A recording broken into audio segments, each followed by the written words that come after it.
Good evening and welcome at the end of this momentous day when each one of us has had the chance to say what kind of country we want to live in.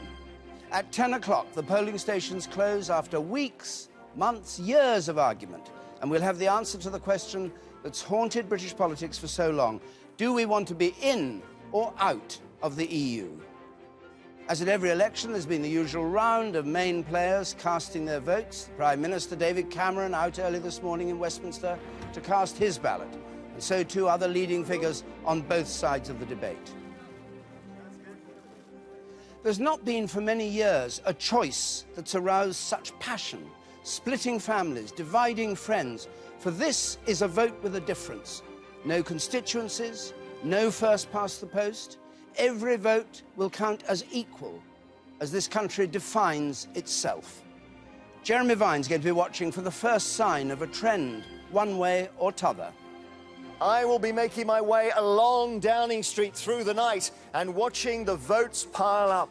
Blue for Leave, yellow for Remain. Could it be this close? Together, we'll find out who's in the lead by the morning. The votes are going to be counted locally at 382 centres right across the United Kingdom and one in Gibraltar. And we have reporters watching at some of the centres likely to declare early. Babita Sharma is in Newcastle. For general elections, Newcastle has been pipped to the post by its local rival, Sunderland. Tonight, though, Newcastle is hoping to become the first area to declare a result in its historic referendum. They think maybe, possibly, we'll have a result here as early as midnight. Here in the studio, we'll be taking in the results announced locally and analysing them to build up a picture of how the country has voted and what the result is likely to be. John Curtis and his team have been working for months on how to interpret the early numbers to give us some clue to the answer. And Laura Kunsberg, the BBC's political editor, is here to bring news from the two camps and to speculate on the look of the political world we'll live in once this referendum is over. And above us, Emily Maitlis with guests, the victors and the vanquished. Yes, we'll be analysing what each new result tells us about the state of the race and the choices each part of the country has made. And as the story unfolds, we'll ask which bits of the campaign worked, which flopped, and if British politics will ever look quite the same again. Now, the ballot boxes stay open for just a few moments more, and then the drama of referendum night can begin.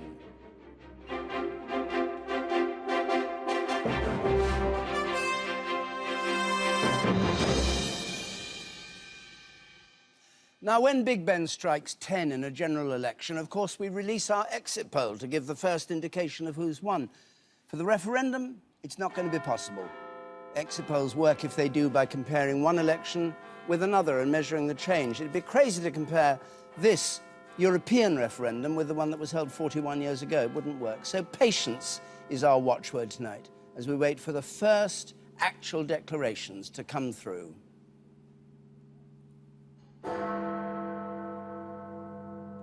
So Big Ben has struck 10 o'clock, and we can now start trying to discover which side thinks has carried the day on the basis of the results that come in. Some of the polling booths, I said they were all closed, are staying open, apparently, because the weather's been so frightful in parts of Britain today that if you're in the queue to vote, the polling booth stays open until you get the chance to vote. And we do have one bit of news from Gibraltar. Gibraltar is an hour ahead of us, so their polls closed an hour ago. At their last general election, they had 71% turnout. This time, 84% turnout, so a big turnout in Gibraltar. Enthusiasm for the vote. And it's one of the things we'll be looking for is how big the turnout is, because the bigger the turnout, well, you'll tell us, Laura, the bigger the turnout, what? Well, the expectation is that the bigger the turnout, the better it is for the in-camp, for David Cameron's side of the argument. The assumption all the way through this campaign has been that the outers have the enthusiasm. Their supporters are the ones who've been racing to get to the polls today. I have heard anecdotally stories of high turnout almost in every part of the country. Politicians I've been speaking to have been really struck by that, anecdotes of turnout of 70, 80% in some places. But the assumption that it helps the Remain side is just that. It is an assumption. And some politicians in the last couple of weeks have also said to me they've had voters in the kinds of parts of the country where people don't often bother to vote, saying this might motivate them for the first time. Because Nigel Farage said, didn't he, that his supporters would, what was it, walk on... Crawl over broken glass. Crawl over broken glass, that's right, to get to it. Anyway, the count is done in each area of these 382, but it all comes together in the end in one place. And Joe Coburn is in Manchester Town Hall, where the Electoral Commission, as it's called, is overseeing the whole referendum with a very different procedure from a parliamentary election. Yes, David, in fact, you can hear the announcements being made behind me because I'm at the command and control centre of this whole operation here in the splendour of Manchester Town Hall. And this is where the national result will be announced, on that podium just behind me over the shoulder. That's the announcement of some of the procedure that's going to go on this evening. Before that national result is announced, we will have other points to make you aware of. Things like the turnout. The critical turnout figure for the national picture will be made at some point through the night. We don't know exactly when, but that, of course, will give us an idea of the tipping point of which side will have won. The 50+1, we are calling it, when one side will get to a stage where it's mathematically impossible to catch the other. Now, we've been told by the Electoral Commission there could be a decision by both campaigns to say you can go ahead and announce the winner and the loser ahead of the official national result. There are other things going on too. We will have the regional turnout figure for the North West, and we will have the result for that same region as well. Otherwise, throughout the evening, we will be seeing, no doubt, campaigners on both sides gathering here to see when they will be able to tell which way the land lies. So the thing that everybody's been asking me, and I expect the same with you, Jeremy, is when do we first get an inkling? What's the first result to watch for? What can it tell us? Because people are so keen to see the way the wind is blowing. But Jeremy, what is going to be the moment, and how are we going to be able to tell what's happening? Well, join me here in Downing Street. We thought we should look at the door of number 10 for a moment, because it was the man behind that door who took the gamble on calling this referendum. And David, yes, the sequence tonight is very important. So, blue for Leave, yellow for Remain. We're going to build the votes up down Downing Street as they come in. And let's just have a look at what we expect by way of timing. So, if you peer down to the end of Downing Street, you can see the first votes appearing. Now, of course, none have been counted yet. We're just putting them on the street in 50-50 to show you, by way of example, what we're expecting. By midnight, we think Newcastle will be in first, ahead of Sunderland, probably voting to stay. That's by midnight.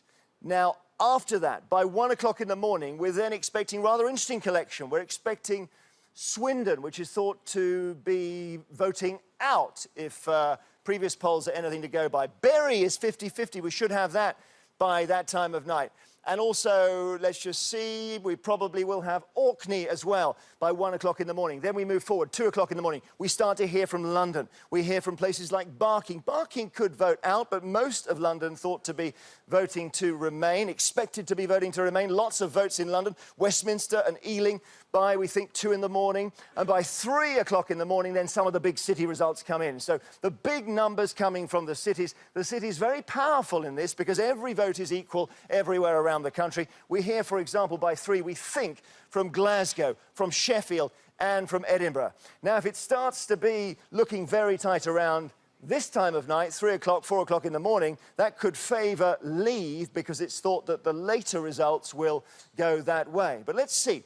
By 4 o'clock in the morning, results are rushing in. We will have a torrent, places like Plymouth and Horsham and Solihull, and the biggest, Birmingham, with 700,000 voters, we think by 4 o'clock in the morning, thought to be edging towards Leave, but really too close to have any idea. We don't really know which way any of these places are going. We're just waiting for the first signs. By 5 in the morning, could it be this close? Liverpool, Manchester coming in, and by 6, if we don't know, we're waiting for Winchester and we're waiting for Leicester. And honestly, it'll be, if it's this tight by 6 o'clock, my goodness, we might just get the result when Waveney comes in last. Will it be that close? We'll be building the votes up, blue for Leave, yellow for Remain, along Downing Street, through the night, a night of great suspense. We put them 50-50 here, but we don't know what's going to happen, do we? David?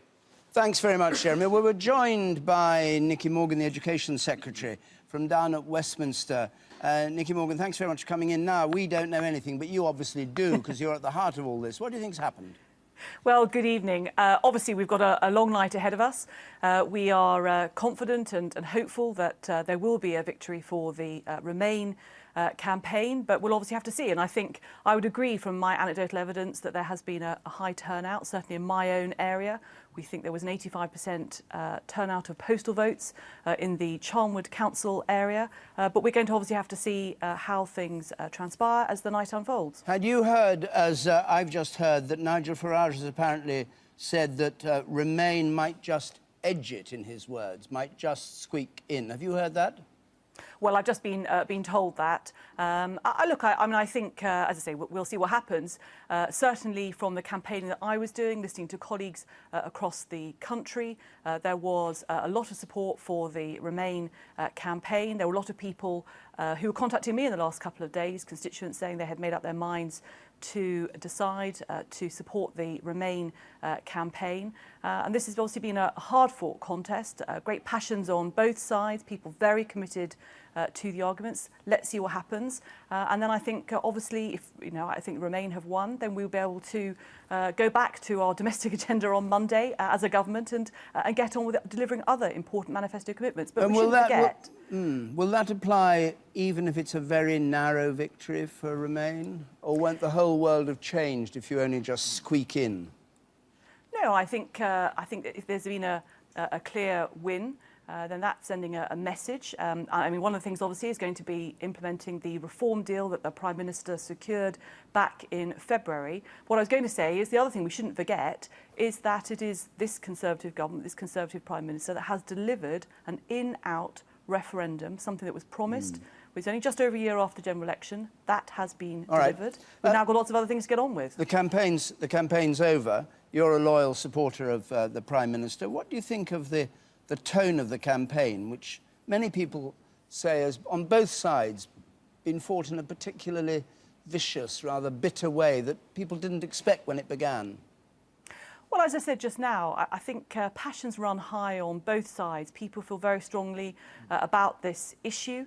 Many people have been campaigning on one side or the other for decades. So you're going to expect that people are going to make their case with great conviction and they're not going to necessarily pull their punches. But I think we've run a positive campaign on the Remain side. You have to look at the national broadcasts. A week ago today, I was launching the Women for Remain campaign, which set out the views of female ministers in the government across a whole range of different areas, the positive reasons why we should remain in the EU, and that's exactly what we have been doing for the last few months in that campaign. And look, there's no doubt there have been some rather unpleasant sentiments expressed. The Nigel Farage poster of last week, the Leave.eu picture when they tried to sort of get tangled up in the dreadful events in Orlando. And I don't think that has been very tasteful at all. People won't forget that necessarily, but it's important now that we see what the result is. And as I say, then we've got lots more reform in the EU, but also making sure that we can then deliver the domestic agenda, which we were elected on as a majority Conservative government a year ago. Nicky Morgan, thank you very much for joining us. While you were talking, we were watching the ballot boxes arriving in Sunderland. There is this battle going on between Sunderland and Newcastle. Some people say Sunderland, which is expected to vote out of the EU, that they're not keen to get the vote counted too soon because they actually depend on Nissan and other car companies who are like being inside the EU, but that's just a bit of mischief, really. And of course, they're rivals on the football field. So if Newcastle do win, there'll be loud cheers from Newcastle, and maybe Sunderland won't be too miserable. Now, I'm joined by, having just heard from Nicky Morgan, one of the leading figures in the Leave campaign, Ian Duncan Smith, who was Secretary of State for Work and Pensions until he resigned in March this year. Well, you heard what Nicky Morgan said. Let me just ask you that first point about what you think has happened, because at this moment, people are watching your face like they were watching her face. Good. Well, I hope they're not watching too hard, because I've been around too long to want them to be scared before they begin this whole process. We just don't want you to be inscrutable, that's all. Well, I'm going to be scrutably inscrutable. I have to say that having campaigned all this time, I'm very glad to find myself at the end of this. It's been pretty exhausting, I have to tell you. I've been out all day banging on doors on a big Get Out the Vote campaign for vote leave in lots and lots of different constituencies. I genuinely don't have a sense, because we are in uncharted territory here. We have never had this kind of a referendum, certainly in most people's living memory. Yes, back in the early days when we first joined, but it was different then. It was pretty much a foregone conclusion. This has been very different. It's been very tight. And I was just talking to Tom Watson earlier on before he'll come on, I know, and we both said, we're in strange territory, because normally we can be talking to constituencies with constituency MPs, etc., and they'll tell us how it's going in their areas. Here, every single vote, as you said, counts for the first time ever, and that's quite difficult for us. We're wrong. So Nigel Farage seems to think he knows how it's gone. Well, you roll your eyes, but I mean... Listen, I never quite follow what Nigel Farage says, because quite often he says two different things at the same time. So my point, really, I'd say to you, is a couple of things I have picked up, though, on the road today. And one was that the turnout in council estates is very, very high. I mean, I've fought, I've been in politics 24 years now. I don't think I'll have seen turnouts like this in council estates. Turnouts high, I think, everywhere, depends on... Are you saying council estates will vote leave on the Well, all I know is what I got back from some of the council estates in Essex was they're up at 80%. Now, normally they'll be lucky if you get 30 or 40% in a general election. In a general election. This is very high, and Tom was agreeing with me. We don't know where we are, and that's what makes it very difficult to call, because people who often don't vote are suddenly voting, and so that's what makes this a little more problematic. So I'm trying not to be inscrutable. I'm just simply saying it's been hard fought. It's been, in many senses, great fun. It's been difficult, but we'll now have to wait for a bit and see what the results are. What about the tone of the campaign, which, for the Tory party, for instance, people have endlessly said it got out of hand. Do you think it got out of hand? Look, this is... there really doesn't get a bigger question than this, which is who governs you? And that's just so big. You're bound to end up... Families will be split, parties were split, on both sides. You insulting the Chancellor of the Exchequer? Well, Pinocchio, I see his nose growing longer. Did I say that? I can't remember. Yeah, you can remember it perfectly well. You've seen it on the television. Yes. Nose, when he did his budget. I was thanked by a lot of cartoonists, by the way, for that little particular comment. I don't know how I thought of that, but anyway. It's the kind of insult we didn't expect. Except it's lies, a bit of fun. Lies, yeah, there's been a bit of that, and passions are high, and I don't make any bones about it. When you're dealing with an issue as big as this, that matters as much as this, nothing matters more, really, at the end of the day. It boils down to who governs you, and it's like that, then it gets really tense. And as you know as well as I do, tensions in parties are much more difficult to contain when there are differences than they are between parties. Between parties, it's quite standard, Conservative versus Labour, Liberal Democrats, you know what they're going to do. But once a party loses its cohesion for a period because they're all on different sides, you're always going to get, families break apart for things like this for a while, and they will take chunks out of each other. But actually... but they'll come back together, and that's... Oh, really? But the Tory party's been torn apart for a long, long time by this issue. Still here, though, and it's still in government, so they must have a solution to this, which is you do come back. The Conservative Party has an instinct, ultimately, I sense, that once the argument is over, they'll want to be back. We're in government. We have to get on with government, whatever happens.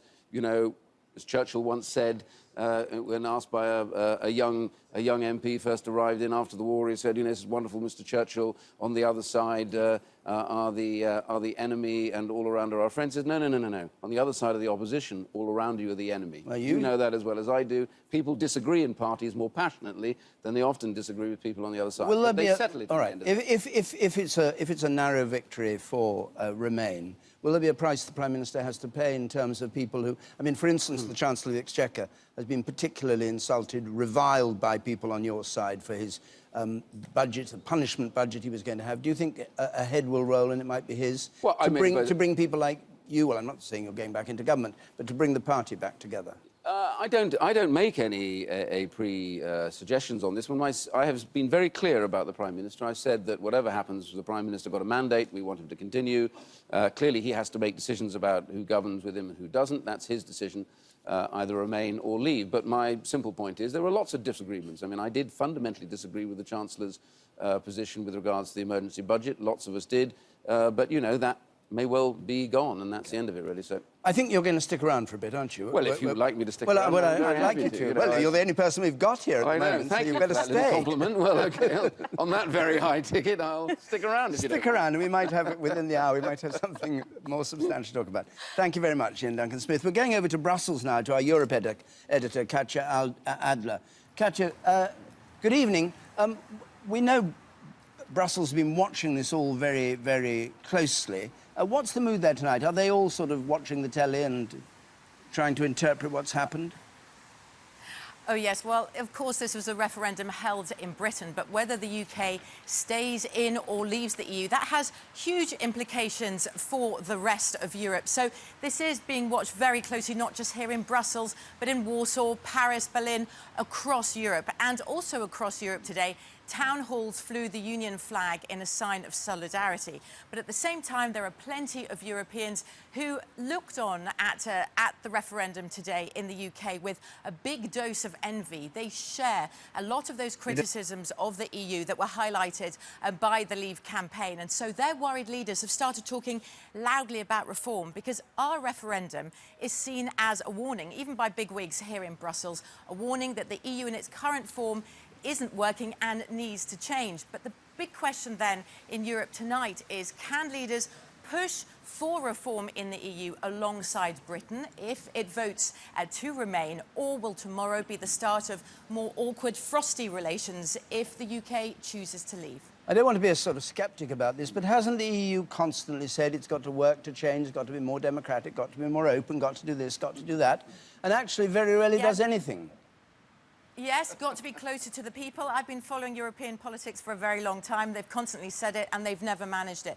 I think what's different now is, in all the years that I've been watching politics, and I started back in 1996, I have never felt the mood in Europe be more Eurosceptic. Now, if you look across Europe, on the whole, that means they want the EU to change. They're not necessarily calling for it to leave. And their leaders are worried. They're looking over their shoulders at increasingly influential Eurosceptic, more nationalist-minded parties. So they know they need to do something. So there is a push for reform from the countries of Europe, the 27 countries apart from the UK, and they say that whether or not the UK remains in the EU, they will be pushing for change. But we do know Brussels, change can take some time.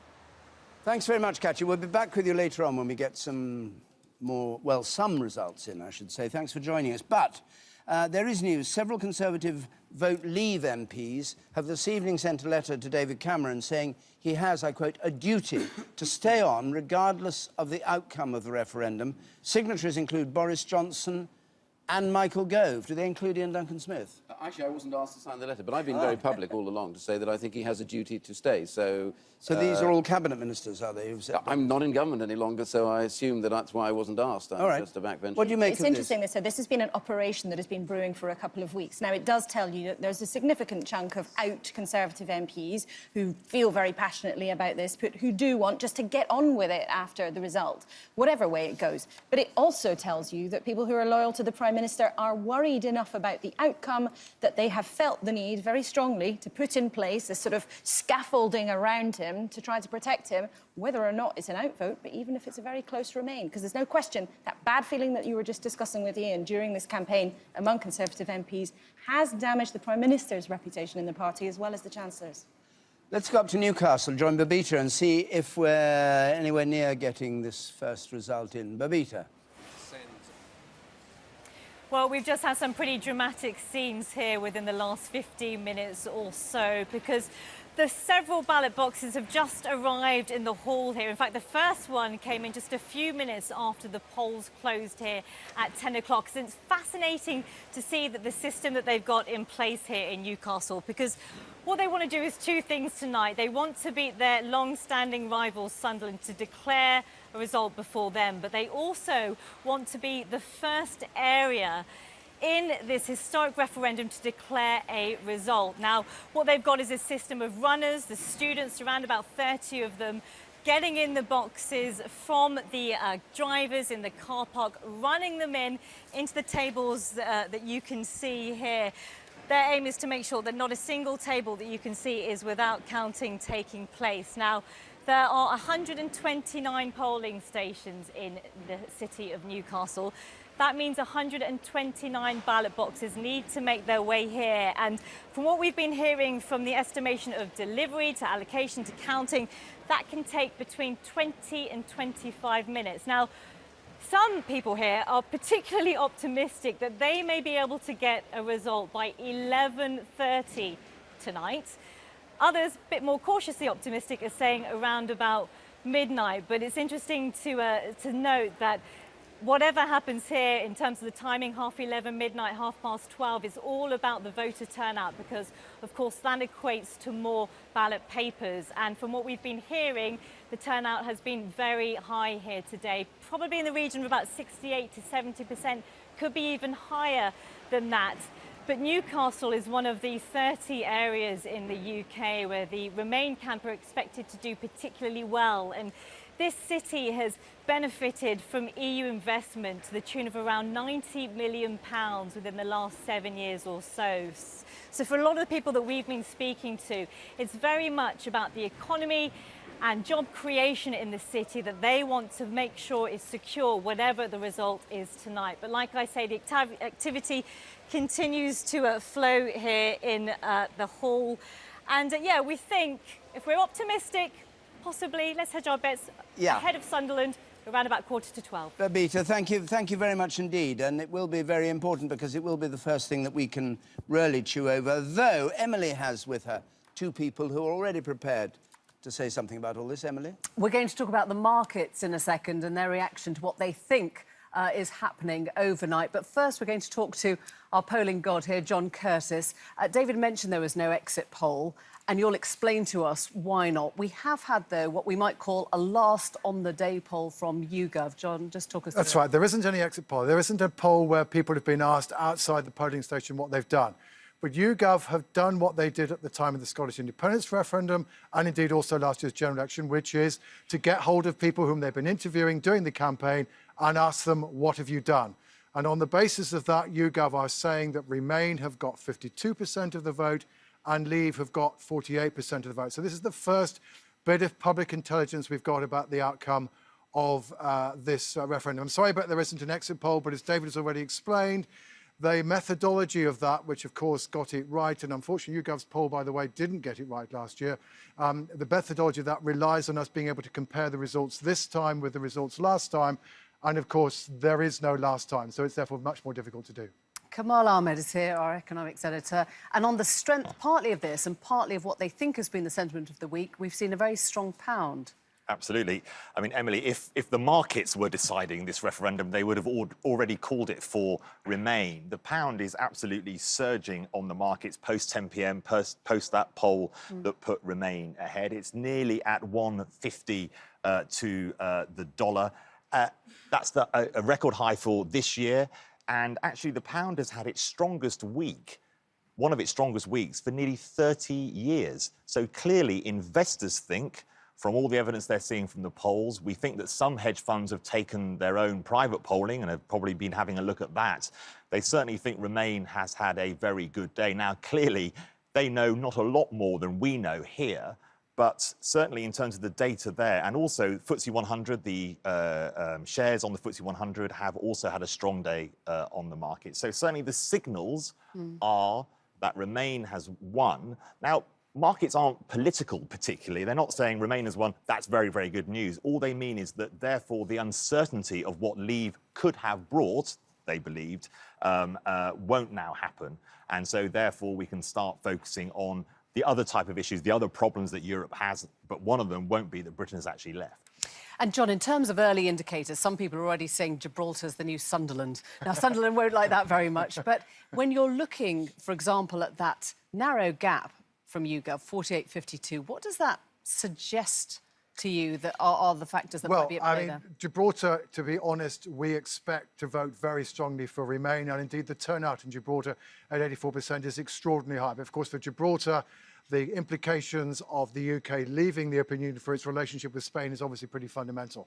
Within the UK, well, Newcastle and Sunderland are rather different from each other. Newcastle is the kind of place, it's got a substantial university, it's got plenty of graduates living there. That's the kind of place where we expect Remain to do relatively well. In contrast, Sunderland, much more working class, doesn't have a much smaller university community. That is somewhere where we would expect Leave not to do astonishing well, but relatively well. So, for example, certainly if the Remain side were to win in Sunderland, that would be a very good news for them. That would be an indication that perhaps indeed we have voted to Remain. Though the truth is, even if the 52-48 from YouGov is right, we might still well get the Leave side narrowly ahead in Sunderland. Thank you both very much indeed. We've had very different weather in the north and south of the country. I wonder if that will have played into turnout or turn up. We'll analyse that a little bit later. Back to David, though. Yeah, it was so wet here, we thought lots of people wouldn't turn up. I thought at one point I'd be doing the broadcast all on my own, but luckily everybody has come, just about. And you'll see it when we go outside to Broadcasting House. This is the facade of Broadcasting House in London. All Saints Church on the right, and this famous building which is home to the BBC, from which the voice of the BBC has gone out across the world for scores of years. On this facade tonight, there they go, the figures, you'll see the scoreboard that tells us Britain's future. So passers-by in the street who aren't watching the television or listening to the radio will be able to see here what it is that's happened.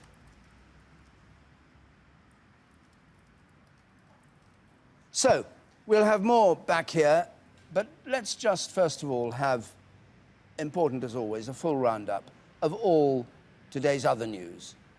Here's Rita Chakrabarti.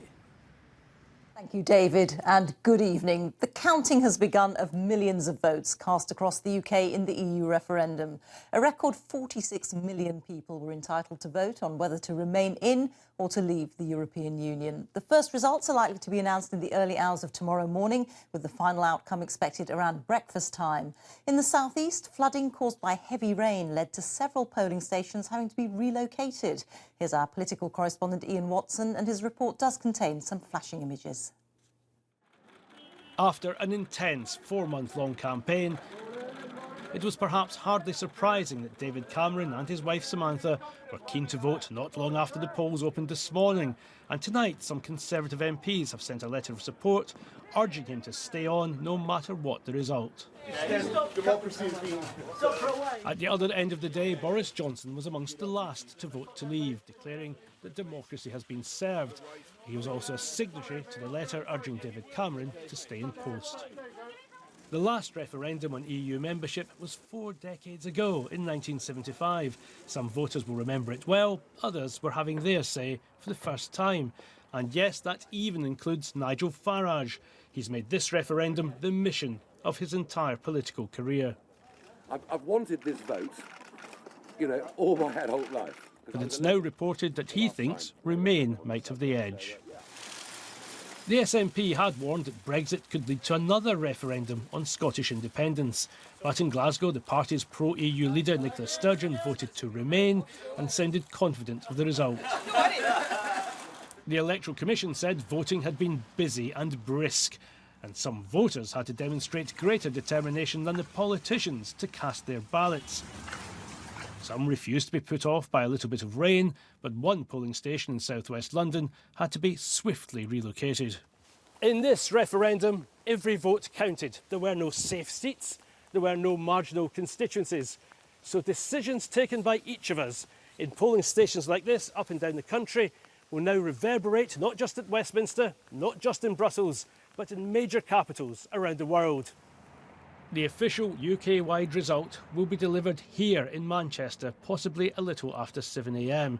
It could, of course, be close, but what would happen in the event of a tie?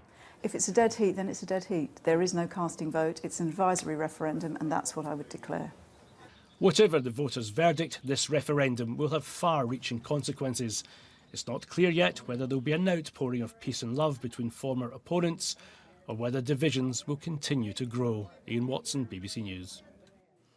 Well, as the world waits for the UK's decision, the pound has risen to its highest level this year against the dollar and is on track for one of its strongest weekly performances in 30 years.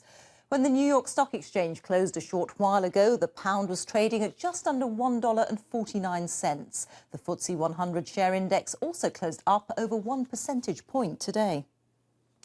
A man has been jailed for life for plotting a beheading on the streets of London, inspired by so-called Islamic State, which could have targeted a poppy seller. 23-year-old Nadir Saeed from West London was arrested in November 2014, just days before Remembrance Sunday. One of the world's longest-running civil wars in Colombia has been brought to an end after more than 50 years of fighting. The so-called FARC rebels have signed a deal to lay down their arms following 3 years of negotiations. More than 200,000 people were killed during the conflict. As we heard earlier, storms and heavy rain have caused serious flooding in parts of London and in south-east England today. Several commuter and underground lines in the capital suffered severe delays and cancellations. There were more problems this evening as commuters tried to get home after further downpours. Well, that's it from me. I'll be back with more updates throughout the night. See you later.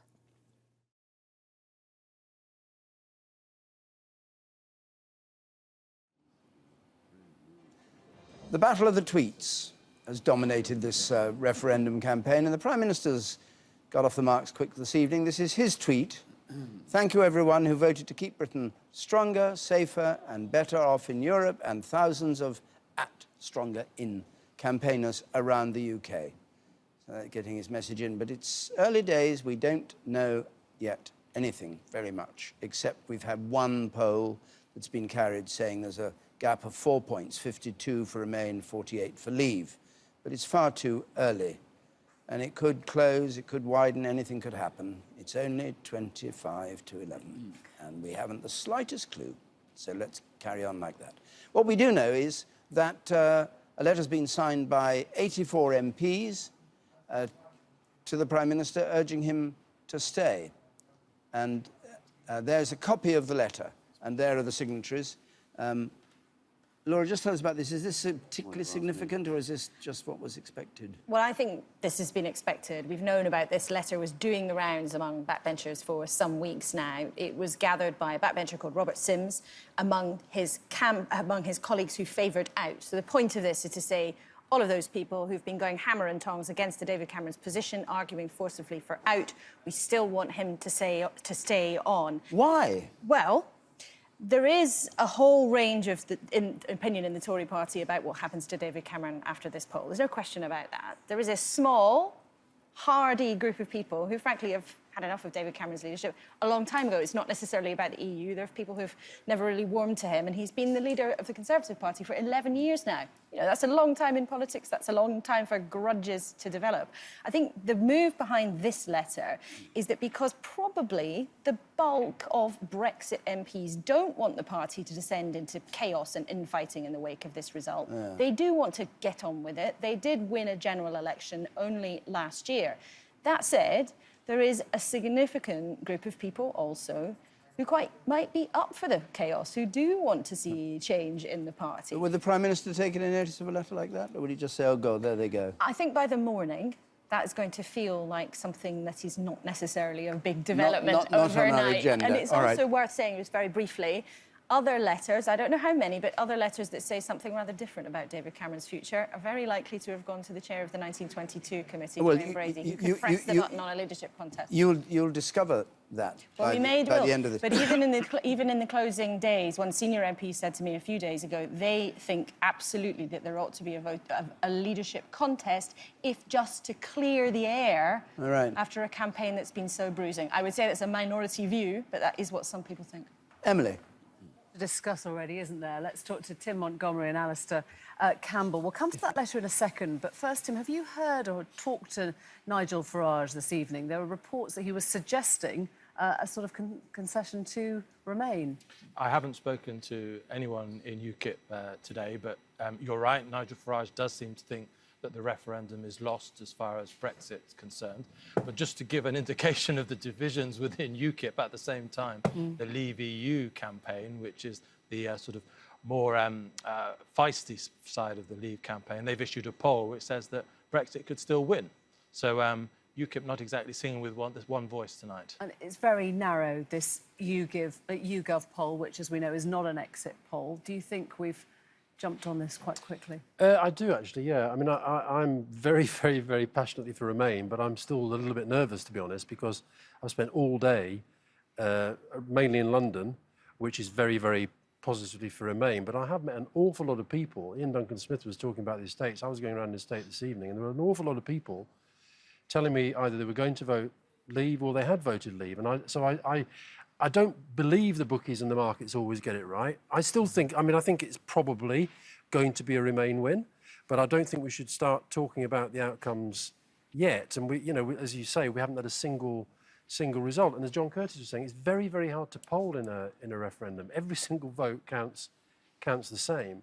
And the thing I'm already getting worried about, seeing this Conservative Party letter, though, I really think is important now, because it has been a pretty horrible few weeks, I think, in British public life and politics. And I think that if David Cameron makes the same mistake as he made after the Scottish referendum, when he saw it very much about how he could then exploit it for the Tory party, English votes for English laws, which is what put booster rockets under nationalism in Scotland, if he doesn't understand that tomorrow he really has to do a big job about healing the country, because I think this vote has all been about inequality and division within the country. Tim, take us inside Boris's mind. You're very close to him. What is behind this letter that, it's been called the Save Dave letter, 84 signatories on it. They planned this weeks ago. What's the idea? Well, I think there is I think I largely agree with what Alistair has said, actually. I think the Prime Minister should focus on healing the country. We have had a massive rebellion of poorer, lower income, more insecure Britons against the status quo. And will Remain or Leave, there has to be an acknowledgement by the people that run this country, not least the Conservative Prime Minister, that something in the balance of how we run public policy is wrong. So I'm completely in agreement with that. But in terms of this management issue of the Conservative Party that you raise, it is also of interest. None of the Remainers, that were Conservatives, the Michael Goves who've been in government for so long, were saying that during the campaign, were they? Well, I think there was an element in terms of putting more money into the NHS, protecting Britain's working class from the freedom of movement, abolishing VAT on fuel. There was actually quite a socially just dimension from the Leave campaign. But in terms of the letter, I think it's just as notable that a large number of Conservative MPs haven't signed it. There is a lot of anger among Conservative backbenchers at the way David Cameron and George Osborne have fought this campaign. And although I'm still hoping that Leave will win, I in a way hope that if Remain are going to win, they win comfortably. Because if it's narrow, there's going to be an awful lot of poisonous resentment at the way the campaign has been fought, and that if it hadn't been fought in quite this way, it might well have been a Leave win. We're going to account now, but we will come back to you both. Thanks very much, David. These are some of the places we're waiting for now: Sunderland, Newcastle, Wandsworth in London, and the smaller Isles of Scilly and Gibraltar as well.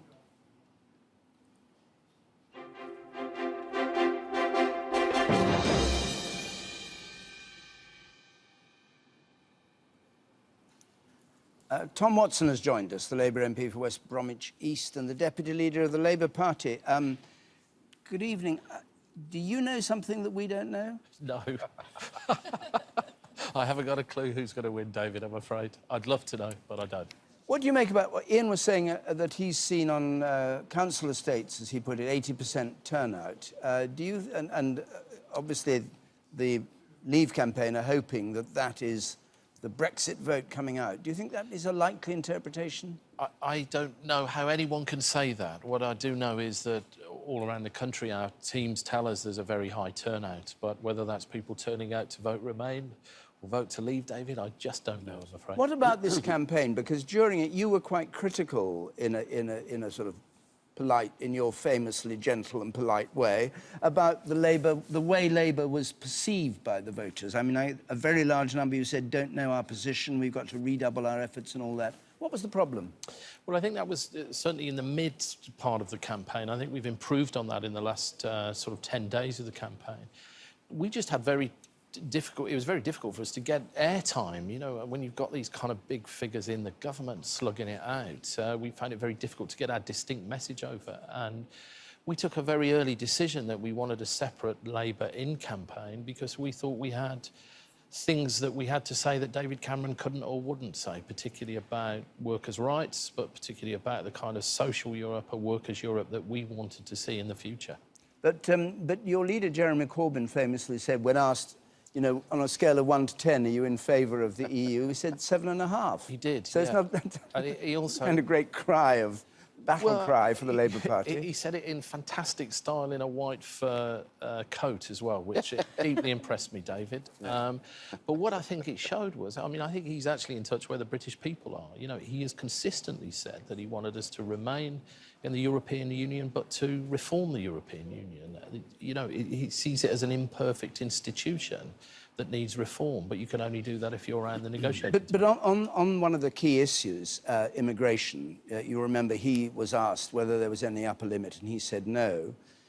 You feel that actually Labour should focus on the levels of immigration if it's to keep the support of party members? Well, we certainly both agree that we needed to look at the impact of the rules across the EU and how that hits labour markets. And actually, we did try the campaign to get some positive suggestions over. We think there are things you can do now. We wanted to reinstate the Migrant Impact Fund, which helps communities dealing with migrants with schools provision and GP provision. And we also think the government could end this unscrupulous practice of some employers advertising jobs in the UK abroad, but not in the UK. Yeah. And it's manifestly unfair. Do you think that Labour supporters will divide 50-50 on this issue of whether to stay in or out? Because I think if we are... Well, we'll ask Ian Duncan Smith because he's here. But I think a lot of people on the Brexit side will be saying that those are the people who are going to vote for leave. I simply don't know. I can only go on what the recent polls say, and of course we shouldn't believe anything that we read in the polls these days, but it certainly seemed to me that it said that about 68% of Labour supporters were voting to remain, which if that turns out to be the case, it will show that more of our supporters supported our position than any other political party. But I don't think we can tell that now either. You agree with that, Ian? I haven't seen any real figures about this. All I would say... I mean, you were here earlier on, you were talking about 80% turnout in council estates and quoting that, but thinking that that was going to benefit the Leave side. No, I wasn't making a particular projection. I think that the high turnout in the housing estates suggests something peculiar, which is that, first of all, something's engaged them and they want to turn out. I think there have been big issues in the campaign which have a lot of the debate has centred around what has been the impact of uncontrolled migration from the European Union on low-skilled workers, and some of the Bank of England stuff made it very clear that has pushed wages down. Now, I know this has posed a big challenge for Labour. Tom will be the first to accept and admit this, because in various areas, particularly around northern England, there's been a real issue about this in the east of England, where they feel like nobody's talking for them, and that's been the big debate. When you go onto the estates, they say, you know, no one bothers with us, and we have a real problem. When we get our first result in, obviously what we and you will be looking for is some indication of what it means. Now, we've tried to work out a way of assembling these 382, we have to call them, they're actually local authorities, which is where the count's done, but these counting centres, 382 of them. And we've worked out a way, well, Jeremy and John Curtis have, of trying to measure, when you get the first result or second result in, what does it actually mean? You have to watch quite carefully. It's quite complicated, but it does actually make very good sense. At least I thought it did when I saw it. Jeremy. It's quite a build-up, actually. All right, yes, let me show you our counting index. And through the night, we will come back to this again and again. So as David said, 382 counting areas. On the wall here, they are in alphabetical order, and they are in size is crucial here. The bar's size denotes the number of people in that counting area. So, for example, over here, Northern Ireland, for our purposes, counting as one area, has the longest bar. But you see there's a tiny one just there, very small bar. We've just put 50-50, blue for leave, yellow for remain at the moment, because we've got no results in.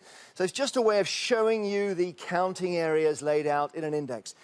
But we can go one better. So let me just show you what happens if I order them based on the analysis we've done from most leave to most remain. So right over here, the counting areas that we think are most likely to vote leave, based on an analysis of how many pensioners who are likely to vote out, how many graduates likely to vote in, and other factors as well. And then over this side, right at the far end, you can see how many there are, 382, the most likely to vote remain. So as results come in, we'll see where the counting area is on this index, and we'll be able to say, that's maybe not what we expected, it's a surprise, or perhaps the leave vote is stronger than we thought, etc. Let me just focus a bit for you and show you one end of this index. So we go to most leave. So we've flashed the 40 here, the most leave areas. And actually, I'll show you on the map. You can just have a look. We've put them on the map. You can see where they're gathered. A lot of them in east of England, for example, Thames Gateway, etc. I'll name them for you. Here we are. Let's put them on the wall.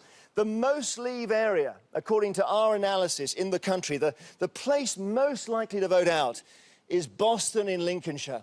But crucial to us are one or two areas that are coming in early, which might give us an early sign. So Castle Point here, for example, we have as right on the far end of Euroscepticism. And also, let's have a look, one other that we're looking for, Basildon, also here. So they're coloured up 50-50 at the moment. As soon as we get results, we're going to grey them out and we'll put the colours in proportionately according to the vote, blue for leave, yellow for remain, and the winning colour will be on the top. So worth watching out then for Basildon there and Castle Point there to see whether the leave vote is as strong in those areas as we expect. I'll take you to the remain end now. And we'll have a look at the 40 here. And we've talked a lot, haven't we, about Newcastle coming in first and so on. That's quite far off to this end on Remain. I'll show you where, because this will be a result to watch for. Here are the Remains, and we've got, let's see, Wandsworth here, thought to be early, before 1 a.m, so we'll watch for Wandsworth. Right on the far end of Remain, the most Euro enthusiast part of the country, Gibraltar. Then we got Cambridge and Oxford and Edinburgh. You could guess them almost, couldn't you? The student profile, academics, etc., voting to stay in. City of London there, expected early. That could be useful as well. Only 7,000 voters there in the square mile of the City of London. And I mentioned Newcastle, which we think will be first. It is at the Remain end. It's in the 40 areas we think most likely to vote Remain. Significance of that, well, if the Leave vote is strong in Newcastle, you might start to think that something's up. So I'll take you back to our index. As I say, we've got the colours on for now because we've got no results. Once we get a result in, I'll grey them all out. We'll build up the results, the winning colour at the top of the bar, and we'll see whether this index can give us an early sense of the drift of the results, David. Thank you, Jeremy. Well, Tom Watson and Ian Duncan-Smith are a bit slow on the take-up on this one. No, I worked it out. Oh, you worked it out, did you? They were looking at it saying, I said, do you understand this? Oh, no. But just, Jeremy, perhaps just one thing to clarify. Blue is out, yellow is Remain. Yes. And what you've actually got, how have you worked out the likeliest to be exit and the likeliest to be Remain? What are the kind of assumptions you've made? Maybe then they'd understand it. Half a dozen factors. So it's things like the greater number of pensioners in an area, the more likely it is to vote out. More senior citizens tend to vote out. Not looking at you there, Ian. Got it. Then also graduates. The more graduates you have in an area, the more likely it is to vote in. You look at the number of ethnic minority voters in an area. You look at UKIP support in the last European elections. So we've got about half a dozen. We put them all together. I can see Tom Watson looking slightly doubtful here. No, he's getting it now. No, we're getting it. I'm getting there slowly. Yeah. What would be interesting, we could have a situation where the sequence is correct, but it moves more one way or the other. And I think later on we'll show you the middle 40, because I think the middle 40 are where the action is going to be. They're the ones we would expect to go 50-50 in the event of a split result across the whole country. Yeah. So that's the place you look for. Could we look at the algorithm on this one in a little bit more detail in a minute, do you think? He wants the algorithm in more detail. No, he does not. 4 a.m. But what we could say, very simply, is it's like a kind of litmus test, a political litmus test of each result, isn't it? You can tell... Do you know what a litmus test is? Yes, of course. Oh, you do, right, OK. No, of course I do. I was just going to say, to take a crazy example, we said Boston in Lincolnshire is right at the end. Now, if Boston in Lincolnshire comes out for Remain very early on, Laura will be all over that, saying, my goodness, this is extraordinary. So you will get a sense, I think, of what the results mean. Right. Well, while we absorb all that, let's go to Sunderland and join Naga Manchetti. Hi there. What's now? Thank you we were told. very much. Sunderland always has a sense of theatre about it. Yes, we were told that Sunderland didn't want to come first because it didn't want to upset Nissan, so they're not counting quite as fast as Newcastle. True? Well, I tell you what, I'm looking at those counting here, and we've been talking to some of the counting officers, and they're employing bank tellers who are really experienced at counting money really, really quickly, and they are frantically counting. So I don't know if those who are counting want to delay the result for Newcastle, but I can't comment on that at all. What I can tell you is that so far we understand that Sunderland has around 207,000 people on the electoral register.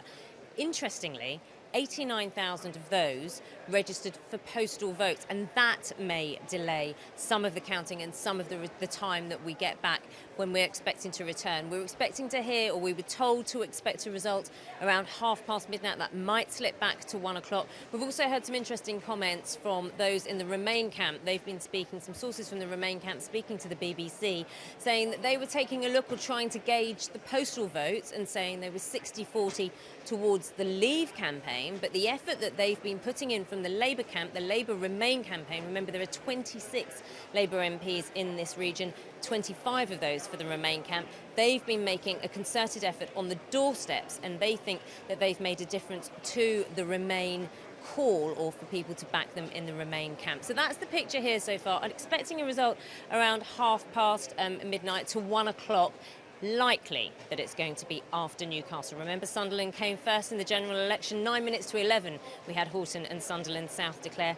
Not going to happen this time round. Thank you very much indeed. Just before we go to Basildon, it turns out that Nigel Farage has now unconceded, having... What did I tell you? You said he'd unconcede. I said he'll do both. Nigel Farage has unconceded. You said he'd do both things, and so he has. Clive Meyer is in Basildon. Clive, how are things there, and when do you expect to come... And incidentally, what's the turnout there? Has it been very big? It's been huge, actually, David. One of the officials has just told me that they reckon turnout is anything from 70 to 75%, much higher than for a normal general election. They've been counting here for about 45 minutes now. Pretty much all the ballot boxes are in. They've been pushing them in, actually, on Asda shopping trolleys, which has been a bit of a sight to behold. But bearing in mind both sides have been shopping for votes over the last few weeks, then maybe that's not surprising. Given that UKIP was the only party here, David, to increase its number of seats on the borough council in the local elections, you get a pretty good sense of how the wind is blowing here. This is Eurosceptic country, there's no question about that. The real issue is just how big the proportion of the vote the Leave campaign actually wins tonight. And as I said, turnout has been very high. That will be crucial. The weather has been awful here throughout the day. You've needed waders just across the road at times today, but the turnout has been enormous. And the percentage of the vote has been high too. Now, local polls coming into the referendum today suggested that Leave might get something like 70–75% of the vote. If that is borne out with the final referendum result, then that could potentially suggest that Leave might do well nationally, because Basildon has been a bellwether in general elections and could well be a bellwether in this referendum as well. If the Leave vote is lower than that, anything from 60 to 65%, then that suggests that Remain have done a little bit better, and that could mean that Remain have done a little bit better nationally as well. We're expecting the result here about 12:30, going on to 1 o'clock. It's going to be fascinating to see what happens. Thanks very much, Clive. Let's go to Swindon. Jane Hill is in Swindon. Hi, Jane. Well, Swindon's slightly less Brexity, isn't it? But what's the turnout there been? We are hearing anecdotally, David, from both sides that turnout has been very high. They say there's been good, consistent polling all day long. Certainly, we do know that in terms of postal votes, there has been a particularly high return. One of the main electoral officials telling me that by mid-afternoon, in fact, 85% of all postal votes had already been returned, and that is really considerably up on a general election, getting on for 20% higher than you would expect at a general election. So that's interesting. I should tell you, here in Swindon, all boxes are here. They are all back. And that happened getting on for 15 minutes ago. So they are steaming ahead here in Swindon. Counting of the postal ballots began on the dot of 10 o'clock this evening. And apologies if it sounds as if I'm broadcasting from a nightclub, it certainly feels like I am. We've had some very, very loud music playing here. Now, us killjoys at the BBC got it turned off for a while because I said it's making it very hard to hear David Dimbleby. And they turned it off and they came back to us and they said, I'm sorry, we're putting the music back on because we can tell that everybody is counting far quicker with the music on. So that is why it is rather loud and rather difficult to hear you here Jane, tonight. So they are steaming ahead, and both sides think because... that we will get a result at quarter-2. I'll come back to you in a moment, because at this point we welcome viewers. Good evening or good morning, wherever you are, who are joining us watching BBC World News with these referendum results of this very important referendum that took place in Britain today. And we haven't yet got any figures. We're waiting for that. We have the slight inkling at the moment around that it might be a narrow win for Remain, but we don't actually know. We haven't actually had any results. So join us, and I hope you find the whole thing interesting and revealing. It's obviously a very important moment for Britain and for Europe and indeed for the rest of the world. Jane, I'll come back to you. So when are you expecting to get your result in? Yes, so we think they are pretty much on track. That is the steer that we're being given from both sides. So could be about 1:45. That is what we are thinking. And just worth telling you, I think that Swindon has 2 MPs, both Conservatives. As one of them put it to me, we cancel each other out because there's one Remain and one Leave. Interestingly, they think that Swindon, as per the modelling, Swindon itself will vote to Leave, but perhaps only very marginally. And the modelling suggests that the Leave vote would be much bigger than that here in Swindon if that was going to be the picture nationally. So the Conservative MPs, even though one voted one way, one voted the other, they are both telling me they're pretty confident that the overall national picture, for what it's worth, they think will be Remain. But there could be a slight narrow win for Leave here in Swindon. But we should know that by about 1:45. Thanks, Jane. I think people should be very cautious at this stage of the evening, 11 o'clock, about predicting. I mean, of course, people who are on the Remain side are keen to say they think it's in the bag. But we heard Nigel Farage saying, first of all, he thought they may have lost on the Leave side. Now he said, actually, I unconcede. So we really don't know. And I think it's important at this stage to wait until we do start to know, because facts are more interesting in a way, aren't they, than speculation. Tom Watson, you've talked a little bit about the Labour campaign. What do you think lies ahead for their party, the Tory party, if there is just a narrow victory, and indeed for what goes on in the House of Commons? It's not really for me to predict what David Cameron's future is, although I see all those MPs signing that letter, which shows he must be in trouble if they're signing a letter of support in 1 minute after 10.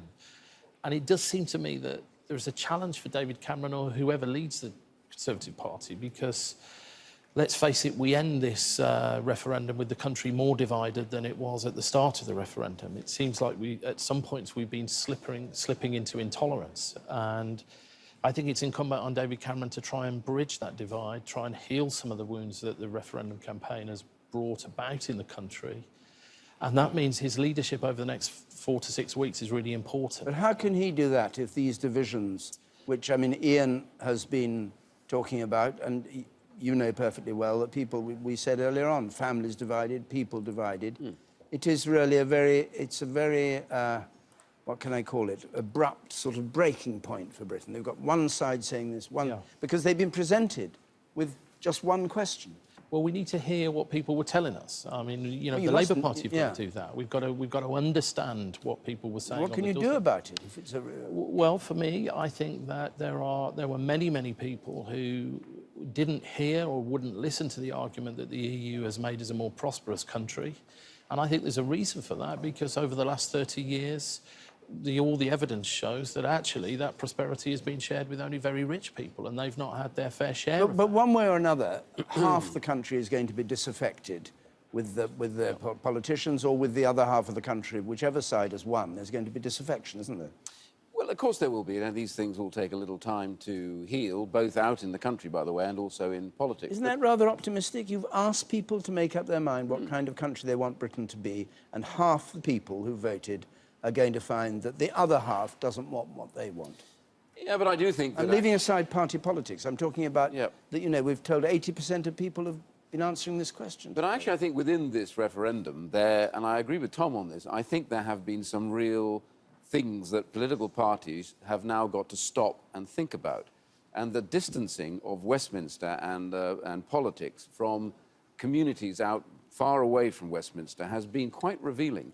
I know for the Labour Party, there's a big issue about worrying about how they are getting out of touch with people that are always considered to be strong Labour supporters. And for my party, it's a big issue that people they had taken for granted that would be Conservatives for a long time actually suddenly have become quite angry about this debate because they feel like for the first time they're being asked a question which they've been trying to get across about what's happened to them. You know, it's not a case of...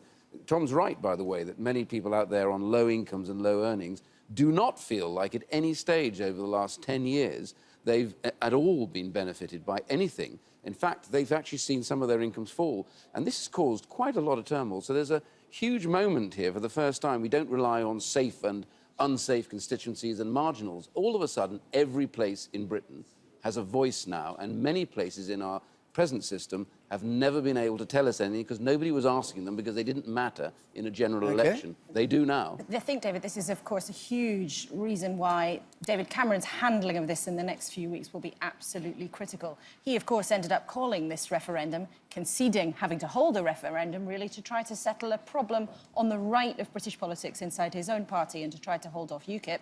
What it risks unleashing is forces, really, that the sort of political classes, who've all been surprised that it even ended up feeling this close, whatever the result, didn't really anticipate. Many of them have discovered that they were more cut off from their traditional bases than they really realised. And the handling of that is going to be absolutely critical in the weeks ahead. Just have a look at the morning papers. It's a very old-fashioned thing to do, really, considering most of the stuff comes through online. But anyway, they've had to make their headlines. Well, I don't know what the Times saying closest call for Britain. The Telegraph, Brexit MPs pledge allegiance to Cameron or to the Prime Minister. The Mail, again, not much of a story there. Well, there is a big story. The 100 billion parasite bankers have been talking about the city working through the night to make a killing on the referendum result. They'll be lucky. Project Reunite, the Mirror, have that picture, that famous picture of the we love you, Britain, of the EU on the left kissing Britain on the right. The Sun, Brex mad. I don't know what that meant to mean either. Polling station chaos, I think. Polling station chaos, or is it Glastonbury? It's a very late surge in some of these days. And maybe it's just a railway station. And we've got other headlines. I don't know why we're mocking all these headlines. They have a job to do just like us. But, well, that's the last one, apparently. Oh, we've got another one coming up. Here we are. The Guardian. Party leaders reach out to a divided nation. Well, you've seen it here at this table after bitter EU referendum, so we can vouch for that. And the Metro... Farage, I think it's all over, a remark which he has now distanced himself from, saying he's unconceded. So, nothing new there. In general election, do you remember he unresigned? He unresigned, yes, he did. Resigned and unresigned. Emily. David, I'm going to speak to Chris Grayling now, who joins us from Millbank, the leader of the Commons. Chris Grayling, good evening. Thanks for joining us. I wonder what you're hearing about Nigel Farage. Has he conceded defeat? Has he unconceded? Terrible word. Well, I'm a bit puzzled, frankly. I mean, I think it's much too early to concede or unconcede. At the moment, we haven't seen any results at all. What I'm hearing, clearly, there's been a high turnout around the country, but there's been high turnouts in areas that would be expected to back Leave. We're getting polls suggesting Remain as one. So I genuinely don't know what's happened, and I think we're going to have to wait and see until later in the night before we get a proper picture. Can you confirm whether your name was on this letter that we're hearing about? 84 signatories from Tory MPs calling for David Cameron to stay on. Was your name one of those? My name was one of those, and I think it's really important now that the Conservative Party, having won a general election, having promised to give the country a referendum and delivered that referendum, and we've had a lively debate over the last few weeks, but we're later tonight going to find out what the view of the people is. After that, we have to get on with the job of governing the country, and that means uniting behind David Cameron and carrying on implementing the manifesto we were elected on 15 months ago. You would like David Cameron to stay on if it is a narrow victory for Remain? I want him to stay regardless of the results. He's been a good Prime Minister. If we win the referendum tonight on the Leave side, we're going to need his skills to take us out of the European Union.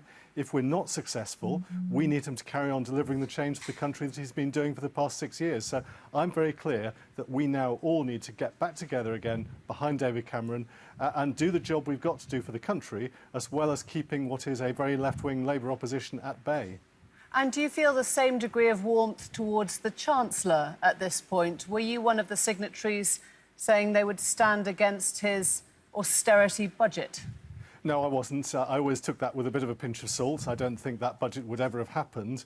But the reality is, of course, this has been a lively debate. There have been strong views on both sides.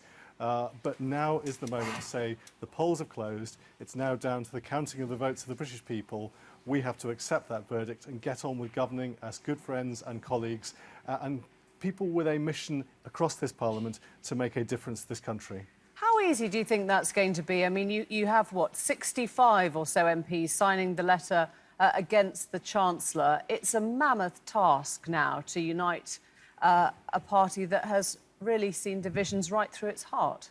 Well, of course, there's been bruises as a result of this referendum campaign. That was always inevitable. This is an issue that attracts strong sentiments on both sides of the argument. But there is far more that unites us as Conservatives than divides us. If you look at what the Chancellor has achieved over the past 6 years, turning the economy around from the brink of Greek-style ruin to a position where we have the lowest claimant count unemployment since the 1970s, he's done a great job. The government's done a great job, and we are midway through a process of social reform that I think will make a lasting difference to this country. So we need to accept the view of the British public. We need to carry on now delivering the manifesto. We've got another 21 bills to get through in this coming session of Parliament. That's all part of what we were elected on 15 months ago. So it's beholden upon us to unite and get on with the job. You'll concede it is quite curious, though, to hear those who've been on the opposite side for weeks now talking about their wonderful record in government again. Just this week, I think it was, you talked about the South East becoming a very different sort of place if immigration went on unchecked. Do you think that is a message that will go through to your leader? Well, it clearly is the case that if Remain wins, that it will be more challenging to deal with immigration, as we've said in the last few weeks. But that will not stop us as a government listening to the will of the British people, acting on what they've decided for us in relation to our membership of the European Union, and getting on with the job of doing what we can on a whole range of fronts, including so bringing you down can immigration. still presumably negotiate with the EU if it is a Remain. Do you believe that? Well, we're going to have to carry on working within the European Union to get what's right for Britain. We're going to have to carry on delivering changes that will make a difference in this country. On the immigration front, we've just passed a new Immigration Act that I think will make a difference to the challenge that we face. But we will carry on doing everything we can in the interest of the country off the back of the mandate we got 15 months ago. Chris Grayling, thank you very much indeed. We're just hearing that Theresa Villiers has said she understands that Remain have edged it, but we should put a massive caveat in at this point in the night. An hour on air, we've not had a single result in, so the night awaits us. David. Kettering in the East Midlands in Northamptonshire as another place we've just had its turnout. This is really interesting. The turnout's 76%, and it was 67% at the general election. More people have registered, and the turnout is 76%, and so it's probably even more actual people voting. Look, I've just been joined by Douglas Carswell. He's the UKIP, the only UKIP MP. Now we've got other mixed messages coming from your leader, Nigel Farage, if you still see him as your leader, saying first of all that he thought that Remain had done it by a smidgen, and now saying that he's unconceded. Well, I think we should take this with a large pinch of salt. I seem to remember on the night of the general election, similar projections about Thanet South going the other way, which turned out to be slightly off-key. Let's look at the facts. We're going to see Sunderland fairly soon. Let's look at some hard facts before we know. What we do know is that it's likely to be very, very close. And who would have thought? Who would have thought, after everything that has been thrown at the Leave campaign, taxpayer-funded propaganda and the rest of it, who would have thought that it would be this close?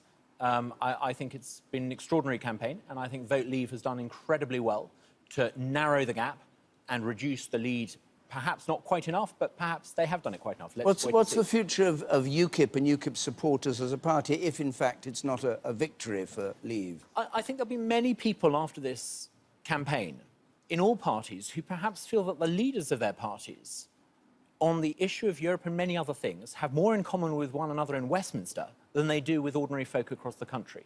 And I think many people will conclude that politics is a cartel, and we need to break that cartel, and we need new upstart parties like UKIP to break that cartel. If UKIP is an optimistic party that wants change and that looks to reshape the country for 2030, 2040, not go back to 1950, we can be that change. Sitting on your left is Amber Rudd, the Conservative MP for Hastings and Rye and Energy and Climate Secretary. Thank you for joining us. You were the person who was quite rude about Boris Johnson in one of the debates, saying you thought the only number he understood was number 10, because that's where he wanted to be.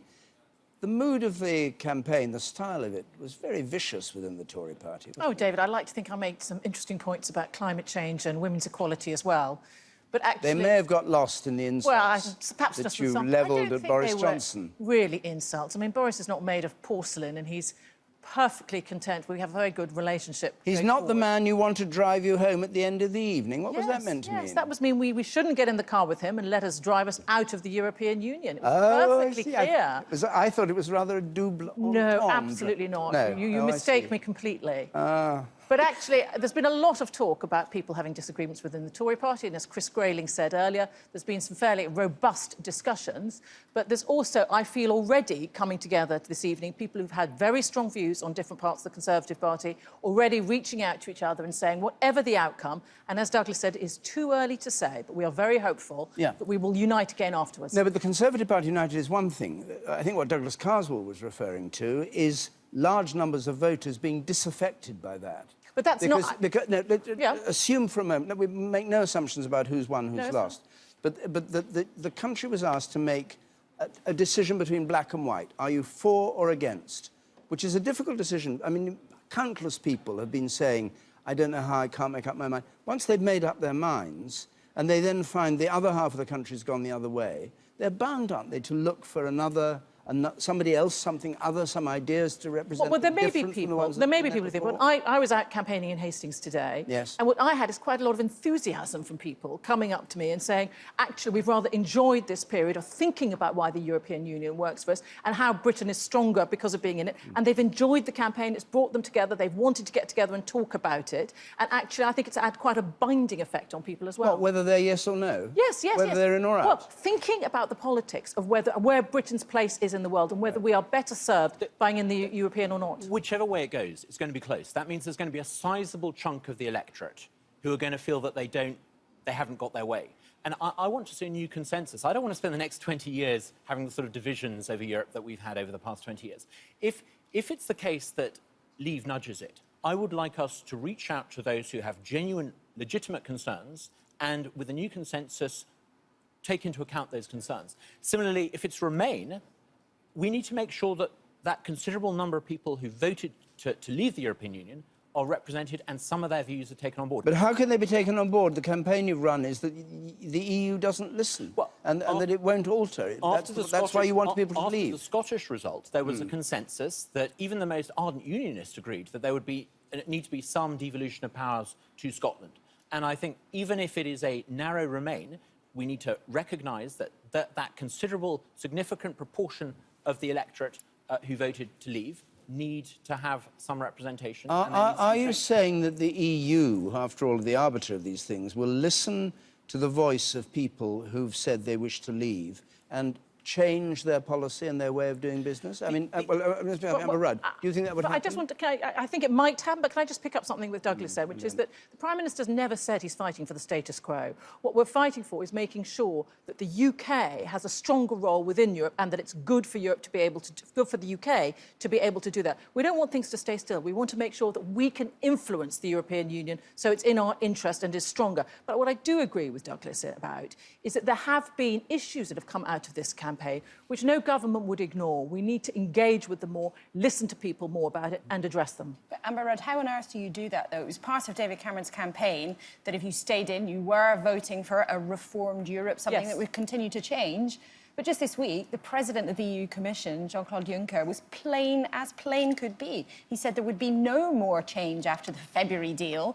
And the February deal that David Cameron had promised was so bold that most people concede is actually pretty much tinkering around the margins. Well, I think we both know that what the president was saying was don't expect another renegotiation if you want to have another referendum. My interpretation of what he was saying is completely different to what you've just suggested. It's saying don't come back and ask us to have a different deal and have a referendum But so many members of the public want something else from the European Union. And we will hope to influence that to take place by working with other European partners to do that. But also on the renegotiation, I think people dismiss it too quickly. The fact is, on the crucial case of immigration, he got a renegotiation, the Prime Minister, whereby European Union citizens come here to work. They can't take out until they've put in, they can't get full benefits for 4 years. That is quite a fundamental change. And once we vote, if we do, to remain, that will be a change that I think that people will appreciate. But you also know very well that the Prime Minister was not able to get as much as he wanted on immigration, and he has not been able to offer what he initially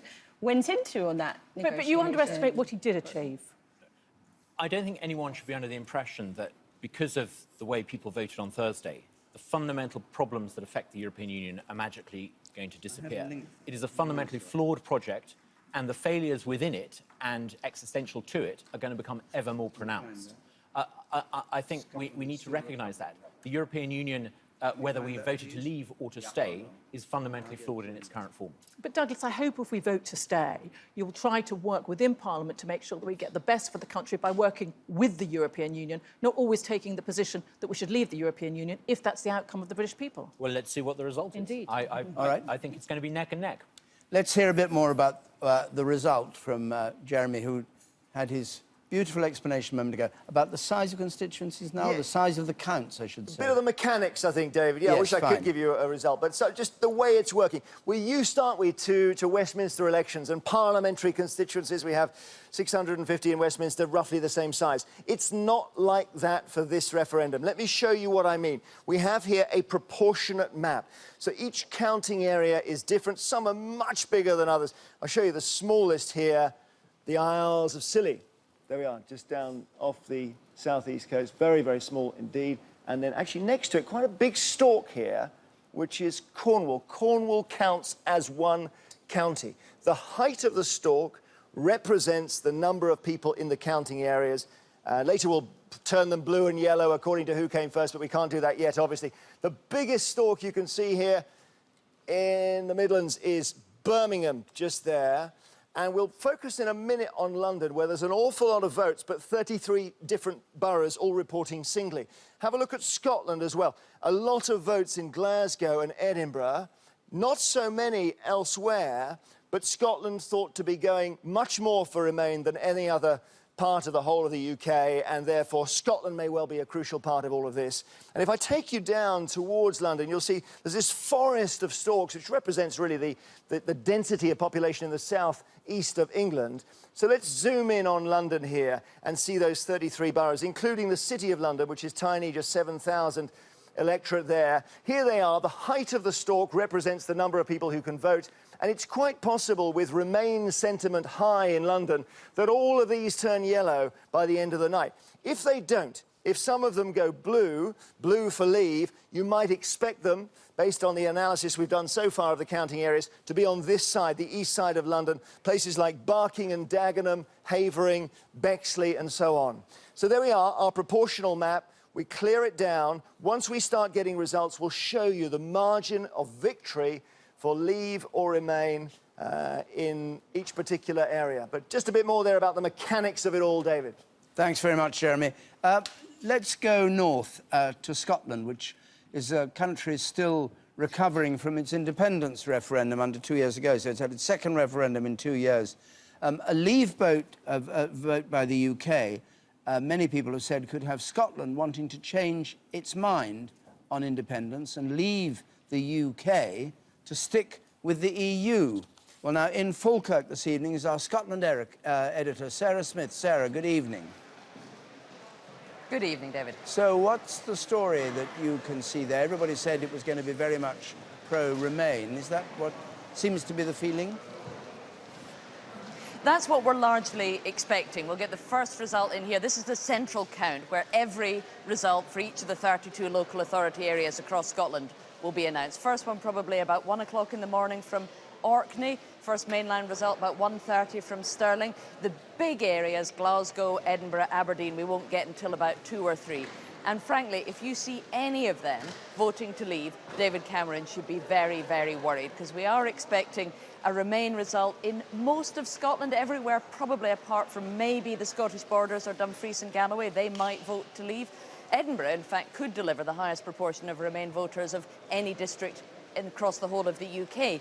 But it's not how Scotland votes that matters. If the whole of Scotland votes to Remain, it's still what the UK voters decide, and that, of course, could have, as you were saying, very profound implications here in Scotland.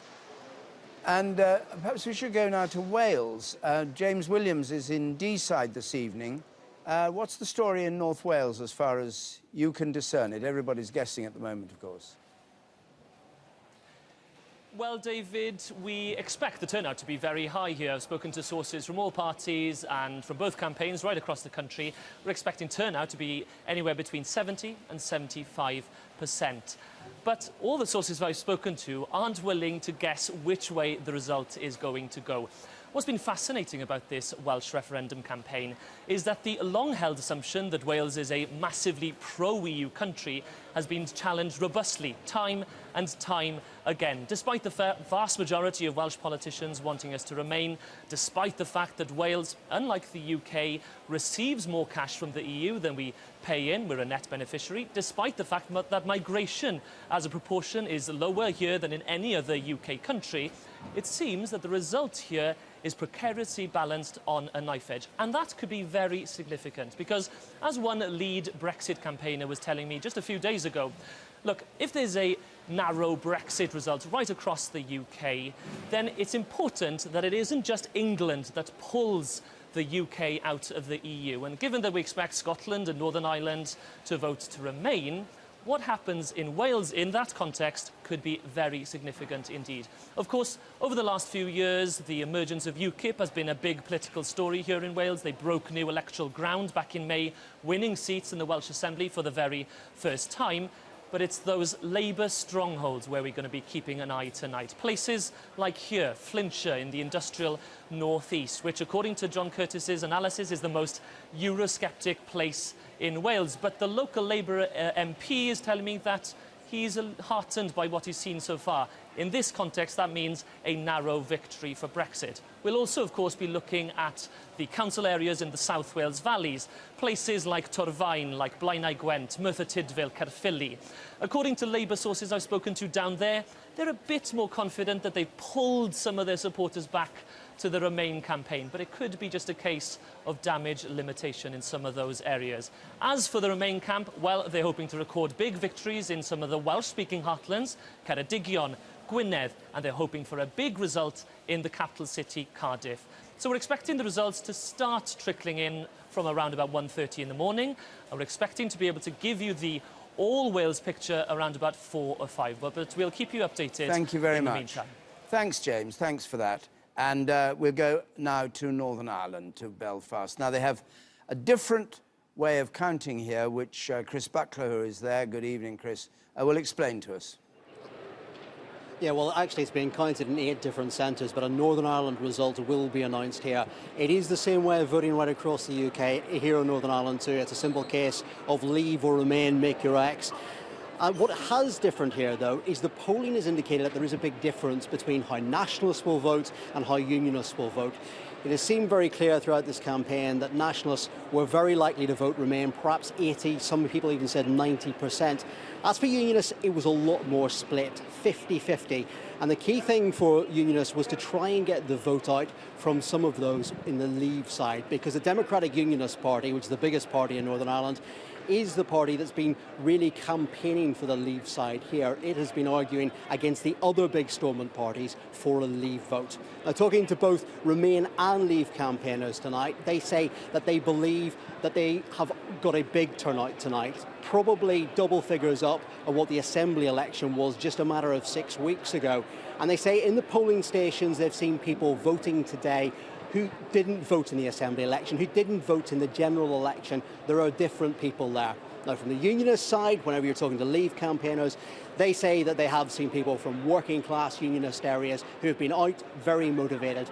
But Remain campaigners have made it clear as well that there have been more younger people out. And whenever you take a look at the figures anyway, as far as Nationalists being much more likely to vote and Unionists being perhaps 50-50 split, I think it's clear we will get a Remain vote here in Northern Ireland, and we expect that to be announced probably sometime after 4 o'clock. Thanks very much, Chris. Well, we will, of course, get constituency by constituency results, so we will be able to get it a bit sooner. Now, we've all been talking about Newcastle being first with the result. There seems to be a possibility that Gibraltar will be first with its result, and James Niche is in Gibraltar. Good evening, and tell us what's going on. Hello from the southernmost tip of Europe, where the count in Gibraltar has finished. 20,000 passionate Gibraltarians have been exercising their right to vote in this EU referendum with a massive turnout of 84% here on the Rock of Gibraltar. And the early indication is that that result will overwhelmingly be in favour of a Remain vote. I've just been speaking to members of the Stronger In campaign. They're sincerely hoping for about a 90% for Remain. The result in Gibraltar is imminent. We expect it to be declared in the next 10 or 15 minutes. The count has finished and the results have been sent to the Southwest region for verification. They will now come back to the counting officer, Paul Martinez, and he'll declare. An interesting aspect of this campaign in Gibraltar is that Stronger In, they've run a very intense campaign. Remain or Leave have been practically invisible in this campaign, and that's why everybody that's here behind me, all the supporters, all the campaigners, are really hoping this is going to be in the European Union. Of course, this is 20,000 votes, so not a big number to give us the wider picture for the UK. So there'll be many people not sleeping tonight, hoping that this is now going to be replicated, at least as far as an in vote is concerned, for Europe, for Gibraltar to remain part of the European Union when that UK national declaration comes in the early hours of the morning. Just briefly, for people slightly puzzled by this, explain how Gibraltar came to be in the EU and to be voting on this.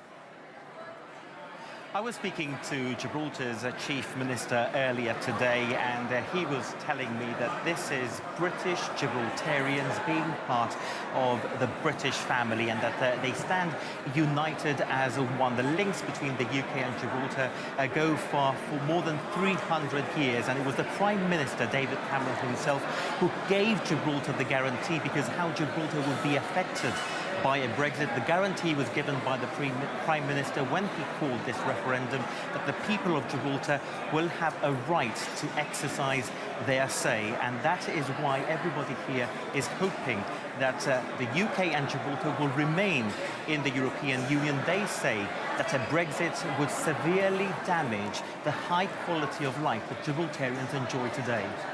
Thank you very much indeed, James. And we'll look forward to getting, I think it will be the first results. We're looking forward.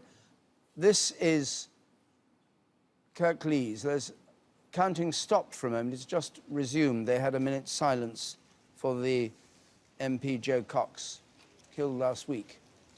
And the same in Leeds, I think, where counting stopped. It's now resumed. So I think we can go to the news, which is perhaps what we should do now. I don't know whether the news will have changed, but here we are. There is the front of Broadcasting House, and the result, which will show you not very much at the moment because we've had no results. Sometime later, there we are, count underway. Sometime later we'll have it. So let's go and get a full roundup of the news. Here's Rita Chakrabarti. David, thank you. Well, as we've been seeing, the counting has begun of millions of votes cast across the UK in the EU referendum. A record 46 million people were entitled to vote on whether to remain in or to leave the European Union. The first results are likely to be announced shortly. Here's our political correspondent, Ellen Nagania, and her report does contain some flashing images. So Big Ben has struck 10 o'clock. It was the moment polling stations closed. The UK had given its verdict. But now the waiting, a night of counting ahead. In Sunderland, the team began their traditional race to be the first to complete their count. And as ballot boxes were opened in Swindon, politicians said it looked like turnout was high. People who often don't vote are suddenly voting, and so that's what makes this a little more problematic. So I'm trying not to be inscrutable. I'm just simply saying it's been hard fought. It's been, in many senses, great fun. It's been difficult, but we'll now have to wait for a bit and see what the results are. It's very narrow. With rumours doing the rounds about who's ahead, it's a nervous wait for campaigners. I was going around the state this evening, and there were an awful lot of people telling me either they were going to vote leave or they had voted leave. And I don't believe the bookies and the markets always get it right. Tonight, it's emerged prominent Leave campaigners Boris Johnson and Michael Gove are among a group of MPs who've signed a letter calling on David Cameron to carry on whatever the result. It's been a ferocious and fractious campaign, and there are wounds that need to be healed. Ellen Nagania, BBC News. Well, as the world waits for the UK's decision, the pound has risen to its highest level this year against the dollar and is on track for one of its strongest weekly performances in 30 years. When the New York Stock Exchange closed a short while ago, the pound was trading at just under $1.49. The FTSE 100 share index also closed up over 1 percentage point today. Storms and heavy rain have caused serious flooding in parts of London and in southeast England. Several commuter and underground lines in the capital suffered cancellations and severe delays. There were more problems this evening as commuters tried to get home following further heavy downpours. Police in Germany have shot and killed a masked gunman after a terror alert at a cinema complex. The incident happened in the southern German town of Viernheim near Frankfurt. The man entered the complex and took some people hostage before being shot. Police say no one else was injured. Our correspondent Jenny Hill is in Berlin. Security services and police sources, in fact, have told local media that actually it looks as though this wasn't a terror IS-inspired attack, but rather that it was perhaps the work of a confused individual who appears to have been acting alone. There were some witness reports that suggested that the man himself appeared very confused during the incident.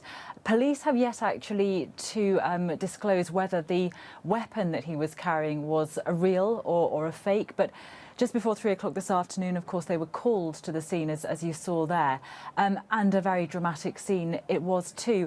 I think really this incident serves just to highlight yet again how Germany and indeed many other European countries are on a real state of high alert. A man has been jailed for life for plotting a beheading on the streets of London, inspired by so-called Islamic State, which could have targeted a poppy seller. 23-year-old Nadir Saeed was arrested in November 2014, just days before Remembrance Sunday. One of the world's longest-running civil wars in Colombia has been brought to an end after more than 50 years of fighting. The so-called FARC rebels have signed a deal to lay down their arms following 3 years of negotiations. That's it. More from me in a while. We have the result from Gibraltar, so let's go to Gibraltar and hear from James Nish. As Council Officer for the Gibraltar area at the referendum held on 23rd June 2016 under the European Union Referendum Act 2015, and having been authorised to do so by the Regional Council Officer, I hereby give notice that I have certified the following. The total number of ballot papers counted was 20,162. The number of votes cast in favour of remaining a member of the European Union was 19,322.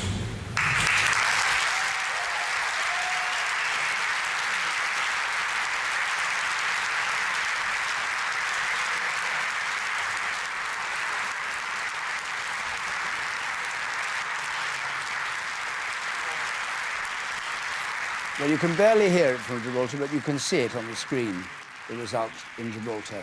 Just 823 wanting to leave the EU, 19,322 wanting to remain. I'm not quite sure why we can't hear it clearly, but anyway, that is our first declaration, our first result of the 382 we're going to get by 6 o'clock or so in the morning. So that is a first result. It is absolutely no surprise, because it was well known that Gibraltar was going to go entirely. I don't know who those 823 are or what their motive is. Douglas Carswell, they're probably friends of yours. Maybe they're from Clacton. Did you think that Gibraltar should vote out, or did you accept that it was going to stay? They're going to have their own distinct perspective, and I think we need to respect that. But, you know, I hope that North Clacton undoes that result, but we'll see. Okay. Just a couple of tasters that are coming to me from various places around the country. Two different sources suggesting to me that Sunderland, which is going to be one of the other early results that we expect to be for Leave, might be very, very clearly for Leave. One source has suggested to me the sampling there suggests as high as 62% for Leave, only 38% for Remain. Now, that is, of course, way off being the official result, but it would be very important because Sunderland would be an indication of how strong the Leave vote might be in other parts of the country. Leave were always meant to be slightly ahead, but if they're as much ahead of that, that would be quite something. Nigel Farage arriving at the headquarters of his part of the Leave campaign, Aaron Banks' headquarters. And Nigel Farage, apparently, he now says that his views about what had happened was based on what he'd heard from his friends in the financial markets. So when he said he thought that by a whisker the Remain campaign had won, that was what it was based on. Nigel Farage, of course, who was the man who actually got the whole referendum thing off the ground with UKIP way back, and has had a campaign. He's been quite cross quite a lot of the time with the Leave campaign for excluding him and refusing to turn up at places, and actually running his own campaign and being criticised rather robustly for some of the things, particularly that famous poster showing refugees from Syria, which Douglas Carswell and others complained about. Apparently he did speak here. I don't know why the pictures are so rough. You'd think it was done on an iPhone, those photographs. But anyway, the pictures. Let's just hear what he had to say. Ladies and gentlemen, good evening. Good evening. I want to say a massive, massive thanks to every single voter today who had the guts to defy their party political leaders, to defy the establishment, to defy the elites and to defy the big boys. I can't imagine there's ever been a campaign in which ordinary folk have been subjected to so many threats.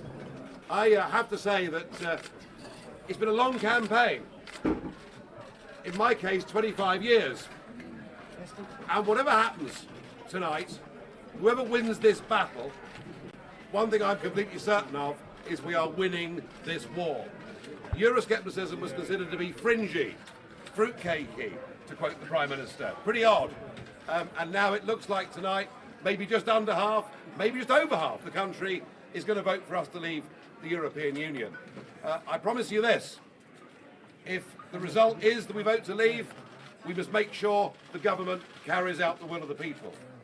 If the vote is we haven't quite made it, then we've got a lot to look forward to as continued EU members. Tomorrow, Mrs Mogherini, the Foreign Affairs Minister, will launch their big new global initiative, including defence. Next week, talks begin for Turkey to join the European Union, and in July or August, we look forward to the third Greek bailout.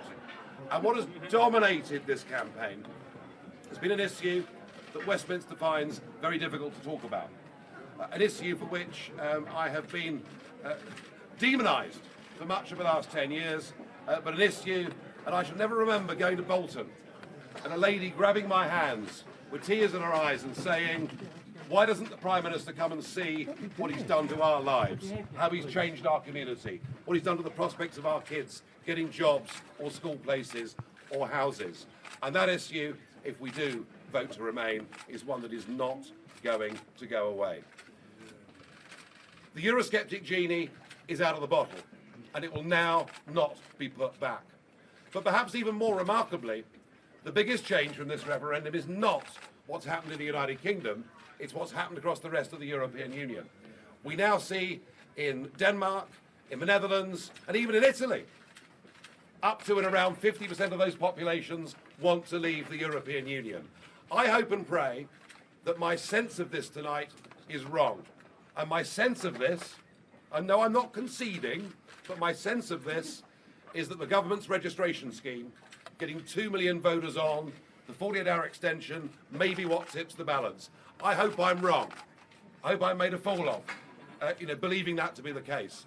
But either way, whether I'm right or wrong, if we do stay part of this union, it is doomed, it is finished anyway. If we fail tonight, it will not be us that knocks out the first brick from the wall, but somebody else. We have fought an amazing campaign. Even a year ago, we were told the Remain campaign would be 20, 25, maybe even 30 points behind the establishment position. We're not. We're running them close. Nigel Farage there, who incidentally said that if it was a 52-48 gap, it would be unfinished business. If the Remain campaign wins 2/3 to 1/3, that would end it. And he said that if Remain wins, he was going to go out and get hammered.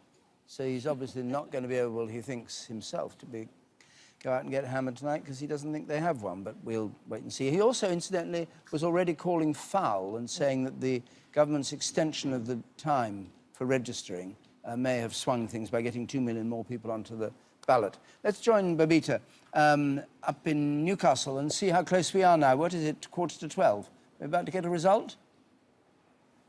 Yeah, we're about to hear a result declared here in Newcastle, David, in the next few minutes or so. But we understand from what we're hearing from our sources here that the result in Newcastle is going to be a marginal result for the Remain camp. That's a marginal result for Remain here in Newcastle. We're waiting for that official declaration to be made on the stage here with the Chief Counting Officer who's going to take centre stage here, Pat Ritchie. What's happening at the moment is that they have gathered all the results and they've punched those results through to the regional counting officer who is based in Sunderland. They're now authorising that and will make that public declaration of a marginal Remain result here in Newcastle. We're just waiting to have the official figures here, but I can tell you also that turnout was 67.6% in Newcastle. But what we're hearing on the ground here is a marginal result for the Remain camp. Babita, thanks very much. John Curtis, if it is marginal for Newcastle, and we don't know, of course, it's not good for the Remain camp, that, is it? Well, it's either not good news for the Remain camp or maybe in Newcastle our modelling has not proven to be quite so good. We'll find out later on which of those two things are true. But the truth is, given the evidence we have before us and given the character of Newcastle, this is the kind of place where we'd expect the Remain side to get around 60% of the vote if the country was dividing 50-50 overall. So if the vote for Remain is well below 60%, well, maybe Newcastle's exceptional. We'll have to wait and see. But that is certainly not a result that, shall we say, is consistent with the expectations that have been generated by a couple of polling exercises that were revealed shortly after 10 o'clock. So it could be an outsider. It wouldn't, you wouldn't take it too seriously. Oh, look, we shouldn't go too strong on just one result. Remember 12 months ago, Sunderland was quite good for the Labour Party, and we said then, hang on, this is not necessarily the way the whole country is going to go. So equally, I would say to you, we've got to get a number of results in before, and we start to build up a consistent pattern before we can even begin to sensibly speculate about what the result's going to be. Okay. All we can say at the moment is, well, we've heard the polls, and we may be now hearing Newcastle, and maybe we need to suspend our judgment. When Nigel Farage said that government had fouled by extending the voting period and 2 million more people had come onto the register, do you support him in that? Do you think it's a rigged election, this, which is what he was in effect saying? I think it's really important to show respect for democracy. We've just been through a very prolonged debate. Yes, I think we can legitimately complain about taxpayer-funded propaganda, about the Treasury pumping out a forecast fiction, but when it comes to getting people to engage in a referendum, surely that's a good thing. We've waited 40 years for this moment. Getting more people to engage in the process is a good thing, and there are lots of things we can complain about, but I don't think that should be one of them. OK. Yeah, Amber Rudd. Well, I just think I agree with Douglas. I think it's an It's absolutely reasonable. ridiculous thing of Nigel Farage to say. You know, we have to respect the British people, and he needs to respect the British people in having made that decision, whichever way it is, as I will respect the decision, whichever way it is as well. What were you expecting in Newcastle? Because you obviously... I'm afraid I don't have those sort of details to hand. Oh, right. I'm looking forward to seeing their interpretation. All right. Laura? I was just going to... A couple of other bits coming in. Been suggested to me it might be 61%, as high as that, for out in Crawley. But in London, in Wandsworth, a borough that would be expected to be Remain, being suggested to me it might be over 70% for Remain. But what... So early in the night, but it may well be we're looking at a very, very divided type of vote in very different kinds of community, potentially. That might be the pattern of the evening. You want to add something? Just merely talking about the posters. I thought you were going to ask me about those. No, I wasn't.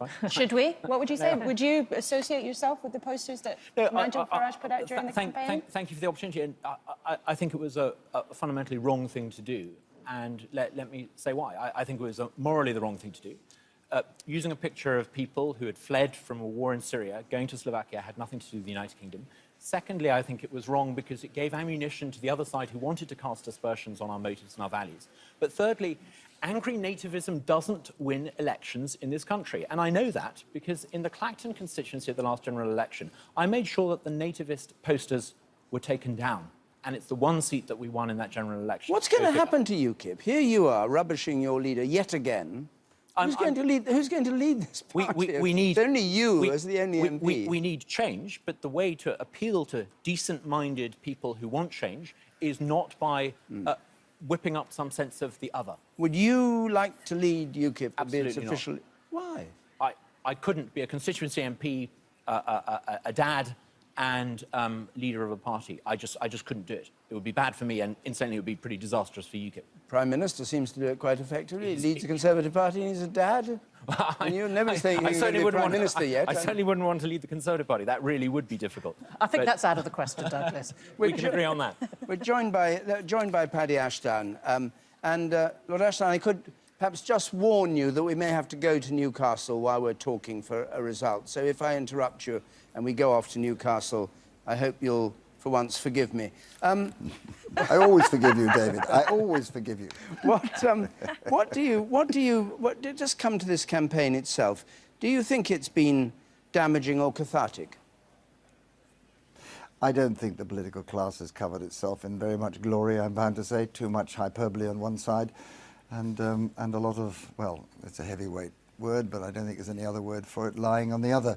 By the way, I mean, Douglas Carswell and I profoundly disagree about this, but he really is an honourable man. He's just made two very important statements. First of all, that Nigel Farage, true to form, is determined not to accept the sovereign voice of the British people and he'll come back again. And secondly, on that poster, David, I don't know the results, and even if I do, having said I'd eat my hat on your programme last time, I'm certainly not going to do it again, especially with the blessed John Curtis there just behind you, to whom I owe a deep apology. Twice, by the way. I've done it twice, and I was wrong on both occasions. There is a question you just about touched on with Douglas that I'd like to raise with you. I think the thing we're missing here is the postal vote. I don't know what the total postal vote across Britain is, but was it 20, 25, maybe 30%? I don't have a figure. But John will know. And how do they take that into account in the polls? Because my guess is that the postal vote across the country will be very heavily Brexit, because it was cast right at the height of the Brexit surge at the time of immigration. Right.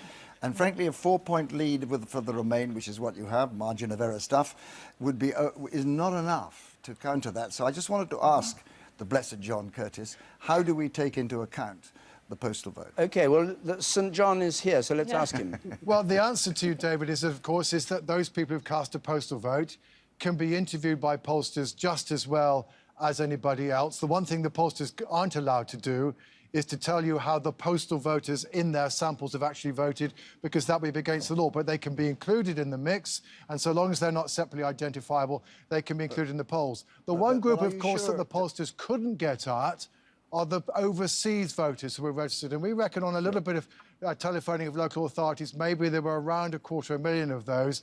It's still not an enormous number, but that's certainly one group that the pollsters definitely could not get hold of. I don't want to get into the intestines of this too much, but You started it. Yeah, I know, but I'm really genuinely interested, because my sense is that the postal vote may well tip this in an opposite direction to the latest poll. So here's my question for John. I'm a postal voter. I voted out, but I've changed my mind. And you ask me now how I'm going to vote, and I may say I'm voting in at this stage, but that out is already cast. Do you understand what I'm saying? The pollsters do. Once you've got into the period where it is possible for somebody to have cast a postal vote, people are asked in the interview by most pollsters, are you registered to have a postal vote, and have you already voted? In which way have you voted? So therefore, the pollsters ask postal voters how they have voted, as opposed to simply asking them everybody else how they will vote. So, you know, within the limitations of polls, they should get that bit of the exercise right. Okay, fine. In which case, we'll wait and see. I mean, the bottom line truth, I think, as we all acknowledge, is anybody who tells you they know how this is going to go, don't. And I think this is still, even if the polls are right, they're within the margin of error of nothing. We're all just going to have to be terribly patient. OK, well, thank you very much, Lord Ashdown. And maybe you'll be patient and come back a bit later on to us from Westminster. Delighted to. Good to see you. Thank you very much indeed. Joe Coburn's in Manchester. Joe, what have you've got somebody with you, and I don't know who it is. David, I'm here you can in explain. the town hall. Yes, no, it's Steve Baker, Tory MP, who has been campaigning for Leave. In fact, the Leave and the Remain campaigns are building up in their supporters here, obviously waiting for any more results coming through. But we've also been talking about the future of the Prime Minister, David Cameron. And Steve Baker, Tory MP for Wickham, you've removed your name from a letter that stated that David Cameron should stay on whatever the result as Prime Minister. Why have you done that? Well, I signed the letter in a spirit of goodwill. I think it was on the Monday. But then as we went through the week, the campaign was escalating, Project Fear was escalating, and as a matter of protest, I took my name off and I simply didn't put it back on. But I'm very happy to say tonight that I'd be very glad if the Prime Minister continued on tomorrow, whatever the result is. I think he does have a mandate and a duty to stabilise the markets, to stabilise the country and keep the Conservative Party together. So why didn't you put your name back on? Well, you know, I think sometimes we get carried away with names on and off letters. I'm very happy to tell people tonight that I'll be supporting the Prime Minister in the morning. Now, how unhappy were you with what you called the punishment budget by George Osborne? Well, I'm happy to admit that I was the one who organised the 65 MPs to say that they would, to issue a statement to say they would vote against it. So I was extremely unhappy with it. I thought it was ludicrous, and indeed I found myself talking to Remain MPs who also thought it was a silly campaigning tactic. It was really frightening people, and I didn't think it was a legitimate thing to do. And so, as a campaigning strategy, we responded in kind and said we would vote against it, which, of course, if it comes forward, we will now do. Right, so you stated your support for David Cameron. Would you state your support for George Osborne to continue as Chancellor? If George Osborne brings forward that budget, we'll vote it down. But these are not really matters for me. It's a matter for the Prime Minister when all things are considered. Any of your other colleagues who have not signed that letter, or perhaps removed them in the way that you did, who are going to reinstate them? I don't think there's any danger of colleagues combining against the Prime Minister. When you look at the number of colleagues who've been willing to sign that letter, as indeed I was, you can see that the movement in the party is to keep the Prime Minister in place and to ensure he's able to go forwards and stabilise the party in the country. And that is the mood of the Conservative Party. There's no appetite for letters going in to have a vote of confidence. We know that he does have the confidence of the party. What about a hunch tonight on the result? We've had a few results in. Yeah. Obviously, that doesn't indicate necessarily what the outcome is going to be. What's your feeling? Well, if Gibraltar is representative, then I'm in a lot of trouble. But my feedback I had today from Leave MPs right across the country was it was a mood of elation, a huge turnout and huge support for Leave in constituencies up and down the country. So I'm really looking forward to seeing the results when they come in. Right, Nigel Farage seemed to indicate that Remain had the edge. Well, I understand they've polled about 10,000 people, but I understand the turnout in Wickham's about 3/4, so about 50,000 people. So, you know, they've polled about a fifth of the electors of Wickham who voted today. So I think the reality is that poll could easily be very wrong. At the moment, we have poor quality data, but it's the best we've got. All right, so you're confident? I am. All right, Steve Baker, thank you very much. That's it from Manchester for the moment, David. So let's have a look at the front of Broadcasting House in London and see what it shows. It's the only result we've had in so far, and it's no surprise at all. And it's sounding as though this may be a very close-run result tonight on this referendum. It's just sounding like that, because we're getting conflicting reports all the time. We had Nigel Farage saying he thought that Remain would win by a whisker. Then we've got this report. We haven't yet, of course, been able to find the answer, that Newcastle is well below expectations for Remain. So we're waiting for these figures. And this is the Newcastle count. It looks as though they seem to have pretty well wrapped it up, but of course all these things have to be carefully checked. The tellers here, Laura, as far as you know, these tellers, are they all from the two camps? Remain and Leave? They probably are. I mean, I don't mean the counters, but there will be tellers there checking, won't there? There will indeed, and there will be people who are also sampling. So in these kinds of pictures, these kinds of moments, you tend to see people from either side sort of drifting around the room, looking rather nervously, trying to basically look over the teller's shoulders and watching as the size of the piles stack up on the tables around a counting room. There are always moments of huge anticipation. But interesting sources in the out camp are saying to me that all of their sampling is looking better than they had expected it to. Now, we are getting conflicting results, conflicting suggestions all over the place, but in the last few minutes, that is what's been said to me. They're sampling, which of course is just as they get to peek over the shoulder and look at the numbers stacking up, but is suggesting that they're doing better. But to all those people who asked us in recent days, when can I get some idea of what's happened? The answer is not at midnight, because we haven't got an answer yet. Emily.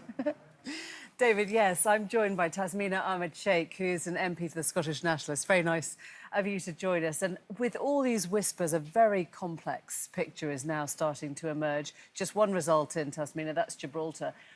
Would you be surprised if Scotland wasn't quite as unified on this vote as many were predicting? It's very, very hard to say so early in the evening, even if we're trying to make conjecture about what might happen across the rest of the UK. It's hard to say. I'm very pleased that there's been a high turnout in Scotland. It's been predicted between 70 and 80%, not quite the 84.6% record turnout in the independence referendum. But we're very, very proud in Scotland of the positive campaign that we have fought, and I think that will reflect a high turnout, and I'm very hopeful for a vote for Remain, but it's so early in the evening to say. It is, of course, early. And if Scotland looks like a Remain, we're going to hand straight back, because we've got a Newcastle result. David. June 2016, under the European Union Referendum Act 2015, and having been authorised to do so by the Regional Counting Officer, I hereby give notice that I have certified the following. The total number of ballot papers counted was 129,072. The total number of votes cast in favour of Remain was 65,404. The total number of votes cast in favour of Leave was 63,598. The total number of ballot papers rejected was as follows. No official mark, 0. Both answers voted for, 20. Writing or mark by which the voter could be identified, 5. Unmarked or void for uncertainty, 44. The total number of ballot papers rejected was 69. So there is the first result from England and from within Great Britain that we've had, and it shows the Leave campaign just a little bit behind Remain, not nearly as much behind as all the experts had been saying we should expect from Newcastle upon Tyne. 63,598 Leave, 65,404, and that is 49.3% for Leave, 50.7% for Remain. And that could be a very significant result, because it's against the predictions that all the experts had made about what Newcastle upon Tyne would do. John, you were talking earlier on about students and people with degrees and all that, and that was why Newcastle was likely to be fairly firmly in the Remain camp. Not so. Well, that certainly seems to be the case. So it may be possible that the experts are going to have egg on their face later on tonight, or it may be that this is a first sign that the Remain side are not necessarily going to do quite as well as those early polls suggested. I'll give you a couple of other things, David, that might give the Remain side reason for some concern. The first is that it looks as though the turnout, which may be across the UK as a whole, is going to be over the 70% mark, may well be lower in Scotland than elsewhere in the UK. There's not been much of a campaign there, partly because virtually all the politicians were in favour. Maybe that will work against the Remain side, given how pro-Remain Scotland is expected to be. The second thing is that we've spotted is that we have quite a lot of places now where they've declared their turn-up, and it looks as though in places where there's a relatively large number of pensioners who we know are more likely to vote for Remain, that these places have seen a markedly higher turnout than in those places where the age profile is predominantly younger. So, you know, these are just straws in the wind, but these are first straws in the wind that, shall we say, if 10 Downing Street was feeling a degree of relief at 10 o'clock this evening when they heard the YouGov poll, maybe the champagne's gone back in the fridge. And we should say, of course, that for all that we show Newcastle upon Tyne or Sunderland or wherever, in the end, every single vote counts. And, and that's why Scotland's important, because if Remain people haven't turned out in Scotland, then those votes are lost. Yes, the pattern of turnout in this referendum is as crucial as the number of votes cast. We have Orkney. Let's see the Orkney Islands result. Leave 4,193, Remain 7,189, and that's 37% for Leave and 63% for Remain. It was expected to be strong for Remain. Well, it's reasonably strong for Remain. And we haven't got Sunderland yet, still not declared. Let's go to our reporter in Sunderland. Do you have the result in Sunderland? Naga? Do you know what the result is? No, David, we don't have the result in Sunderland. Not yet, David. We don't have the result in Sunderland. They're keeping a very close eye on Newcastle. Of course, that 1,807 vote split between Remain and Leave, that result from Newcastle came through. We've spoken to Remain campaigners here. They were quite pessimistic. We spoke to 3 Labour campaigners. They were expecting a 60-40 split towards Leave. We are expecting the result, though, in the next 10 to 15 minutes, hopefully. What did they make of what happened in Newcastle when that news came through? Very surprised at how close it was. I mean, lots of raised eyebrows here from the counting officers. Very surprised indeed. They aren't expecting it to be as close here, but as we know, as the evening turns out, what can we say? They're keeping a very close eye on all the results, but as I said, we're expecting a result here in about the next 10-15 minutes. All right.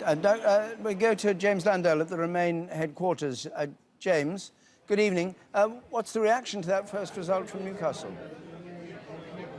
Well, I have to say, David, before that moment, there was a pretty cheerful, optimistic mood here, but definitely when they heard that result from Newcastle, there was a distinct sucking of teeth, but I think a little bit of the wind had been taken out of their sails. The mood here, I think, is still hopeful. They've been talking about how they hope that the economic argument has finally hit home, that the Labour vote has finally begun to harden a bit. They think that the Leave's immigration argument began to peter out, they say, towards the end of the campaign. But I think at the moment, the one thing that's worrying them, if you talk to 1 or 2 people here, is those postal votes. They don't know what that is. For them, that's one of the big unknowns. So still, I'd say the mood here is, cautious, optimistic, hopeful, but I think that last result certainly made them think twice.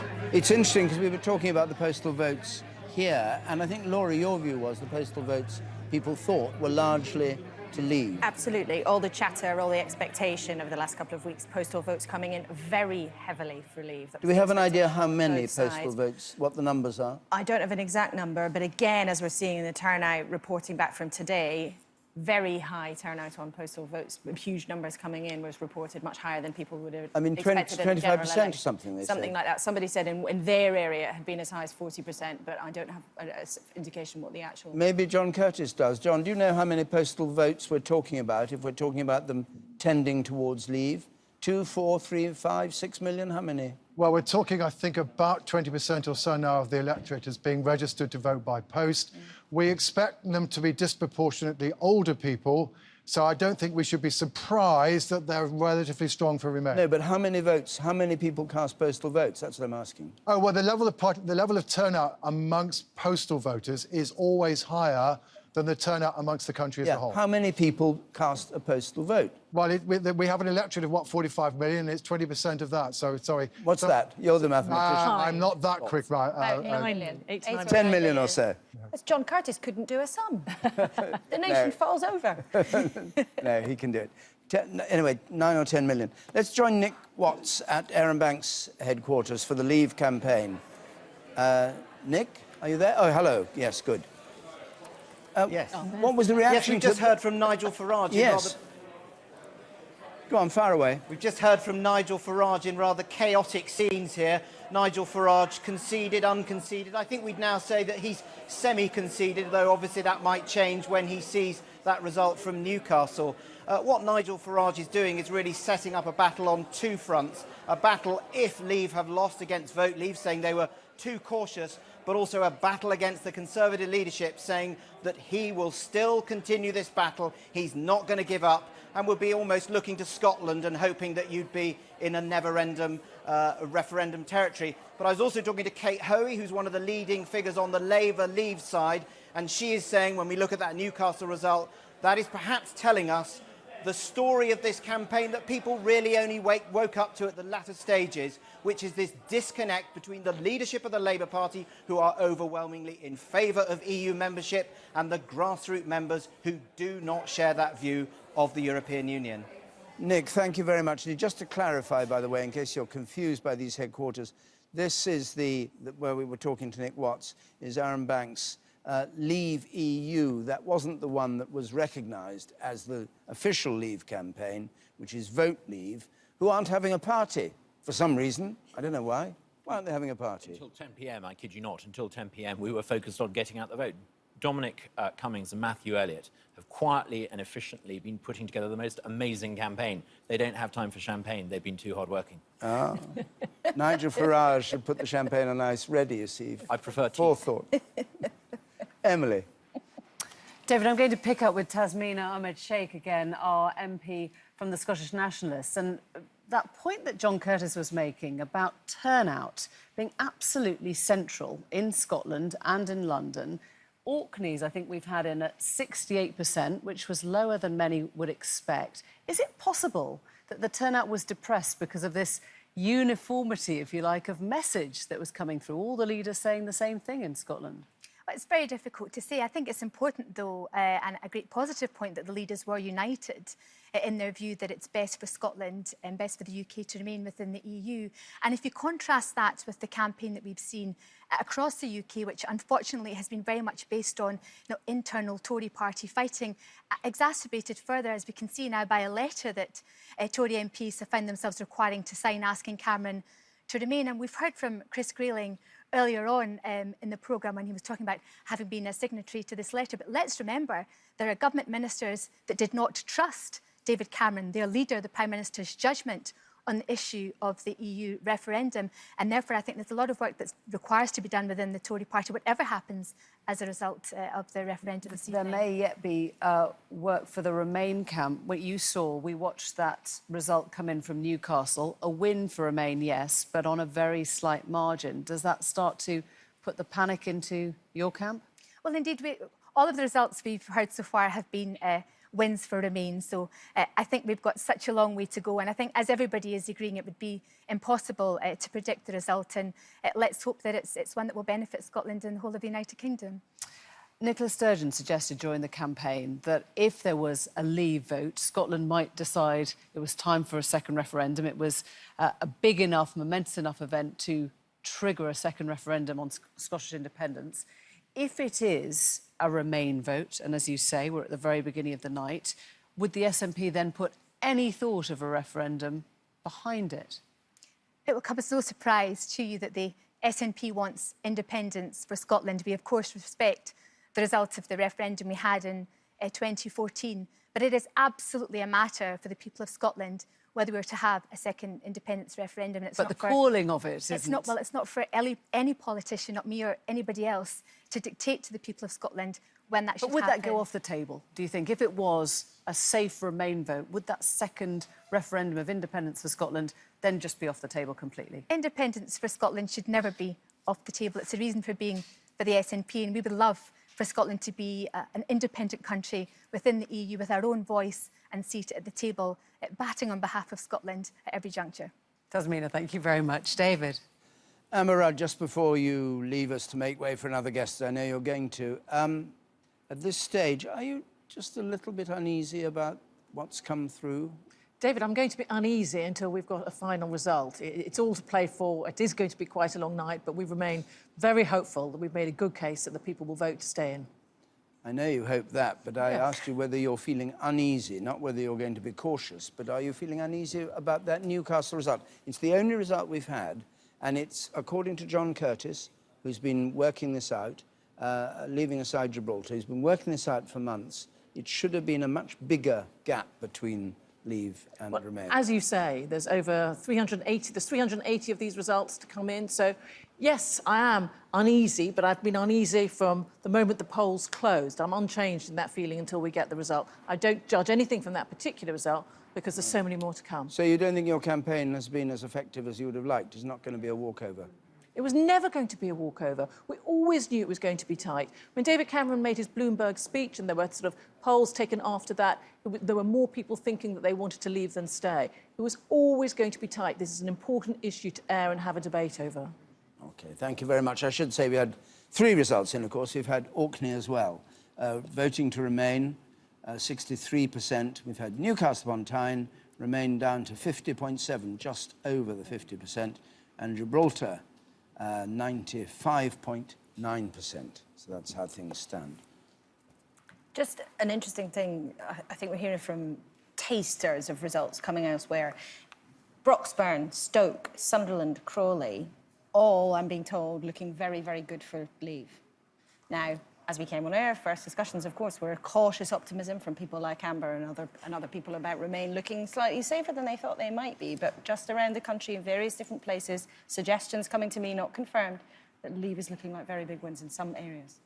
Should perhaps just explain the bottom half of our screen. You saw Clackmannanshire going through then, voting to Remain. We'll have each of these counting areas, these local authorities, showing there as the results come through.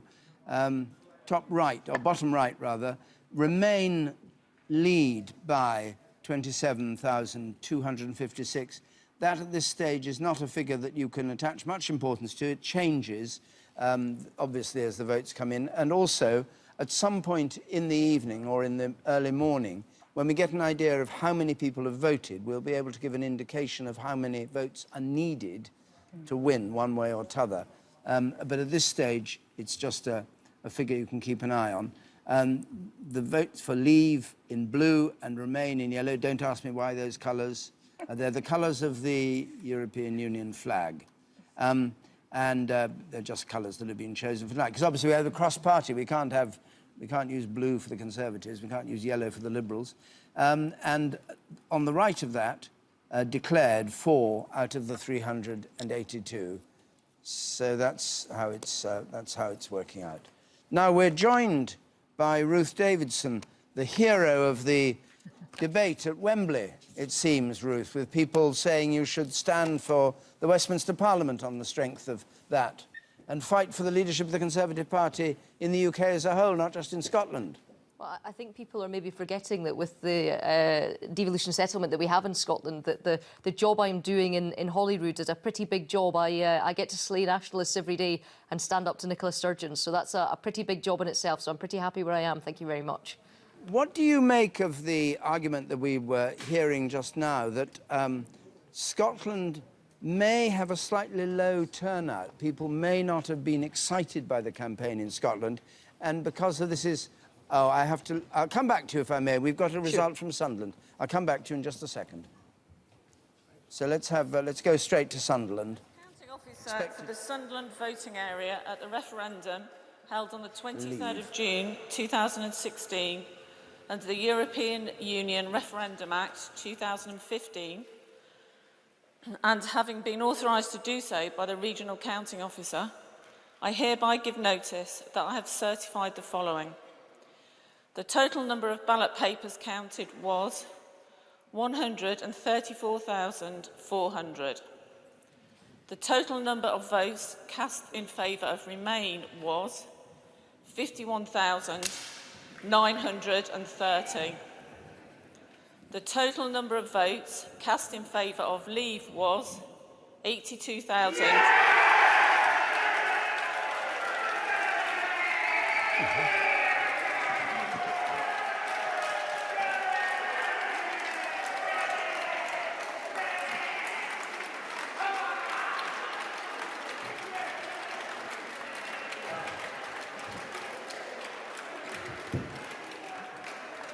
The total number of votes cast in favour of Leave was 82,394.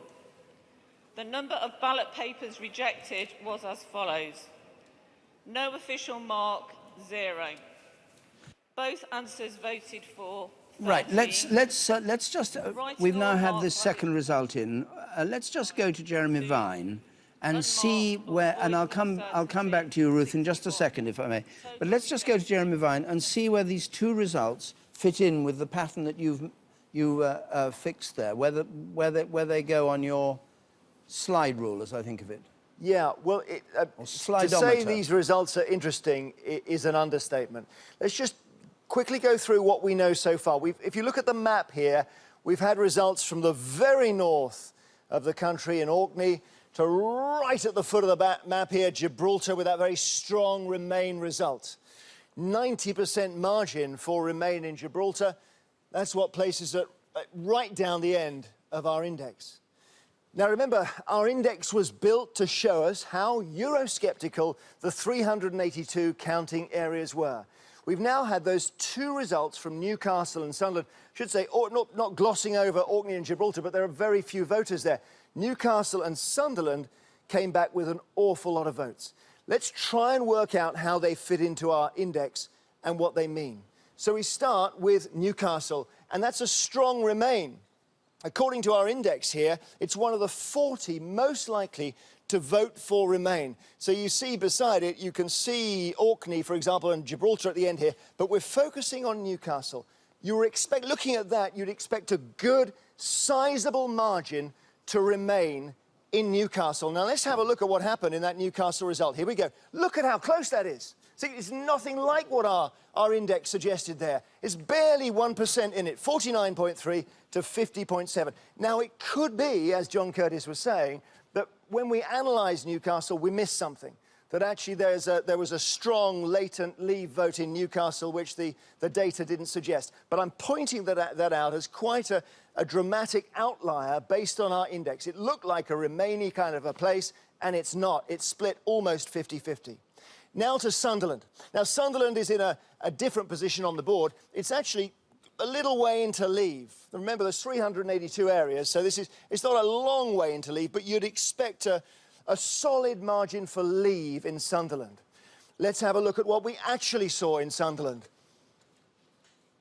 And you see 61% to Leave and 39% to Remain. So 20-point or more gap. Now, looking at our board, you'd think that's a bit more for Leave than we might have been expecting based on its position on the board. Because it's not that far off the centre, Sunderland. You might have expected it to be tighter. So these results have given us something to think about. We're looking at our index, we're wondering about the order, we're thinking, wait, is Leave's vote here a lot stronger than anyone was thinking? We'll find out as the results go in, but my goodness, Newcastle and Sunderland, David, don't anyone go to bed yet. Thanks, Jeremy. And the markets, of course, have been very sensitive over the last few days. Kamal Ahmed, our economics editor, is here, and you have news that these two results have already affected the markets. Certainly, David, there are some relatively sweaty traders out there tonight. A lot of strength in sterling early on tonight after the poll suggested that Remain had done very well. In the last few minutes, sterling has come down markedly off a high of $1.50, where it was its highest in the year. It's fallen by 3 or 4 cents since then in the last few minutes. I think traders are sitting there looking at the result in Newcastle, looking at the result in Sunderland and thinking, oh, hang on a minute, maybe those polls are a little bit too optimistic for Remain. We're in the wrong position now on sterling. Sterling would be expected to fall markedly if Britain did leave the European Union. And they're maybe on the wrong side of this trade at the moment. And there is some significant selling. What you're going to get, I think, David, over the next 2, 3, 4 hours is great volatility for sterling. They're making a lot of money while they do all this. Some people will be making a lot of money somewhere when you have this amount of volatility, either buying or selling. And why, just to explain the point, why, if it is a vote for leave in the end, will sterling fall? Because that will be, investors will think that it could be bad for the UK economy. Most economists say that if Britain did leave the European Union, then ultimately that could be, in the short term at least, bad for the UK economy. And also investor sentiment might turn against Britain. Britain runs a current account deficit. We need, as Mark Carney described it, the Governor of the Bank of England, the kindness of strangers to support our debts. If those strangers start thinking, I'm not too sure about the UK economy at the moment, particularly if it left the European Union, then that would mean that sterling would start falling. Well, you'll go on keeping an eye on it. I will. And keep us. We won't be gambling along with those market traders, but we'll be hearing how their gambles are going. We just rejoined Ruth Davidson. Thank you for your patience, Ruth, leader of the Scottish Conservatives. I was asking you whether there was a worry in Scotland that the Remain camp and the people who wanted Remain may not have pulled their weight tonight because the campaign itself was rather lacklustre. Well, in Scotland, we're looking at a turnout that's not as high as the independence referendum 20 months ago, which was 85%, which was extraordinarily high for a democratic event anywhere in the UK. But it is looking like it's running around or even above 70%, which is higher than the Scottish parliamentary elections last month, higher than the general election. So I think it's been a pretty good turnout across Scotland. Are you disconcerted by the news that's come in so far from the two results in England that we've had?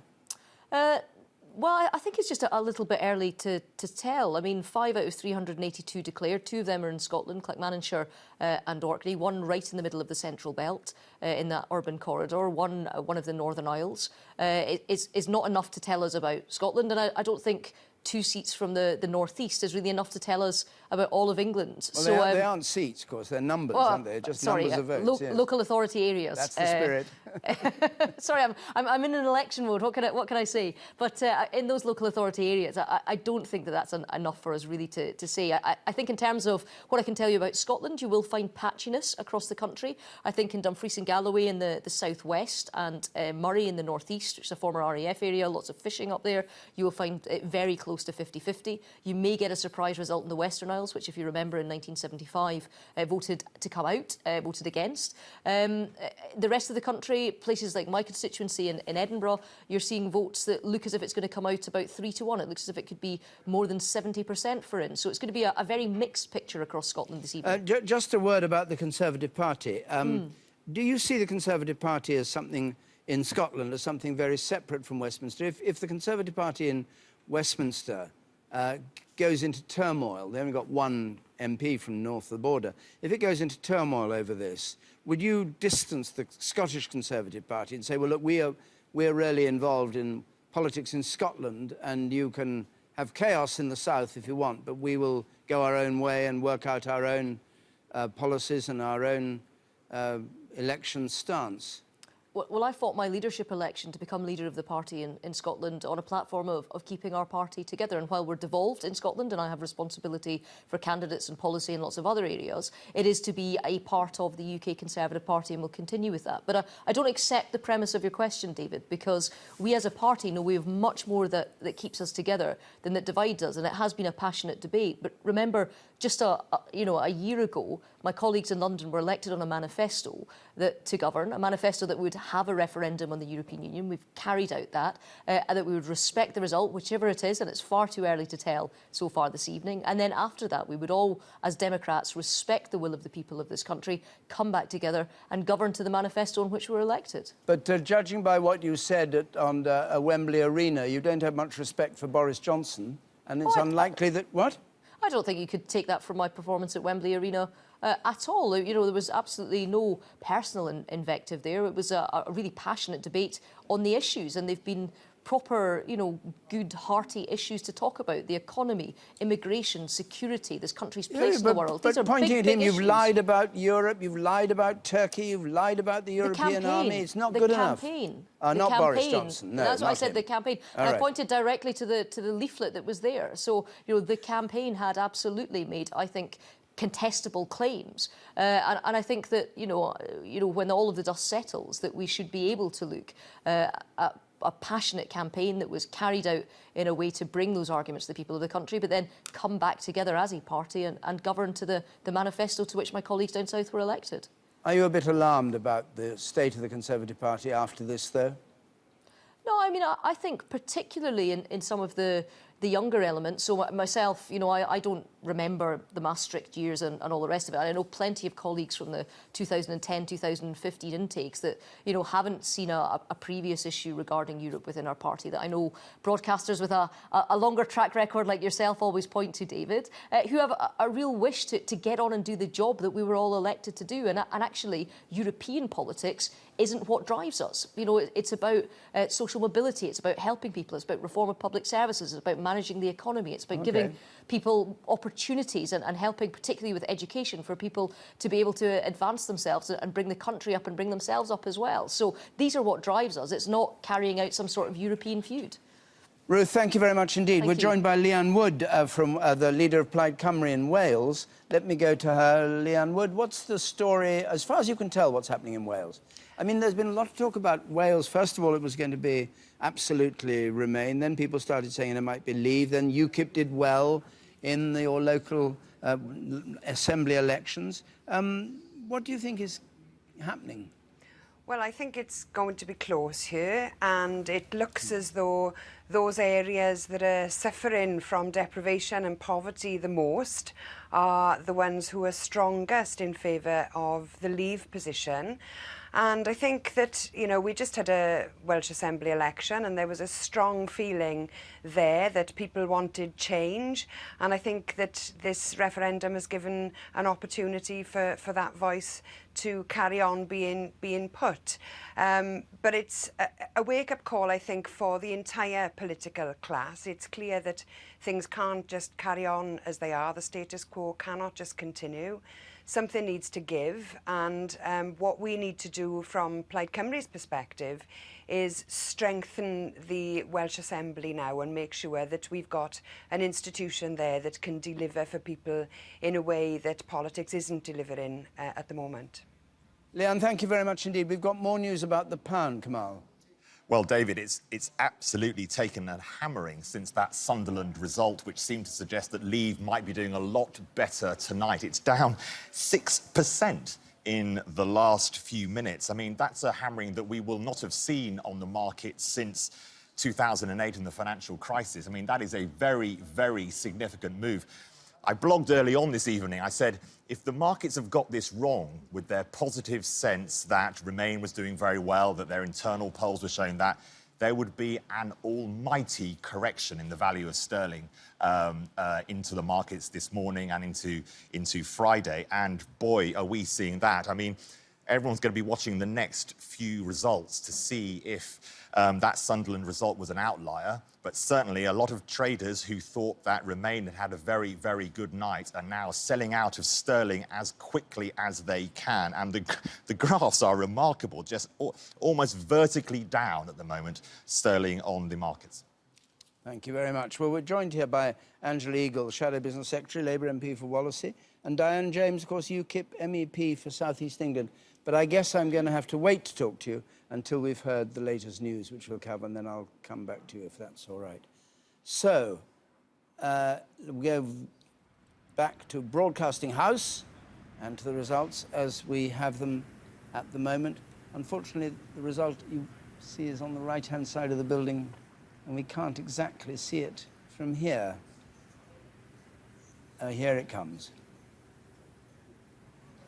Well, that's fairly a helpful comment. It looks beautiful, though, It doesn't looks it? nice. It's a lovely light. Now, through, this is nothing the else. thing you have to look at. Here we are. This is how it stands at the moment. And this is the... That's the 50.5 Leave and 49.5 for Remain at the moment. That's how things stand. And as it says, far, far, far, far, far too early to call. Perish the thought anybody should go to bed. Let's have some news. Here's Rita Chakrabarti. David, thank you. Counting is underway of tens of millions of votes in the EU referendum, with a handful of results being declared. In the last few minutes, Sunderland voted to leave by a significant majority. Newcastle, which was one of the first to declare, backed Remain by a very narrow margin of 1%. 46 million people nationwide were eligible to vote, a record number. Here's our political correspondent, Eleanor Garnier, and her report contains some flash photography. It was the moment polling stations closed. The UK had given its verdict. And the first result to declare Gibraltar, with a decisive 96% vote in favour of Remain. Not long after, Newcastle, with a narrow win for Remain. 65,404. A much smaller win than expected.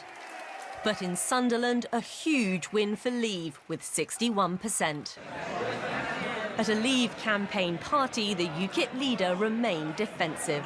Win or lose this battle tonight, we will win this war. We will get our country back, we will get our independence back, and we will get our borders back. Thank you.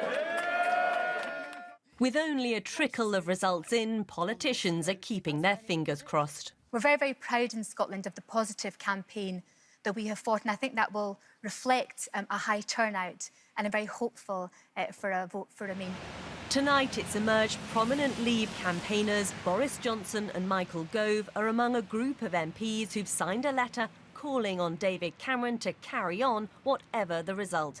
It's been a ferocious and fractious campaign, and there are wounds that need to be healed. Eleanor Garnier, BBC News. Well, following those first results, the pound fell dramatically. Initially, it rose on expectations that the UK would stay in the EU, but it's since fallen back. When the New York Stock Exchange closed, the pound was trading at just under $1.49, but it's now fallen to $1.43. The FTSE 100 share index closed up over 1%. A man has been jailed for life for plotting a beheading on the streets of London inspired by so-called Islamic State, which could have targeted a poppy seller. 23-year-old Nadir Saeed was arrested in November 2014, just days before Remembrance Sunday. Teachers in England are to stage a one-day strike on the 5th of July over pay and conditions. The government described the action by the National Union of Teachers as unnecessary and damaging. More now from our education correspondent, Gillian Hargreaves. Teaching unions say there are too many, in their words, huge cuts to school budgets, and there is discontent over workload and teachers' pay. And the General Secretary, the Acting General Secretary of the National Union of Teachers, has said teachers can't go on like this without significant change. The government, on the other hand, say this is unnecessary, it's damaging. They're perfectly happy to talk to the unions about these things and try and reach a compromise. So there's that strike planned for the 5th of July and some more being threatened for the autumn term. Storms and heavy rain have caused serious flooding in parts of London and in southeast England today. Several commuter and underground lines in the capital suffered severe delays and cancellations. There were more problems in the evening as commuters tried to get home. One of the world's longest-running civil wars in Colombia has been brought to an end after more than 50 years of fighting. The so-called FARC rebels have signed a deal to lay down their arms following 3 years of negotiations. Well, that's it now. We'll have more very shortly, but for the time being, it's back to David.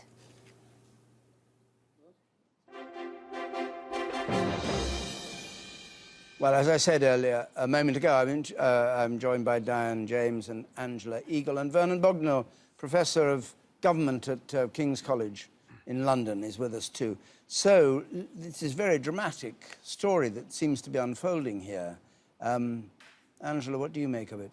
It's too early to tell. We've known all the way through that this was going to be a result on a knife edge. The polls have been all over the place, and after last year's general election, we don't even know whether to believe the polls. My experience out campaigning in so much as you can get experience of 46 million votes when you're out campaigning, is that it has been pretty close. And I think we're seeing that with the initial results that we've seen, and it's just too early to tell. Your Shadow Chancellor, John McDonnell, has said that the result from Sunderland was almost like, he put it, a by-election protest vote. In other words, the scale of the exit of the no vote there. And he said people are cheesed off. Migration's a big issue. Do you agree with him? Yes, but I also think that what we've got is protest from communities who've been under the most pressure. And what the Leave campaign have done is give a scapegoat the European Union as the cause of that pressure, whereas actually the cause of a lot of that pressure is the cuts and the Conservative policies which have put the most pressure on the most vulnerable communities. And I think that if Leave wins, they will have been successful at getting people who are under enormous pressure in their own communities to blame the European Union as a scapegoat rather than blame the national Conservative government, which is what they should be doing. So, Diane James, you've conned them if they vote to leave. Sorry? You've conned them. I don't think so at all. Would you mind if I take up just a slightly different point, which is that, you know, you highlight on your screen that this is the Nissan car plant. Nissan, I believe, was one of those companies that was effectively asked by the Prime Minister to write a letter to the employees.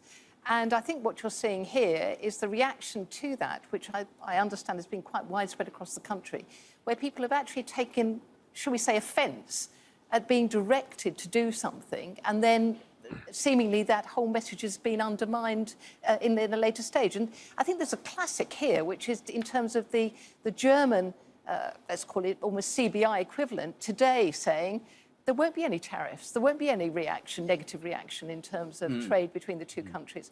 So I think people have been a lot more realistic. I don't quite agree with Angela at all on this issue about conning or trying to blame the EU.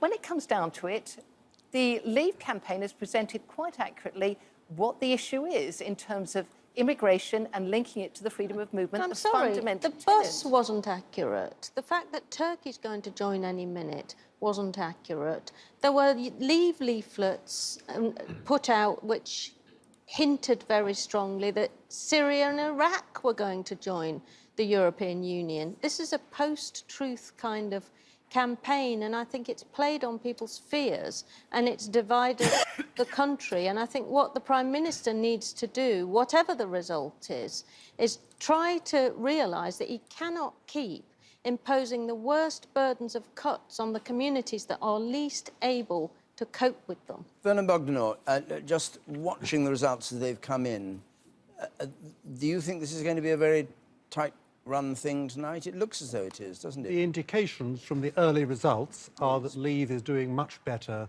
than one would have predicted.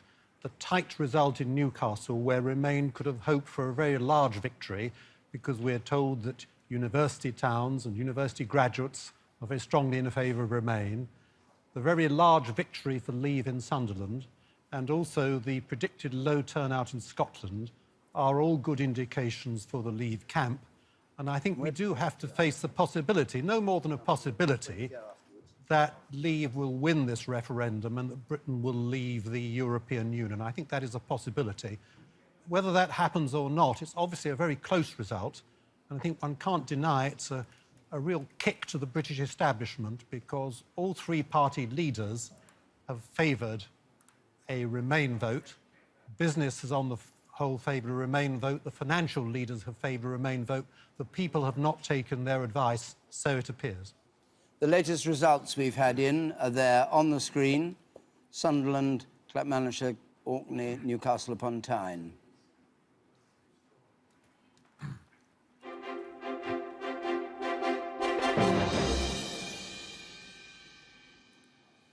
We go now to North Warwickshire and join Sian Geschek in North Warwickshire. Sian, good evening. What do you have for us from there? Good evening, David. Evening. Well, within the last few moments, I've spoken with the Leave campaigner here who's been wandering around with his clipboard and pen. The story that appears to be emerging here in North Warwickshire is that the Leave vote is much stronger than expected. In fact, he's just upgraded his estimate. He believes, and it's certainly not official yet, that the split is 70-30 in favour of Leave. I've been talking to the Conservative MP here, Craig Tracy, and he has been just having a chat with his counterparts up the road who've also been campaigning to Leave over in Nuneaton and Bedworth. The estimates there, he says, are as high as 80-20 in favour of Leave. Now, the count here in the hall is going very swiftly. We expect a result within the hour by about 1:30. I've also been speaking to Mike O'Brien, the former Labour MP who held this seat here a number of years ago. He's been desperately campaigning to remain, but he shrugged his shoulders earlier on when having a chat with me and saying, hey, it was always going to be an uphill task trying to convert people who want to leave to vote Remain. Sian Greschek, thanks very much. Let's join Luke Walton in Hartlepool. Luke, good evening. What is the message you're getting there? Because what we've been getting so far in all the places we've had is that the strength of Leave is greater than people had anticipated. Well, it looks like it's going to be a very good result for Leave here in Hartlepool as well. It was always expected that there would be a Leave lead here, but now we're expecting perhaps as many as 70% of votes to go to Leave, possibly more. Great despondency among the Remain campaigners here. Leave very buoyant. It's always going to be a fairly happy hunting ground for Leave because UKIP are strong here. They came a close second in the general election. They've been picking up council seats. I think nonetheless, Leave have been very, very happy with the way this campaign have gone. They say that things like immigration is coming up on the doorstep, even though Hartlepool has a relatively small number of EU migrants. But they're also picking up a sort of general anger about the state of the local economy, decline of local industry. Perhaps the closure of the blast furnace down in Redcar was a factor there. And also, I think, a more general frustration about the political class, a sense of wanting to sort of put one over on politicians, a sense that the EU was a sort of cash cow that they were paying for. So I think there's a generalised feeling here that I'm picking up here in Hartlepool and indeed across the northeast. And as I say, we're expecting the declaration possibly here in about an hour's time, so we haven't got the detail, but I think 70% or thereabouts is where we're heading. Luke, thank you very much indeed. Let's just have a look at this chart, which gives a rather dramatic picture of sterling. And I suspect it may have gone down a bit since then, but that is the fall in sterling as the result on the basis of the few results we've had, Sunderland, Newcastle. There's really those two. And what we've been hearing from North Warwickshire, I suspect, won't have done much good for Stirling or from Nuneaton. Just one thing that's just reached me, an expectation that in Lewisham, London Borough, Remain might have it by as much as 83% for Remain. That contrasted what we've just heard from North Warwickshire of 80-20 to Leave. Now, it may be, and it's very early, but it may be we end up with a pattern, London versus the rest of the country. Right. Emily, in which case London will declare you independent. Maybe London goes off and becomes its own country. Yes, the rest of us go off in a different direction. People have quite seriously talked about London being such a powerhouse that it itself, I don't know where they get this from, but it itself feels that it shouldn't be bound by what the rest of the country thinks or wants. Well, perhaps as Professor Bogdanor was suggesting, this, whatever the final result is, whether it is an outright result, the closeness, even the closeness of this would suggest that it's a big kick in the teeth to the establishment, which is, of course, business politics, nearly all based in London, and maybe that's part of the problem. We've had a result from Foyle in Northern Ireland, and these results will all be added together before we get a formal Northern Irish result, but just have a look at it. Leave 8,900 and Remain 32,000. A strong nationalist area where we would have expected that. Let's join Emily again. Emily. David, thanks. And I think we can speak to Ed Miliband, the former Labour leader, who's standing by. Ed Miliband, thanks for joining us. Your thoughts on the Sunderland result? Was that a shock? Well, look, I think it is early, but I think what we're seeing in some Labour areas is two things going on. There's concern about immigration, and then there is just the wider concern about the direction of the country. You know, knocking on doors in my own constituency today, and I don't know what the result will be there yet, obviously, Lots of people in this referendum are concerned about immigration, but they're raising a whole set of issues about the NHS, about their kids' life chances, and a whole set of things. And, you know, we've said throughout this campaign, this isn't a referendum on David Cameron. For some people, they are expressing unhappiness with the government as well as issues in Europe. But it's early days, and, you know, who knows where we're going to end up. It does suggest, though, doesn't it, that the Labour-Remain line has really not won well with Labour voters in the North East.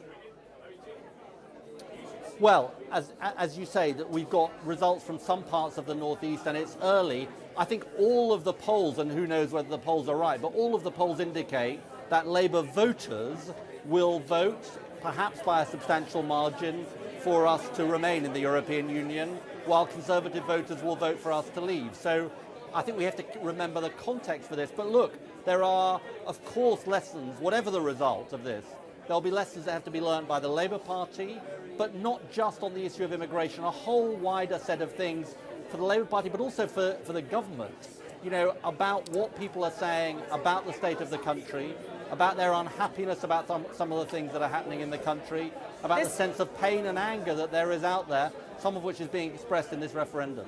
I wonder what you make of Jeremy Corbyn's remarks just last Sunday that there should be no top cap on immigration. He appeared to play well with Labour in parts of the North East, but do you think that was a mistake?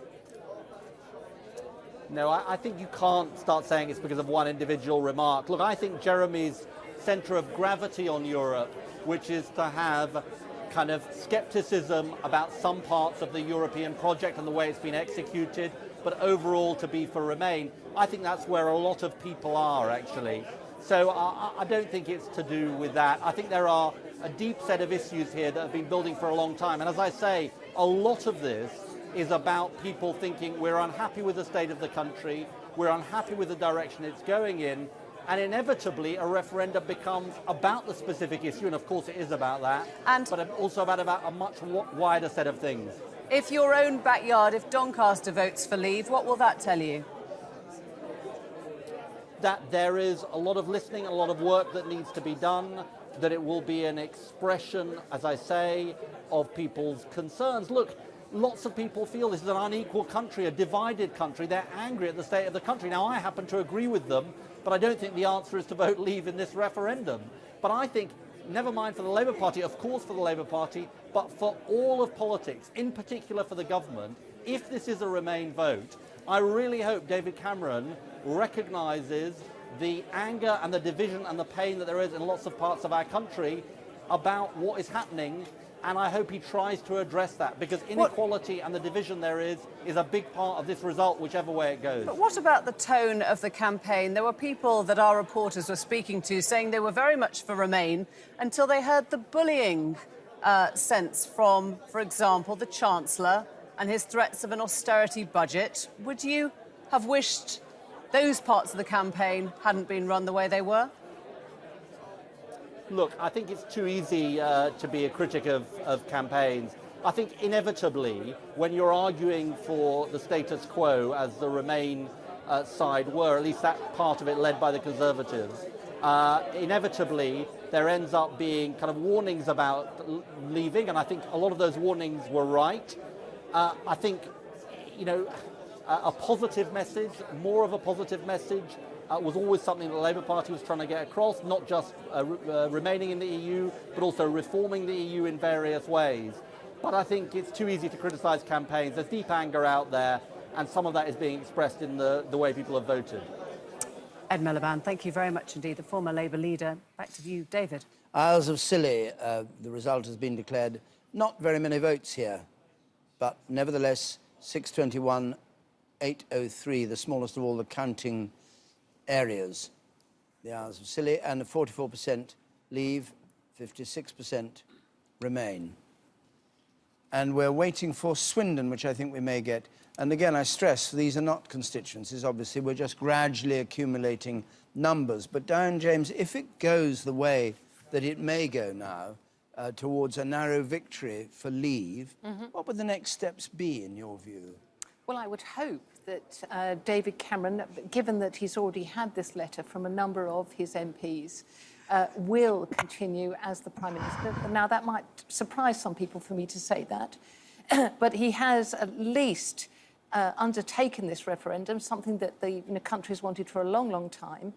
He will have received the signal from the population that we do want to leave the European Union, and I would hope he would then form a very, very top team, and possibly split into two, but a part of the team going over to Brussels, starting the negotiations that are so sorely needed, and the other part of the team here back in the United Kingdom handling the civil service and all of those aspects. But he has said that if it is Brexit, he will trigger the 2-year period, the Chapter 50, which Article 50, which only he can trigger. The government has to trigger, saying we're going to leave, and that gives you 2 years. Are you suggesting he shouldn't do that yet? No. Well, he's got two options, hasn't he? He can just straightforwardly repeal the European Union Act. That's probably my understanding from some of the Conservative MPs who I've shared the stage with at events. Their view was that that was the preference, but Article 50 is the one that is the very clear message to Brussels and to Mr Juncker in particular, that we are serious, and of course it then kickstarts the whole negotiation process. But we do, at least with invoking Article 50, know where we stand in terms of we kickstart the process, we have 2 years, we have a certain element of reasonableness, maybe 6 months, but at least we know what we're working towards. Werner Bogner, we're waiting for Swindon to come in. I may interrupt you when it does come in, but it seems there are a number of options, actually, if it were to go for leave. No, the only legal and constitutional option is laid down by the European Union, the Article 50 procedure. David Cameron tells the European Council of the British voters' decision. They're meeting next week. Some people have said that should be delayed, but he's an honourable man. He will accept defeat. He said he will do this as rapidly as possible. But there is a much larger question here, that if there is a vote to leave, and of course it's far too early to predict that, he'll have been given instructions by the British people to do something he doesn't want to do. Would he be the best person to negotiate Britain's exit from the European Union? As counting officer for the Swindon voting area at the referendum held on the 23rd of June 2016 under the European Union Referendum Act 2015, and having been authorised to do so by the regional counting officer, I hereby give notice that I have certified the following. The total number of ballot papers counted was 113,060. The number of votes cast in favour of remain a member of the European Union was 51,220. The number of votes cast in favour of leave the European Union was 61,745. The number of ballot papers rejected was as follows. Both answers voted for, 33. Writing or mark by which the voter could be identified, 5. Unmarked or void for uncertainty, 57. And the total number of ballot papers rejected was 95. Thank you. Swindon, 61,745. Leave, 51,220 remain. You can read that on the screen there. And the leave side is 55%, 45% for remain. And I think, Jeremy, that's pretty much in line, Swindon, isn't it, with what you were expecting, or what you and John Curtis were expecting from Swindon. Do you want to just take us through where you've got to? Yeah, well, let's compare it to the Sunderland result, because when Sunderland and Newcastle came in, the shock of that in this studio, because Leave had done so much more and so dramatically better than our index suggested, or our knowledge of those two counting areas suggested. So we're now seeing it stabilise a little more. We are in for a long night here. There's no question about that. So let me just show you, first of all, Sunderland. Let's just remind ourselves of where Sunderland is. Now the midway point on our index is where you'd expect it to be a 50-50 result, if the result across the nation is 50-50. Here we see Sunderland into Leave territory, but not by much. And let's remind ourselves of the Sunderland result here and how dramatic it was for Leave. So you see a more than 20% gap for Leave in Sunderland. So that's a better performance for Leave than we might have expected in Sunderland. But now we have Swindon. Let's have a look at Swindon. So if you look at the algorithms that we used, and we were talking about earlier, this analysis that we did of these counting areas based on how many pensioners who tend to vote out, how many graduates who tend to vote in, ethnic minority voters, UKIP voters in 2014, etc. You put together all those factors, we ended up with Swindon as a more Eurosceptically inclined area than Sunderland. So it looked to us like Swindon would vote even more for Leave. But that result has come in like this. And you can see the margin is much closer. So it's 55 for Leave and 45 for Remain. Now, that's what we would have expected based on Swindon's position on the index. So Sunderland and Newcastle might be outliers here. Maybe there's something going on with the vote in the north of England. But it's all getting very, very interesting on our board, and there's no way of even starting to call it. David? We have a result in from Broxbourne. This is our first home counties result. Broxbourne in Hertfordshire. UKIP had some success in the local elections, and this is the result in Broxbourne. 33,700. Leave, 17,000 Remain. That's 66% for Leave and 34% for Remain. And we're joined now by Nick Robinson, who suddenly turned up on his way. Nick, what are you doing tonight? You're going from north to south through the night, is that right?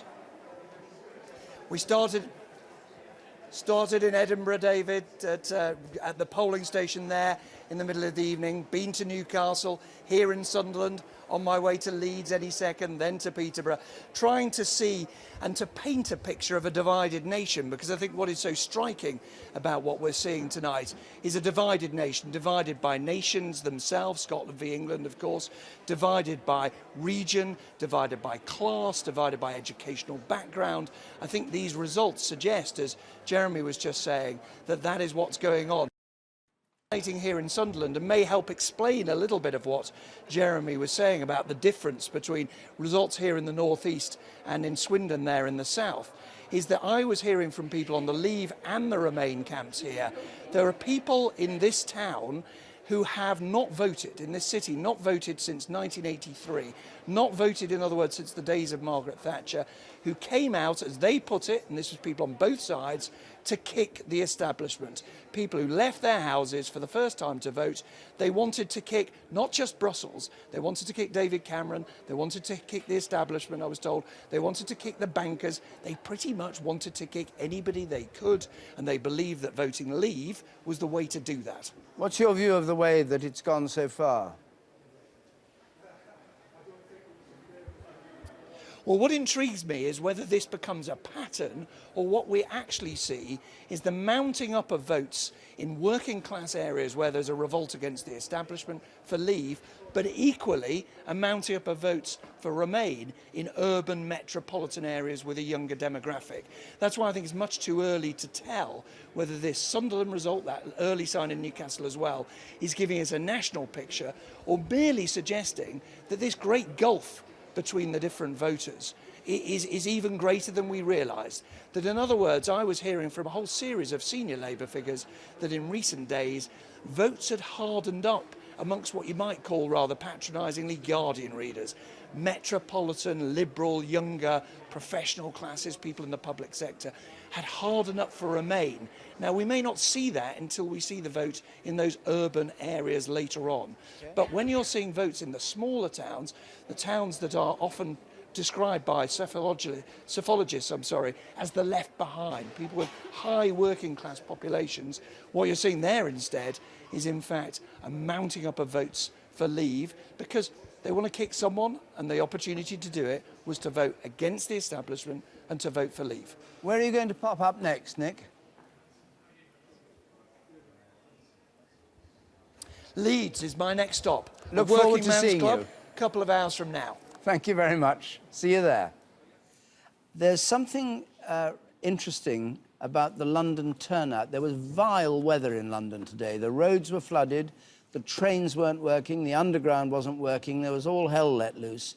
And John, you think that there's been an actual effect on the London, which was expected to be very heavily Remain, wasn't it? That it's had an effect on the vote in London? Well, perhaps. Certainly the 7 or 8 boroughs that now have told us what their level of turnout is given what's been going on in the rest of the country, we would have expected around a 2 to 3 point higher turnout in these boroughs than has actually been reported. Now, maybe it's the weather, maybe it's not, but whatever is the cause, given that London is indeed one of those places that was expected to be relatively strongly for the Remain side, if this is correct, it's another little bit of bad news for the Remain side that, so far as turnout is concerned, again, the numbers may not be working quite as much in its direction as it was hoping.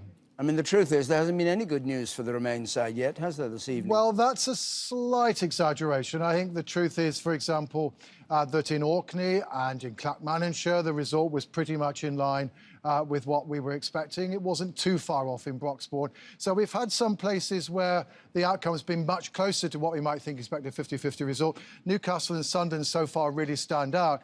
I think what perhaps the Remain side might worry about is the only place that's really coming better for them than we were expecting was the Isles of Scilly.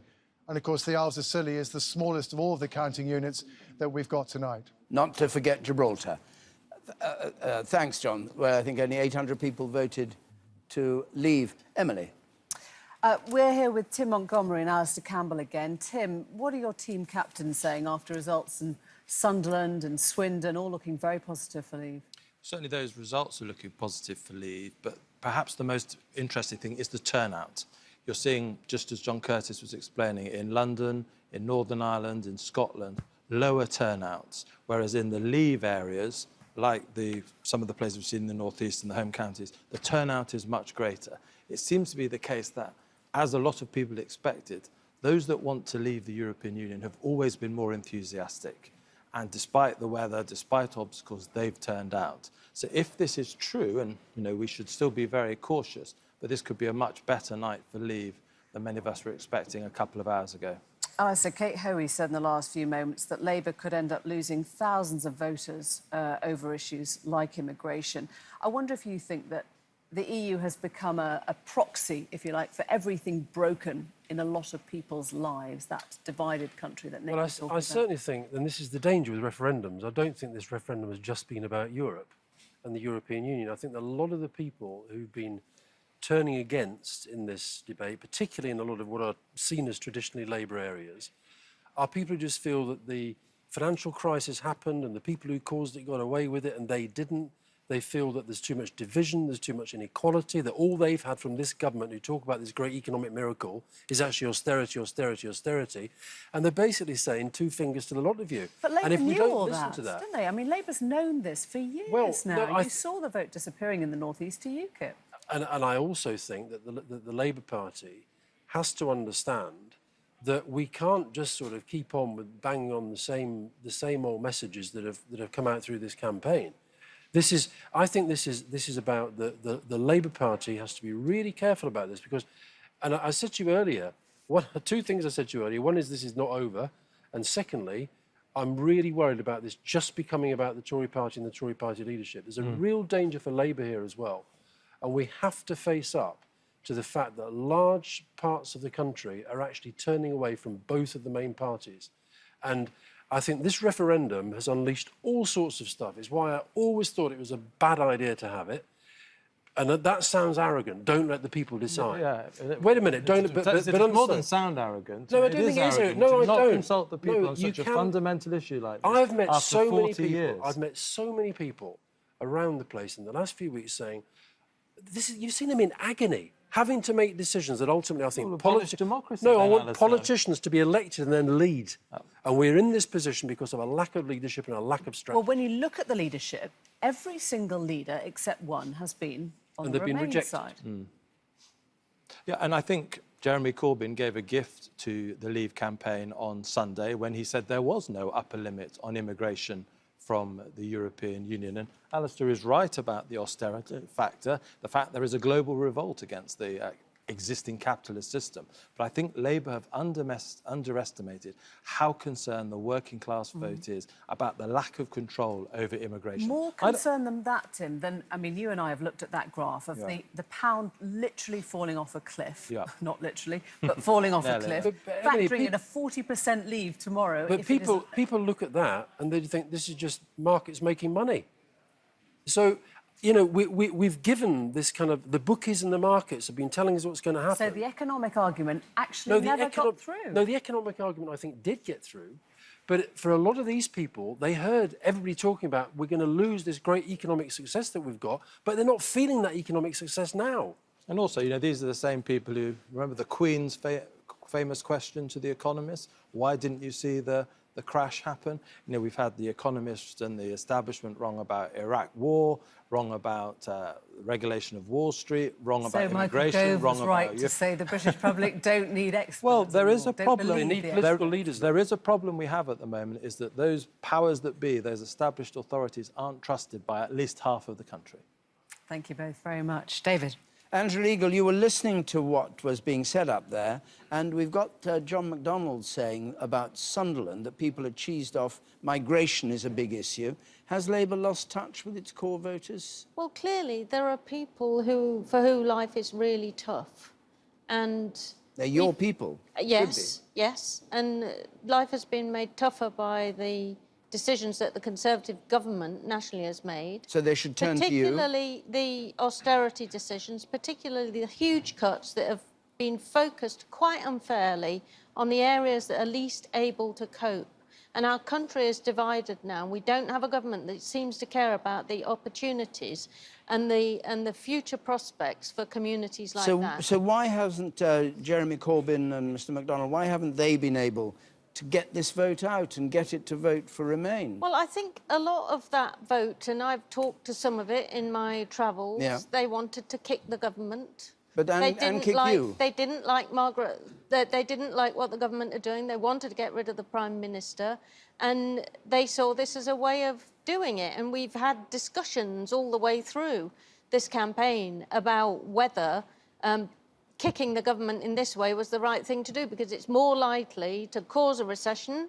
We've seen what's happening with the pound, and they will be the first to suffer, especially with a Conservative government. You failed with your argument. We have not been able to get through to all of our supporters, of course, but I think you'll probably find that there's a majority of Labour supporters, when all of this is added up, that have voted to Remain. Our vote is less split than the Tory vote, for example. But it may and be... in fact, the Conservative government is split top to bottom, and they are in charge of the country. But it may be a critical part of the Labour vote didn't come out for Remain, which would have saved the day for the Remain campaign. Well, we don't know what the result No, is of course going to we be don't. yet, Of and we course we mustn't don't. assume. I mean, we always knew this was going to be a knife-edge referendum. We're at a very early stage of the results, and we don't know what the results are going to be yet. So I think it's too early to have that analysis. When one of your MPs, admittedly unnamed, says that the EU issue simply shone a light on how out of touch Corbyn and MacDonald are with traditional Labour voters out of London,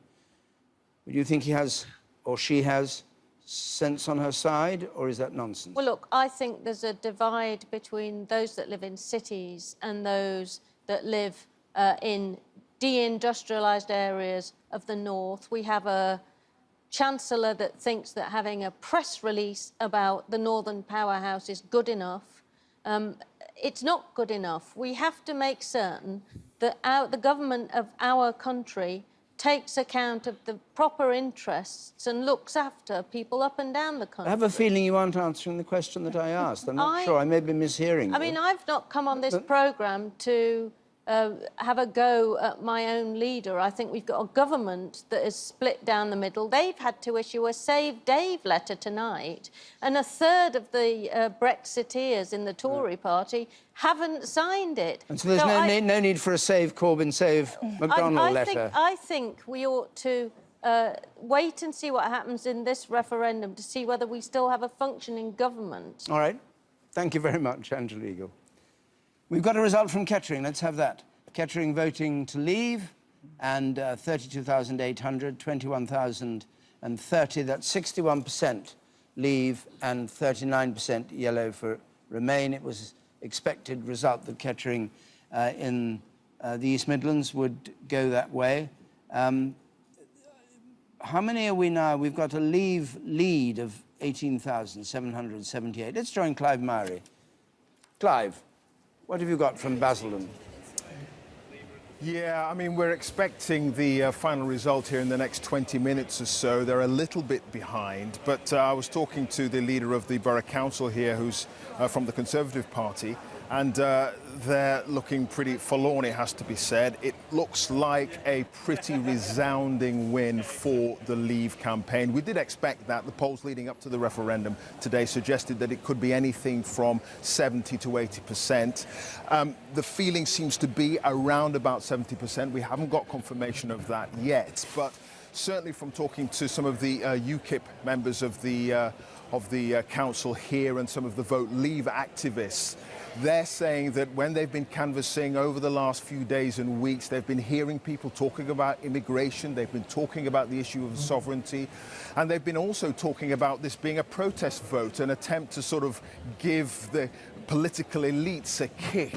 The whole idea that politics as usual has gone sour for them, and for those people in this area, working class, white, who have, you know, seen their jobs disappear, who have certain issues and problems. UKIP and the Vote Leave campaign say they've been able to tap into that resentment, and that's being borne out as a result in the result this evening. So, as I say, in about 15-20 minutes' time, we'll get the official count, but it's looking something like 70% for Leave here. Thank you very much indeed. Let's have a look at the results we have had in, again, on our sliding scale there, Jeremy.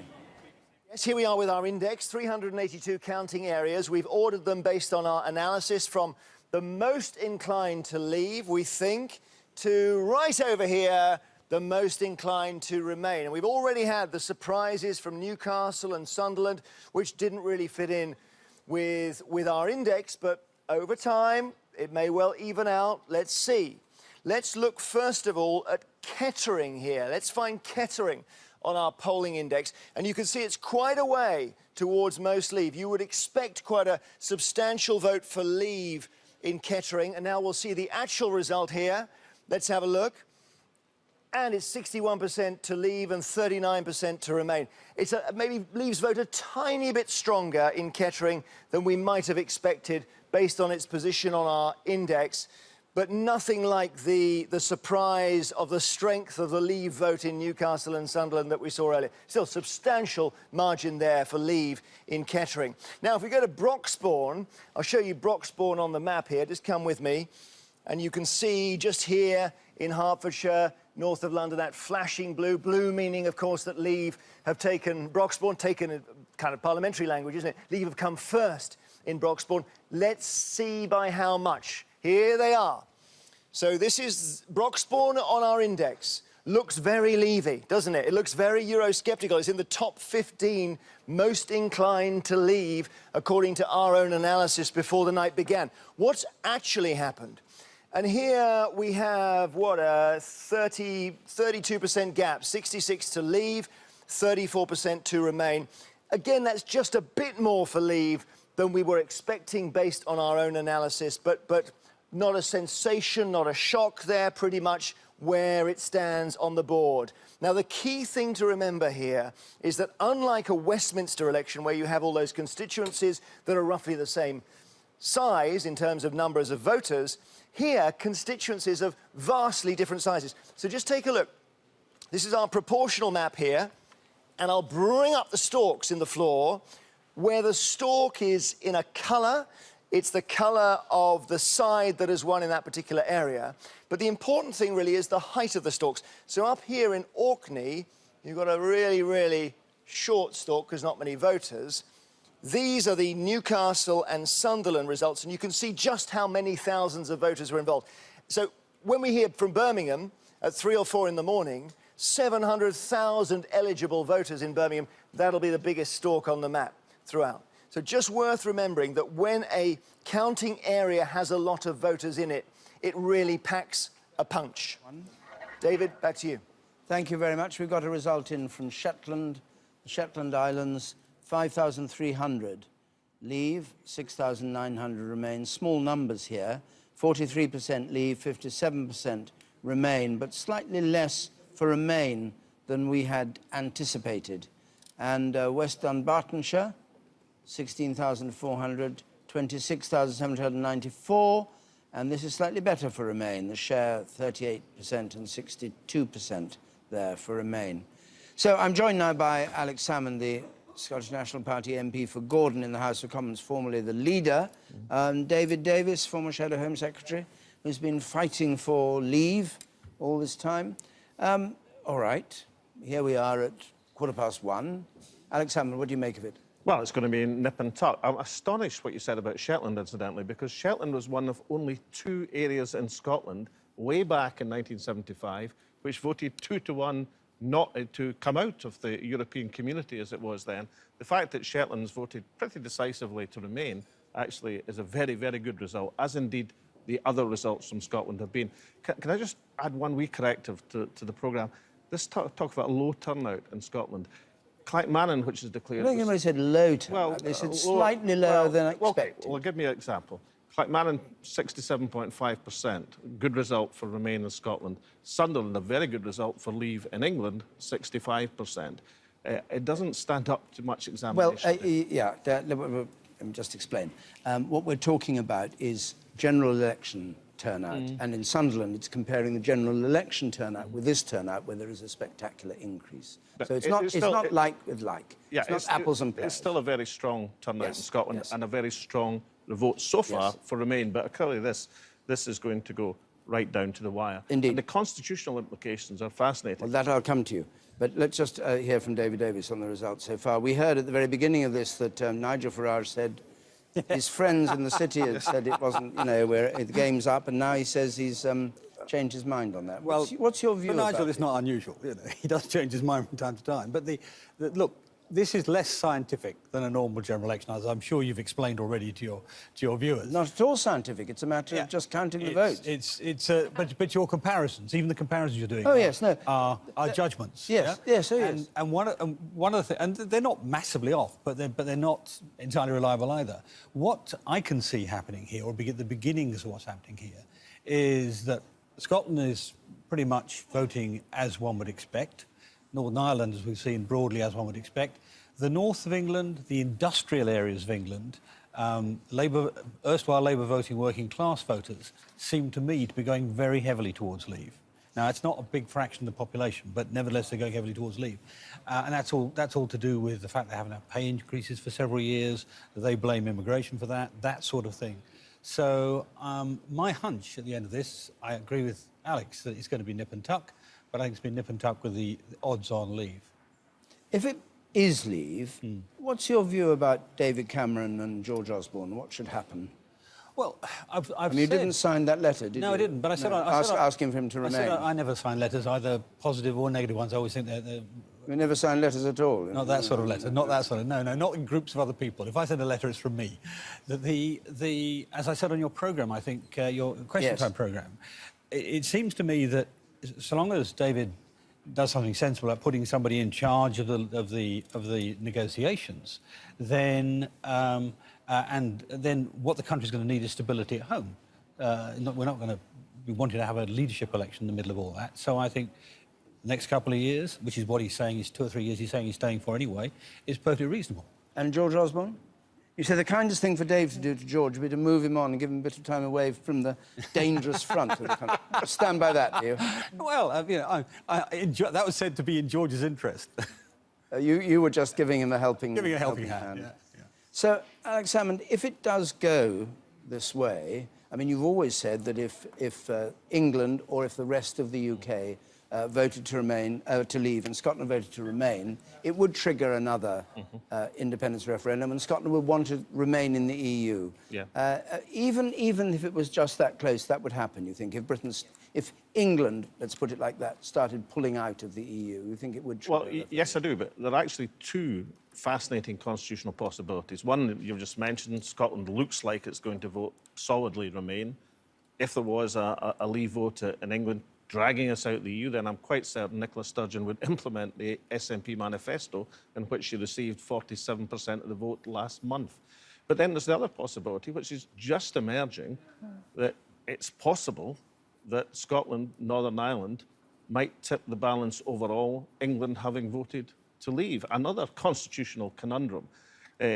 Perhaps You know, at the start of this process, the First Minister, Nicola Sturgeon, offered David Cameron a suggestion that perhaps you should put a four-country lock on this result, that all four nations within the United Kingdom would have to vote the same way. He said that was ridiculous then. I suspect he's sitting in Downing Street perhaps thinking it wasn't quite as ridiculous as he thought. OK, let's get... we've got some more results. Stay where you are, if you would, and we'll come back to you at the first opportunity. South Tyneside. The result from South Tyneside, a Leave share of 62% against 38% for Remain in South Tyneside. And Tim Iredale joins us from Leeds. Tim, what's your feeling about what's happening in Yorkshire?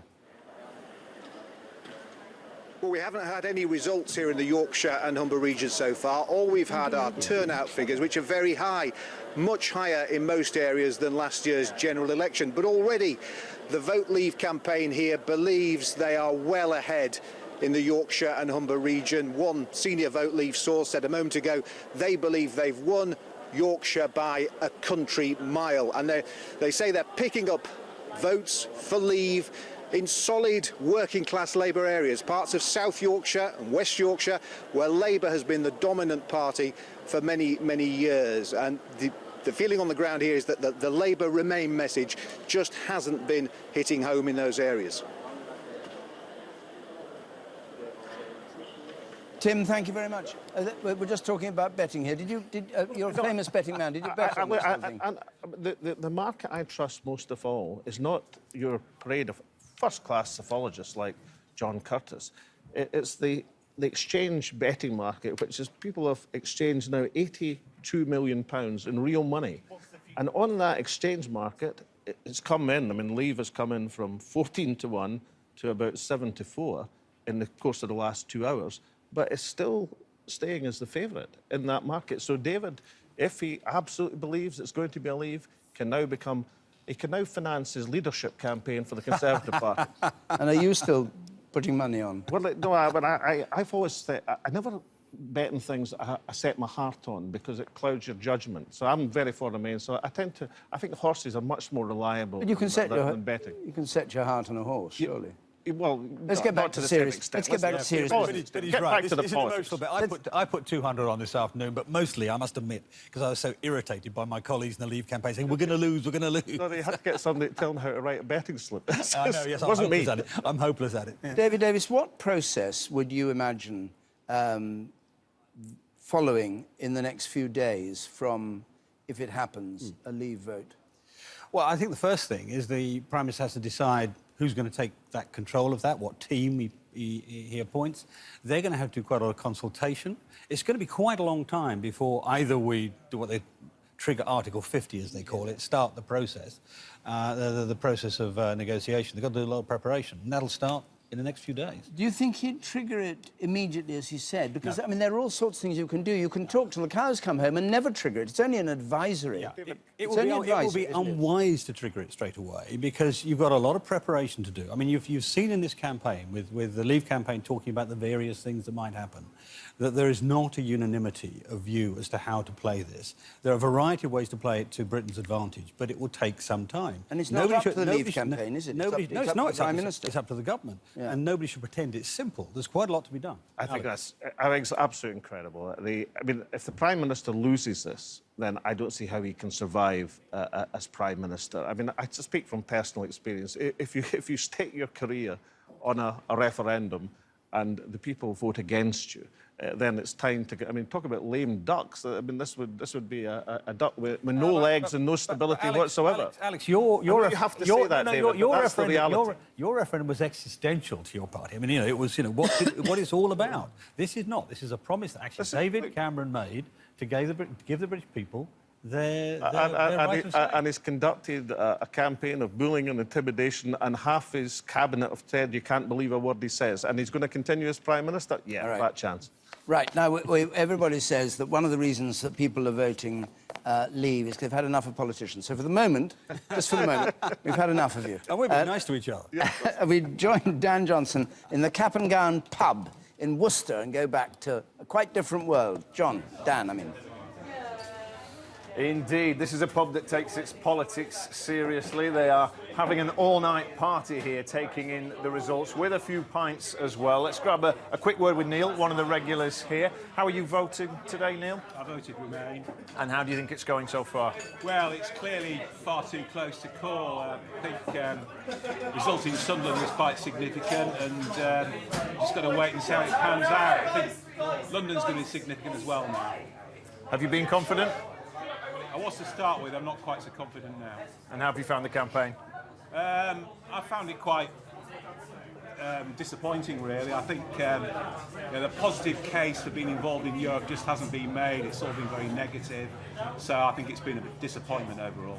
OK, thank you. Well, we came to Worcester because this is the part of the country that will apparently vote the most evenly, 50-50 in and out. Now, I have to say, quite hard to find people here voting to leave. There are plenty of young people here who voted in. Guys, just give us a flavour of how you're finding it this evening. It's been very interesting. But it's quite hard to tell at the moment. It's sort of still incredibly early, isn't it? Yeah, quite early. So I'm not very sure. And are you all voting in? All voting Remain? You're a Leave voter. Yes. How are you feeling? Well, it's still early days, you know. I mean, I feel like I haven't even looked at it, you know. I mean, there's still over 330 left undeclared, you know. We're confident. Confidence from the Leave side, was that? Well, I feel like absolutely. We've got our fingers crossed, but I feel like. I think it's likely that Leave will lose, but still, I think a very close result will be good for Britain. Because it means we have a very good chance of enacting reform. If there isn't a massive Remain side victory, it means we obviously have a lot of discontent throughout the country. Do you not worry about that discontent in the future? No. You think things will come together all right after this vote? I think any discontent will manifest itself within a need for reform within the EU. OK. Thanks a lot, guys. Well, they've taken it seriously here. They've had debates in the run-up to the referendum. And I think the main question for people here, Leave or Remain, is going to be at what point they go home. Well, Dan, thanks very much indeed. I hope they stay up till 6, with a bit of luck. Let's have the result from Dundee, which has just come in. Dundee votes to Remain. The Leave side, 26,697. Remember, all these votes count. We're treating them as though they were constituencies when you see them like that. They're not constituencies. What happens in Dundee and what happens in Plymouth and what happens in Colchester, it's all the same thing. They all get added together. 40% Leave, 60% Remain. And Lagan Valley, Northern Ireland, a unionist area, they vote to leave. DUP were in favour of leaving. This is a DUP area, Lagan Valley, 25,700. 53% for Leave, 47% for Remain. Leave are ahead at the moment by 15,872, as you see in. We'll soon get to a point when we can say the kind of figure that either side has to get if it's to win. So we'll be able to have a target. It's based on the turnout, adding all the turnouts together, and then you can work out where the midpoint is. Presumably subject to recount. What? Presumably subject to recounts, yes. It's just over 16.4 million, I'm told. 16.4 million. And so what a long way to go, because the Leave are on just under 500,000, Remain on just under 500,000. So 16.4 million, if you want to make a note of it, is the winning post. Let's get a full roundup of the news now. Here's Rita Chakrabarti. Thank you, David. Initial results in Britain's referendum on membership of the EU show support for leaving is stronger than expected. Counting is underway of tens of millions of votes, and early reports suggest turnout has been high. Among the first counting centres to declare official results, Sunderland and Swindon chose to leave. Newcastle and the territory of Gibraltar voted to remain. Here's our political correspondent Eleanor Garnier, and her report contains some flash photography. It was the moment polling stations closed. The UK had given its verdict. And the first result to declare Gibraltar with a decisive 96% vote in favour of Remain. Not long after, Newcastle with a narrow win for Remain. 65,404. A much smaller win than expected. But in Sunderland, a huge win for Leave with 61%. Away from the north of England in Swindon, a win for Leave as expected. And a sign that the results in Newcastle and Sunderland may not be indicative of a wider pattern. At a Leave campaign party, the UKIP leader remained defensive. Win or lose this battle tonight, we will win this war. We will get our country back, we will get our independence back, and we will get our borders back. Thank you. It's very narrow, this. It was a bruising campaign, and some say whether it's Leave or Remain, politicians need to do more to listen to the country. Whatever the result of this, there'll be lessons that have to be learned by the Labour Party, but not just on the issue of immigration, a whole wider set of things for the Labour Party, but also for the government, you know, about what people are saying about the state of the country. It's looking increasingly like turnout across the UK as a whole will be a little above 70%. And remember, every single vote counts in this referendum. Eleanor Garnia, BBC News.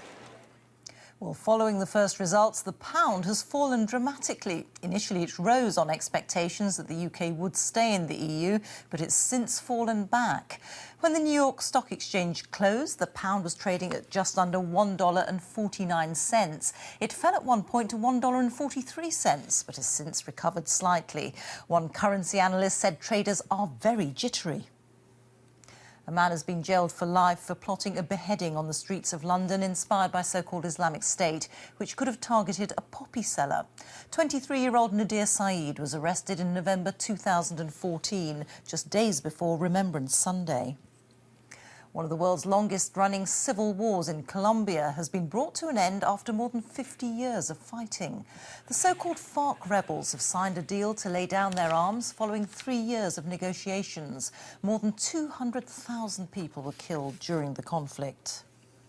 President Obama has suffered a setback in his plan to spare millions of people living illegally in the US from deportation. The Supreme Court has blocked the reforms with the opinion of 8 justices split equally. Mr. Obama called the ruling heartbreaking. Today's decision is frustrating to those who seek to grow our economy and bring a rationality to our immigration system, and to allow people to come out of the shadows and lift this perpetual cloud on them. Storms and heavy rain have caused serious flooding in parts of London and in southeast England today. Several commuter and underground lines in the capital suffered severe delays and cancellations. There were more problems during the evening as commuters tried to get home. Well, that's it. There'll be more from me in a little while.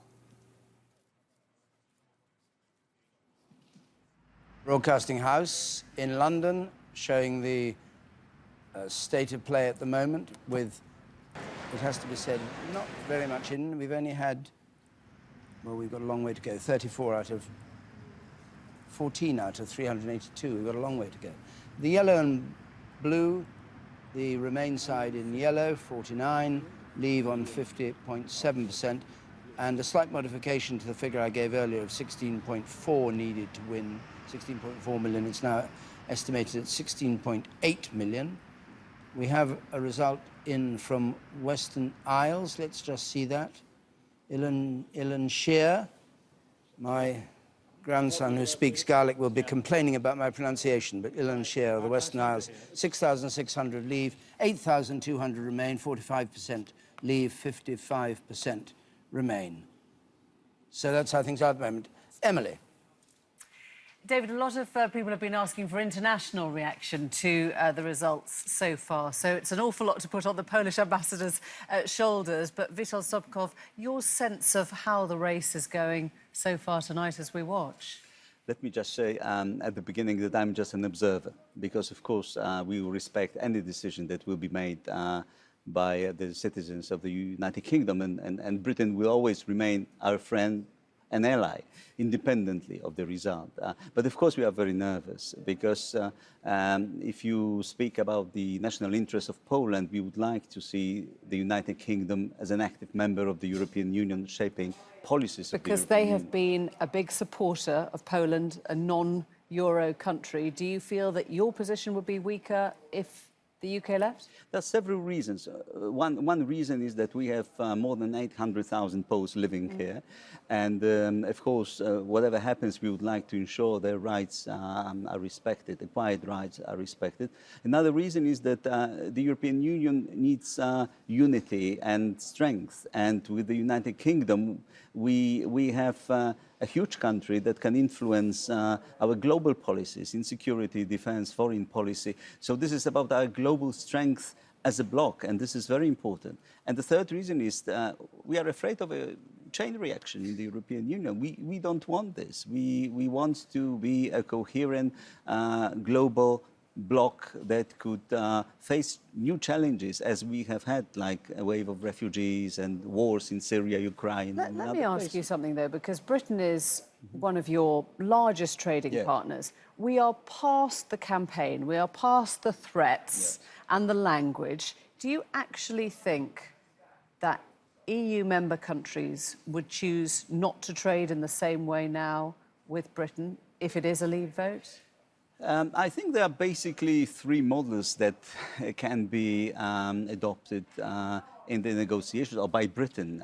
And we've talked about the different models. On, what is on your gut feeling? Do you think Britain would be punished? Do you think its value would be regarded and understood? What is your sense, though? It's very difficult to say, because Article 50 of the Treaty of the European Union just says that the negotiations are going to take 2 years, and then by unanimity they can be extended. But if there is no unanimity, they will not be extended.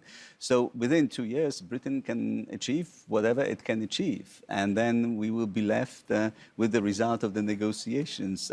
So it's difficult to say, but for us, Britain is a very important trading partner. You talked about the 800,000 Poles that are resident and working in Britain. What was your understanding of their sense of how the campaign went, the tone of the campaign?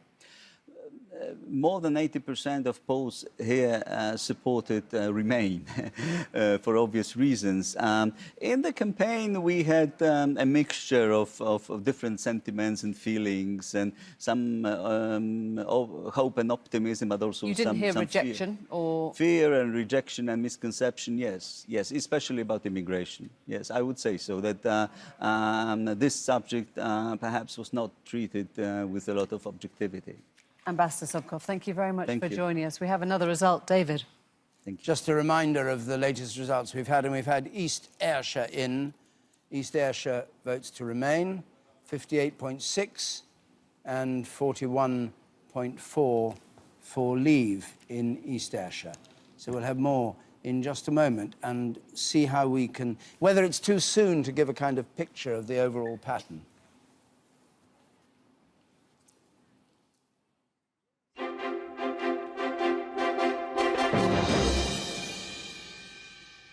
So let's go to Hartlepool now and join Luke Walton, who I think has maybe... Have you got the result, Luke? Are you the counting officer? I have got some... For Hartlepool? I'm not the counting officer, but I've got some unconfirmed final results here, which is that Leave are on 32,000, Remain on 14,000, which means that Leave have taken more than 69% of the vote on my figures. As I say, those haven't been confirmed, but I understand from a number of sources here that that is the final picture here, which was more or less where Leave thought they were heading tonight, but I think was ahead of expectation, before today. So a very, very good result for Leave. I mean, the context here is that this is a Labour stronghold, but it's also somewhere where UKIP have a good organisation. They've been picking up councillors. They came a strong second in the general election, so not entirely unexpected. But the message I'm getting from Leave campaigners, one said to me, this was a vote against the establishment and a feeling that Hartlepool is a forgotten town. So I think there's a wider feeling here, both against Labour, but more broadly, I think, against politicians. Interesting against Labour, because we've had Labour people here slightly dodging the question of whether Labour was failing, and indeed might have helped lose this referendum by failing to get out some of its 1/3 or so of Labour supporters. And that seems to confirm what you're saying. I mean, I have heard from some Leave campaigners that actually, you know, they felt they had expected more Labour MPs, more Labour councillors out on the doorstep, not just here, but across the northeast, a sense that in some areas Labour were slightly sitting on their hands, perhaps targeting more favourable areas with, you know, more middle-class people, more university students, and perhaps had almost given up on the most disadvantaged areas. So I think there is a wider question for Labour. After all, they actually hold most of the seats in the northeast, and here in Hartlepool, I feel that, you know, UKIP want to build on this result and actually, you know, target this seat and potentially challenge Labour. So I think there are wider political issues at play here. Of course, there's also economic issues here as well, with all the problems that Hartlepool and wider Teesside has had over the last few months. Luke, very interesting. Thank you very much indeed. Let's talk to our political editor in the Midlands, Patrick Burns, familiar figure on election nights for a number of years. I don't think you were there in 75, Patrick, were you? I was around. I've described this as a twice-in-a-lifetime experience. Oh, right, OK. So, twice in a lifetime for you, twice in a lifetime for me. What are you getting? I haven't had any results yet, have we, from the Birmingham area? I don't think. No. We haven't. It's rather slow here because of the sheer size of it. You know, there's an electorate of something over 700,000 voters in Birmingham alone. So that means in terms of sheer weight of numbers, we do tend to lag behind. But we have been wondering whether what we might see is a kind of divergence between those areas around the outer edge of the conurbation, like North Warwickshire, where we heard from Sian Greszczak earlier on, which looks like a pretty resounding win for the Leave campaign, and other areas like Cannock, Dudley, the Black Country, where UKIP have won seats on local councils, and that does seem to be the expectation there. Whereas, would Birmingham, as a more cosmopolitan city with this vast electorate, we saw Jeremy Vine stalked there, so much taller than any of the others, would that offset the Leave tendency in the big city? And that does seem indeed to be the indication. We're hearing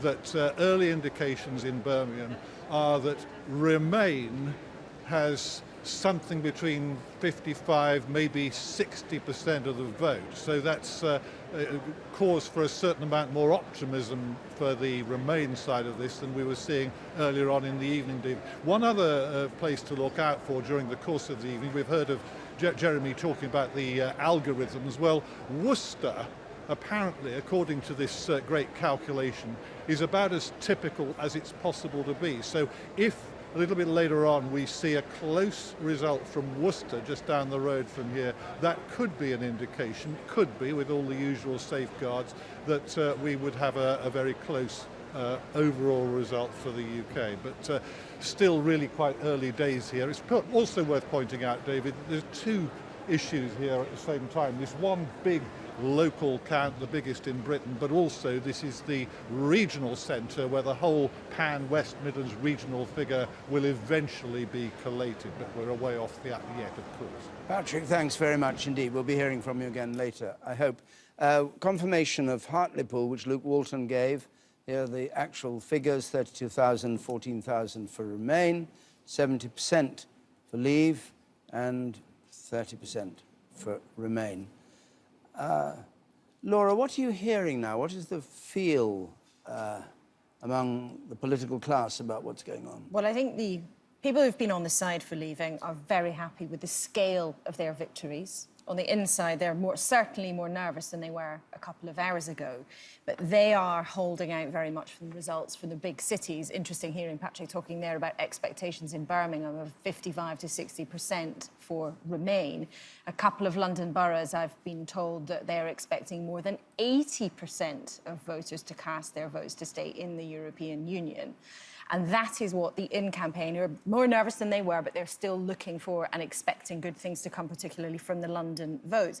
But I think there is a pattern emerging that one senior politician has just described to me, where we see Remain doing better in their areas, Leave doing better in their areas, and as a result, a country that is more polarised. Basildon, we have the result. The Basildon voting area, declaration of local count totals. I, Bala Mahendran, as counting officer for the Basildon voting area at the referendum held on the 23rd of June 2016 under the European Union Referendum Act of 2015, and having been authorized to do so by the regional counting officer, I hereby give notice that I have certified the following. The total number of ballot papers counted was 98,062. The total number of votes cast in favor of Remain was 30,748. The total number of votes cast in favor of Leave was 67,251.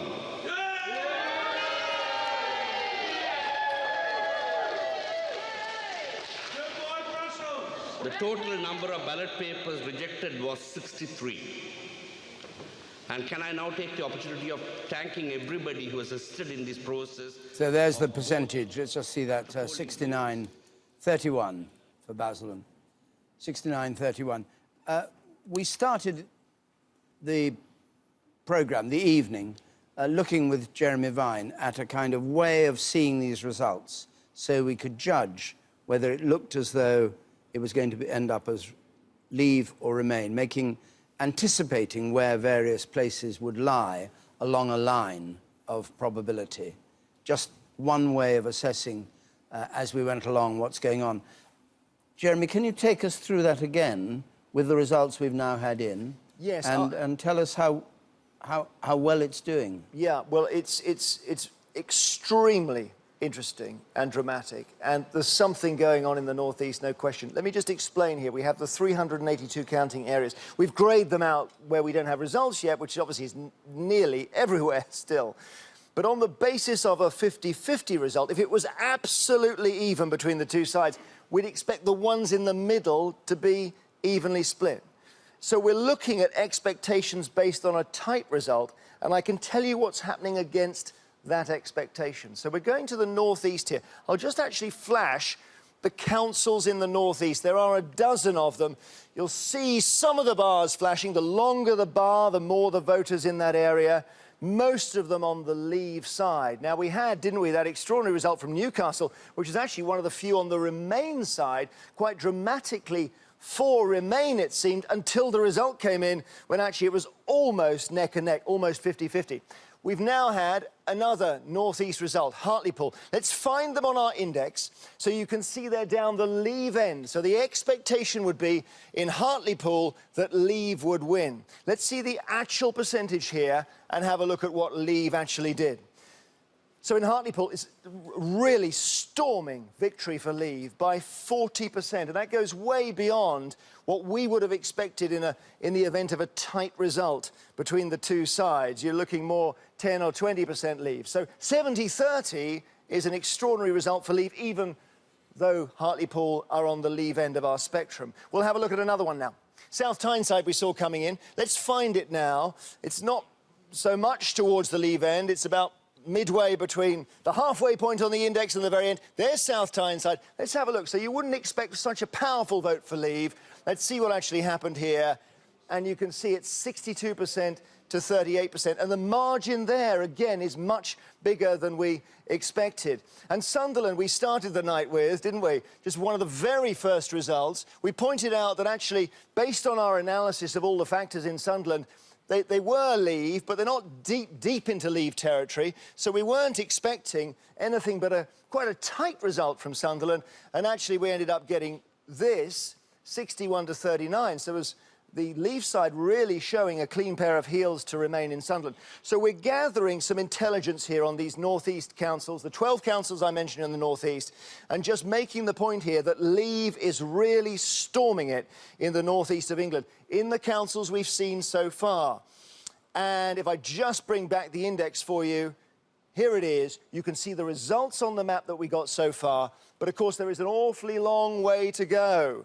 And I suppose the point to underline here, David, is that if Leave are overperforming in the northeast, Remain are going to have to overperform somewhere else to catch up. And we have, thanks, Jeremy, a long way to go, because we gave the target of 16.8 million as the winning post, 16,800,000. Neither side has yet anywhere near a million. That gives you an idea of how much there is still to go. Leave on 723,000, Remain on 675,000. So there's a long, long way to go before we can safely call this.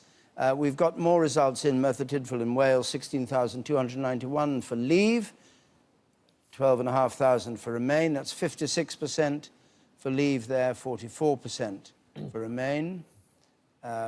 Renfrewshire votes to Remain, 57,000, 31,000 for Leave. The west of Glasgow, including Paisley. Midlothian votes to Remain, 28,000, 17,000 for Leave, 38% for Leave, 62% for Remain. And Scotland pulling its weight, Alex Salmond? Because you were very critical of the Remain campaign a lot of the time, and there have been some murmurings that the SNP have made it difficult for the Remain campaign. Well, on the contrary, I think it was really important for someone to say that the style of the Remain campaign, led by the Prime Minister and George Osborne, neither of whom are flavour of the month in Scotland, but was the wrong way to conduct this campaign. So Scotland, the Remain campaign in Scotland, conducted a totally different campaign, and it looks like the result in Scotland is going to be more than 60% for Remain and less than 40% for Leave. So, you know, if you're judging... Is that up to snuff for you? I mean, we expect... Oh, yeah, that's right, right on our expectations. Okay. Now, incidentally, just as a historical point, remember we said that Shetland was one of the two areas which had voted out back in '75. The other was the Western Isles, Nahealan and Yea. The Outer Hebrides, that's the Gaelic name for the Outer Hebrides. It's also voted to Remain. So it looks like just about every single area of Scotland is going to vote for Remain. But I understand your grandson won a prize for Gaelic, so he did. He'd be the one who would give you a wee bit of coaching there. You're such a show-off, Alex. Rochford, let's just have the result from Rochford, then I want to talk to John Curtis. This is the Rochford result. Leave 67%, Remain 33%. And on a high turnout, 79% turnout, nearly 80% turnout. John, let's just have a look at where we've got to so far, and you tell us what you think's going on. Well, I think the first thing we should say is you're absolutely right to emphasise that it's far too early to call this referendum for any of us to be sure what the result's going to be. Many of the results that we've been getting tonight have not been that far adrift of what we were saying would happen in that local authority if the country as a whole were to divide 50-50. So that's certainly an indication that in most places, that's roughly the territory towards which we are heading. The big dramatic departure from that are these consistent results in the northeast of England, Hartlepool, South Tyneside, Newcastle, Sunderland, where the Remain side is well adrift of what we're expecting. Not just in places where we thought Leave would do very well anyway, but even in Newcastle where we thought they would do relatively well. Now, outside of that, the figures are not so dramatic, but again, we're keeping on getting places where the vote for Remain just seems to be a couple of points adrift of what we're expecting. So what happens in London is certainly going to be pretty crucial. City of London, the first London counting area. It has to be said, City of London is a tiny number of voters compared with the big boroughs. Total number of ballot papers counted. Central part where not very many people live. It's mainly banking and finance and all the rest of it. And expected to go for Remain. The number of votes cast in favour of Leave was 1087. The number of ballot papers rejected was as follows: 2 for both answers voted for, 4 unmarked or void for uncertainty, giving a total number of 6. Thereby the result for the City of London's area is as declared. Right, so the smallest number of voters of any counting area apart from the Isles is silly, this one. 1,087 for Leave, 3,300 for Remain. 25% Leave, 75% Remain. What we are waiting for is some of these big London boroughs. Wandsworth, we thought, would be a fairly early one in, but it's not come in yet. We did, but signs I've had from that borough are looking like more than 70% for Remain. I mean, people are pretty confident in that part of London, and a couple of the other boroughs, whispers coming of very, very healthy votes for Remain. So we'll see. Let's have some more of the results that have come in. Blaenau Gwent. Let's just see that. Remain 38, 62 for Leave. There are a column of them there on the right. You can see the latest results. But again, we're still well under the million. Leave is about to get a million. It's 958,576 at the moment. So, John, we broke away from you. So you're saying it's far too soon. Yep. Is there any? Can you detect any tendency in that people watching this can say, "I go to bed if they want to"? Well, I hope they don't go to bed. It's only 2 o'clock. But can go to bed or pause or say to themselves, looks as if we're going to win this side or that. Well, I think or is it too soon for that? The thing I would worry about if I was the Remain side is that, yes, there are quite a lot of places where we're doing more or less as we expect if there were a 50-50 split. Now, mind you, only if we're doing a 50-50 split. But there are far more places where Leave are doing better than we expected, than where Remain are doing better than expected. We've just had Middlesbrough, David, and yet again, another place in the northeast where the Remain vote is some 10 points adrift of what we're expecting. Now, Laura is quite right to point out, however, the importance of London. But we should say that our expectation is that in a lot of boroughs in London, simply to get to a 50-50 result, we would expect the Remain side to get 75% of the vote. The crucial thing will be which boroughs they do well in and whether the figures they kick in the capital are indeed significantly better than our expectation. And is what you're expecting happening? Well, or are your expectations being disappointed? You keep saying we expect this, we expect that. No. I mean, the truth is that for the most part, the places where the Remain side are doing better and the places where the Leave side are doing better are largely the places where we expected. Even within the northeast, although the northeast is standing out as exception, the relative standing of the local authorities is roughly what we expect. Okay. Just remember, the point about our expectation is not a forecast. It's an indication of what we think that local authority result means if we're heading for 50-50. And of course, we're going to get some places that they're going to do, one side's going to do better, some places where the other side do better. It's not going to be perfect. But the thing that, just to reiterate, the thing that Remain have to worry about is at the moment there are many more places where they're not doing as well as we would expect than there are places where they do a bit better than we would expect. Right. I think I make head or tail of that. Let's go back to the gambling men, because they've been following this market. How are the odds looking? Well, I mean... They'll be shorting again. Remain is still favourite, so David can still make his fortune at almost 7-4 on the... Remain is still favourite? Remain's still favourite. What about Sterling? You haven't got Sterling on your I mean, I think the gambling's much more reliable and less volatile than Sterling, surely. If I were you, I'd short Sterling at the moment. Yes.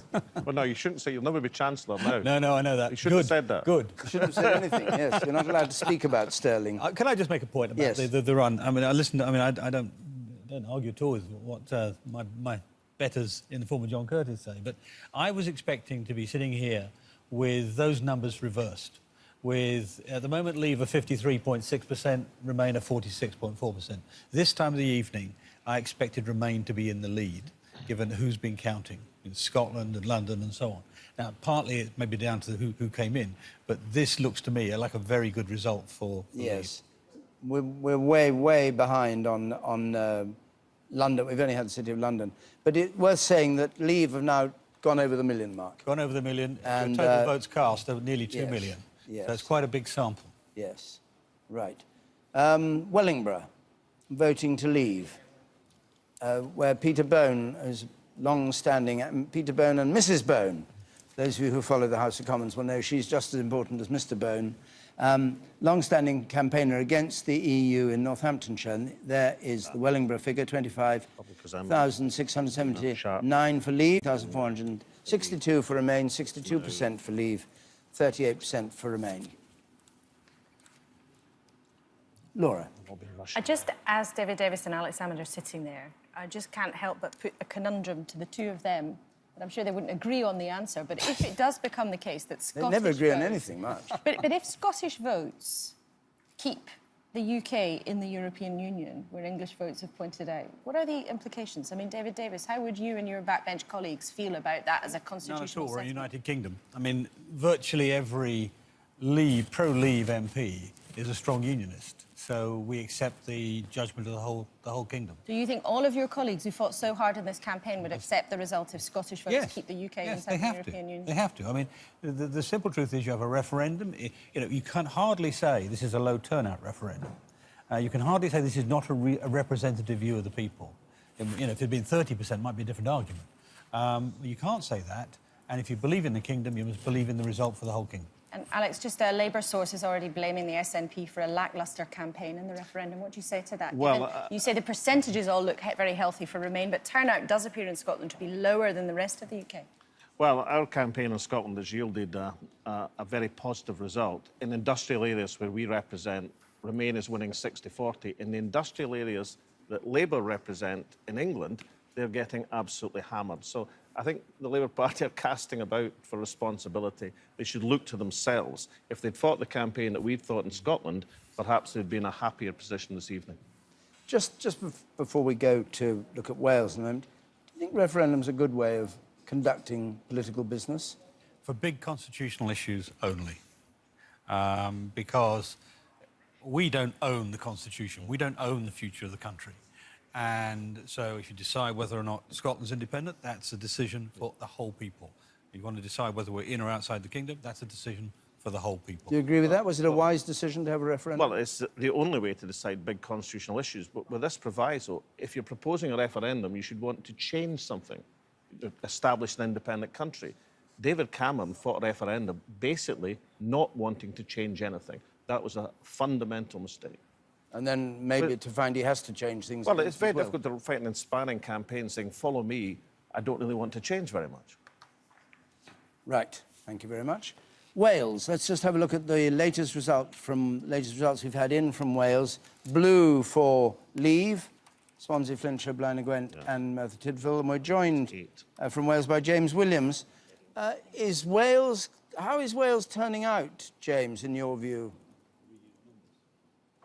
From everything that I've heard from political sources, from all parties and from both campaigns, it seems at this very early stage, and there must be a health warning added to this, that it seems that Wales is leaning towards Brexit. From everything I've heard, the valley seats that we were talking about at the start of the night, Merthyr, as we know, is already gone. We're talking about Blaenau Gwent is already gone. We're talking about Caerphilly is going, we hear that Rhondda might be going as well. There are some bright spots for the Remain campaign. I'm hearing that they're looking at about a 60-40 split in Cardiff, which is obviously the capital city and the high population density there. But Swansea, we're hearing, is also going for Brexit. Denbighshire, Conwy, Anglesey as well is nip and tuck. So at the moment, all the indications is that Wales is heading for Brexit. But as I said, it's early days as we speak. Yes, I mean, you talk about Cardiff, where there are large numbers of voters. If you look at it in terms of the numbers as opposed to the places that have gone Leave or Remain, are you saying that the actual numbers of votes cast will favour Leave in Wales? Well, that is something we'll have to keep an eye on, obviously, but I'm saying in terms of the number of councils that we understand are going one way or the other, a significant number of them seem to be going towards Brexit. How that totals up at the end, well, it's still to be seen, but it seems that the tide is only going one way at the moment, at least. Kind of have to be a bit careful about voting areas and counting areas as opposed to the actual numbers which we're looking at all the time, of course. Laura. Senior Labour figure has just contacted me to say they think it's going to be a Leave win.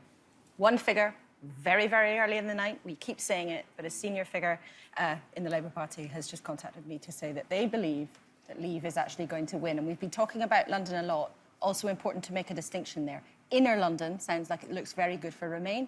1.9 million votes there. Many more votes in outer London, which Leave sources still believe looks quite good for them. A result from Bury. Bury voting to Leave, north of, in Greater Manchester, to the north of Greater Manchester. And the Leave vote in Bury is 54,674. These are the numbers that count, 46,354. And the percentage there, 54-46. Peter Henley joins us now from Southampton. And we've not heard anything, of course, from the south, Peter. But do you have news from people's reactions as what might be going to happen? If Remain thought the South was coming to their rescue, I don't think that's going to happen. Everybody's talking about the Leave vote being ahead of what people expected. In Portsmouth, where it was thought to be about 50-50, they're talking about more like 57% Leave. In Southampton, a big city with lots of estates, they're all supposedly going for Leave, 60-40 for Leave. The count's carrying on behind me for Southampton. We expect the result in an hour or so, but it certainly looks that way. Even Salisbury, they're suggesting Leave has done well there. And it's fraying people's nerves. In Oxford, there was an incident, one of the Labour councillors arrested and taken away by police. He's been taken home. There are a lot of votes in the southeast of England, 6.5 million voters, 67 counting centres, potentially. That's the biggest one. So potentially a lot of votes for whichever side, but it does seem to be going towards Leave at the moment. Peter, thank you very much. And Alex Salmond here tells me that the voting has now gone in favour of a Leave victory. In the spread betting, for the first time, Leave are now favourite. Not overwhelming, but now favourite. There'll be many people watching this who are very unhappy we're talking about betting. Good Presbyterians who don't like particularly in your country. No, Presbyterians are enthusiastic gamblers in the new Scotland. Absolutely. Emily. New Presbyterian. Let's talk to Sir Vince Cable, senior Lib Dem, joins us now. Your response at this early stage of the night, Vince Cable, particularly what's happening in Wales? Well, I can't improve on your studio analysis, but it does look increasingly as if Leave are ahead, and that we could perhaps begin to think about the political and economic implications of that. I mean, obviously there's a lot of polarisation. Scotland's in a very different position, nationalist areas in Northern Ireland, and one assumes London. But the Labour voting areas, their support has crumbled very badly and failed to reach expectations. So obviously, I suspect the spread bettors know what they're doing. You think it's more to do with the Labour vote not coming out rather than the Tory campaign scaring people off? Well, I mean, I had my reservations about some of the techniques that were being used in the Remain side on economics. I mean, clearly very much in favour of Remain, but I think the techniques didn't work. I mean, the politics of fear were used in the general election against people like me. They were used in Scotland before that, and I think there was an assumption it would work here, and it may not have been. I mean, there are other factors that have kicked in.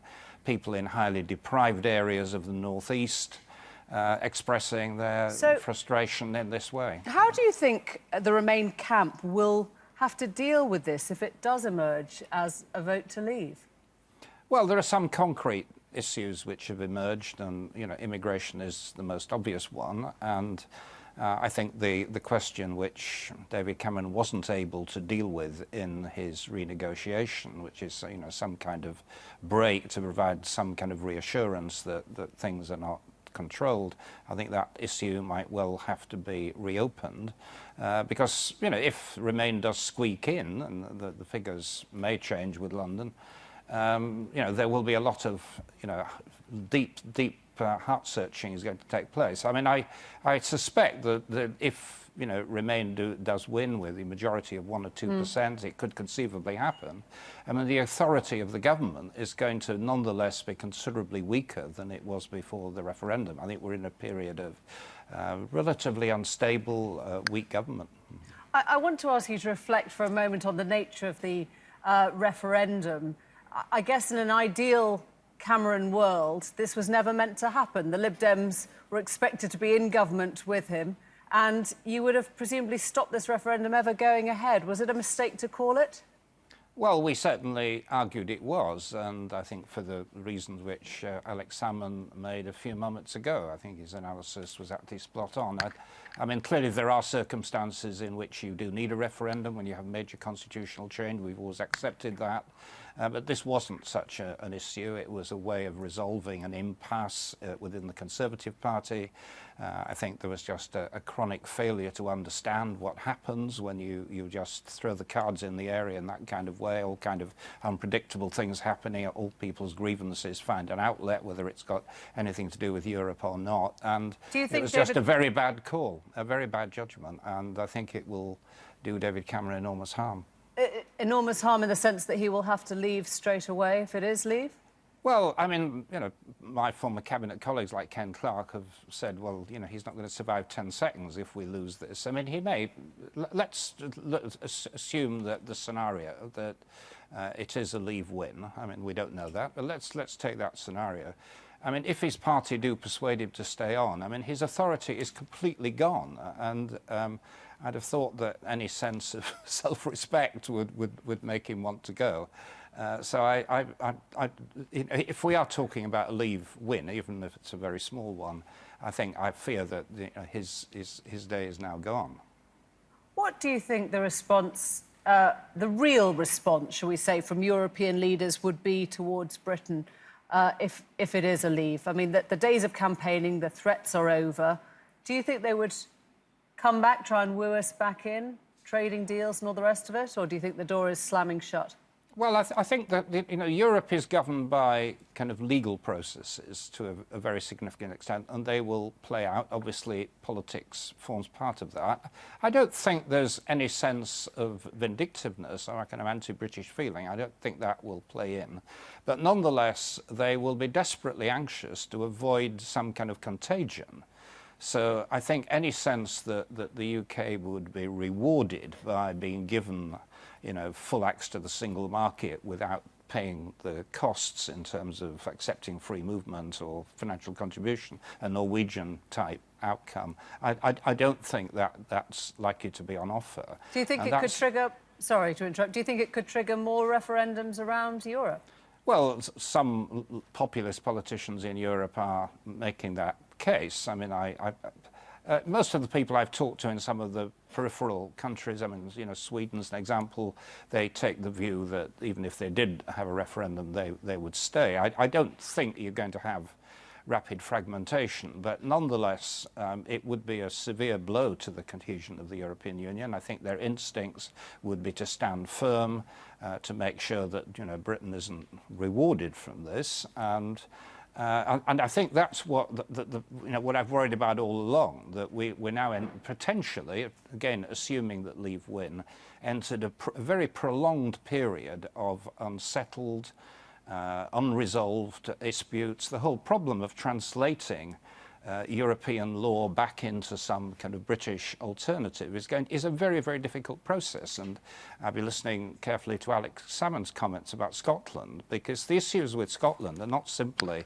would they go for independence. The problem is that with all the devolved powers, many of which have a European dimension, if they don't want to cooperate, what happens? And I think we're potentially entering into an enormous legal quagmire, you know, lasting for years, and that's one of the warnings that I think some of us have been trying to give, and that wasn't really heeded, I think, by the government. OK, Vince Cable, thank you very much, David. And we're joined by Aaron Banks, who helped fund Nigel Farage's campaign for UKIP. Thank you for joining us. Mr. Farage was going to and then vanished. What do you make of the result? Do you think you've won? I think we have. We ran our own poll, which we released after 10 o'clock. It was 52-48. I think that's pretty spot. Can we hear? We can't hear you very well. Can you hear me all right, Mr. Sorry? Banks? Can you hear me okay? I'm hearing you perfectly, yeah. Oh, I well, hear you perfectly. OK, well, you...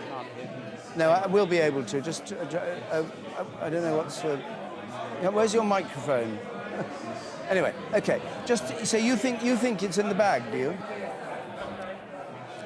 I don't know if it's in the bag, but I think we've got a strong result, and I think I always thought whether we win or lose, we've made the point that I think this will change the European Union. And I think it's actually good news for Europe. What did you make of what... I think they're going to have to seriously think about it. What did you make of what Vince Cable said, that if it really is Brexit, it promises years and years of chaos as they try to unscramble the legal side and enter into trade negotiations and all the rest of it, that it's not at all going to be a simple, straightforward deal? Well, as I understand it, you exercise Article 50 and you've got 2 years to renegotiate with your partners. I think they're going to be very willing and want to actually renegotiate and come to a sensible deal. It'll be a lot less complicated than the politicians are saying. How much did you give to the campaign yourself? Nearly £6 million. Nearly £6 million. Why? Yeah. Why? It's something I believe in. I believe in that we should bring our democracy back to Parliament, and I think people have spoken on this. I think win or lose. Union Referendum Act 2015, and having Mr. been Banks, authorised thank you to very do much indeed. so by the regional counting officer, I hereby give notice that I have certified the following. The total number of ballot papers counted was 37,975. The number of votes cast in favour of remain a member of the European Union was 12,569. The number of votes cast in favour of leave the European Union was 25,385, and there were 21 rejected ballot papers. North Warwickshire, 66.9% leave, 33% remain. There are the figures again. Leave are now 1,464,000, remain on 1,300,000. The winning post still remains 16,800,000 odd. I'm joined now by John McDonnell, Shadow Chancellor for Labour, MP for Hayes and Harlington, and Theresa Villas, Northern Ireland Secretary, who's been fighting for leave. You said, I think, early on that your instinct was it was going to go to remain this evening. Yes. Do you think that was the instinct? Your instinct had deserted you? Well, I'd be delighted to be proved wrong. I think obviously we're not able to predict the result. But my feeling was to be confident of a Leave win, I would have expected us to be going into polling day with a strong lead in the polls, because there's always a sort of reversion to the status quo. We tried very hard to demonstrate clearly to people that there is no status quo on the ballot paper. The risks of staying are very significant. But even so, you would expect the status quo option to gain support in the last few days. And this may not have been triggered by this referendum, this traditional reversion to the status quo. Well, by the looks of some of the results, it may not have happened. But as we obviously won't know that for another few hours. Now, you're Northern Ireland Secretary, and you said during the thing there was no risk around illegal migration, trade in goods and the rest. If the UK leaves the EU, and Northern Ireland, of course, being part of the United Kingdom, how can you possibly not have a border between the two to stop goods going across and people coming in across that border? But we've had a common travel area between the UK and Ireland since the creation of the Irish state nearly 100 years ago.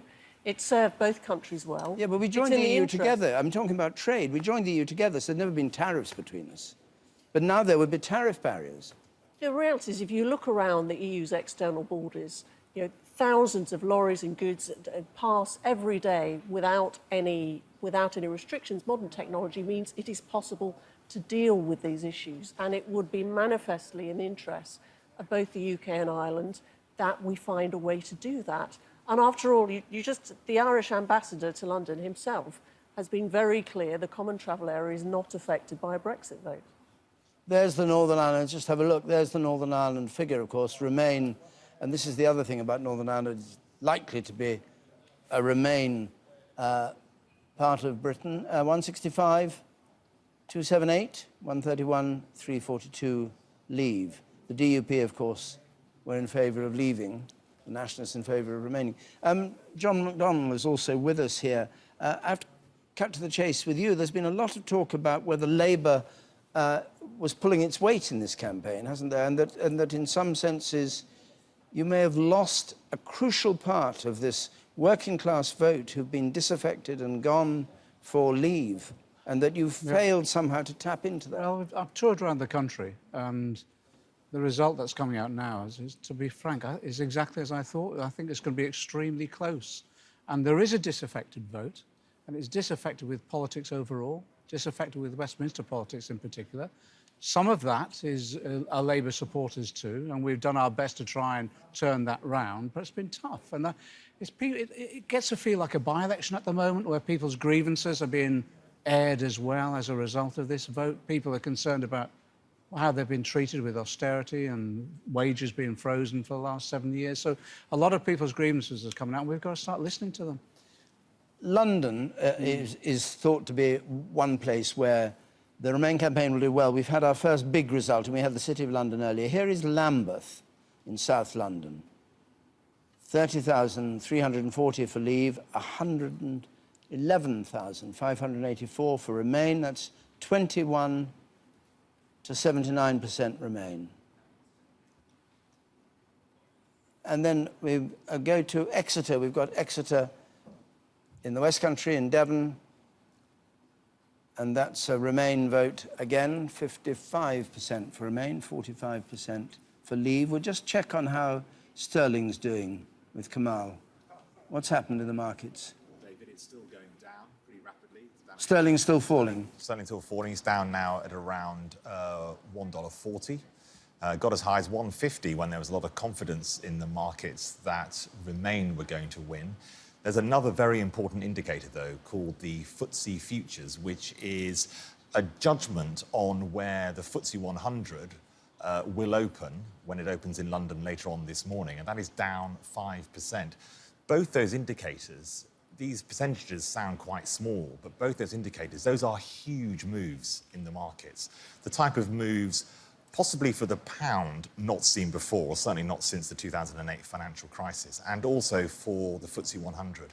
A 5% fall in a market would be a significant event and would really create a sense, I think, at that stage that the markets were in a major sell-off territory. And I think that the Bank of England now and others must be considering, if there is a Leave vote, and of course, as we said, we keep saying we're a long way from knowing that there may have to be some form of announcements made in the morning.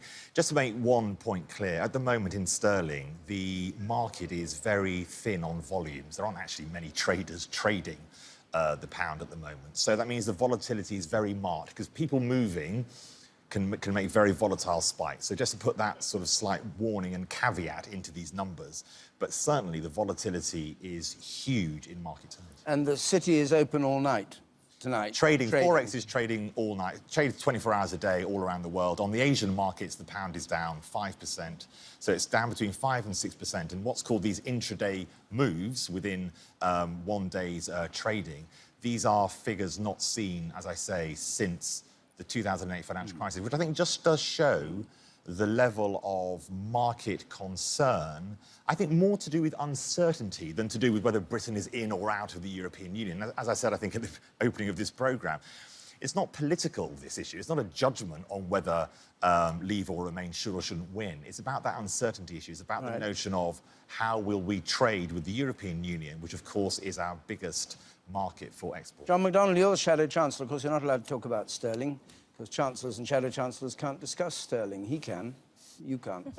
But what about the markets generally? And are you concerned about what you're hearing from your left? I think some of the claims on both sides of the campaign were exaggerated about a recession, but we've always made it clear there would be a shock if the Remain camp didn't win and it was Leave. And that's exactly the sort of shock we're expecting. So I would expect the Bank of England to intervene in the morning. And I think we can't, Chancellors and Shadow Chancellors can't comment on sterling, but what we can do is have a mature approach to this and say, whatever the outcome, we will negotiate the best deal we possibly can with regard to our trading partners in Europe.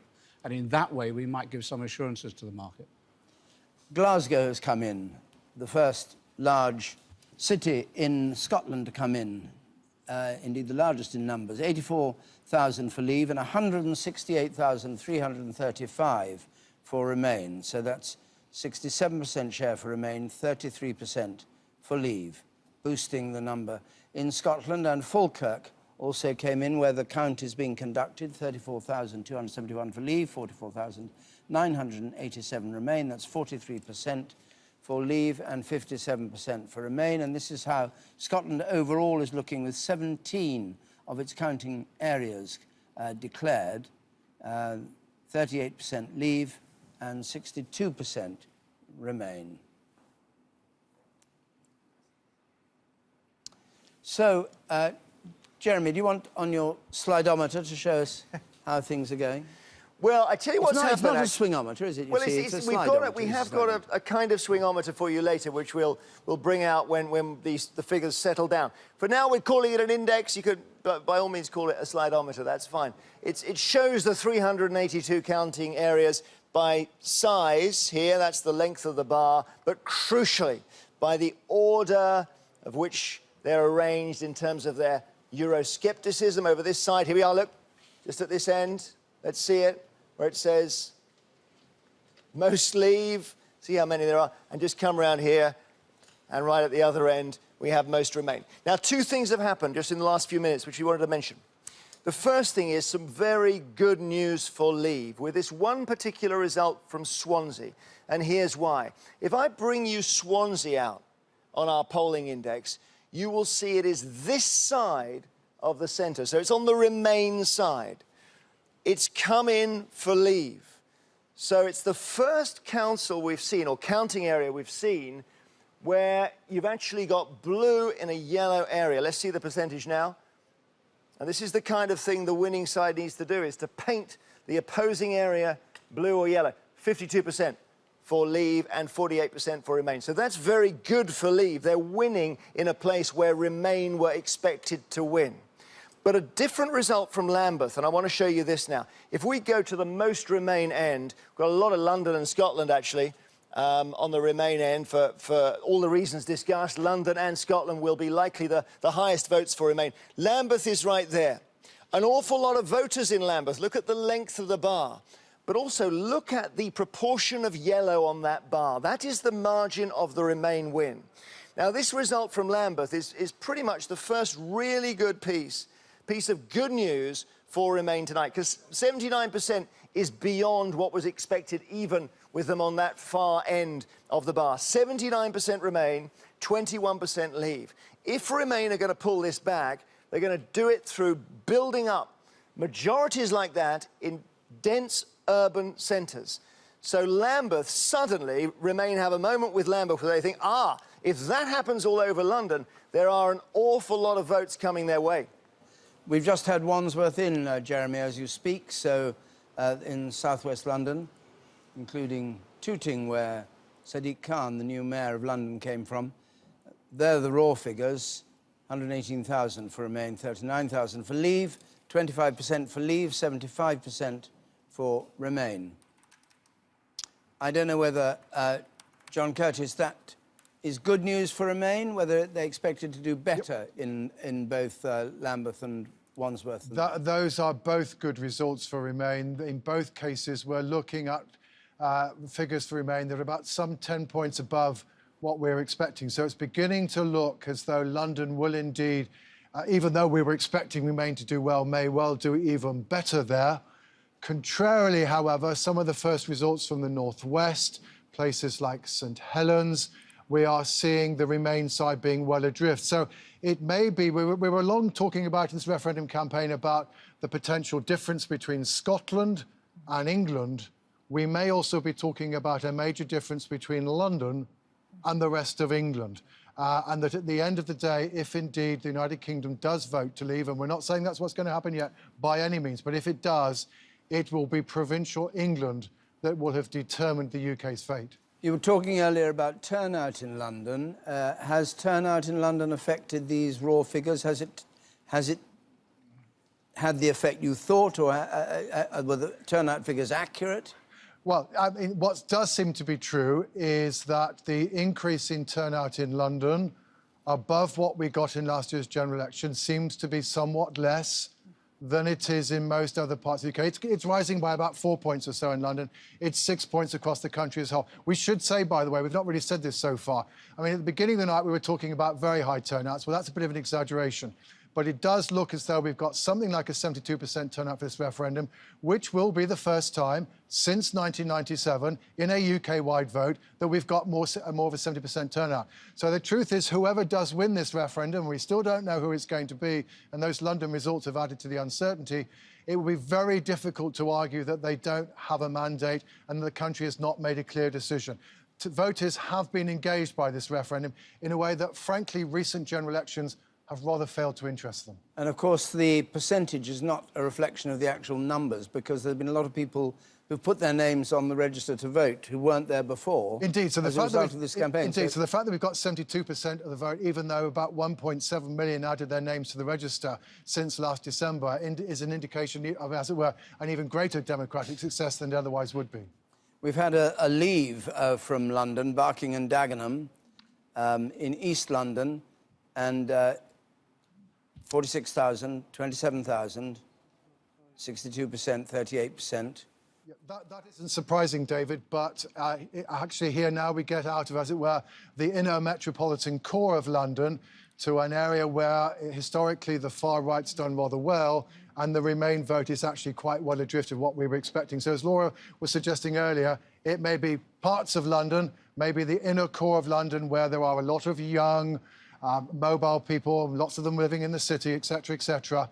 Once we get outer towards London, which is rather more like the rest of England, maybe Remain will be struggling rather more. And just a reminder over the UK as a whole, at the moment, the Leave side is running at 49.3% and Remain 50.7%. I mean, we keep showing these figures of percentages from counting areas. Remember, it doesn't actually amount to a row of beans. What matters is the raw numbers. And Leave is on 2,393,000 at the moment, and Remain on 2,462,000. That's what we have to look at. Here we are at Broadcasting House, BH, as it's lovingly called, saying it's too early to call, but have a look at the figures, projecting there on the front. The yellow for Remain at 50.7 and Leave at 49.3.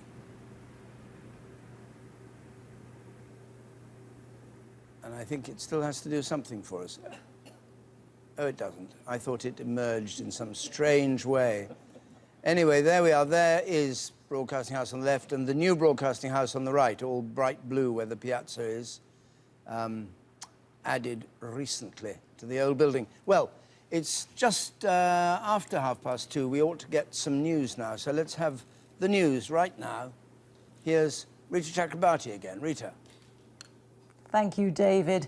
There's a mixed picture emerging from the first results of Britain's referendum on its future in the EU. With only a small fraction of voting areas having declared, the outcome is simply too close to call. A final result will not be known for several hours. Here's our political correspondent, Eleanor Garnier, and her report contains some flash photography. It was the moment polling stations closed. The UK had given its verdict. And the first result to declare Gibraltar with a decisive 96% vote in favour of Remain. Not long after, Newcastle with a narrow win for Remain. 65,404. A much smaller win than expected. But in Sunderland, a huge win for Leave with 61%. Votes cast in favour of Leave was... Away from the north of England, in Basildon in Essex, another big win for Leave. And another count with a big turnout at 74%. At a Leave campaign party in London earlier in the night, the UKIP leader remained defensive. Win or lose this battle tonight, we will win this war. We will get our country back, we will get our independence back, and we will get our borders back. Thank you. It's very narrow, this. It was a bruising campaign, and some say whether it's Leave or Remain, politicians need to do more to listen to the country. Whatever the result of this, there'll be lessons that have to be learned by the Labour Party, but not just on the issue of immigration, a whole wider set of things for the Labour Party, but also for the government. you know, about what people are saying about the state of the country. It's looking increasingly like turnout will be above 70% for the first time in a UK-wide contest since 1997. As results continue to come in, remember the referendum isn't decided count by count, but vote by vote. Ellen Agania, BBC News. Well, following the first results, the pound fell dramatically, although it's regained some of those losses in the last hour. When the New York Stock Exchange closed, the pound was trading at just under $1.49. It fell at one point to $1.43, but has since recovered slightly. One currency analyst said traders are very jittery. The Italian Coast Guard said it rescued around 4,500 migrants in the Mediterranean yesterday. Good weather and calm seas have led to more people risking the journey from North Africa. The charity MSF has been helping the rescue operation. A woman's body was recovered from one of the vessels near the Libyan coast. A man has been jailed for life for plotting a beheading on the streets of London inspired by so-called Islamic State, which could have targeted a poppy seller. 23-year-old Nadir Saeed was arrested in November 2014, just days before Remembrance Sunday. One of the world's longest-running civil wars in Colombia has been brought to an end after more than 50 years of fighting. The so-called FARC rebels have signed a deal to lay down their arms following 3 years of negotiations. More than 200,000 people were killed during the conflict. Storms and heavy rain have caused serious flooding in parts of London and in southeast England. Several commuter and underground lines in the capital suffered severe delays and cancellations during the rush hour. Commuters suffered further chaos as they tried to get home in the evening. The UK's population grew by 500,000 last year. New figures show it's now just over 65 million. The Office for National Statistics says the increase is in line with the average population growth. Well, that's it. More from me soon.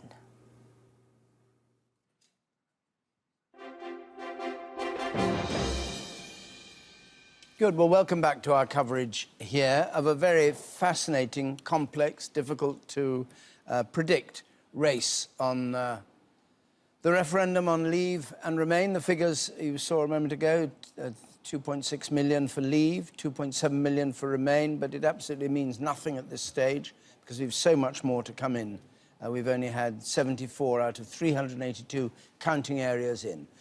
We've got a number of things to talk about, what's happening in Wales, various other things, and what's happening in the Labour Party with John McDonnell. But let's just join Emily first. David, thank you. I'm joined by Andrew Rawnsley and Isabel Hardman for the Observant Spectator. I've got to pull your eyes away from what's going on Channel 4 at the moment, some sort of Swedish porno. No, I was watching the markets, I promise you. I was watching the market. Thank goodness for that. You put me at rest.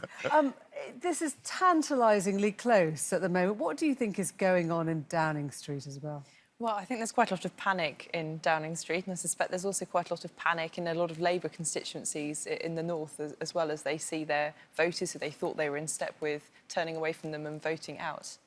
It's been very engaging, though. The weird thing about this is if turn-up is high, if the race is very close, it hasn't put people off you at remember, all. no, you remember a lot of people at the beginning of the campaign were saying, ooh, how much do people really care? Most people about Europe, we know a minority of people care about it very passionately, but do they care that much? Well, at a lot of predictions, I remember turnout being very much lower than at a general election. Well, one thing, as you say, Emily, we don't know where we're going to be at 6 o'clock in the morning. But one thing we know is turnout's going to be higher than at a general election. And a lot of voters have obviously thought this is a very, very important moment, in whatever the result, a very important moment in our country's history, and I'm going to go and perform my civic duty. I heard John McDonnell was speaking a few minutes ago about the sense of a by-election, as if this was about austerity, as if this was about grievances, as if it wasn't about Europe. Do we not trust the voter to actually make this about Europe? What's your sense? Well, I think most of the sort of public meetings that I've gone to and most of the people I've spoken to seem to be very engaged with the issues, even if it's the issues that Labour politicians like John McDonnell wouldn't like them to be engaged with, such as immigration. Actually, people aren't trying to stick two fingers up to the government. That they're actually trying to send maybe the elites a message about immigration and issues like that. But it is about the European Union, not about the UK government. I would agree with this, but although you could say, it is a by-election about the establishment, or the elites, as the outcome of tend to call them. Because whatever happens tonight, even if Remain should edge it, about a half of the country will have listened to every major party leader except Nigel Farage, about three-quarters of the MPs in the House of Commons, and every professional body you can think of, from scientists to doctors to people in the arts world, who've always been advising them to vote in, and about half the country will have voted out. And that half of the country, and where it is quite important. If, as is expected, London and Scotland are carrying the Remain vote, what does that tell you about the divide? Well, and if their votes end up leading to an overall Remain vote, that will cause huge resentment in other parts of the UK, that there's a sort of Planet London, and there's already resentment between certain parts of the UK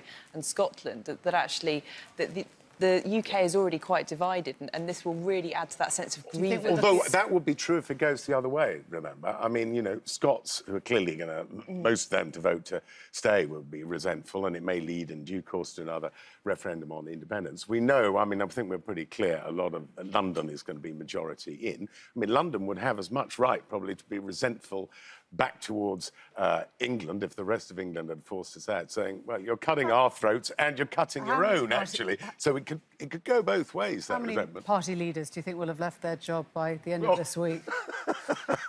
You go first. I think the Conservatives have tried very hard to make it clear that Cameron will stay on to steer the course if there is a Leave vote, but he will have to set out a clear timetable for his departure. I do detect serious movings against Corbyn, though. I'd say maximum one. I don't think Jeremy Corbyn will be disappearing this week. If any party leader might be disappearing, or at least having to say, I'm going in due course, it will be David Cameron. Thank you both very much indeed, David. Just a reminder of how things are going. The North East, for instance, there's the percentage, 50%, 41%, 59%. 59 for Leave, 41 for Remain. And...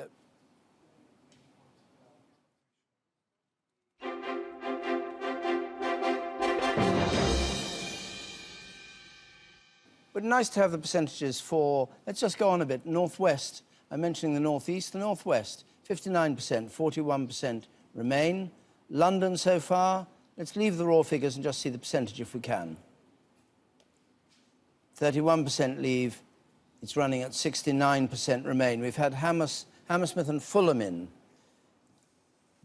Hammersmith and Fulham, 70% for Remain and 30% for Leave. Now, we're joined by somebody who was Secretary of State for Wales until very recently, in fact, until Ian Duncan Smith walked out of Cabinet, and he became Secretary of State for Work and Pensions, Stephen Crabb. Thank you for joining us, Mr. Crabb. Is Wales proving a bit of a disappointment to the Remain campaign?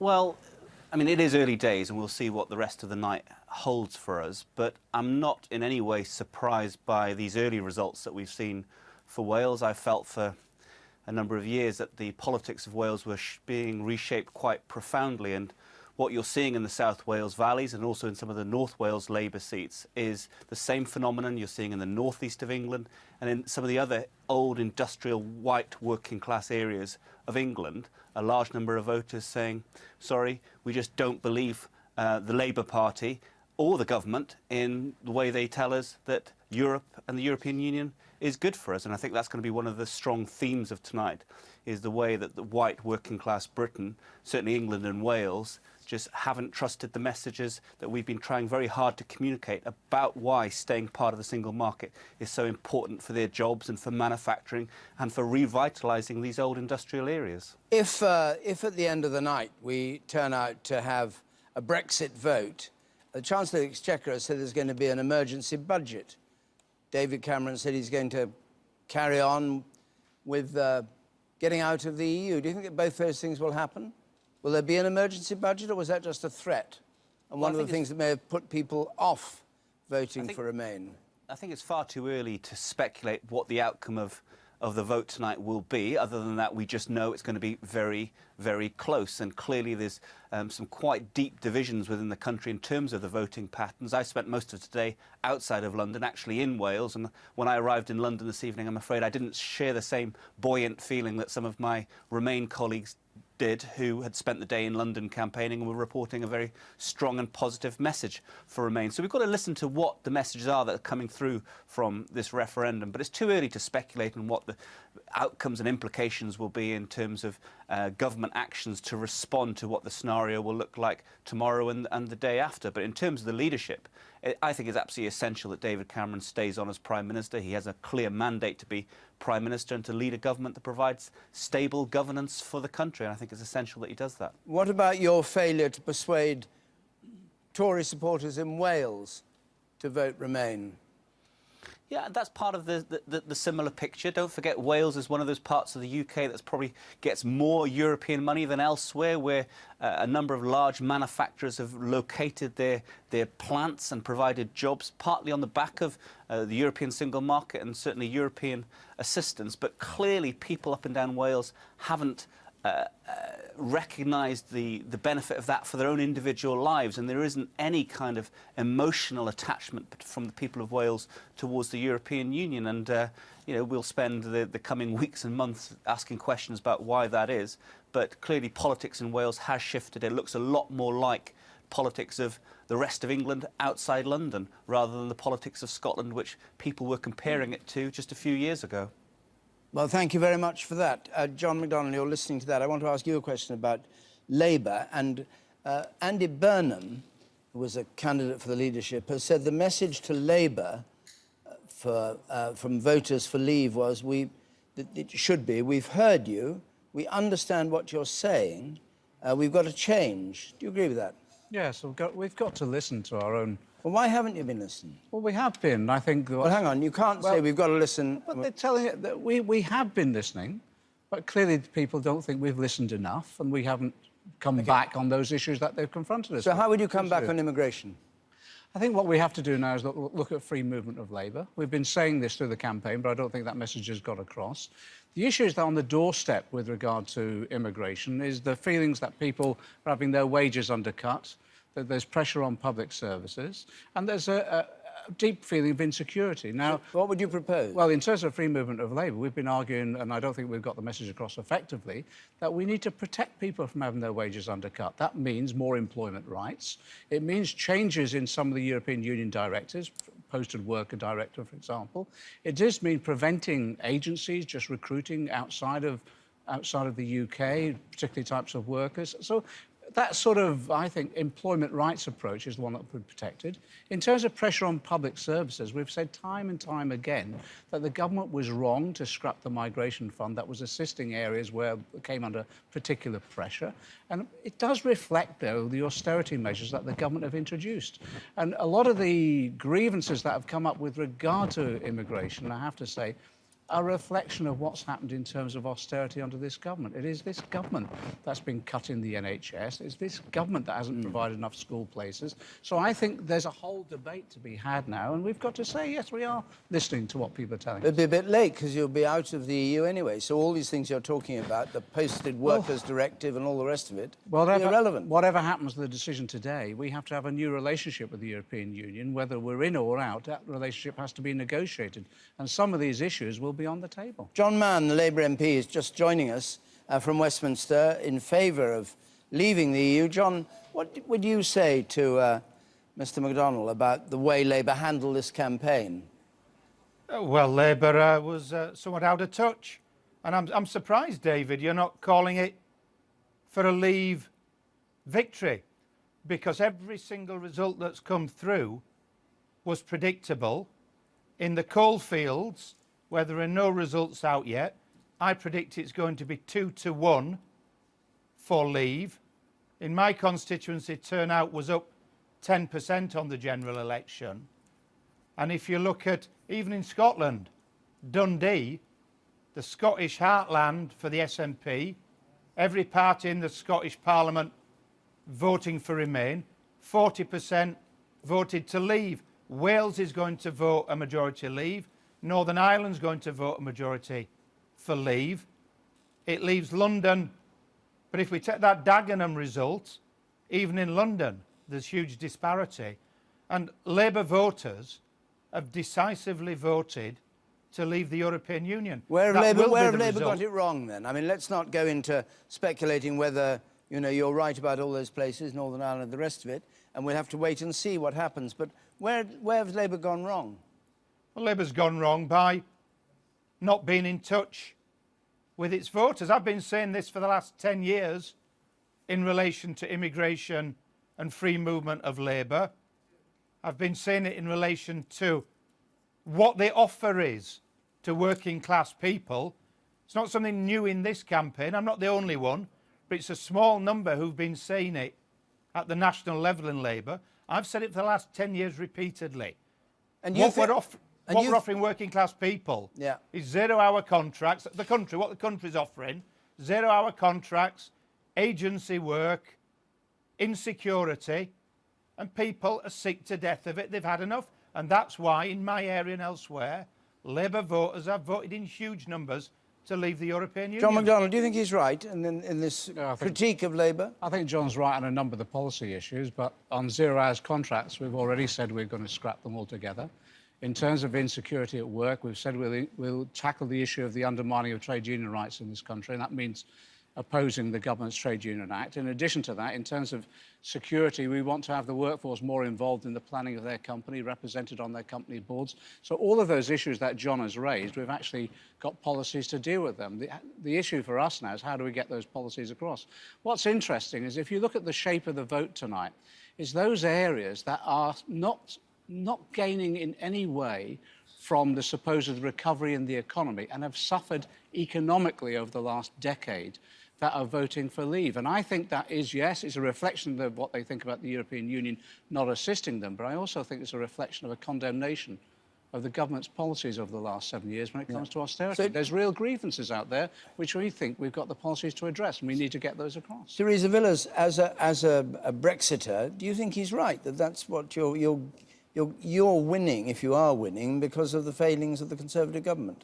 No, I think that the people who voted Leave did so with a real understanding of the issues, that at the moment, as a member of the European Union, we do not govern our own affairs. It doesn't matter who you vote for at a devolved or a general election. There are many things that you cannot change, including free movement and immigration rules, and that's not healthy for our democracy. So it's a constitutional matter for people, not what John is saying and John is saying, that people feel that they've been left behind and that they've had no static wages for a long time, uncertainty about their jobs and all the rest of it. People feel a lack of control overall. They feel not represented by the political elite, as they describe it, but they don't feel represented in Europe either. So they feel a lack of control over those very bread and butter issues about whether they can get a decent job, decent wages, roof over their heads and decent education for their children. I think that when we've been talking to hundreds of voters in the last couple of months around the country, for lots of people, it's been a whole mixture of things. But people have really thought about these issues. They have engaged in it. They have thought about the European Union. It's been about identity.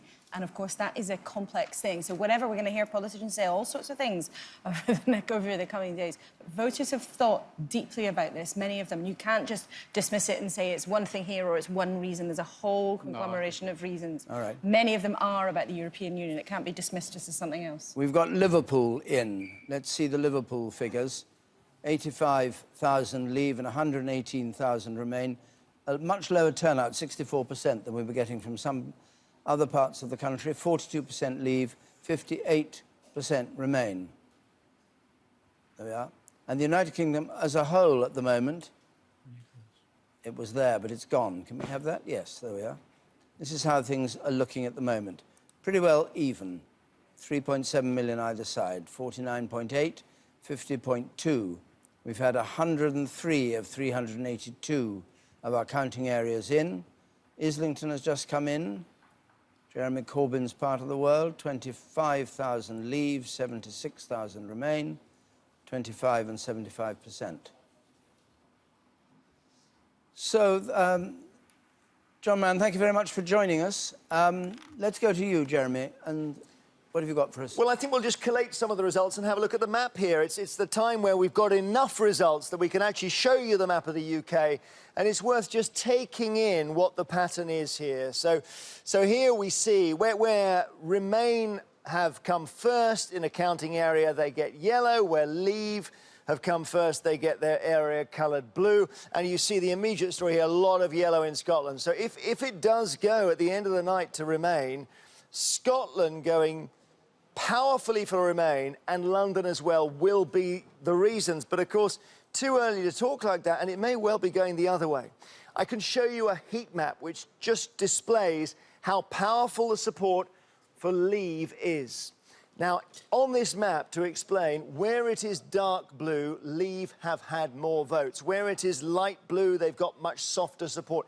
So you see immediately Scotland, that situation underlined, where Leave is not really getting anything like the numbers it's getting elsewhere. And London as well. Can you see just down here in the southeast how light it is? Just here in the central London, those results we've had so far. But head out towards Essex, and suddenly the blues get darker here. And actually look at the whole of the map, and just look at the amount of dark blue there is in the north, particularly the north of England, the northeast. That's how we started the night, with some remarkable results from the northeast. So Leave is packing a powerful punch in lots of places outside London and Scotland. But maybe London and Scotland will pull it back for Remain. Now, this is our proportional map, and what we show you here is each counting area as a stalk, and the stalk is coloured in the colour of the side that won. And the crucial thing is this: the height of the stalk shows you the winning margin. So, for example, here in Scotland, that's Glasgow, the highest stalk. You can see that Remain won there by a very large margin. But also, if you look down south, just reminds you of the sheer volume of votes available in London. That's Lambeth, that very tall one, and other results we've had from London, where Remain is winning with powerful results. But elsewhere, just come in close if you can for a moment and have a look at this map, this proportional map. You're seeing so many of these blue stalks. There are so many places where Leave is winning outside London and Scotland, and actually the margins of those Leave victories are really very powerful. So yes, there may not be as many voters outside London, but my goodness, the margins for Leave are making it very difficult for Remain to make up the ground. David. Thanks, Jeremy. Castle Point we have in Essex, the main Canvey Island. Large, I think one of the largest proportion of predominantly English speaking, white English-speaking people in the UK, and expected to go very much for Leave, and this is what Castle Point did. 37,000, 73% Leave, 27% Remain. Andrew Sinclair is in Chelmsford, political correspondent for the East, or the Eastern region. Andrew, hi there, good evening. Well, tell us what's happening in the East, as far as you can at the moment. Well, we've just had that Castle Point result through as you join us. The East of England has always been seen as being a Eurosceptic area. We've got a very strong UKIP presence in this part of the world, particularly here in Essex. Of course, UKIP's only MP, Douglas Carswell, has his seat just down the road from here in Clacton. And 4 out of the 7 Euro MPs for the East of England have been in the Leave camp. So the expectation was that we'd always see quite a strong Leave vote here tonight, and indeed that's what we have been seeing. We had that result from Basildon a couple of hours ago now, 69% to Leave, Harlow 68%, Rochford 67%. They're counting Chelmsford behind me at the moment. At one stage, Remain thought there stood a good chance with Chelmsford. The expectation now is that Chelmsford could also go to Leave, and further afield I'm starting to hear stories coming out of places like Fenland, Great Yarmouth, Ipswich, that Leave could do very well there as well. Thanks very much. Tim Donovan is in Guildhall. Tim, good evening. London, is it hacking it as far as the Remain campaign is concerned? Is it pulling its weight? Is it 6 results out of 33 expected tonight? And there is a pattern emerging. Big, hefty wins for the Remain camp in Lambeth, in Wandsworth, here in the city itself, in Hammersmith, in Islington, and Barkingham Dagenham, though, has gone to leave. We're trying to get our head round what we think will emerge as the significant factor here in London, which is the variations between in turnout. And while the Lambeth victory was 79% Remain to 21%, it was on a turnout of 67%, which is going to be lower than the turnout we're hearing elsewhere in parts of the country, albeit people are telling me, that is high for that part of the world. The key issue appears to be, from the turnout figures we're getting so far, is that at places like Richmond, 82% turnout. We're going to be getting that result shortly, we're told. Harrow in the 70s, Bexley in the 70s, Croydon similarly. The turnout is higher in that outer London area, and all the polling up to this referendum in London had suggested that gap between Remain and Leave in London narrows dramatically in outer London, and that appears to be very much where the secret or the answer in London will lie tonight. And turnout affected at all by weather? People early on this evening were saying that this monsoon rain that London's been suffering and the flooding and all the rest of it has brought the turnout down, and that would affect the raw numbers of Remain, because we keep on reminding people it's not who wins where, it's actually, in the end, the number of people who vote one way or t'other. Depends who you talk to. The returning officer here was saying earlier that he expected the turnout across London to be 74%, 75%, which is very high by London standards.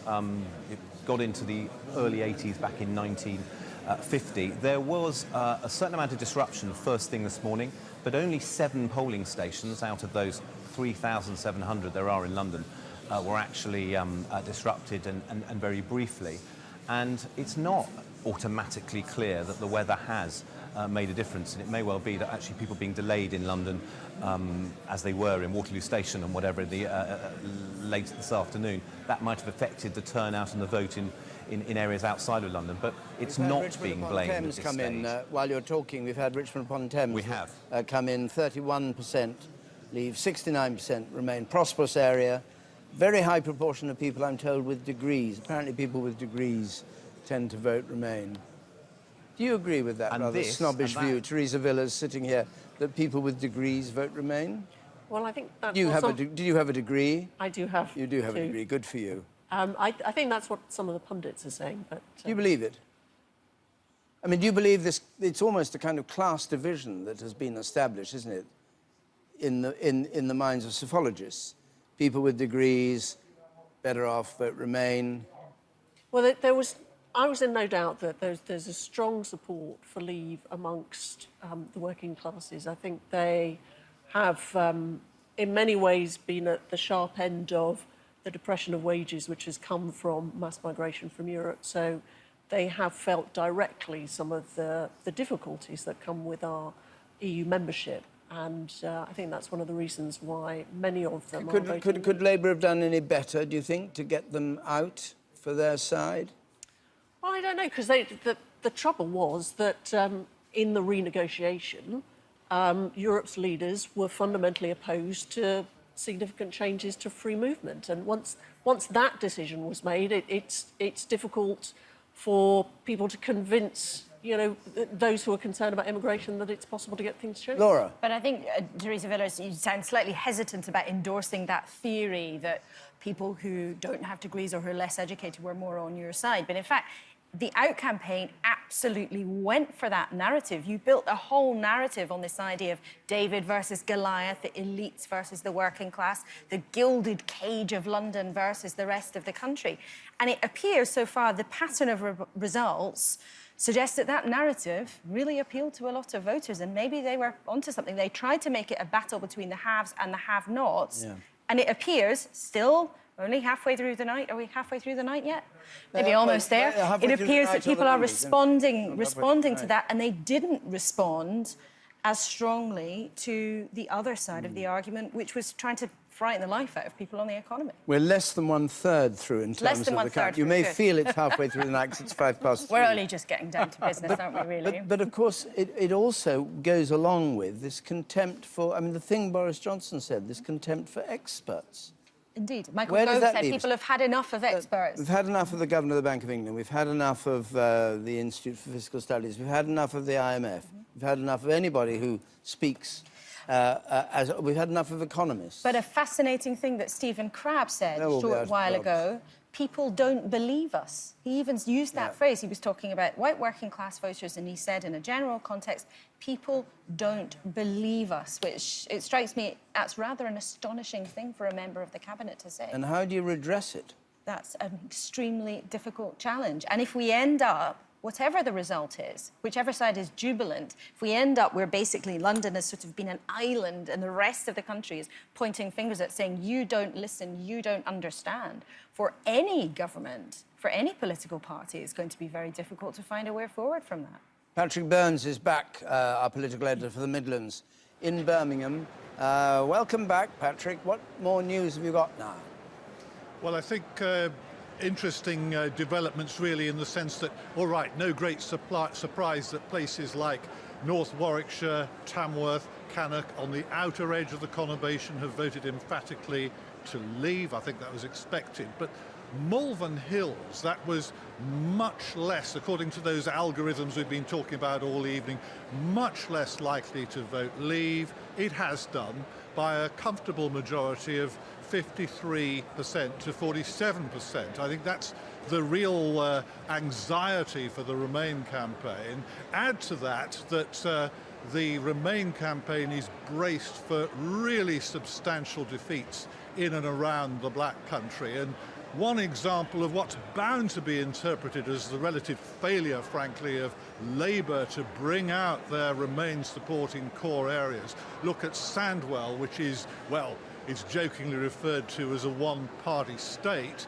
and yet the turnout there, just 66%, which I think demonstrates what will be seen as Labour's failure there. And I can tell you, UKIP are going to be saying over the next few days that they stand ready to do to Labour in their core areas in England what the SNP have done to Labour's support in Scotland. I was talking to one quite prominent local Labour MP who says that on the immigration issue, Labour has to change tack. It has to say to people, yeah, we get it. We realise that you're very concerned about immigration, that it doesn't make you a racist to have these anxieties, and to change the tenor of this debate rather than try to sort of present it in more simple, more traditional party terms. Well, so I think that there's some big questions. But if Britain votes out, they've got all the mechanisms they want because there'll be no automatic EU immigration. So presumably John McDonnell and Jeremy Corbyn will be able to do what they want.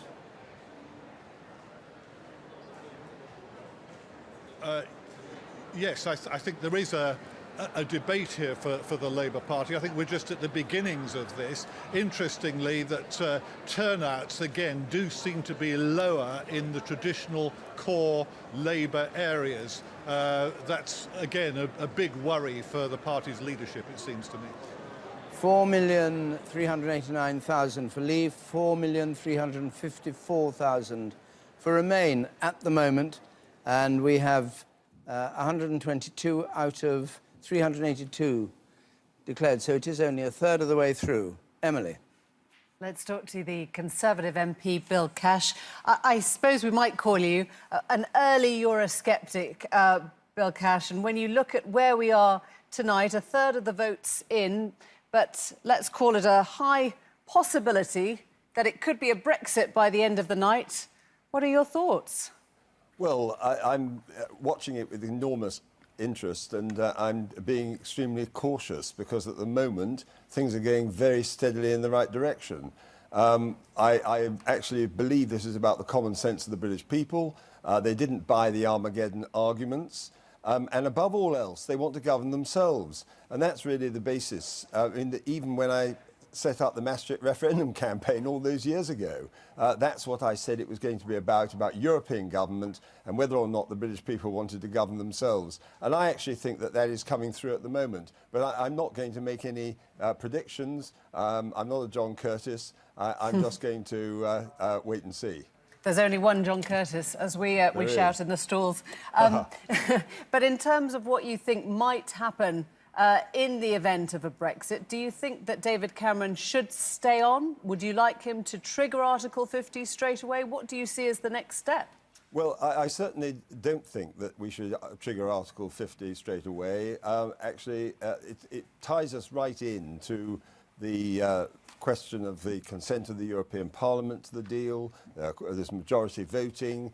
It puts us at an enormous disadvantage. And by the way, because it's passed the Lisbon Treaty, if we've just voted against the treaties, then why would we want to implement one of the provisions which ties us down when actually we've got a better opportunity to be able to work out a negotiated deal on the basis of the vote which has actually led to a Brexit, if that's what happens? You skirted past the first bit of that question. Do you think David Cameron should stay in the job? Did he sign the letter? I simply say this, that it is incredibly difficult if you're in number 10 with all the government departments, each one of which reports to the Cabinet Secretary and, of course, obviously dealing with the Cabinet Office as well. As Chairman of the European Scrutiny Committee, I'm extremely conscious of the interaction between government departments and the European issue. And I can simply say this, it has to be done from within number 10, and therefore whoever is in number 10 would need to be absolutely and completely committed to Brexit, because this is going to be a very, very, very important and historic development for the United Kingdom. It wouldn't be odd for you to reckon on a Brexit campaigner, a Tory leader. Well, look, I'm not going to go down there because we don't know what the result is. I'm just simply giving you my view as Chairman of the European Scrutiny Committee and making the point that, as far as I'm concerned, the question of who runs the ultimate European policy has to be in number 10, and to do that and to negotiate with all the implications for European legislation right the way across the board of all government departments, they will actually have to unravel about 55% of all our laws, because those come from the European Union. We've heard from the Labour side people throwing up different ideas as to why, particularly in the North East, in Sunderland and Newcastle, it seems to be such a strong vote towards Brexit. Do you think this is purely about Europe, or do you concede it's about a whole host of other dissatisfactions in people's lives? Well, I think they interact. And you only have to look across to Europe itself to see there are protests and riots going on there. There is massive unemployment, youth unemployment up at 60% and so on. But I think actually, really and truly, the bottom line is this business of people wanting to govern themselves. I mean, I was talking to a lady this morning in the greengrocer's shop, and I said, you know, what are you intending to do? And she said, very, very simply, she said, I want to leave. Why did they die in the last war? That is the kind of thing that's also motivating a lot of people. They want to know whether in fact they can govern themselves, and they ask themselves these much deeper questions than some of the things about whether or not there is a shallow recession, as the IFS puts it, or whatever. It's actually much deeper than that, and I think this is the soul of the British people coming out and saying, we have actually had enough of being governed by other countries. We want to cooperate with them, we want to trade with them, but we don't want to be governed by them. And I think there is a German question as well, because they're becoming increasingly dominant in Europe, and I think that's also a factor. OK. Sir Belkash, thank you very much. So let's just see where things are. 3:15, John Curtis. Where are things? Well, we've seen quite a lot of results during the course of the night whereby it looks as though the Leave side have been doing rather well, and certainly rather better than we expected they would do in that local authority if we were looking at a 50-50 outcome. Now, conversely, we've also seen some places, most notably in London, where the Remain side have been doing rather better. But the truth is that so far, at least, we've had many more places where Leave are doing better than expected than where Remain are doing better than expected. Particularly the North East, the North West and the West Midlands are places where the Leave side really do seem to be doing rather remarkably well. Remain, yes, in London, rather better than we expected, perhaps in the South West. But those better performances in London, so far at least, just don't look to be sufficiently better than we were expecting to compensate for what appear to be rather adverse performances in the North East, North West and the West Midlands. Now, the truth is there's still an awful lot of votes to come in. We've only, although we've got a lot of local authorities that have come in so far, the relatively small ones. But certainly, one, we are looking at a close referendum. But two, probably at the moment, the Leave side are a bit more of the favourites in this referendum than are the Remain side. So that's not a forecast, but it certainly seems to be the direction of travel. Perhaps the Leave side just managing to win this referendum by the end of the night, but many more results to come. And just to clarify it for people who may just have come in on this act, your expectations were based on 50-50, in other words, on absolute even results. That's right. So if your expectations are disappointed one way or the other, yes, it means it's going to go one way or the other. Well, that's the current direction of travel. Now, we never expected all our expectations to work perfectly. Of course, they wouldn't. The point is, we, at the moment at least, have more places where Leave are doing better than we expected than we have places where Remain were doing better than expected. And certainly if that pattern continues during the night, then Leave are going to win this referendum. But, of course, there's an awful lot more yet to come. Hilary Benn is here, Shadow Foreign Secretary, and Jacob Rees-Mogg, the Conservative MP for North East Somerset. Hilary Benn, 41 years ago, I sat with your dad. Indeed? Indeed. I think probably on referendum night. And he said the problem with the EU was it's undemocratic. Is what we're seeing tonight the British electorate catching up with him? Because in those days, it was 2/3, 1/3. It was. And now it's looking 50-50, if not a bit the other way.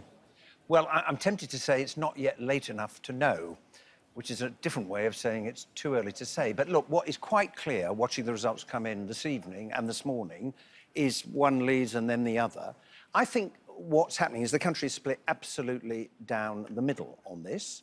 And it's partly to do with the EU, it's partly to do with other changes that people have seen, concerns they have, the continuing effect of the global crash, the way in which communities have changed, immigration, all of those things, and they're bound up in this referendum. But yes, of course, I met people on the campaign trail and talked to a lot of them who said, we want to take our own decisions. The argument is, how do you best influence what happens in the world, in which there's some things you have to decide on a European level. Was it wrong to have the referendum at all? Well, we didn't want the referendum because we're not in favour of leaving, but the Conservatives won the election and the British people are now going to make the choice. Was it a mistake to have this referendum? Well, I don't think so, no, particularly as it currently looks as if we may win. So if we win, it was a great thing to have the referendum. Do you think it's the right way of deciding things as important as this? Just a straight, I mean, as Hilary Benn is saying, and many other people are saying, it doesn't become an issue about the EU. It becomes about poverty, it becomes about discontents of all kinds. I don't agree with that. I think it's not about what you pretend it's about. No, most of this debate was about the European Union. The Remain side said it was about being economically attached to Europe and said that was beneficial. The Leave side said that it was a lack of democracy, a lack of control, and the issue with immigration. Most of the debate has focused on the European Union. And it seems to me that the one area where referendums are absolutely right are on constitutional matters, because the one thing Parliament can never do is give away its own power. That has to be returned entire to the electorate every 5 years. Within that 5 years, there is discretion to act, but the power must be returned to the voters for each general election. And the problem with the European Union is that power has steadily eroded and been given away to unelected officials in Brussels. But you don't have to ask this kind of question. And indeed, you could leave the EU by dint of general elections. And having a party that in the... You know, if UKIP formed a government and said we're leaving, you could do it that way. If you take the view that sovereignty comes from the British people and is delegated to Parliament for 5 years, which is, I think, a pretty traditional view of parliamentary sovereignty, then you would agree, I think, that the one thing where the people must be consulted is when their absolute powers are given away or there's a fundamental change in the Constitution. And leaving the European Union would be a fundamental constitutional change. Well, joining was a fundamental constitutional and change it had a referendum. And that had a referendum. It had a referendum 3 years late. It should have had one in advance. But it had one in 75, so no particular reason to call another one now. But as so often, our constitutional practice is developing, and the theory of referendums was not well developed by 1973. It developed through 1979 with the referendums in Scotland and in Wales. Likewise in the devolution referendums and the referendum for the Mayor of London in the late 1990s, the referendum on the alternative vote.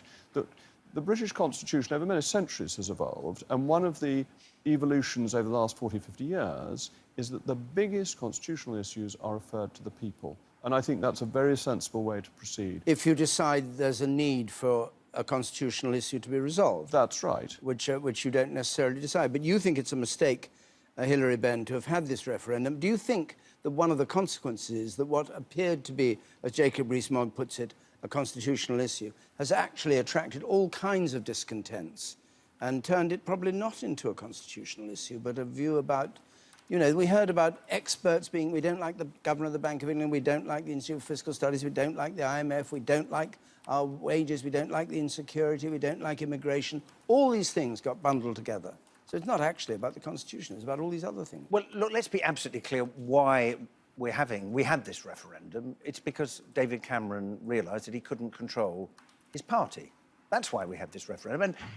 And as you will know, this is 41 years ago repeated, but in mirror image. Because 41 years ago, the Labour Party, the Labour movement was split on Europe, and the Conservatives were united, and they've passed each other in the intervening 41 years and now are occupying the same position, but the opposite.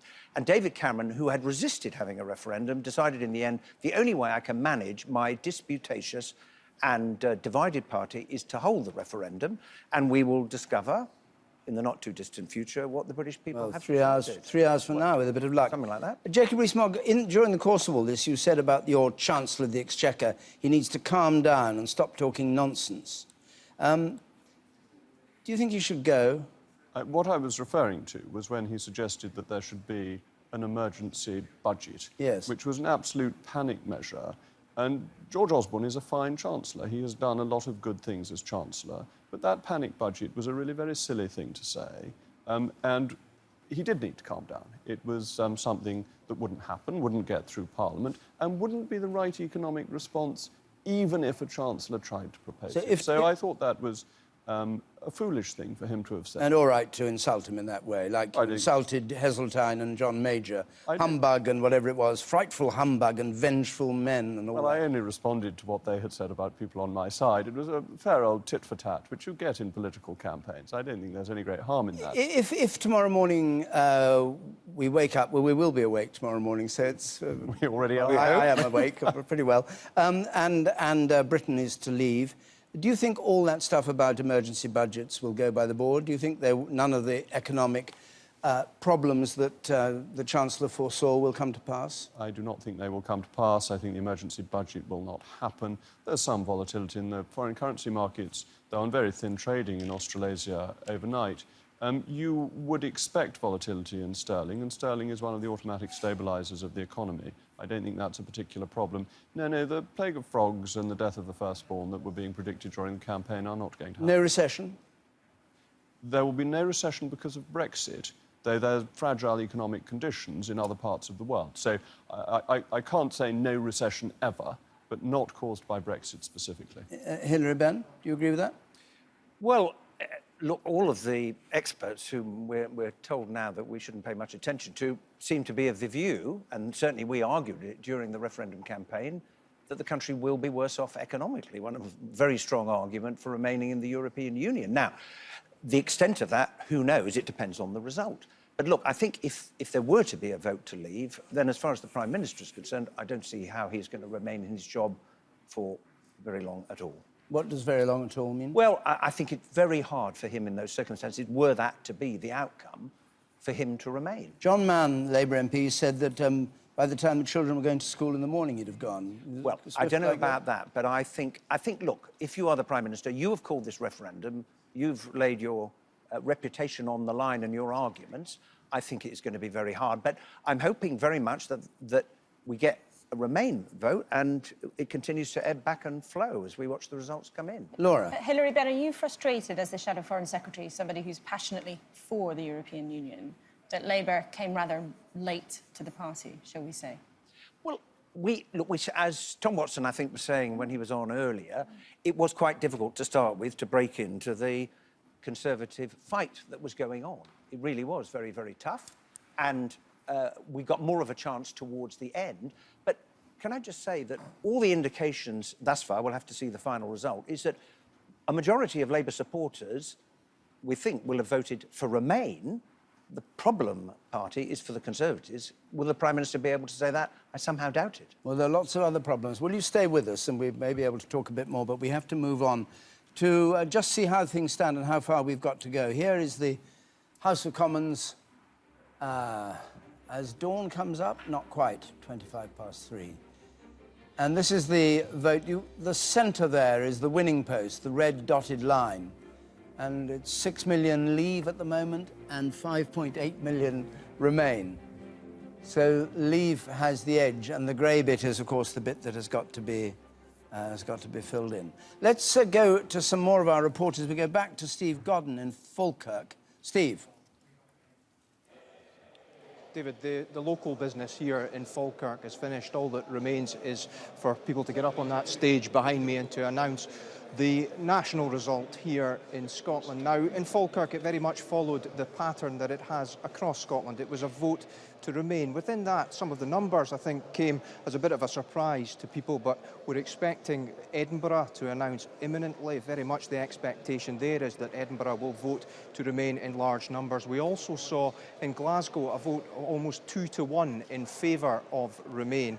Now, there, the interesting thing was turnout. We've had a national figure for turnout in Scotland, that is just over 67%, but in Glasgow, that figure was 56%. That's much below the level of support and the level of involvement and engagement that we saw during the independence referendum 2 years ago. Also, across the picture, I mean, there was an expectation that things were looking a bit patchy at one stage. Certain areas that may have been a bit more sceptical about the EU, an area like Moray, for example, but Moray voted to Remain. So now we only have a handful left, well over the 3/4 mark here in Scotland, councils that have declared, and all have voted in favour of Remain. So how that fits in to the national picture will be fascinating. Thank you very much, Steve. Let's join Mark Devonport now in Belfast. Mark.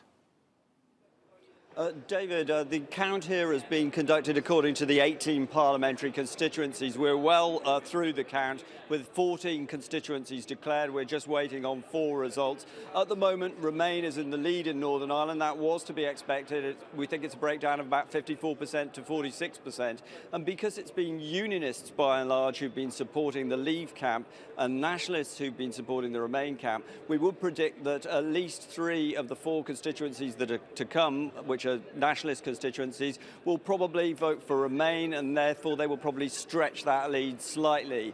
So I wouldn't expect anything other than a Remain vote here, but it has to be said that nationalists haven't come out in the numbers that maybe have been expected previously. We've had some lower turnouts in nationalist areas, so that might mean that the level of the victory that Remain takes in Northern Ireland is less than expected. At the moment, there are about 40 to 50,000 votes in the lead. Thanks very much, Mark. And now James Williams in Wales, in Deeside. James.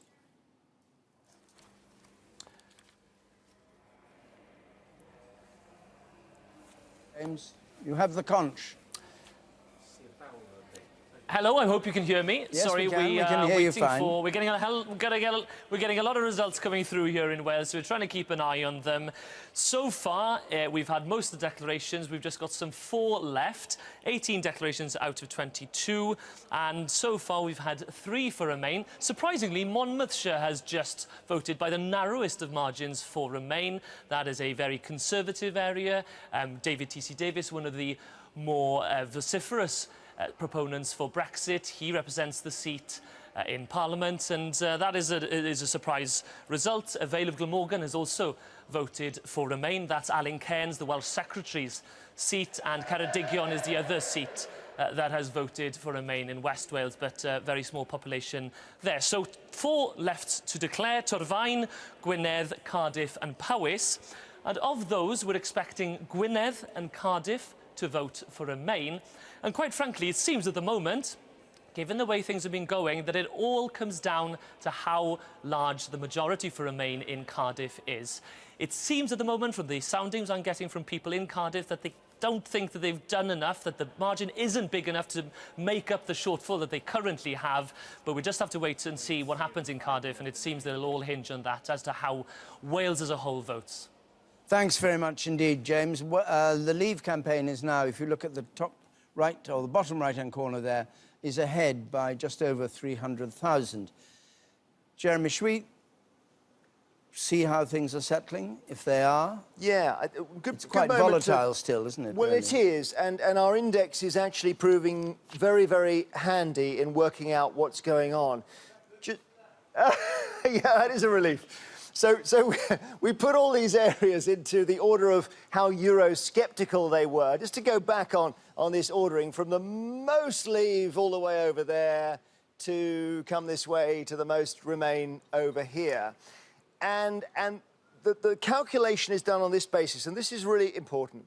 Were there to be a 50-50 vote across the whole country, where the dotted line is over there would be 50-50. So those particular counting areas would be absolutely 50-50. So what we're looking for is areas where yellow for Remain pops up where you're expecting blue for Leave, or vice versa.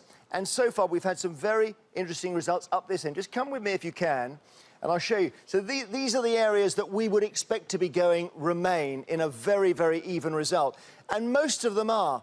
But you can see there, and we've heard these results, Lincoln, Swansea, Coventry, Watford, places which we thought would go Remain in the event of a 50-50 result, actually going Leave. Now, Remain's response to that has to be to pile up votes in their strongest areas. They are hampered by a lower than expected turnout in Scotland, and whether they can do that in London is going to be the crucial question of the night. Now, take a look at this.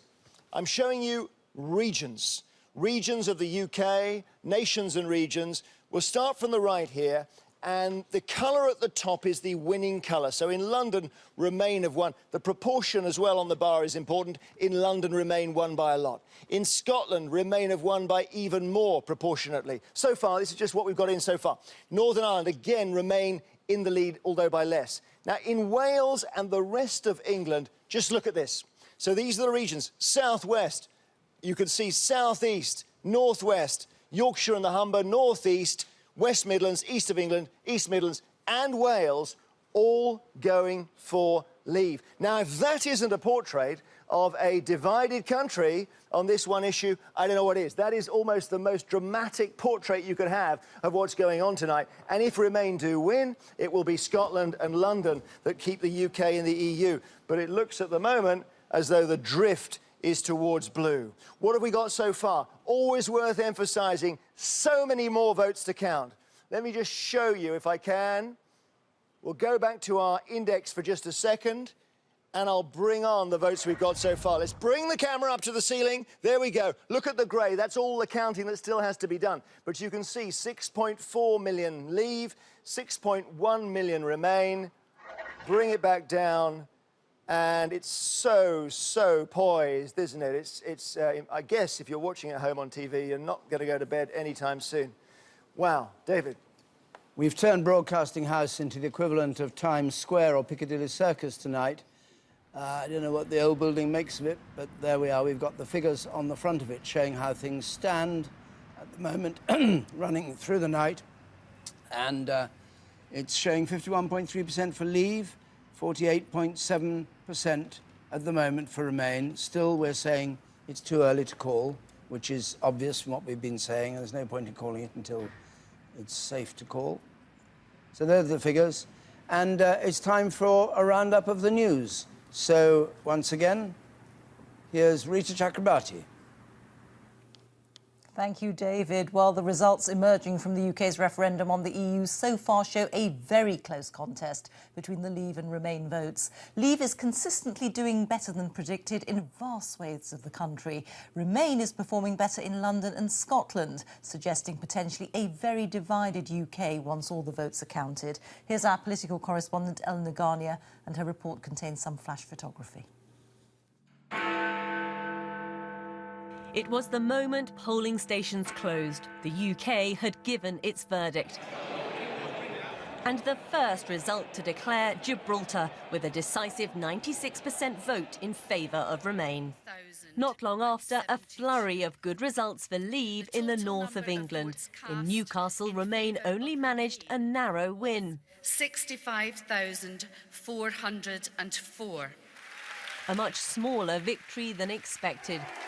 And in Sunderland, Leave had a huge win with 61%. Votes cast in favour of Leave was... Away from the north of England, in Basildon in Essex, another big win for Leave. And another count with a big turnout at 74%. But there was good news for Remain in the London borough of Lambeth, with 79%, a much better result than expected. Though overall, it's looking very tight indeed. I think it's going to be extremely close. And there is a disaffected vote, and it's disaffected with politics overall, disaffected with Westminster politics in particular. Some of that is our Labour supporters too, and we've done our best to try and turn that round, but it's been tough. At a Leave campaign party in London earlier in the night, the UKIP leader remained defensive. Win or lose this battle tonight, we will win this war. We will get our country back. We will get our independence back. And we will get our borders back. Thank you. It's looking increasingly like turnout will be above 70% for the first time in a UK-wide contest since 1997. As results continue to come in, remember the referendum isn't decided count by count, but vote by vote. Eleanor Garnier, BBC News. Well, early results have upset the world's financial markets. The pound initially soared as polls closed, but then it suffered its third largest fall on record, plummeting from about $1.50 to almost $1.40 as results began to show stronger than expected support for leaving the EU. More recently, the pound has recovered, but the markets are still volatile. The Italian Coast Guard says it rescued around 4,500 migrants in the Mediterranean yesterday. Good weather and calm seas have led to more people risking the journey from North Africa. The charity MSF has been helping the rescue operation. A woman's body was recovered from one of the vessels near the Libyan coast. President Obama has suffered a setback in his plan to spare millions of people living illegally in the US from deportation. The Supreme Court has blocked the reforms, with the opinion of 8 justices split equally. Mr. Obama called the ruling heartbreaking. A man has been jailed for life for plotting a beheading on the streets of London inspired by so-called Islamic State, which could have targeted a poppy seller. 23-year-old Nadir Saeed was arrested in November 2014, just days before Remembrance Sunday. One of the world's longest-running civil wars in Colombia has been brought to an end after more than 50 years of fighting. The so-called FARC rebels have signed a deal to lay down their arms following 3 years of negotiations. More than 200,000 people were killed during the conflict. Well, that's all for now. More from me in a little while.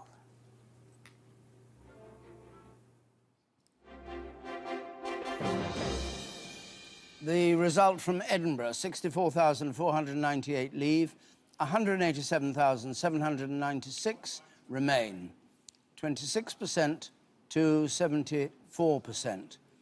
That's the largest part of Scotland, apart from Glasgow, the largest number of voters. And a lot of people, incidentally, with degrees. I don't know whether you agree with this thing, Jacob Rees-Mogg, because you're a reasonably well-educated fellow. But they've been saying all along that the educated people vote to remain and the people who don't have qualifications vote to leave. What do you make of that? You've been hearing this, no? I have been hearing this. Insulting, isn't it? No, I don't think so. I mean, people do these surveys and they come to these conclusions, and clearly they've come to the conclusion that people with degrees have not been backing Brexit. But Once again, you're the exception to the rule. The exception to the rule. And I think it's very interesting. I think this has been basically an insurgent campaign. It has been a campaign against the establishment. And I think this is important because there is a feeling that the rulers of this country have got out of touch with those who elect them. And I think this applies across Europe, and I think Europe is at the heart of this, because there are so many things that British politicians can no longer do because the laws are made in Brussels. And we slightly carry the can for this, because when voters are concerned, we can't change it. And so I think that disconnect between the elected and the electors has widened through the EU, and this is a kickback against it. And that's why I think people furthest from the establishment have been the most likely to vote leave. And I say this without beginning to deny that I am copper-bottomed member of the establishment. I just happen to agree with the anti-establishment tribe on this instance. If it's very close, either way, is it going to lead to a great sense of disaffection by the losing side? Because they have been asked to make a sort of Manichaean choice. What do you think, Hillary? I mean, there'll be the people who've lost out one way or the other. Will they be difficult to satisfy, difficult to please? They're going to find something that they obviously believe in just taken away like that. Whichever way it goes, there's going to be a great deal of disappointment and sorrow on the path of the losing side. And one of the challenges that society will face, politics will face, is how do you try and heal the divisions that have been created by what has been a lively and at times a feisty debate. And I fear that if there is further disappointment on the part of those who thought they were voting to get something and then it doesn't appear, that it will be even more difficult to manage. Now, I think we have to try and address the root cause. Sorry, which are those? The Brexiters? Well, look, for example, if Leave were to win, and then if you look at the issue of migration, a lot of the Leave campaigners have said, well, there will continue to be a need for migration into the country for a whole host of reasons, skills and the economic contribution that they make. But the real task will be to try and heal the divisions that this referendum has created, and that is responsibility on all of us to make that happen, and to reflect, each in our own party, about what it is we now need to do to play our part in ensuring that... Of course, the Leave side never put any number on its control of immigration, did it? Unlike the Prime Minister, incidentally, who did, and your party, who did put it. The Leave campaign never said, never gave a figure at all, 100,000, nothing. They didn't say, just said we'll have control of it. That's a very important point, because it's a referendum, not a general election. And the Leave campaign could only put forward broad outlines of what it thought ought to be done. Oh, come on, it took VAT off fuel, it had all sorts of things it was going to do. A mandate coming from the British people, that in a general election you can set out policies on every last detail of what you want to do, and then if you win an election, you have a duty to implement them because you've got a majority in the House of Commons, you can pass the legislation. But in a referendum, you can't put forward a detailed manifesto with any realistic prospect of getting it through. So yes, some suggestions were made that we could take VAT off fuel, but as the Leave campaign will not be the government, even if we win this vote, it's going to be up to the government to look at the mandate that it's been given. Should Cameron go for a new, go for an election and go for a new mandate? Briefly, if you would, because we have to move on. I wouldn't rule out a new election altogether. In this autumn? Well, it's complicated under the Fixed Term Parliaments Act, but it's not impossible. You could just change the Act? You could just change the Act, or there are ways around it. A new general election is not impossible. Right. Thank you very much. We're just going to rejoin, or bring Scotland back to join us and Wales to join us, who've been briefly away looking at their own events. Here we are.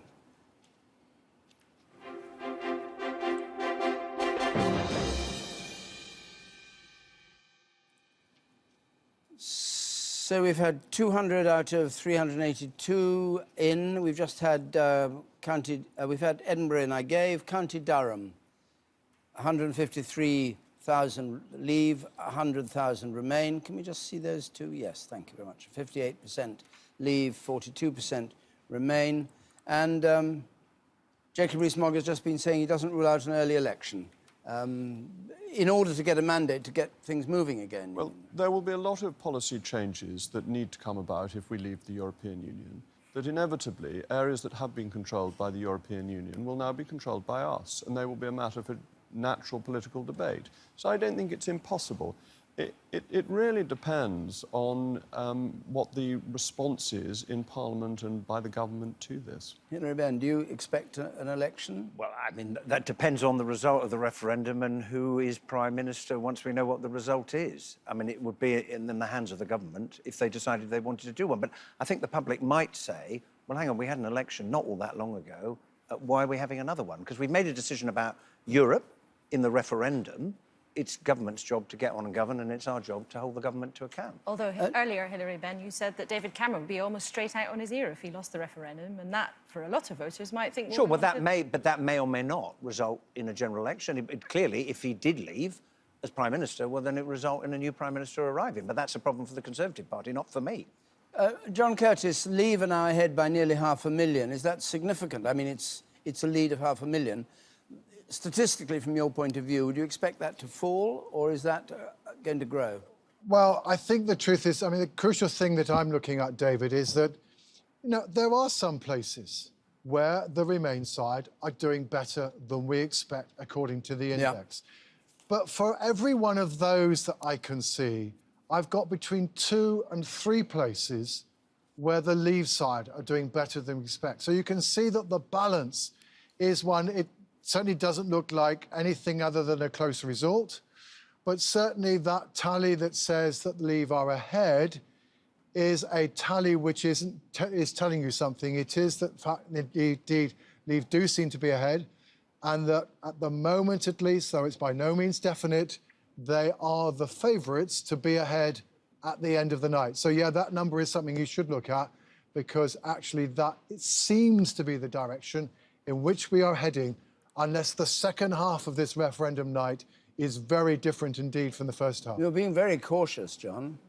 Well, you know, David, we don't wish people to get the wrong impression. And the truth is, there's a lot of uncertainty about things. There's more than half the votes to come in. A lot of the local authorities to come in early on are the relatively smaller local authorities. But again, you know, if I were Remain side, I'd be worrying about the fact that they've lost in Sheffield, Coventry, Wolverhampton. You know, relatively large local authorities are going towards Leave. So, you know, we certainly can't say that, you know, it's definitely going to be Leave going to win, because the truth is we're looking at a pretty narrow referendum.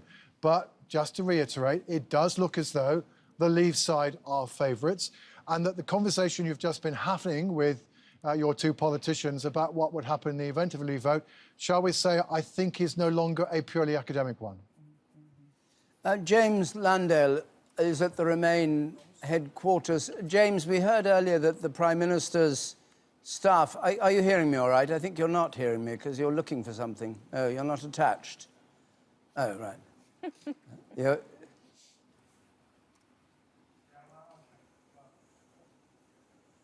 Nick Watt, Nick, you're there, good. You are connected from the Leave campaign. They seem pretty confident there. Do you think what John Curtis was saying about it's still, you know, it's too early to call and all that, do they believe that, or do they believe they've won? Well, the Leave.eu people, it's fair to say, a lot of drink has been taken. You heard another cheer there. They are very, very confident. It was interesting, I was talking to a senior UKIP figure, and this UKIP figure looked almost shell-shocked and said, what have we done? I think we may have pulled it off. Because, of course, Nigel Farage was saying earlier on this evening that he didn't think he was doing it, but now his aides are saying they think they may have got them across the line. But, of course, Leave.eu is not the official Leave campaign. That's Vote Leave, which is across the river, and they, too, are sounding increasingly confident. Matthew Elliott, the chief executive of Vote Leave, he's just said he's cautiously optimistic, and a source that I've been talking to at Vote Leave says, yes, we've seen those London results, but we think we can overcome them because we are smashing Remain everywhere else in the country. And it's interesting, you know, that Vote Leave are not having a party this evening. They say they've got more important things to spend their money on. It's called getting the vote out. And also, there's that political decision, which is those cabinet ministers at the top of the Vote Leave group, Michael Gove, Boris Johnson, they are, at the moment at least, supporting the Prime Minister. And the plan is we will not hear from Boris Johnson and Michael Gove until after the Prime Minister has given either his concession or his victory speech. But what I'm hearing in Whitehall are very, very, very severe nerves. Been in contact with one senior source who said, oh, and then I won't repeat the words to you, David, there, and then he said this wasn't meant to happen. And I said, look at the pound, that's been going down. And this source said to me, if this carries on like this, everything is going to go through the floor in the morning. Thank you very much, Nick. Let's go back to James Landale at the Remain headquarters. We heard earlier that Cameron's staff had left, presumably to go into conclave somewhere and decide what to do. Is that so? Or is there a party atmosphere? Yeah, that's it doesn't right. look much like a party atmosphere, I have to say. No, it's not. I mean, at the beginning of the evening, this was buzzing. This place was full of cabinet ministers, Labour front benchers. We had former Liberal leaders. We even had a visitation from the comedian Eddie Izzard in a rather fetching pink beret. They've all gone. This place has thinned out completely. I don't know if you can have a look now, but I don't think you could describe this as positively buzzing. It's like that moment, David, at a drinks party when you suddenly look up and you realise that most people have gone, and there's a real danger that you're going to be the last person left there. on the floor, James. If you talk to the strategists here, David, they say, look, it's still doable, it's still possible. Look to some of the results in London, Birmingham's got to come in, Manchester, but they admit they have to win really, really big now there. So, you know, that might be just a little bit of realism, a little bit of, you know, wishful thinking, but that is what they're thinking at the moment. But a lot of long faces here. Thanks very much. Just a question to you two. When Harold Wilson had this referendum in '75, he was quite careful not to be the sort of leader of the let's stay in. I mean, he signed a thing saying we want to stay in, but he didn't go around campaigning. He kept back, rather, so that if he lost, he could have carried on and government would have continued. Do you think that David Cameron made a mistake by becoming so totally involved after his negotiation in Brussels in being cheerleader for the Remain campaign, rather than saying, I've done my best, here you are, now you decide? Yes, I do, on balance. I think it would have been better if he had been rather more Olympian in his approach and had risen above it. I think it would have made the issues of reuniting the Conservative Party afterwards easier. Having said that, he was in a difficult position because he is the most popular figure on the Remain side. He has a lot of influence, and he had made the decision that we should have a referendum. So it wasn't an easy choice for him to make, but on balance, I think it would have been better for him to have been more impartial. Let's go to our Asia business correspondent, Karishma Vaswani, who joins us from Singapore. I can't think what time it is in Singapore right now, but what has been the reaction of people in Singapore and the markets? Well, across Asian markets, there's a real sense of anxiety. Just in the last few minutes, we've seen the pound fall to levels not seen since 2009 here. Traders on this trading floor telling me that at 1.37, the pound last hit that level against the US dollar in March 2009. You're seeing that anxiety being felt across Asian markets today, when earlier in the day, when results first started trickling in, traders told me that there was a sense of complacency. Most of their clients in Asia had factored in a Remain vote. That has changed dramatically over the last couple of hours as these results have started trickling in. And as one trader here told me, this is the closest decision he's ever seen. Karishma, do you think this is a panic reaction which will, as people in favour of our leaving the EU have always said, there'd be a bit of a disturbance, but it would soon sort itself out? Or is there a feeling of this is a serious downturn that's going to sustain itself? I think there is a degree of panic, and as I was saying earlier, that sense of complacency that the Remain vote would emerge as the stronger vote today. It's still a long way to go till we get those results, as you've been saying all morning on the channel, but certainly a sense of long-term impact is also being felt on trading floors across Asia today. I think there is a sense of anxiety and how this will all play out as the results come through later in the day. Thank you very much indeed, Karishma. Now we join James Reynolds in Brussels. James, I don't know, you were going to be at a pub, presumably meant to be celebrating Remain. The Funky Monkey, I was told. Is that right, in Brussels? But you're not from the Funky Monkey, obviously. What has been the reaction so far? We're standing in the cold now. Oh, the Funky Monkey gave up hours ago. We're standing in the cold, looking up at the Berlaymont building because, as you can probably notice, some of the lights are on. That is a little bit unusual at past 4 o'clock in the morning, but I doubt that anybody in the building behind me has had any sleep. They will be incredibly nervous about what they're seeing. And if there is a Brexit result, we expect Donald Tusk and Jean-Claude Juncker to come out about late morning and say something. If they have to negotiate with a Britain which is about to leave, they will not want to make it easy. Remember, the European Union, the European Economic Community, was designed, of course, to go one way, to have more integration, to have more passengers, more nations. It wasn't designed to stop and let someone off. And the danger here, among those in this building, they're worried that if Britain goes, more countries with Eurosceptic populations may be tempted to hold votes of their own. So you don't think that that was just scare tactics to get Britain to stay in the EU? You think it was, they meant it when they said out is out and we'll have no truck with you? Or at least it won't be much fun for you? Not just them, Francois Hollande said that as well, because all these countries are incredibly worried, not just about Britain, but about all these other countries as well. France, Austria, Italy, Finland, Denmark. They don't want to give too good a deal to Britain for fear that the others might think, well, that's not a bad idea, let's do the same. So you're expecting some statement or other in early in the morning, or later in the morning, I should say, because it's 4 o'clock now. Yeah, we expect Martin Schulz, the President of the European Parliament, to speak first, and then a few hours later we expect Mr Juncker and Mr Tusk to speak as well, perhaps late in the morning. Are you alarmed about what they might say, Jacob Rees-Mogg? No, I'm not. I think that there will be an initial period of bullying attempts to try and get us to change our minds. The EU is always very reluctant to accept referendums in any country that goes against their wishes, but that we're their biggest customer. They normally try and get them reversed by another one a few months later. But I don't think the British will stand for that. But we are their biggest customer. It's hugely in their interest to trade with us. If we had reciprocal tariffs against the European Union, the damage it would do to the German car industry, to the Irish farming industry, would be enormous. It is not in their interest. And therefore, I think ultimately they will not do it. I'd also add that if the European Union is the sort of club that if you want to leave it, you get kneecapped, it's not a club you want to belong to in the first place. It's a bit like the mafia. Hilary, do you think that's a sanguine view, or do you think he's optimistic? Well, the problem with the Leave argument has been, if you walk away, as they've made it clear, from the largest single market in the world, you create a great deal of uncertainty. And uncertainty is not going to be good for the economy or for people's jobs. But we have yet to see what the result is. So you don't think there'll be necessarily be punitive measures by the EU?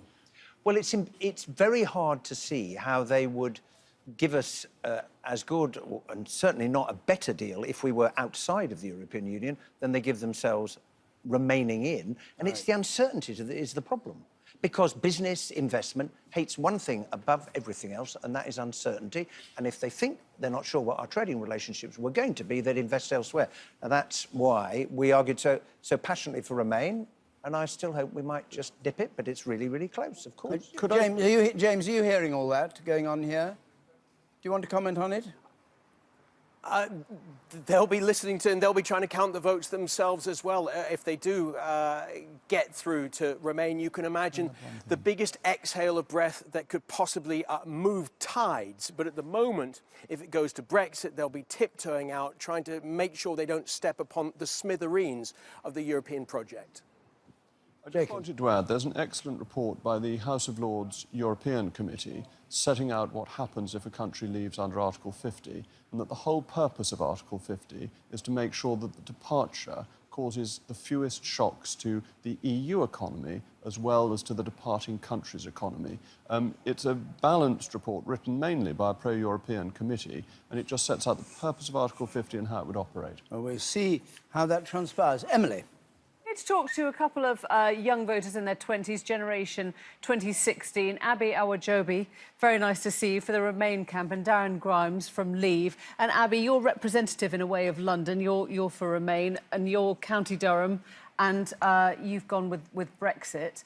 I wonder how engaged you feel your friends and your colleagues and your peers have been on this issue. Do you think you're voting the same way as them? Has there been energy around it? There's definitely been a lot of energy around this particular issue. I think that, in general, my friends, all the people that I normally associate with from university, they all have, you know, an understanding of politics. But I looked on, you know, my Facebook today, and every single post was about Brexit.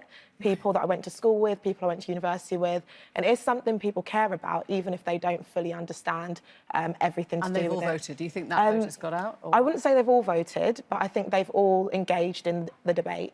Is that the same for you, Darren? Yes, again, I think some haven't voted, and some feel like this is their opportunity to actually make change. You know, this is their chance to change things for our country.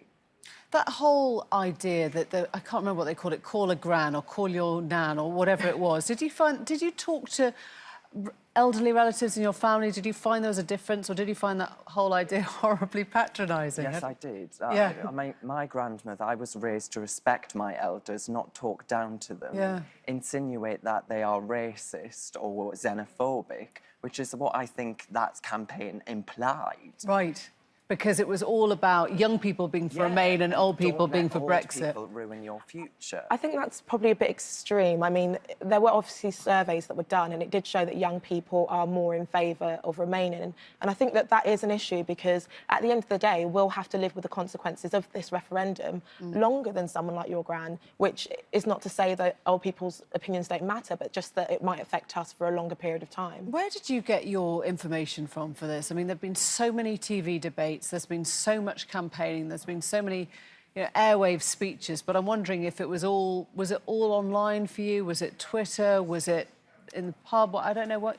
So I don't study politics, so this was something that I took upon myself. I realised that this was such a monumental referendum. You know, this would change the direction our country goes in. So a lot of it, online, you know, researching and looking into how this would affect me personally and the country as a whole. And on the whole, deciding that it's better for us to vote Leave.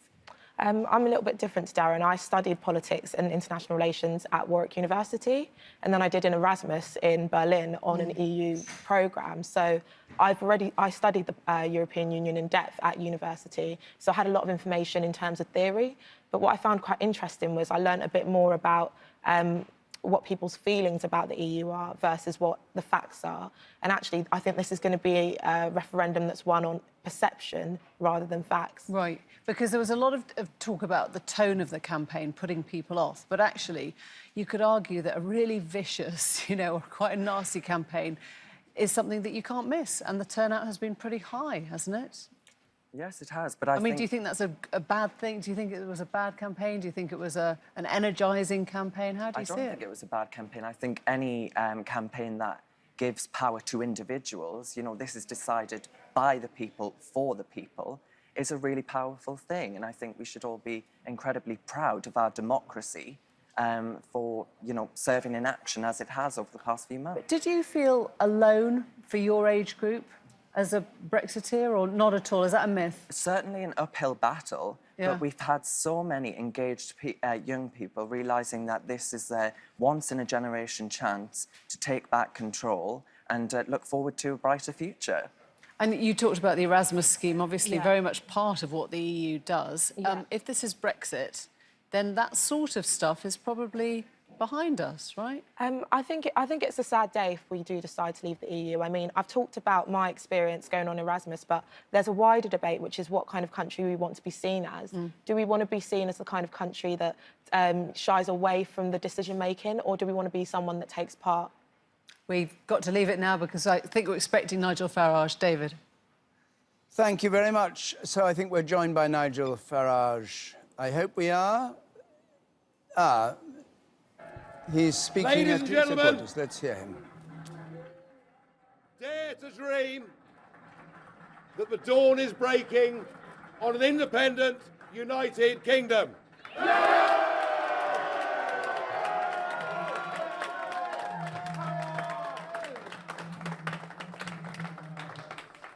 This, if the predictions now are right, this will be a victory for real people, a victory for ordinary people, a victory for decent people.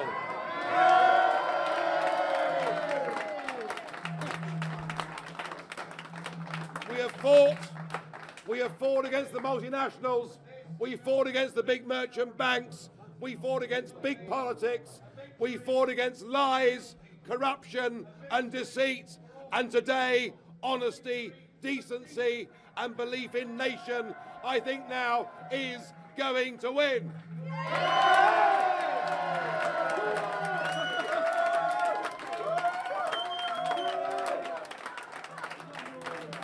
And we will have done it. We will have done it without having to fight, without a single bullet being fired. We'd have done it by damned hard work on the ground, by people like my friend Mr. Banks here.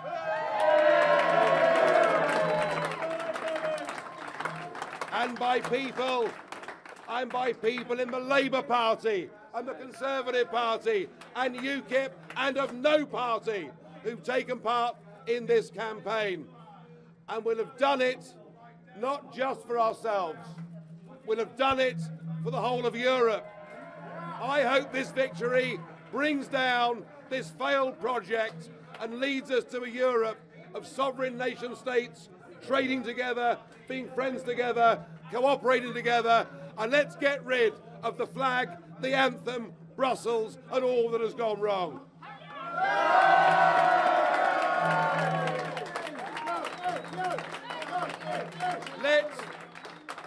Let June the 23rd go down in our history as our Independence Day.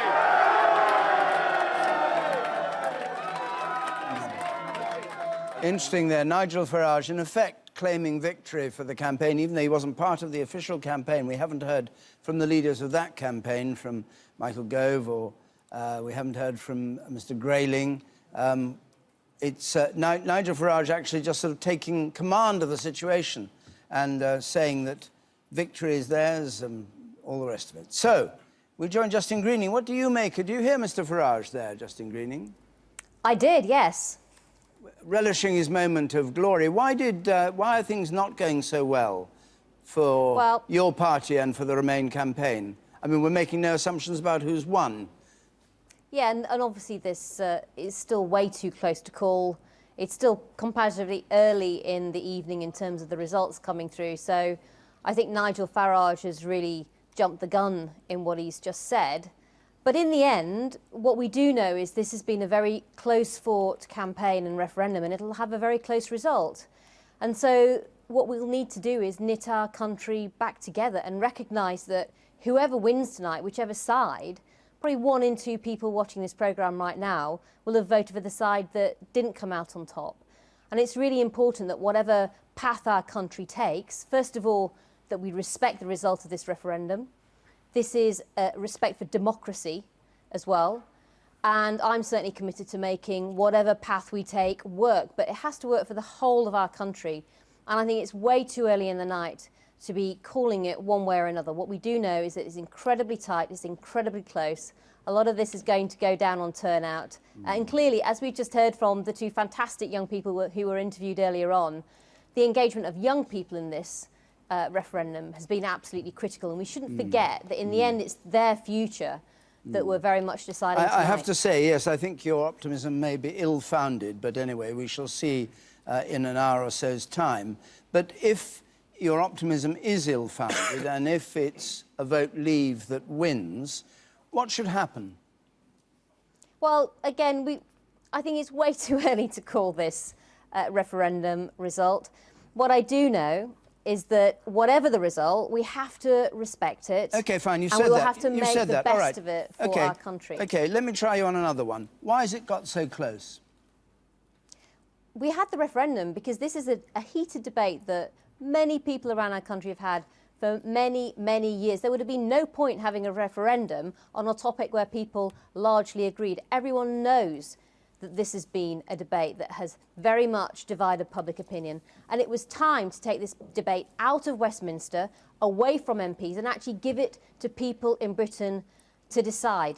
And we've had a historic referendum. We will have a historic result that will take our country in one path or another. But I think it was right to give the British people their say. And did you fight the campaign in the right way, or was it too negative on your part, on the Conservative part, on David Cameron's part? A negative campaign.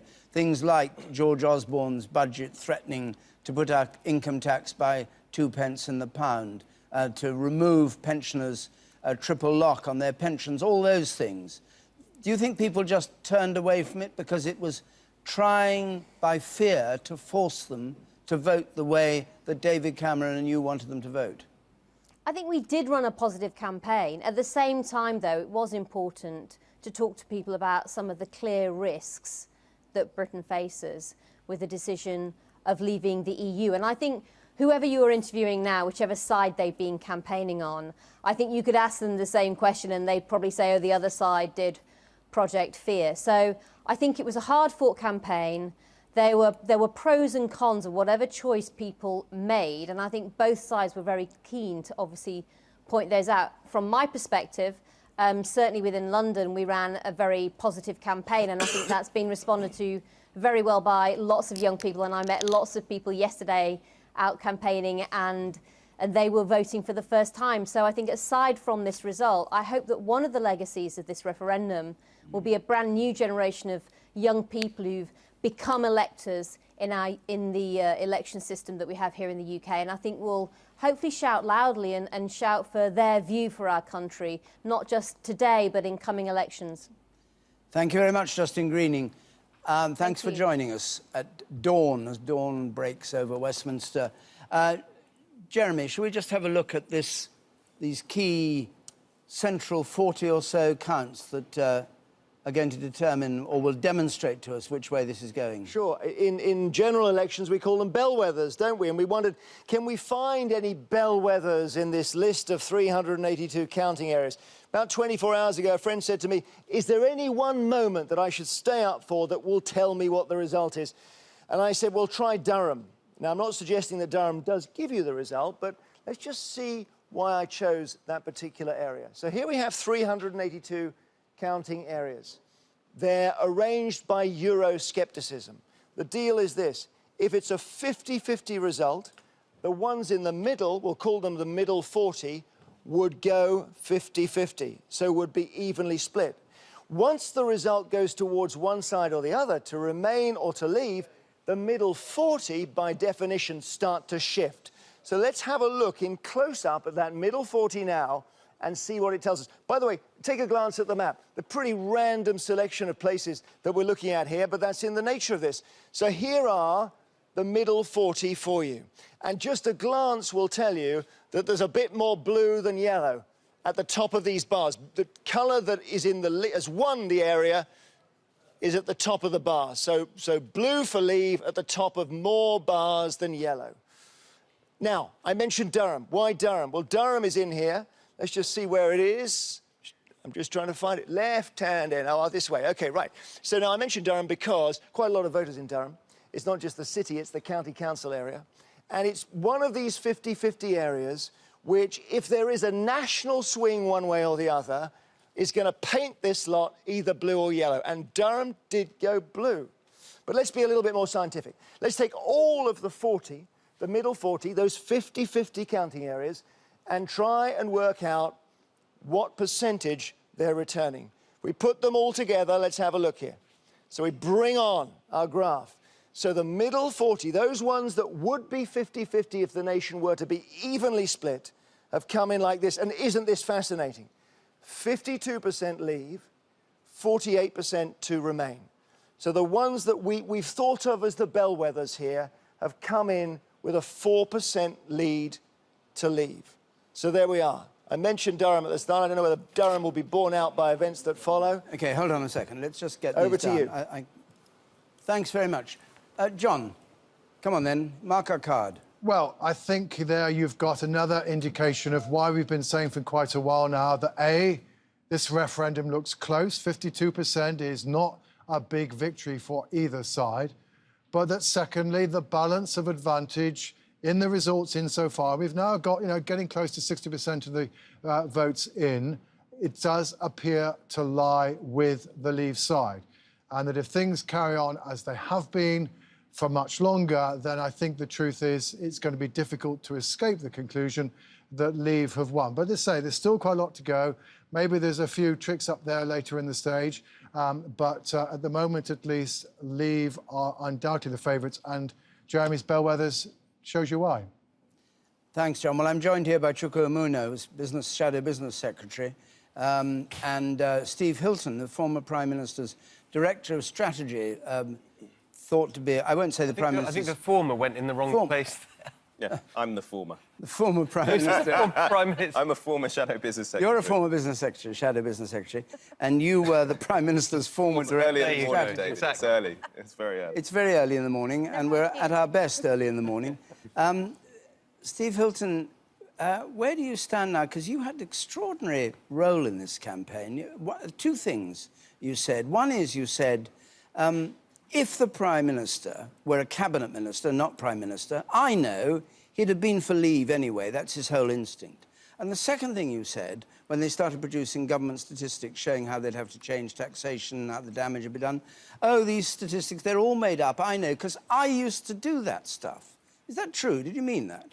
Total fiction. I don't mean literally. Well, you said it literally. I was referring, I think, to the way in which campaigns, including those that I used to be involved in, exaggerate in order to make their point. And a specific thing that they do, which we saw in this campaign, is take a general argument, for example, you will be worse off, and in order to make that point tangible, try and put a number on it to specify, because that is just a more memorable way of putting it. That's how we ended up with the claim that you'd be exactly £4,300 worse off. Now, there's all sorts of bits of data that you can put into such a calculation, but truly, everyone involved knows that that is not literally true. They don't really mean £4,300, right. but do they mean people will be worse off? They believe that they'll be worse off. And do you believe they'll be worse off? I don't, but I'm on the other side of the argument. Well, no, you're not entirely on the other side of the argument, because people have talked about... I mean, Michael Gove talked about bumps along the road. People have talked about temporary upsets and all that. You don't believe that will happen? I don't know, and I think that's the fundamental point here, which is that none of us really knows, because the future is, in the end, unpredictable. And the argument I was making all along is that the question today was, what are the circumstances for running a country that give you the best chance of helping people avoid bumps in the road, helping people to raise their living standards when we don't know what the future brings? The world changes very quickly. And my argument was, if we actually control the levers of economic power, it's more likely that we avoid those problems. And the litany of experts, which was so much reviled by Michael Gove, among others, the Bank of England, Mr. Carney, the IFS, the Treasury, all those. You concur with all that all these experts are just blathering away to know... Well, I mean, are they not doing proper sums? Are they not... What do they spend their days doing? I believe that they believe it. They believe it. But, you know, in the end, that's just one view. People... They could get rid of them all. No, they do very important jobs, but I think that people listening to that actually understood that this was not about that. This referendum was much more fundamental about how we run our country, how we govern our country. And I think that was what really happened in this campaign, that it shifted from some of those very specific things into a deeper argument about the best way to give people a sense of control over the things that matter to them. And I think what's happened is people have expressed real anger at a sense of being ignored by the system, a sense that they aren't listened to, and that almost whoever they vote for, nothing really changes. And and that, I think, was at the heart of all this. Chuka Umunna, former Shadow Business Secretary. What do you make of this? Do you think all those experts were wrong? Do you think the campaign was fought on a false prospectus? No, I don't think so. And I think one of the important qualifications to make to Steve's remarks are the fragmented nature of the result. It's not going to be an overwhelming victory for whichever side wins. Look, I thought at the beginning of this campaign that it was going to be a very close result. You have to say, I agree with John, that looking at the results that have come in so far, it is not looking promising for Remain. Whatever the result is, we have to respect it, we have to listen, and we have to learn the lessons. But in you have to leave the EU. Well, that may be what is about to happen, but let's not forget. Well, it will happen, won't it, if that is the result? Yes, absolutely. Yeah. If that happens, that will be what even by one vote. Even by one vote. But you have geographical variations in how people are voting. You've got differentiations according to social class. There's definitely a generational difference here. There may be a gender difference as well. So you've got quite a fragmented society in some senses there. And that isn't just an issue for the Labour Party, that is an issue for every party. And that's why when Nigel Farage, and maybe he is being premature here, but when he gets up and when he says this is a victory for decent, honest, real, ordinary people, that tends to suggest that all the people who've just voted for us to stay don't fit into that category. Now, the challenge for us as policymakers, as politicians, is how do we knit together our society after this division? Now, I mean, there are particular issues here for the Labour Party, which I'm very happy to go into, but that, for me... Go on, then. What are the issues for the Labour Party? Well, I think for the Labour Party, there's no doubt that for part of the coalition that gets a Labour government elected, in particular, immigration trumped everything else in this debate. I don't actually think for a lot of our supporters and voters, sovereignty was quite the overwhelming issue that immigration became. And why did it become such an overwhelming issue, in spite of all the warnings of the experts that you talk about, David? Is because a lot of people felt, well, you're saying all this about the economy, but I don't actually feel I'm getting a hell of a lot from that economy at the moment. Now, many people in the Labour Party, the overwhelming majority of the Parliamentary Labour Party, by the way, are well, alive to this. And the reason that we as a party argued for us to stay in the European Union is that we didn't think the way that you deal with the issues that migration poses and all the other challenges we have, we didn't think the way you deal with that is by crashing the economy. I mean, look what has happened to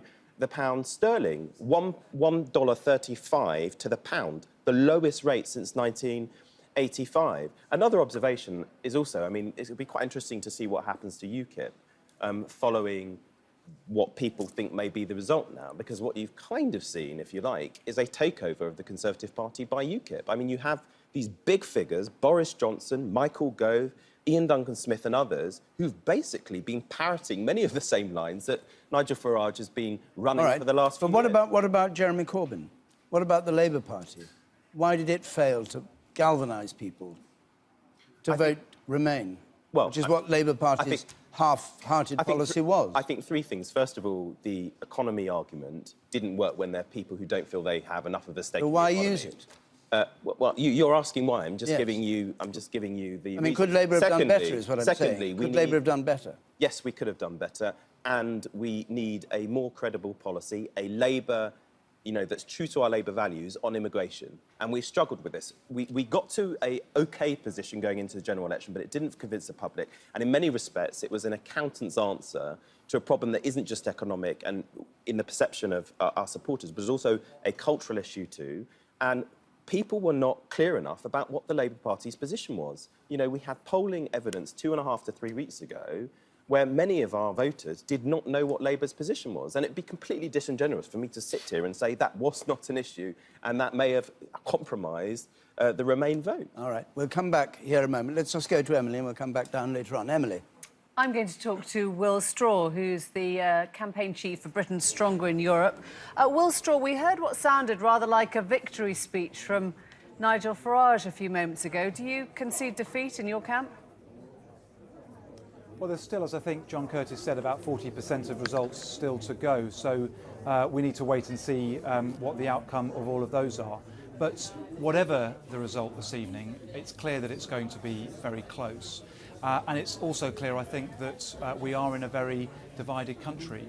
Effectively, as the results we've been seeing this evening, big victories for Remain in London, parts of Scotland, some other big cities, and then big wins for Leave in many parts of England and Wales. So I think there is a real need, whatever the result, for both sides to accept it and to think about how we can come together as a country in what will, I think, be challenging times, whatever happens. Yeah, I mean, Wales as a whole went Leave, and it sounds as if Birmingham is going Leave. Would you say that the campaign has gone badly wrong?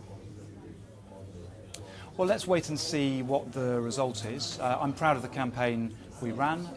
Today, right around the country, we had thousands of volunteers passionately believing in the case for remaining in the European Union, making that case in their communities and trying to persuade people to get to the polls. So what didn't work then? I mean, from what we know so far then, clearly, if Wales has gone for Leave, you've lost a whole country in the UK. What didn't work for your campaign? Was there too much David Cameron, too much George Osborne? Do you wish you'd done it differently as Labour? Well, let's wait and see what the final result is. But given how narrow it is, I think this is definitely a wake-up call for political and economic elites. The arguments that have been made about the benefits of being in the European Union and the risks of leaving clearly haven't worked as well as we would have liked. Otherwise, we would be several points ahead.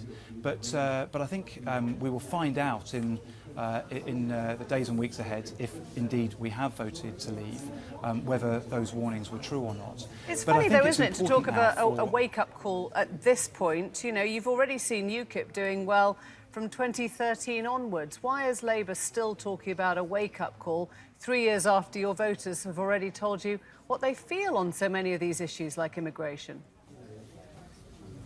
Well, I think the truth is that in different parts of the country, people have different issues that they care about. And what we try to do in this campaign was to set out the benefits for people, economically, for Britain's place in the world, from remaining in the European Union and the risks that they would be lost. We tried to confront the Leave campaign on what we thought were the misinformation that they were spreading on immigration in particular. I thought that was done very well at the BBC debate at Wembley earlier this week. But as I say, I mean, it's still very close. There is still more results to come.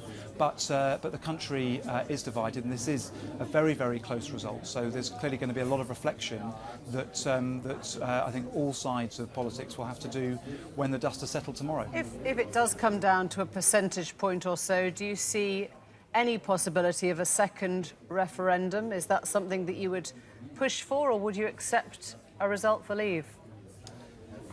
No, I think whatever the result, we have to accept that. This has been a democratic process. There's clearly been very high turnout across the country, and it's important that the decision is respected. But of course, in a referendum like this, the consequences of people's decisions are also theirs, and we will see in the days and weeks ahead, depending on what the outcome is, whether those warnings from economic experts do come to pass. And I think it is striking that already the pound has plummeted to $1.35. I think Chukramuna was saying the lowest it's been since, or the fastest drop since the 1980s.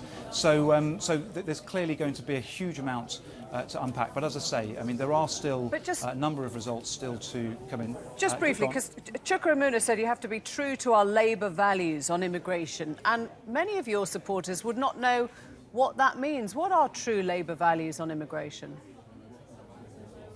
Well, what we've tried to do in this campaign when talking about immigration is to recognise this is a big issue for people up and down the country.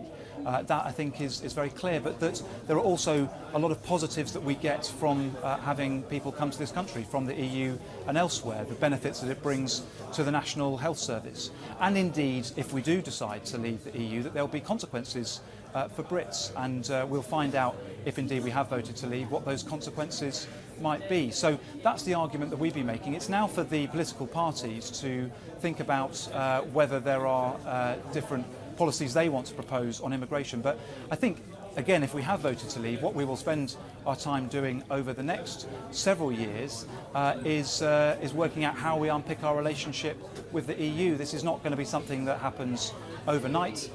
We know that there is this Article 50 process that would have to be triggered. Then we would need to negotiate our trading relationships with other countries around the world. So I think the main preoccupation is going to be trying to work out if there has been a Leave vote this evening, why that was the eventuality that took place, and then really understanding what is going to happen to our position in the world and our economy over the not just days but years ahead. Will Straw, thank you very much.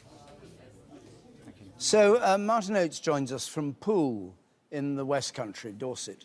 Martin, what's the position in the Southwest? Has that been a disappointment to the Remain campaign, or is that pretty much along the lines they were expecting? Pretty much as expected, and if you look at Exeter, which was expected to vote Remain, they've done slightly better than they expected. Exeter is by no means typical of the Southwest in many ways. It remains a monument to New Labour. Ben Bradshaw's seat, he trebled his majority at the last election. Labour did very well at the last and Bristol, local elections. Bristol and Bath are there, of course, too, aren't they?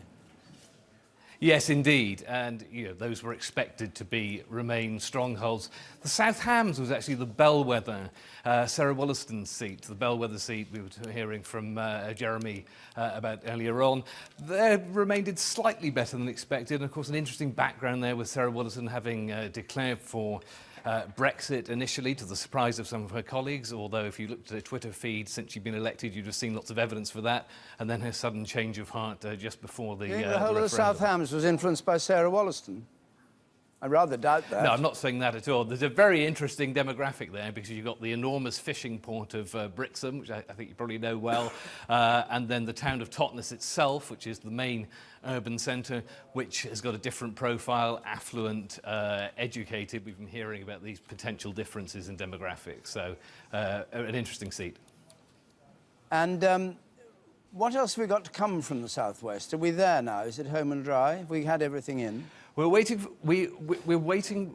for Cornwall, which will be an interesting one. There's been a lot of interest in Cornwall nationally throughout this campaign because Cornwall's received hundreds of millions of pounds of European aid. In fact, there's nowhere in England. There's a bit of Wales which has received that level of funding. There's always been this sense, though, that nonetheless Cornwall's very, very Eurosceptic. We should know very shortly whether that's true or not. I mean, mainly because of fishing. Give us back our fish.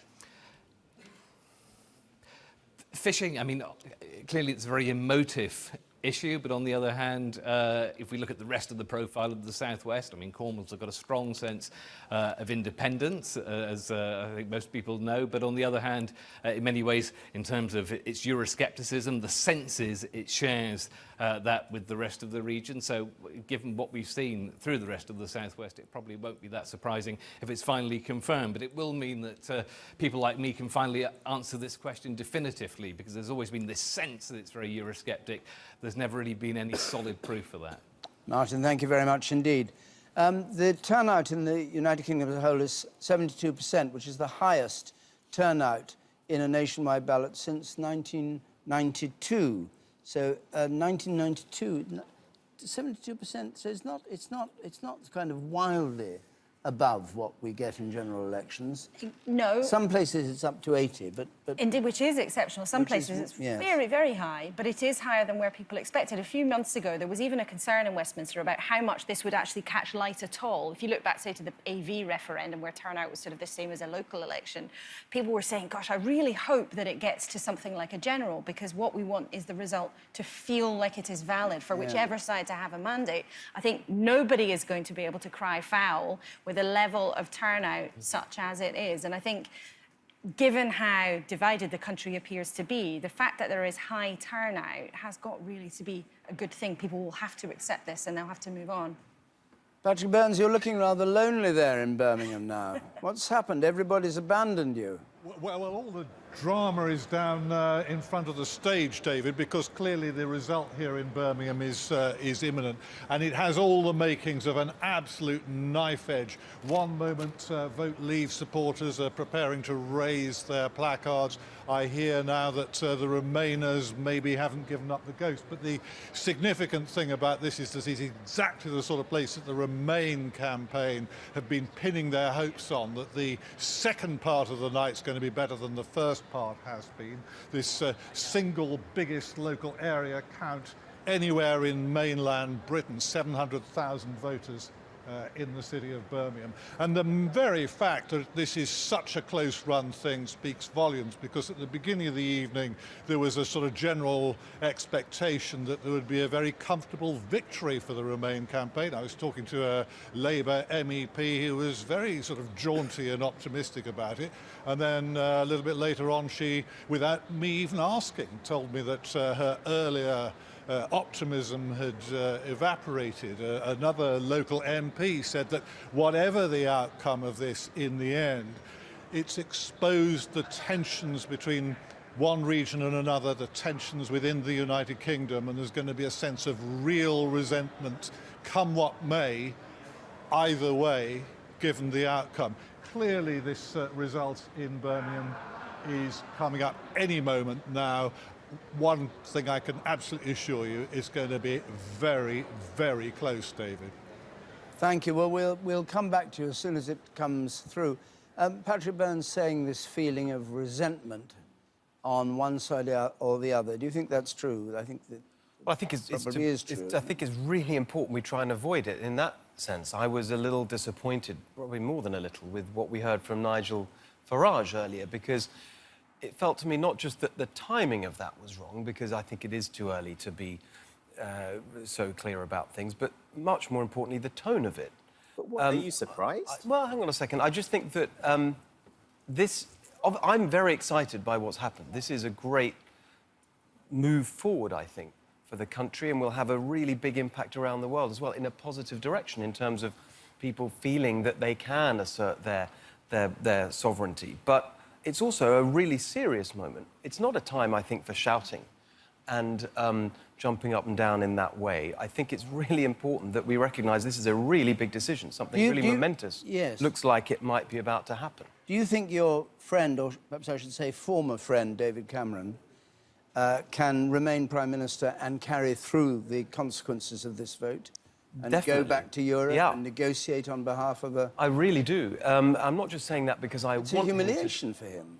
Look, I think that he's someone who takes very seriously his duty as Prime Minister to be a steward of the nation's affairs. This is going to be a really big moment where I think this is exactly the kind of thing where he will want to make sure that the country is in safe hands. And I think that he himself, although he's lost this argument, it looks like, although, again, it's a little early to be certain of that, he was saying not that long ago that we can prosper and flourish outside the EU. I think that he is the best person to lead us in what will be a very, very But he won't know which direction to go in, will he? Because his whole argument has been about the necessity of staying in the EU. Can't then suddenly start arguing about the necessity of leaving the EU. Well, I mean, you're right. But it's that a very- argument is you're- over, frankly, because we had the vote today. So it's no longer about whether, it will be about how. And I think that he will be able to, he's the one who's in the best position to do that well. But by the very least, Steve Hilton, surely his time in office, the timetable will be shortened and curtailed. Certainly, ministers, MPs are split on whether or not he'd have to go immediately. But what everybody agrees on privately is that his timetable is shortened, no? I don't really understand why that needs to be the case. He was elected last year for a full term, and that, knowing that there'd be this referendum, there were no conditions attached to that. He should serve the full term. We have to pause because it's time for an update of the news. So let's join Rita Chakrabarti. Thank you, David. Well, with more than half the votes counted in the UK's referendum on the EU, it's looking increasingly possible that the Leave camp has built up a clear lead. The overall result is still too close to call, but Leave has better than expected results in vast areas of the country. Remain has had good results in London, Scotland and Northern Ireland. Here's our political correspondent, El Naganya, and her report contains some flash photography. Moments after polls closed and in Sunderland, the traditional race to be the first to complete their count. And it wasn't long before Leave marked a huge win here with 61%. Ladies and gentlemen. Across the northeast, results soon showed Leave doing consistently better than predicted.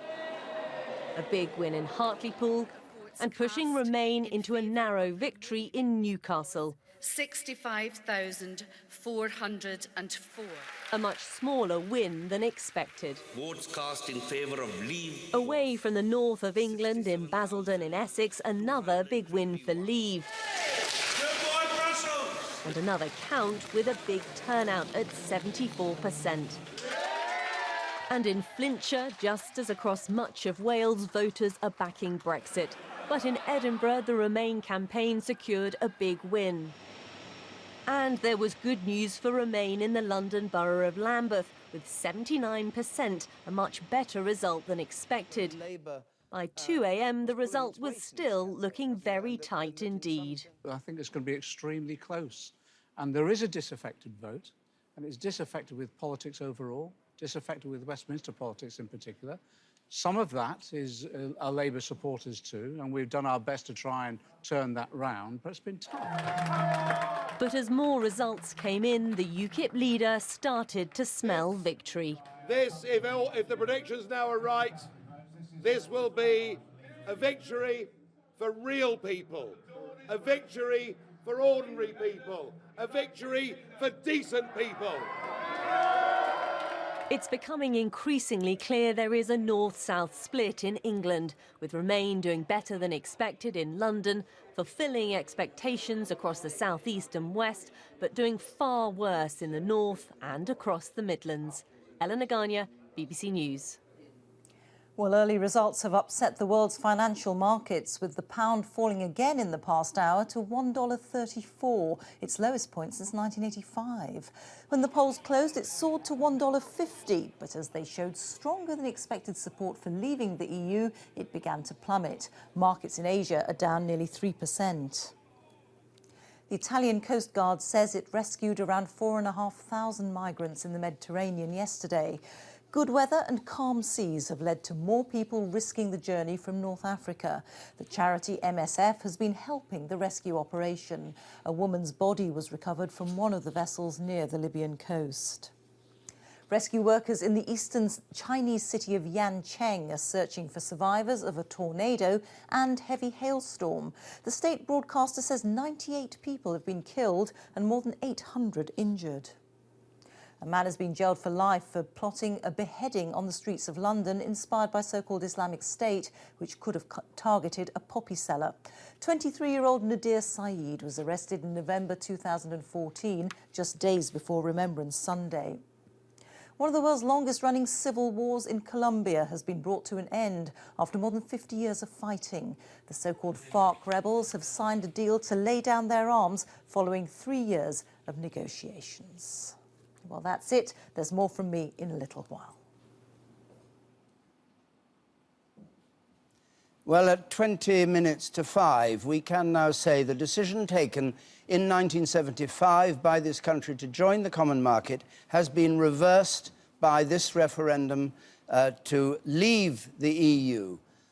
We are absolutely clear now that there is no way that the Remain side can win. It looks as though the gap's going to be something like 52 to 48, so a 4-point lead for leaving the EU.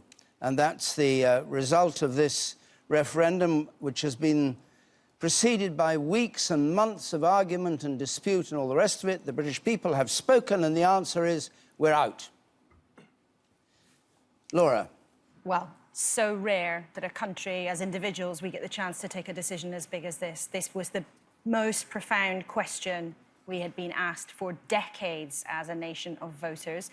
And we have answered it with a vote against the status quo, against political expectation, against the traditional political rules that in Britain voters tend to go with what they're told is their economic self-interest. Instead, people have decided to defy those conventions, defy the expectations of Westminster, defy all the advice from experts, big business economists and the like, and vote to leave the European Union. And this is a vote that has huge consequences, not just for our country, but also implications for a whole continent. And it unleashes a period of huge uncertainty, maybe huge opportunity, but also maybe huge risks too. And the immediate results, Kamal Ahmed has been following. What are the financial markets saying? Well, David, I think this has come as a shock to the financial markets. We were seeing the pound at 10 o'clock last night at record levels for 2016.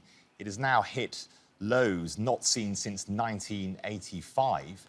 That is how much the markets are concerned about this decision for Britain to leave the European Union. Pound is what now to the dollar? It's down at 134, 135. How did it begin the evening? And it started at $1.50, so it's lost 15 cents today. It's fallen over 10%. What in about currency stock terms, market David, figures? Is there anything there? Well, in currency terms, David, that is astonishing. That type of volatility is higher than in the financial crisis of 2008, when Britain crashed out of the European exchange rate mechanism in 1992. On the stock markets, the Nikkei in Japan, obviously the Asian markets are open at the moment. The Nikkei in Japan is down 3%. This is really a global issue. It just adds to this notion of global uncertainty around. And also that the euro has weakened significantly against the dollar. So clearly, not only is this a UK issue, but this is a euro area issue as well. Because what will the ramifications be when Britain leaves? What will that mean for the other European Union economies, the possibilities of other referendums? But just as Laura says, you know, Britain has made a decision that has sort of reversed that old famous phrase by the Clinton aide, it's the economy stupid when it comes to issues of elections.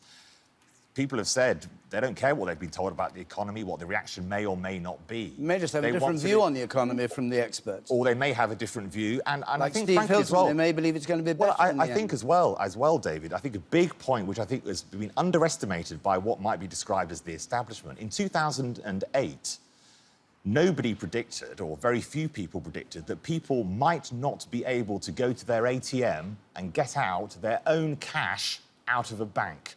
I think that really produce a complete disconnect between the public and the people so-called in charge. And I think that is still running now, because if economists tell you A, B and C is going to happen, but in 2008 they couldn't guarantee you could get money out of your bank, well, why listen to them? Do you think there'll be emergency measures taken by the Chancellor or by the Bank of England this morning to stop a run on sterling, for instance? Are there measures they should or could take? I am sure that the Bank of England will be considering now what statements they need to make to the markets before the markets open in London in the next 3 hours. And will the markets open in London, or can the stock market be closed? They will do. They will do. I mean, we will see the FTSE's futures, which is an index which predicts which way the FTSE is going to go when it opens, is down 8% at the moment. It would be, although we are in uncharted territory, it would be remarkable if the London market did not open. You can, of course, suspend trading if the volatility is so high and the initial fall is so deep. That decision can be taken, and it will be for the Treasury and the Bank of England to come together to talk about that. I'm sure, though, that Mark Carney, the Governor of the Bank of England, and I'm told that he is planning, this is being planned at the moment, will come out with some form of public statement. They hope to do it after the Prime Minister has spoken, to give some form of reassurance about liquidity, about financial support for banks in particular. Banking stocks are likely to be heavily hit when the markets open in London. HSBC, which is one of our biggest banks, is also listed on the Asian markets, and its share price is already falling. Why does this really matter to people? It's quite interesting. I'm getting quite a lot of tweets from businesses saying, I buy in dollars from, from suppliers from abroad, and therefore my costs are going to go up hugely because of this. So on one side, it will be bad for some businesses, but of course, if sterling falls markedly, that is very good for British exports. We've always struggled in the export market. So although economically there are pluses and minuses to what is happening, in terms of the currency, they clearly were far too complacent at 10 o'clock last night about which way this vote was going to go, and they are now desperately trying to change their position on sterling, because sterling, I'm sure, is going to have a pretty torrid time on the markets all day and with today. some holidays coming along, it's not much fun for people planning to go abroad on holiday. They're going to find their pound doesn't go very far. Those people who were queuing outside currency exchanges yesterday to buy their euros were pretty smart. John Curtis. Well, I think you're expressing a degree of surprise about the fact that a majority of people voted to leave, even though they were given the warnings about the economic consequences. Well, I think one thing one needs to realise is that it was only ever the case that a plurality of people, not a majority of people, a plurality of people felt that the economy would suffer as a result of leaving, and that many of the people who were saying they were going to vote for leave were just saying, look, it's not going to make much difference. Conversely, however, on the other crucial issue of this referendum, a majority of people felt that A, immigration is currently too high, and B, that leaving the European Union would result in it falling. And therefore, at the end of the day, although I think some people voted to remain despite their concerns about immigration, the immigration pool was potentially always rather greater than the economy pool. I think the other thing I would say about the financial markets, I've taken the view for quite some time that the financial markets were seriously underestimating the probability of a leave vote. The truth is, if you followed the internet polls throughout this referendum campaign, they never, ever had Remain ahead. They called it a 50-50 shot all the way through. It's also true that actually in the last 2 or 3 weeks of the referendum, the vote for Remain was clearly weakened. And in fact, once you take out some of the methodological changes that the pollsters made along the way, it's very clear, and it was clear before we opened a single ballot box, that the Leave side had actually won the campaign. There'd been a clear shift towards Leave in the public opinion polls during the course of the last 3 or 4 weeks. So you put all that together, I frankly did not understand why the pound was so calm during the course of yesterday. Thanks, John. James Reynolds joins us from Brussels. Now, I don't know whether anybody's around, whether you've had any chance to talk to anybody, James, but we'd like to know if you have. They're all hunkering down at the moment, David. It's almost like a giant Brexit-coloured wrecking ball is about to swath its way through the Berlaymont building. So I would imagine that Eurocrats at the moment are getting ready for the day of their lives. Carl Bildt, one of the most outspoken, high-profile European diplomats, has been almost one of the only ones speaking in the last hour or so. He said that Europe now faces immediate turmoil and possible long-term uncertainty. We expect possibly the President of the European Parliament, Martin Schulz, to come out in the next few hours, and then we expect the other presidents, Donald Tusk and Jean-Claude Juncker, to speak as well. In effect now, it's over to David Cameron, because the European Council will await Mr. Cameron's informing them that he is triggering Article 50 of the European Union Treaty, which calls for 2 years of negotiations for Britain to leave. Thanks very much indeed. Steve Hilton, let's come back to you and Chuka Umunna and talk a bit about immigration, which John said was one of the key factors in this. Chuka, you start on this. What do you think that Labour's view on immigration, now that you will be free, of course, outside the EU, what should the policy on immigration be? How would you change it?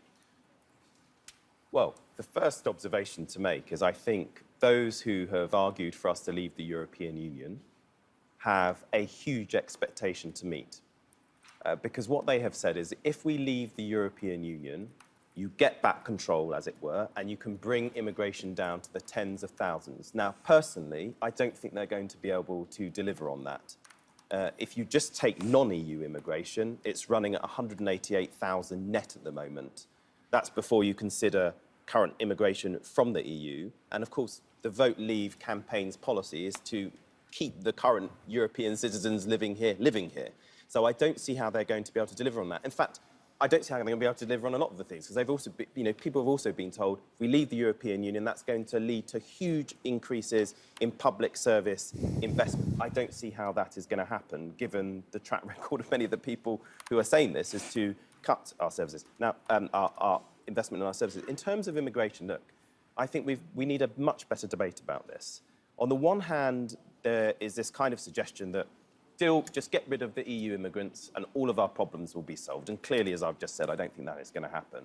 On the other end, you have people who say, look, immigration overwhelmingly has been a good thing for society. Just look at the economic data. I don't agree with that either. I think we have got to look at the way free movement operates within the EU. Now, maybe we're not going to have to look at that anymore. In fact, we definitely won't have to look at that anymore in that sense, because we're not going to be in the European Union, so it would seem. But we need to look at the way migration flows work. And I think we also need to look not only at the economic impact of immigration, we need to be clear that there are benefits that come with it as well. But it's not just an economic thing. We've got to work out how we better integrate people into our society. We're obsessed with the numbers, and it's right that we should look at the numbers coming in. But actually, although we're very diverse communities, we're not terribly integrated. Can I just say a couple of final things? This moment, this is a seismic moment for our country that goes far beyond all the personalities. There's going to be a lot of chat what happens to David Cameron. This is a big thing for our country. And what this has exposed is a lot of division, and there's a lot of talk as if this is an overwhelming win. It isn't. There's 48% of people on the current projection who did not vote for this. Now, the challenge for people in this context is how to lead and bring our country together. Because we can take one of two courses. You can go the Donald Trump avenue, which is to go into the blame thing and look at who we blame for our problems, or you adopt a different approach, which is how do we bring a splintered and fragmented society together to meet these big, complex challenges. Now, my view is that is the way forward, is how do you unify and bring our country together? And I tell you, this is a big wake-up call to the European Union itself, because this is going to have a profound effect on the French presidential election next year, in the election in Italy, the year after that. They need to see this as a wake-up call as well. This isn't just an issue for us here in the UK, it's an issue for Europe, the European Union as a whole. I'll come back to you, Steve Hilton. We're just joined by Keith Vaz, who's the chairman of the Home Affairs Select Committee, who joins us from Kettering. Mr. Vaz, what do you think is going to happen now? Well, David, good morning. This is a crushing decision. It's a terrible day for Britain and a terrible day for Europe, with immense consequences. 41 years when British ministers went over and embedded themselves in trying to make sure that Europe was open protecting the single market. This is all gone in this day, and it's just so terrible. I think what needs to happen now, of course, is there has to be an emergency summit. I would be surprised if next week the EU leaders did not meet together, because we are one of the biggest countries in the EU. We are crucial to the success of the EU, and therefore the leaders have got to get together, and David Cameron has got to be there, and there has got to be a workable plan to ensure that we implement the wishes of the British people. Even though we think it's the wrong decision, we have to respect that decision. It will have huge implications for our security, in particular the migration crisis, dealing with illegal migration. We need the support of our EU partners to deal with the situation in Calais. It will have huge implications for our counter-terrorism strategy, the issues surrounding the European arrest warrant. All these matters are now put at risk by the decision that has been taken. Frankly, David, in 1,000 years, I would never have believed that the British people would have voted in this way, and they have done so. And I think that they voted emotionally rather than looking at the facts, and it'll be catastrophic for our country, for the rest of Europe, and indeed the world. Why do you think they voted this way? Well, I think you've correctly identified the issues of immigration are extremely important. If you look at the campaign, I think that there needed to be a much stronger campaign to stay in. The Leave campaigners were prepared to indulge in hand-to-hand combat in local constituencies. I'm very pleased to say that the Leicester result has come in, and Leicester has voted to remain, but with a very, very small majority, only 2,500. This is a big shock to all of us in Leicester. If a city like Leicester just manages to vote Remain, then there is a real problem in the way in which we put across the arguments and explained what we plan to do in reforming the European Union. The country obviously accepts that the European Union, in the Prime Minister's words, was not perfect, and they've decided it isn't perfect and they want to come out. So we have to accept that. But I think that the way we put these arguments across was perhaps not as effective as the way the Leave campaign was prepared to go into local constituencies, appeal to the emotions of local people and act in that way. And that is what they did. They rejected the advice of all the experts. They rejected the arguments that had been put forward by almost everyone in Parliament. I mean, those who are going to vote against this were in the minority, and the country has accepted it. They've rejected everything that's been put before this. It's democracy. It's very, democracy, very isn't it? It's crushing. It's democracy. It is. Absolutely, it is democracy, and that's why I'm saying that we have to respect this decision, but we have to act in the best interests of our country. And I think that David Cameron really fought a very strong campaign. He went round the country and he put the arguments to the British people, but they have rejected those arguments. All right. And therefore, what we now need to do is to work with colleagues to make sure that we get the best deal in respect of our exit. Keith Vowes, thank you very Words much. I never thought I would ever say. Thank you for joining us. Fiona Hislop joins us now from Falkirk of the Scottish National Party Culture and External Affairs Secretary, and has responsibility for Europe. Now, all along, the concern has been by unionists that if England voted Brexit and Scotland voted Remain, it would be an argument for another referendum and Scotland would leave the Union and remain in the EU. Is that what you now think is a prospect? Is that what should happen? Well, Scotland's clearly and decisively voted to remain part of the European Union, 62% to 38%, an increased turnout even from the Scottish Parliament elections barely 6 weeks ago. Now, that clearly sends a strong message. It's quite clear that we see a different type of politics in Scotland, a different approach to constitutional affairs, and I think people will be looking very closely at this result and looking at the prospects for Scotland and what was in the best interest interests of Scotland going forward. We set out in our manifesto barely 6 weeks ago our conditions and our concerns about when and if an independence referendum would take place. But the reaction from people, many of whom will have voted no to Scottish independence less than 2 years ago, on the premise, quite falsely from David Cameron, that somehow we wouldn't be part of the European membership, should be looking very closely and reappraising their situation just now. So I think the reaction from Scotland will be strong. It's been strong tonight, but we'll see it in the next few days as we obviously see the final result playing out. So you certainly wouldn't... Well, the final result, I think, is fairly clear. There seems to be something like a 4-point or so between them. But Nicola Sturgeon says that when it becomes clear, let's just see her quotation, her remarks, while the overall result remains to be declared, well, we're nearly there, the vote makes clear that the people of Scotland see their future as part of the European Union. The process for that, what would that be?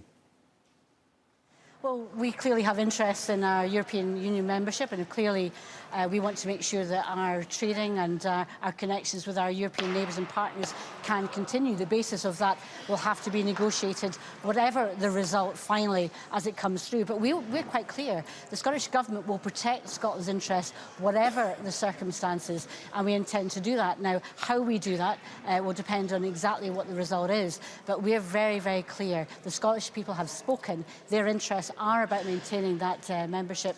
They are interested in maintaining our relations with Europe. We have to find the means with which we can do that.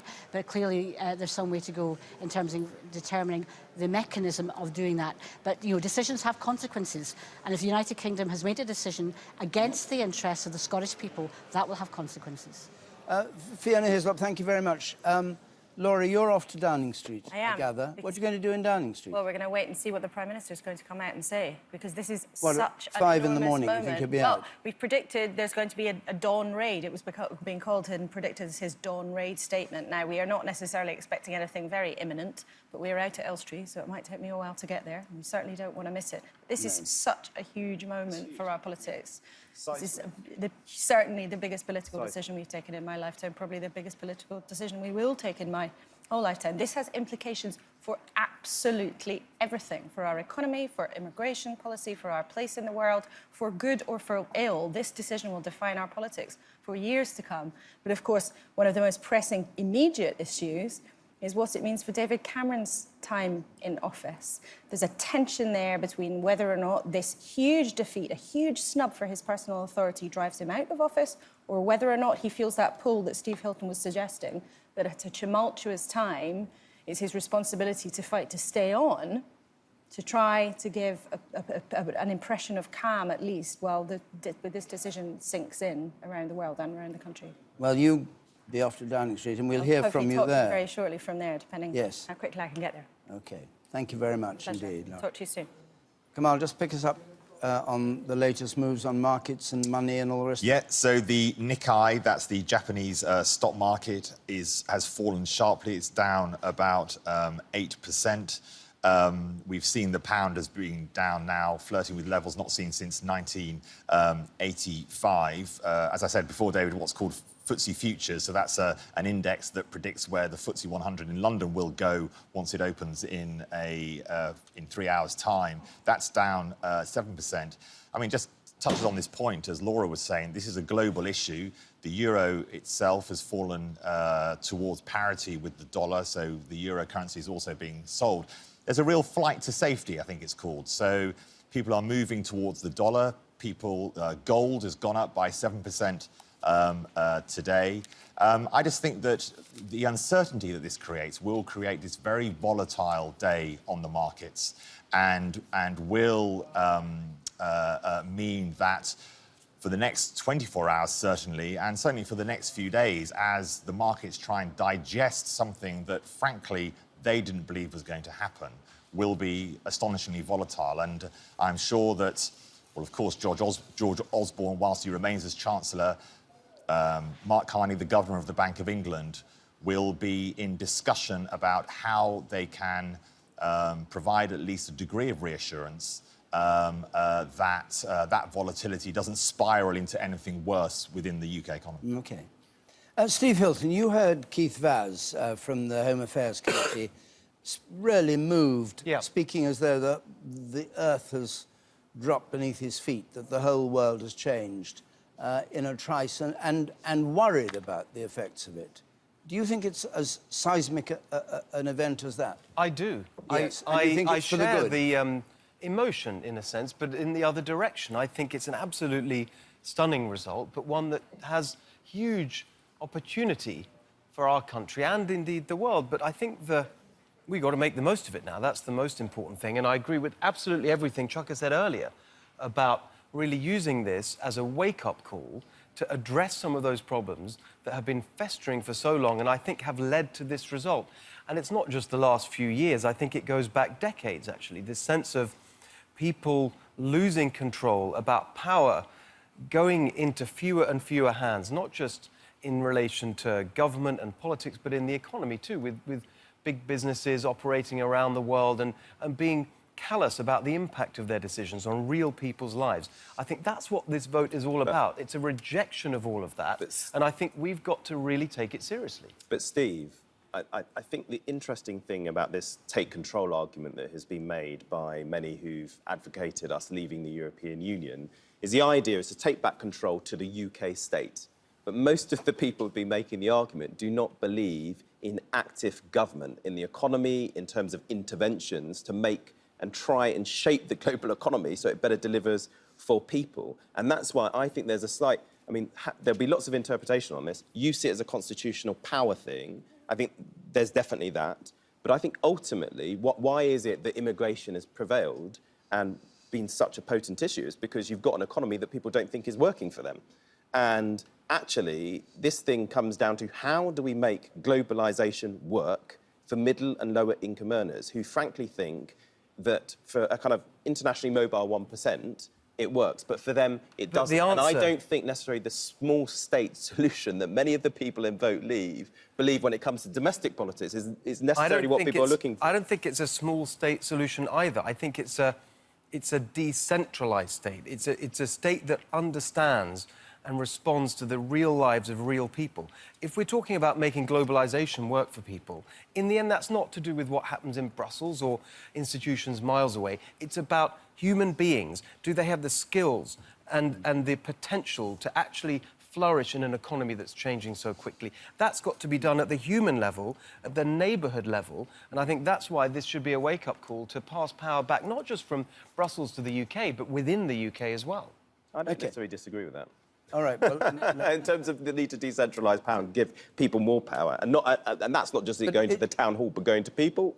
You saw Keith Vaz's face. It's an earthquake. This is seismic. Yeah, it is an utter earthquake, and I think we, in some senses, will degrade this debate if it all comes down to a discussion about the future of David Cameron. Yes. This is going to affect every single person watching this programme, every family, every community. And if this just descends into, 24 hours, will Cameron stay? I frankly don't care.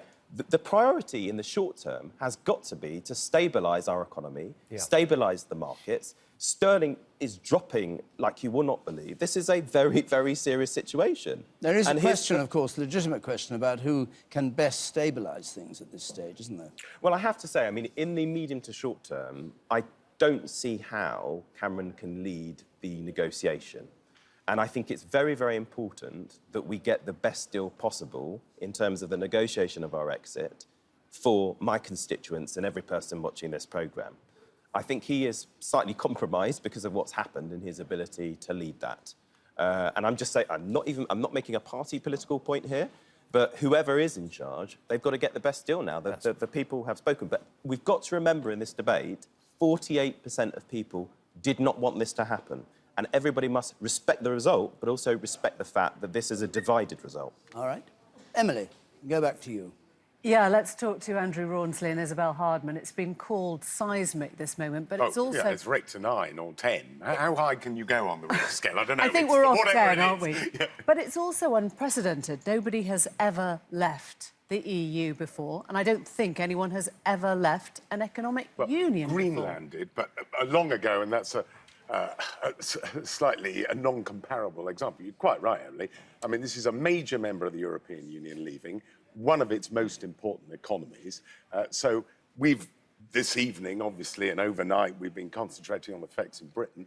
But I mean, there'll be people reeling with shock around Europe. Now, when I was talking to diplomats and other people around Europe before the referendum, yeah, they were seriously concerned. But I think deep down, they thought in the end, the Brits, even if reluctantly, would vote to stay. And a key thing now will be how they react. Now, of course, they're going to bring out statements saying we regret it, but the show goes on. But the truth is they know this is a massive blow to the EU's sense of its own self-esteem, potentially its clout in the world. The people it's most likely to energise in politics in Europe are people like Marine Le Pen in France and in other European countries, populists to the right who also want to take their countries out of the EU.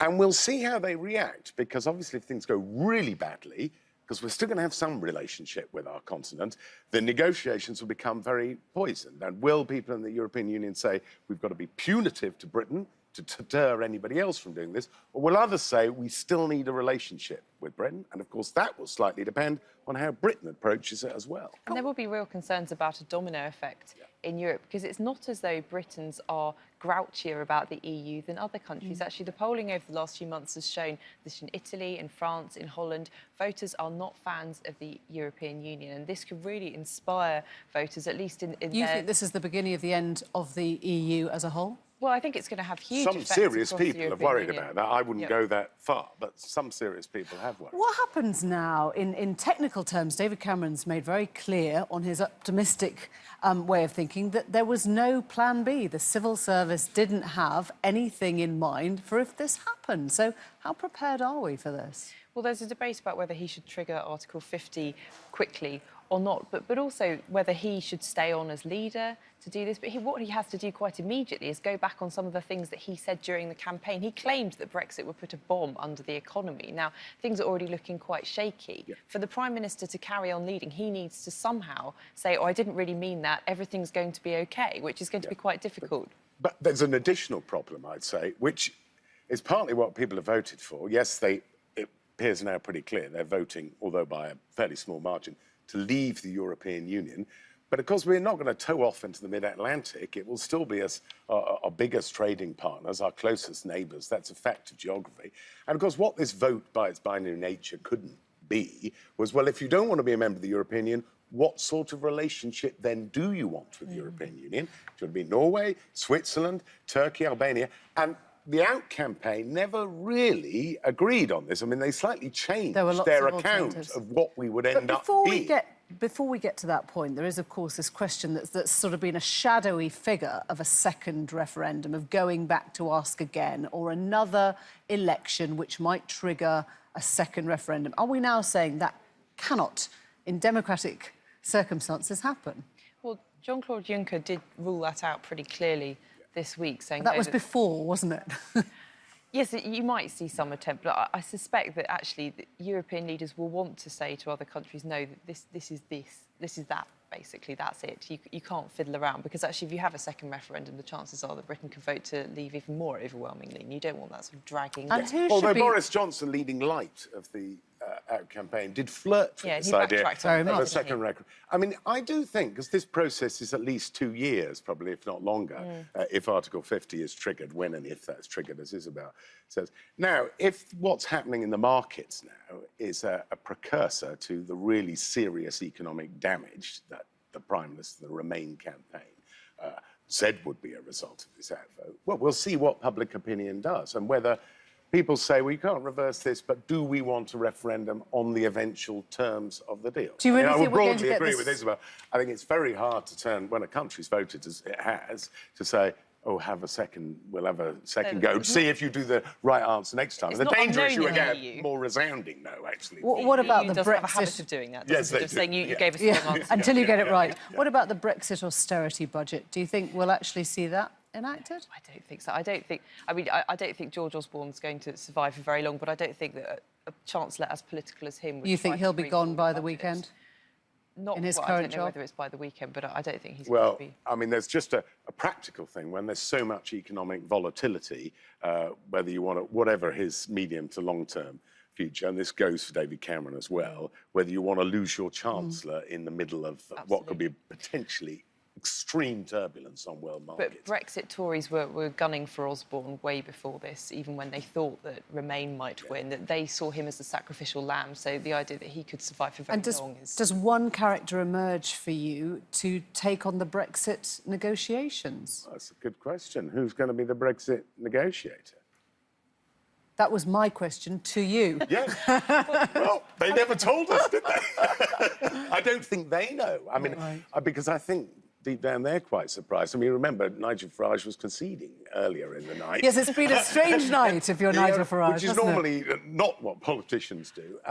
No, I'm not. I mean, there are big questions for them now because their huge responsibility is descending. So is it your sense that they were never quite expecting to win this? It was just meant to be a sort of an insurgent rallying cry? No, I think there were lots of true believers in the Leave camp who always thought this was possible. But I think you've got two key figures here, which are Boris Johnson and Michael Gove, who've actually had very good campaigns, obviously. So they become the establishment that they railed about the last few months. And the experts. The experts. Thank you both. David.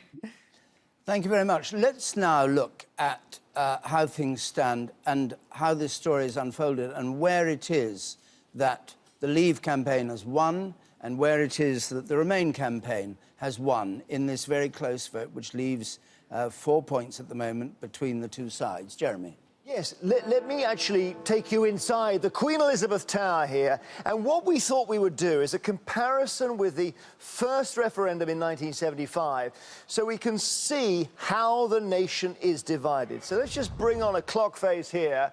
And this is, I guess, as close as we get to a swingometer in a referendum night. This is England in 75. And you can see the blue there is Leave, and England was 31.5% Leave in 1975. Now, this is so dramatic. Watch this as we feed in the results from the last 24 hours. Look at that. Over the 50%, nearly 55%.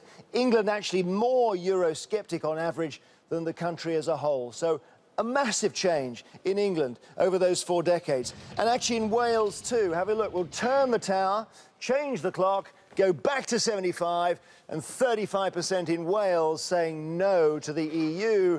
On the losing side, the majority saying Remain. Now look at the figure for 2016. Here it comes, and again it's over 50%, so Wales much more Eurosceptic than it was in 1975. So England and Wales very similar. But now the story changes. If you look at Northern Ireland in 1975, you see quite a high level of Eurosceptic voting in that referendum. Very conservative part of the country back then, nearly 50% against. They've actually become more inclined towards the EU in the last 4 decades, and the Leave voters dropped there to below 45%, so Remain then on the increase in Northern Ireland, we learn in the last 24 hours. And Scotland also, the same sentiment. So in 75, this was the Leave vote, 41%. In 2016, it drops back. And you have this extraordinary situation where, as one Scottish politician was saying earlier, you're told to stay in the UK to remain in the EU. You stay in the UK, it has the reverse effect, with parts of England effectively pulling Scotland out of the EU. So it's very dramatic, isn't it? Northern Ireland and Scotland becoming more enthusiastic about the European Union. Wales and England, over the last 40 years, dramatically more sceptical. Thanks very much. We've got a comment from Paddy Ashdown, Lord Ashdown, who was with us earlier, who just says, Lord, God help our country, his tweet. And we're joined by Neil Hamilton, who's the leader of UKIP in the Welsh Assembly. So, Mr. Hamilton, you've won. What do you think should happen now? Well, the government's now got to take control. The things that we've given away to Brussels, we've got to take back again. And most particularly, they've got to work on a credible system for immigration control. We've got to get back our seat on the World Trade Organization so that we can take control of the tariffs and so on. So, for example, in the steel industry in Port Talbot, we can impose tariffs against steel which is dumped on our markets by the Chinese at way below cost. There's so many things which in the short term the government has to do. But in the longer term, obviously, we've got to disentangle ourselves from the morass of regulation and legislation that we've accumulated over 40 years. That isn't going to happen overnight. Well, what's the timescale of this? What's the timescale in your view? What should happen tomorrow and next week? Well, I think the government should first of all give the EU notice that it's invoking Article 50 of the Lisbon Treaty, which begins the process of negotiation as to our future trading relationship with the EU. We are free traders. We want to continue to have access to the single market on the same basis as we have now, and that would be hugely in the EU's interest because we have a massive trade deficit with them. So we need to resolve that uncertainty, and that's a matter of great importance, and they should move on that very quickly. And how soon do you think that the control of immigration, once you're not subject to EU freedom of movements, should take place? I think that could happen quite quickly too. What does quite quickly mean? Well, I don't know what the administrative complications are in the short term in terms of recruitment and design of an Australian-style points-based system, but that's something which I would have thought could be designed and put together in 12 months or less. Do you think this is Farage's victory because you're a UKIP member? You think it's his doing? Oh, absolutely. UKIP would not be where it is today but for Nigel Farage's vision and his dynamism, and we would not have had the referendum without that. So let's be under no illusions whatsoever that this is his victory first and foremost. I want to talk to Caroline Lucas, who's just joined us, but Andrea Leadsom, as a Conservative MP, somebody who, an Energy Minister, Leadsom, you were at that great debate at Wembley. Are you surprised this happened? No, I'm not surprised. I think it's a fantastic opportunity for the UK. I really do. I'm so excited about it. I'm not at all surprised. I think in talking to people, in going about doing rallies and so on, it was very clear that people have just had enough. They've had enough of being told what to do. But really importantly as well, they just didn't buy all the kind of fear-mongering, scaremongering. But let's look ahead. How quickly would you like to see the government act? Would you like Article 50 to be invoked immediately in Brussels? Would you like do you envisage the possibility of immigration being cut immediately as a result of this vote? I think what we now will want to do is to take a calm and rational look at exactly what the next steps are. And invoking Article 50 is one opportunity.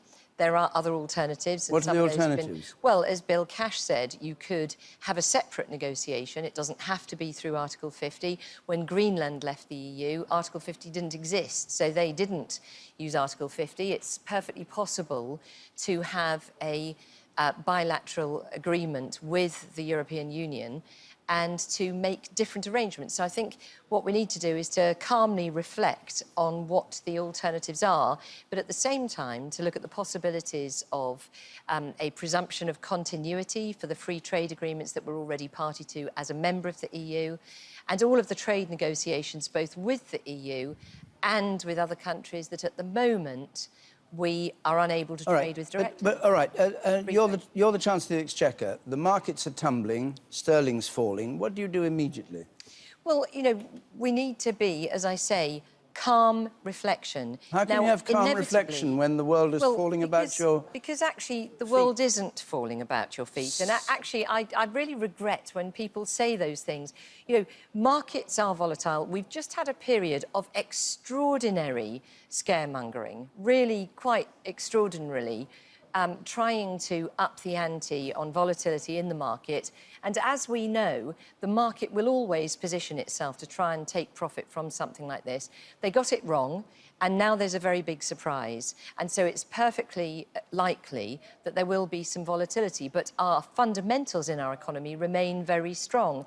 And, I've been 30 years in financial services. I lived through the ERM crisis and certainly the 2008 crisis and the Barings Bank crisis. The fundamentals in our economy are extraordinarily strong.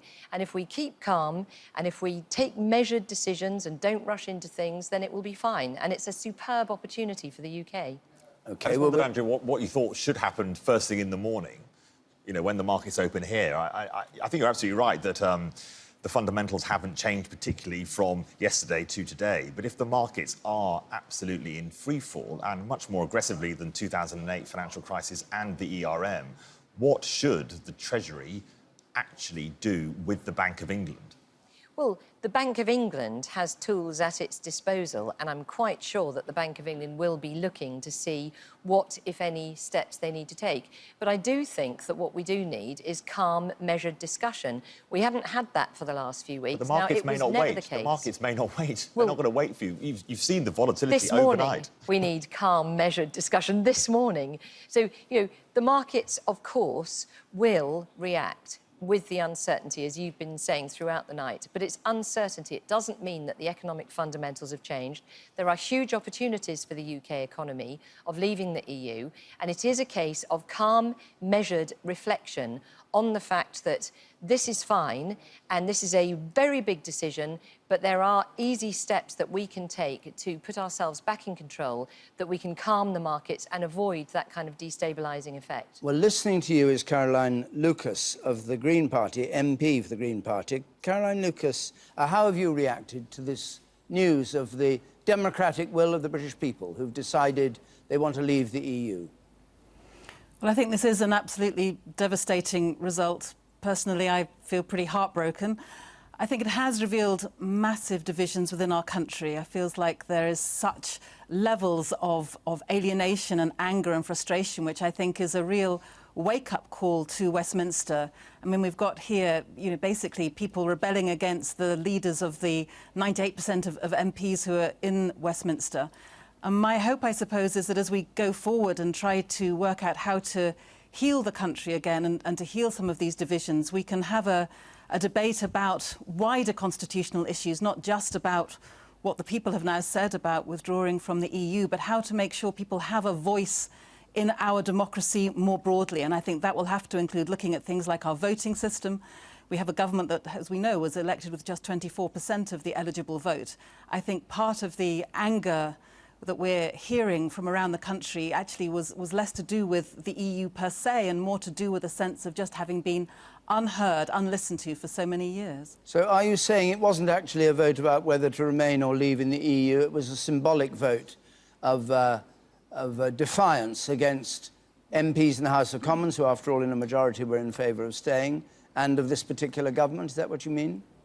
I think the EU was a kind of proxy for very legitimate anger. I mean, we saw it particularly played out over the issue of immigration, where so many people's very real concerns, very legitimate concerns about housing, about public services, about access to health and so forth, so much throughout this campaign was able to be blamed on immigration, when we know in actual fact freedom of movement is bringing finance into the country, and the benefits of that finance were not being properly shared. And so one of the learning points surely would have been that what we should have been doing is not just saying, yes, there's an economic dividend from immigration, but actually making sure that that funding went into the places under greatest pressure so that there was funding for services and, for everything from libraries to leisure centres to make people understand that there really is something for everybody in this. But as you know, the Leave campaign never put a figure on how it wanted to cut immigration. It simply said it would be able to control immigration outside the EU. It begs the question of how many migrants would be allowed in year on year. Well, you're absolutely right, and there was never any clarity from the Leave campaign about how they were going to wave the wand and immigration was going to vanish, even if that's what was wanted. I think that in many ways people have been sold a kind of a snake oil. They've been told that leaving the EU was going to be the solution to a whole range of problems. And what I fear is that actually some of the people who already are hurting most from austerity, from an economic programme that simply isn't helping some of the poorest people, I think they're going to find that leaving the EU is going to make that even worse. Caroline Lucas, thank you very much for joining us. Let's now go to James Landale, who is at the Remain headquarters, or what's left of the Remain headquarters, which doesn't seem to be very much, James. Good morning. Yeah, no, there's not much here at all now. I have to. The dawn has broken here at the Royal Festival Hall on the south bank of the Thames. We all remember almost 20 years ago, this was where Tony Blair gave that famous speech, "A new dawn has broken, has it not?" that was a moment of extraordinary euphoria amongst the crowds that were outside. I have to say the mood here is pretty much directly the opposite. Most people have left now. The mood was pretty grim. People were hugging each other. There were one or two tears in the corner because they're just sitting there scratching their heads thinking, what on earth went wrong? Some of them are thinking, look, they never had an argument to address the question about immigration. They tried to change it, the debate to the economy, but they never actually addressed the attacks they were getting over immigration. That's one thing. Another point others made is, well, maybe there was too much basic politics. David Cameron versus Boris Johnson. My document is better than your document. Instead of bringing the debate back to what they see as the more fundamental issues. But primarily, a lot of them are just saying, look, the tide was against them on this. That clearly an extraordinary thing has happened here in this vote in the last 24 hours. And they wonder, was there anything they could have done, anything different in this campaign that would have changed that? That's what they're thinking now. Thank you very much, James. Now, Emily Thornberry is with us, Labour MP, Shadow Defence Secretary. What do you make of what's happened? You're looking rather downcast, I have to say. I've been thinking about what Andrea's been saying, and very much one of the slogans that were used by the Brexiteers was "Let's take back control." But what I don't hear from her is what the plan is now. If the pound is now at a lower level than it has been since 1985, we do need to have a plan, and it isn't really enough to kind of say, well, let's sit back and have a think about it. We seem to hear different things from different people, so I think that's very worrying. I think in the end, it's going to be a very challenging period. We are a great country. We can get through this, but it is going to be really hard. You've called the vote, and we haven't heard all the results yet, but if you're right, then it's going to be a very difficult period. And I think, well, leaving aside the plan, leaving aside the economy, leaving aside what we're going to do in order to pull ourselves together, I think we also have to face the fact that half of the people in this country felt that the existing system did not work for them. And I think they felt that Europe was part of that existing system, and we have to be able to face that challenge and to look at, when I was talking to people, they were saying, I'm thinking of voting to leave the European Union because I've got 2 adult sons living with me. They can't move out of the house. There's either not enough homes, Emily, or there are too many people. One of the answers is to leave Europe. Of course, the other answer is to build more homes. But, I'm fed up with not being able to get access to my doctor. There are many things like that were blamed on Europe. Now. So are you saying this referendum was used by the voters as a proxy for punishing both the Labour Party and the Conservative Party for policies over a long period? I think it was a kickback on the establishment, and I think that the EU was part of that. Do you think it was a mistake to hold the referendum? I think, the decision was made. Obviously, it was so much always about Cameron. It was so much about, his position within the Conservative Party, keeping the Conservative Party happy was why we needed to have the referendum. We all know it was about internal Conservative Party politics. And then the election itself was fronted up by David Cameron, and it was very difficult to kind of get in around the side of him in order to be able to argue some of the other issues, which is, very unfortunate, I think. I think that in a way, some of the kind of kicking against the establishment was also part of what we saw in some ways with the election of Jeremy Corbyn, which is he was also seen as an anti-establishment figure. And actually, in many ways, if he'd been able to have an opportunity to speak more than he did, in fact, his kind of, I give the EU 7 out of 10, I've been thinking about this. I think 7.5 out of 10. 7.5 out of 10. I think spoke more truthfully to the British public than some of the other arguments that were being put forward. So I think there's a lot to think about tonight. How do you know it wasn't just people thinking they didn't want to be in the EU? Well, I think when I spoke to people about why they said they didn't want to be in the EU, they did talk about things like, I spoke to a plasterer today who said he was fed up with not being paid enough, knowing there were people breathing down his neck, other people that could get his job. He didn't feel that the terms and conditions that he was living on were good enough. We actually, within Britain, could solve that by making our terms and conditions better, by upping the minimum wage. Those powers actually are in the Prime Minister's hands, whether we're in the EU or not. But people looked to see who can we blame, and they turned their sights on the EU. We'll go on with this in a moment, but first of all, let's have a summary of the news, a full roundup of the news this morning. Here's Rita Chakrabarti. Thank you, David. The BBC forecasts that Britain has voted to leave the EU. With most votes counted, the Leave camp has so far taken 52% of the vote after strong wins in North East England and in the Midlands. The result, when confirmed, will unleash a period of considerable political and financial uncertainty in the country and across the world. Our political correspondent Eleanor Garnier's report begins with the moment the BBC announced its prediction. Well, at 20 minutes to 5, we can now say the decision taken in 1975 by this country to join the common market has been reversed by this referendum to leave the EU. We are absolutely clear now that there is no way that the Remain side can win. It looks Watch and listen carefully. This is history in the making. The British people have spoken, and the answer is we're out. It's unbelievable, isn't it? Changed the face of Europe! And these were the celebrations just moments before the BBC called the result. This will be a victory for real people, a victory for ordinary people, a victory for decent people. With the pound plunging, Remain campaigners warned of turmoil ahead. This is a crushing decision. It's a terrible day for Britain and a terrible day for Europe with, immense consequences. This moment, this is a seismic moment for our country that goes far beyond all the personalities. There's going to be a lot of chat what happens to David Cameron. This is a big thing for our country. And what this has exposed is a lot of division, and there's a lot of talk as if this is an overwhelming win. It isn't. There's 48% of people on the current projection who did not vote for this. It wasn't long after polls closed before Leave started marking up big wins. Ladies and gentlemen. Across the northeast, results soon showed Leave doing consistently better than predicted. A big win in Hartlepool and pushing Remain into a narrow victory in Newcastle. 65,404. A much smaller win than expected. Votes cast in favour of Leave. Away from the north of England, in Basildon in Essex, another big win for Leave.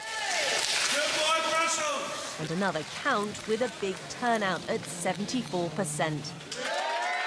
And in Flintshire, just as across the rest of Wales, voters backed Brexit. But in Edinburgh, the Remain campaign secured a big win. And there was good news for Remain across London, picking up significant Remain wins. But Britain has voted to leave the European Union, to tear up the settlement the country's had for decades, unleashing perhaps huge opportunity or perhaps huge risk, perhaps both. Eleanor Garnier, BBC News. Well, the results have upset the world's financial markets with a dramatic fall in the value of the pound to $1.34, its biggest one-day drop in 30 years. When the polls closed last night, the pound soared to $1.50, but as support for leaving the EU became clear, the pound began to plummet. Stocks in Asia are trading sharply down. Traders say they haven't seen such dramatic moves since the financial crisis of 2008. Scotland's First Minister Nicola Sturgeon has suggested that the Leave vote will reignite demands for an independence referendum there. After all 32 Scottish local authority areas returned majorities for Remain, Ms Sturgeon said the EU vote made clear that the people of Scotland see their future as part of the European Union. Well, that's all the news for now. Back to the studio.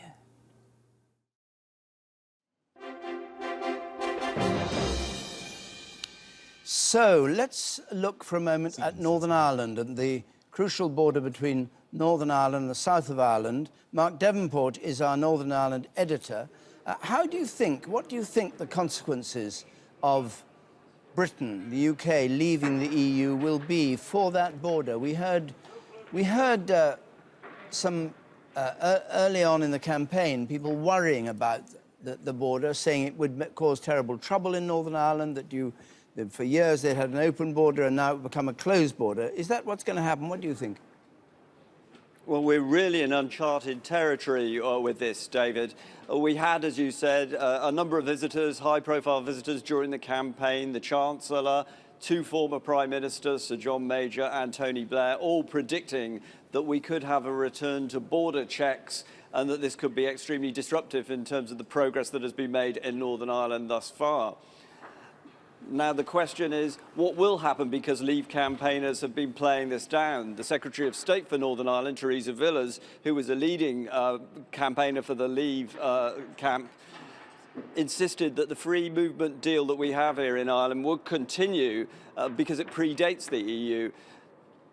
However, it has to be said that the Irish government has seen itself as a player in this, has been lobbying openly for a Remain argument, and it will have to be something that will be handled very sensitively, diplomatically by Dublin, which remains within the European Union, very committed member of the European Union, but now has a 300-mile border within the island of Ireland, which is now a border, or will become a border, between the European Union and an independent UK outside the Union. Does it have, very briefly, does it have to be a border with police checks on every lane and every crossing? I don't think that either the Irish government or the British government will want anything of that kind. They've put so much work into doing away with the security installations that we've seen in the past. But they will still, potentially, if we have some kind of new system of tariffs brought in, have to come up with some system to check people moving goods across that border and to try and work out whether there should be checks of people moving within Ireland or whether there should be new checks on people's movement between Ireland and Great Britain. Thank you very much, Mark. We're joined now in our whiz round by Syed Kamal, the leader of the Conservative MEPs in the European Parliament, who was in favour of our leaving. And you're presumably glad to be out of a job soon. Well, I've always said that whatever the result, that it was important that we respected the result. The British people have voted to leave, and I think what's important that whatever our personal views might have been, we respect that result and we move on. I'm going straight into meetings this morning with the leaders of the other political groups here in the European Parliament to start talking about the next steps. Among other members of the Parliament will be to this quite, as we've been calling it here, seismic change in the balance of power in the EU with Britain's departure. Sorry, I missed the early part of that question. What do you think the reaction of your colleagues in the Parliament of various parties will be to Britain's departure from the EU? Well, I've been speaking to a number of colleagues this week in Brussels, MEPs as well as commissioners, and they have said to me, look, you know, we would rather you don't leave, but actually if you do leave, it's really important that we get a deal that we're both happy with, so that Britain are good neighbours rather reluctant tenants. So what do you think the first moves will be? Well, what I'm going to do this morning is go into meetings with the other leaders of the political groups in the European Parliament to talk about actually how we start these negotiations. Then Martin Schulz, the President of the Parliament, will meet with the President of the Commission, Jean-Claude Juncker, and Donald Tusk, the President of the Council. Next week, David Cameron will come out here and meet with fellow Prime Ministers. And so we'll have in place the procedure and the discussion, how we'll go about the discussions. So you don't think it's going to be a turbulent period? You sound as though you think it's going to be very easily accomplished. I think what's important is actually that we do put in place certainty. That's important, and it's part of my job now to go into this meeting with the other leaders of the European political groups to feed back to Number 10 and to make sure that we're quite clear about the next steps in the negotiations. Thank you very much indeed for joining us. Let's just have a look at tomorrow morning's papers. The Sun here, see you later. Daily Mail, we're out. The Daily Mirror, we're out. And the Indie, out. Of course, we aren't yet out. We've just had an advisory referendum saying we should be out.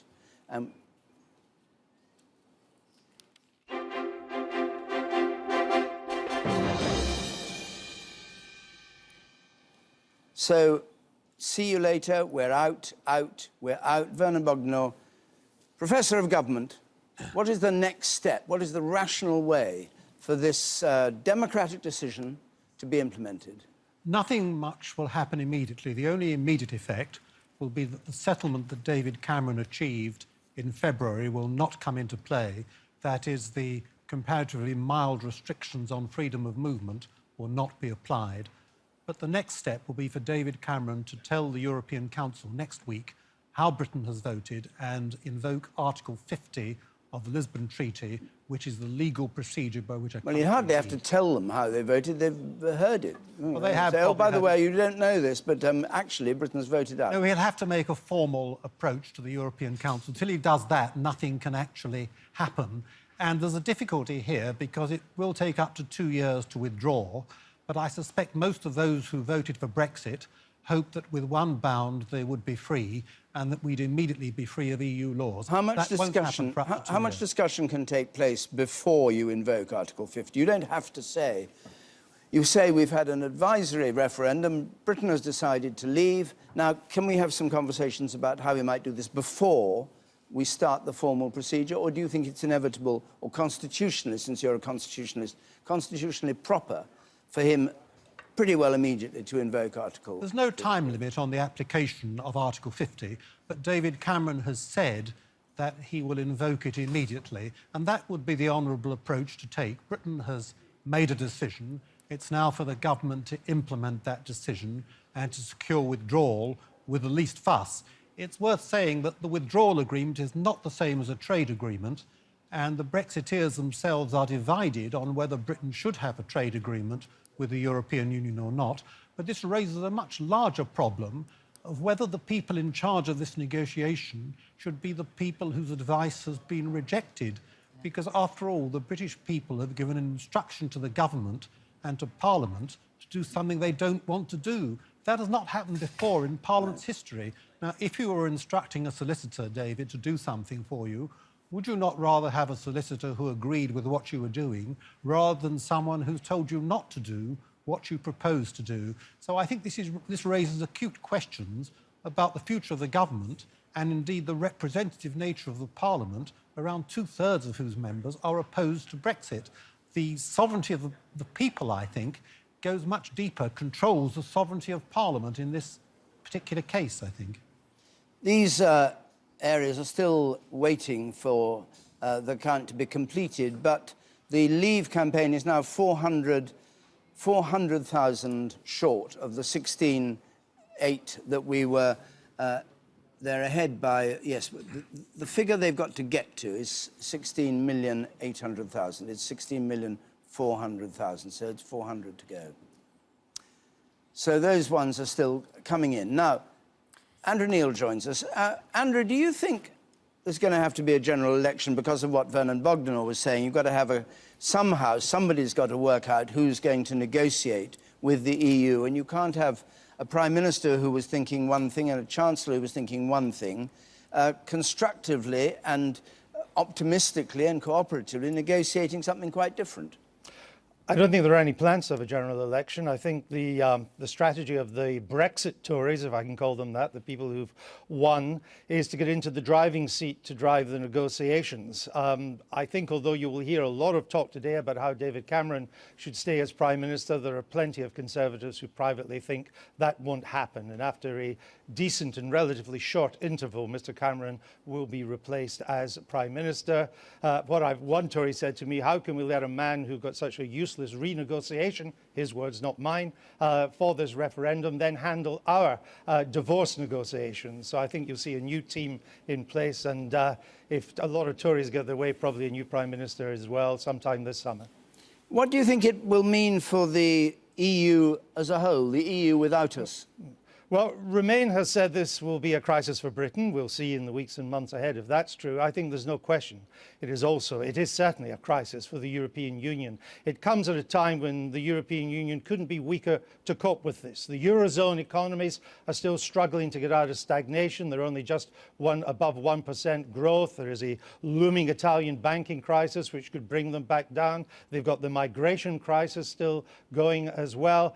And a recent Europe-wide survey showed that Eurosceptic feeling has never been stronger. It's stronger in France than it is in Britain. It's about the same in Spain and Germany as it is in Britain as well. And you see non-mainstream parties very strong in France. We'll take comfort from this. Madame Le Pen is polling #1 at the moment. The Five-Star Movement, another Eurosceptic party in Italy, they now control Rome. The Lega Norda is strong in northern Italy. Spain doesn't have a government. Portugal has a very weak government that's in loggerheads with Brussels. Poland already has a Eurosceptic government, so does Hungary. You add all that together and you can see that it's not exactly a united front. And this will divide Europe as well. The European Union will be divided on how it should now deal with Britain. France and Germany will be divided. The North and the South will be divided on what their negotiating position should be. So divisions all around, and of course the example of a successful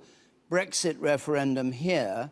How can any of this be resolved? Who would take a lead? I mean, one would assume that Germany would take the lead, being the most powerful country in the EU and the one who at the moment is sort of holding Greece's hand through this crisis. We know all the chaos that's going on. But who actually can drive through some scheme or plan for keeping the show on the road? Or are you suggesting the wheels have come off the vehicle and that's it?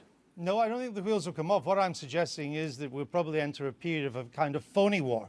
I think it will be the tactic in Britain not to implement Article 50 right away, because when you do that, the clock runs and you only have 2 years to do it. I think there'll be lots of informal talks going on, particularly with the Germans and the Benelux countries and the Scandinavians, who are more kindly disposed to Britain as opposed to the French and the Italians and Spain. You could get a lot of that going on long before we get to triggering Article 50. And indeed, I've heard talk from people around Michael Gove and Boris Johnson that they shouldn't even trigger Article 50 until you get the French elections out of the way, which are next spring, and maybe even the German elections out of the way, which aren't until next autumn. So there could be, because they don't want Britain's terms of divorce to become an issue in either the French or the German elections, particularly the French ones, where anything that the French agree to give to the British, Madame Le Pen for the National Front will say, well, why, Monsieur Hollande or Monsieur Sarkozy, can't we have that too?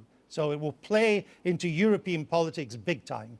What about the American aspect of this? Because we had President Obama over here urging Britain to stay, saying they'd be at the back of the queue if we left, and obviously concerned about Britain's role. Americans have always wanted us in Europe. They've always said that's the best place for you to influence things along with your special relationship with us.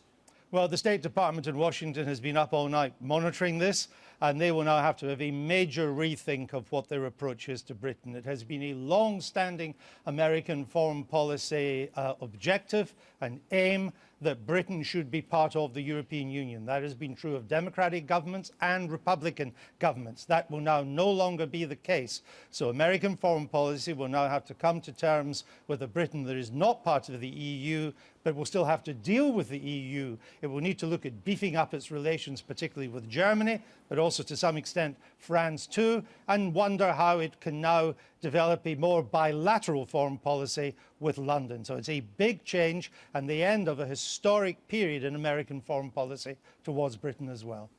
Andrew, thank you very much. I know you'll be back later on, 9 o'clock, I think, to carry on the story of a day that'll be quite extraordinary day, really. Do you expect the Prime Minister to make a statement before 9? He has to make a statement before the markets open, presumably. Yes, I think the Prime Minister will be under huge pressure to make a statement. I think he's still under even greater pressure to work out exactly what he's going to say. I think the most we can expect from the Prime Minister, at least this morning, will be a holding statement. It won't be a definitive statement. I'd be amazed if he resigned, but I think he'll leave that issue open for future statements. But you think within a week or two he might resign, or do you think we're talking about the autumn? Or I don't know the timetable, but again, the mood on the Tory backbenches will be for change. Again, one Conservative said to me, the way we can now shoot UKIP's fox entirely is to have a Brexit leader of the Conservative Party. If you've got a Brexit leader of the Conservative Party, then what's the point of any Tories thinking of voting for UKIP? UKIP may still be a problem for Labour in its northern heartlands, but if we've won the referendum and we have a Brexit leader of the party, then UKIP ceases to be the threat that it has been in recent years to the Conservatives. Andrew, thank you very much. See you later on, anyway. See you later. Let's join Joe Coburn, who is in Manchester, where this whole count is going to, at some point later, finally be announced with all the figures in. And she's with Gisela Stewart. Yes, David, here in Manchester, there is a mixture, a sense of shock, if you like, and there is also jubilation on the side of the Leavers as the result is still sinking in. You're quite right, I have Gisela Stewart here with me, who is one of the few Labour MPs who was for Brexit to leave the EU and chair of Vote Leave. Can you believe it? It's a surprise, given that the might of the government, money and everything else was thrown at us. But what was quite extraordinary is that 33 million people went to the ballot box. They reflected on a 40-year history of our relationship with the European Union. And by majority, they decided that they wanted to leave. And I think it's now a responsibility for us as politicians to act in the best interest of the nation. So calm down, take cool steps, but put that process in play. You said a few words in German. Why? You're obviously, that is your native country. You wanted to leave the European Union, something Germany is firmly, supportive of. Why did you speak in German here? I thought it was very important that we make it clear that the United Kingdom is an open and outward-looking nation. It will continue to be open and outward-looking. We will work with European partners. We will work on the international level as before. It is simply the democratic governance structure which we have rejected. It's not the outward-lookingness which we have rejected. But already we've seen signs of economic turmoil, the pound falling sharply, and you will be blamed for that economic turmoil. Well, the markets clearly called it wrongly, but there's at the moment a bit of a hysteria going on because today's vote is in essence a start of a process, which I would suggest you start with informal discussions and then you decide what you do next. So that overreaction, I think, on calm reflection, they will realise that it's just gone too far. Do you feel calm at the moment?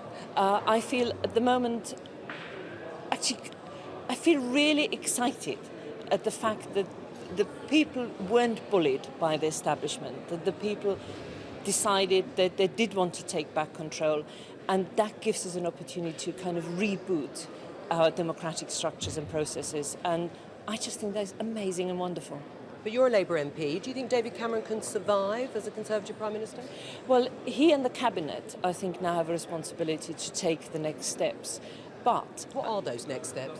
Well, they have to come together. They have to start deciding what the informal discussions are. But I think all the party political leaders have to reflect quite seriously on whether they have lost touch with what the grassroots voters actually want. Has Jeremy Corbyn, the Labour leader, lost touch with what grassroots Labour voters want? Well, given that all the political parties across the board were campaigning for Remain and the people by majority said, no, we want to leave, that clearly shows that there's some disconnect going on. But now we have that opportunity to regain this. So I think it's very exciting, it's liberating. Should there be a general election called? No, I think we have had a decision, there's a stability here. It's now our responsibility to implement this in a responsible way. So I would say to anyone, whether they're delighted or disappointed, be responsible. That's the key thing now. Gisela Stewart, thank you very much. Gisela Stewart will now be heading to London to meet up with others from Vote Leave. And that's it. Here, Manchester, at the moment, we'll have an official, of course, announcement in a couple of hours' time. Thanks, Joe. J.K. Rowling has just tweeted, Scotland will seek independence now. Cameron's legacy will be breaking up two unions. Neither needed to happen. Emily. The Welsh Brexit campaign leader is David Jones, and he joins us now. Thanks for joining us this evening. Give us a sense of the mood on the Tory backbenches now. Well, I think that there will be a great deal of relief that this process is now completed, but obviously amongst those who campaigned for a long time for this result, a great deal of pleasure too. We can now move forward to a new era. You didn't sign the letter calling on David Cameron to stay. Do you think he should go? Well, clearly, he has got to decide his own future. He was the man who presided over this campaign. However, what we do need is a period of stability, and I think that he needs to reflect upon what has happened. But the question of whether or not he decides to go must be a personal decision for him. Would it be the right one? I think, again, that's a matter for him.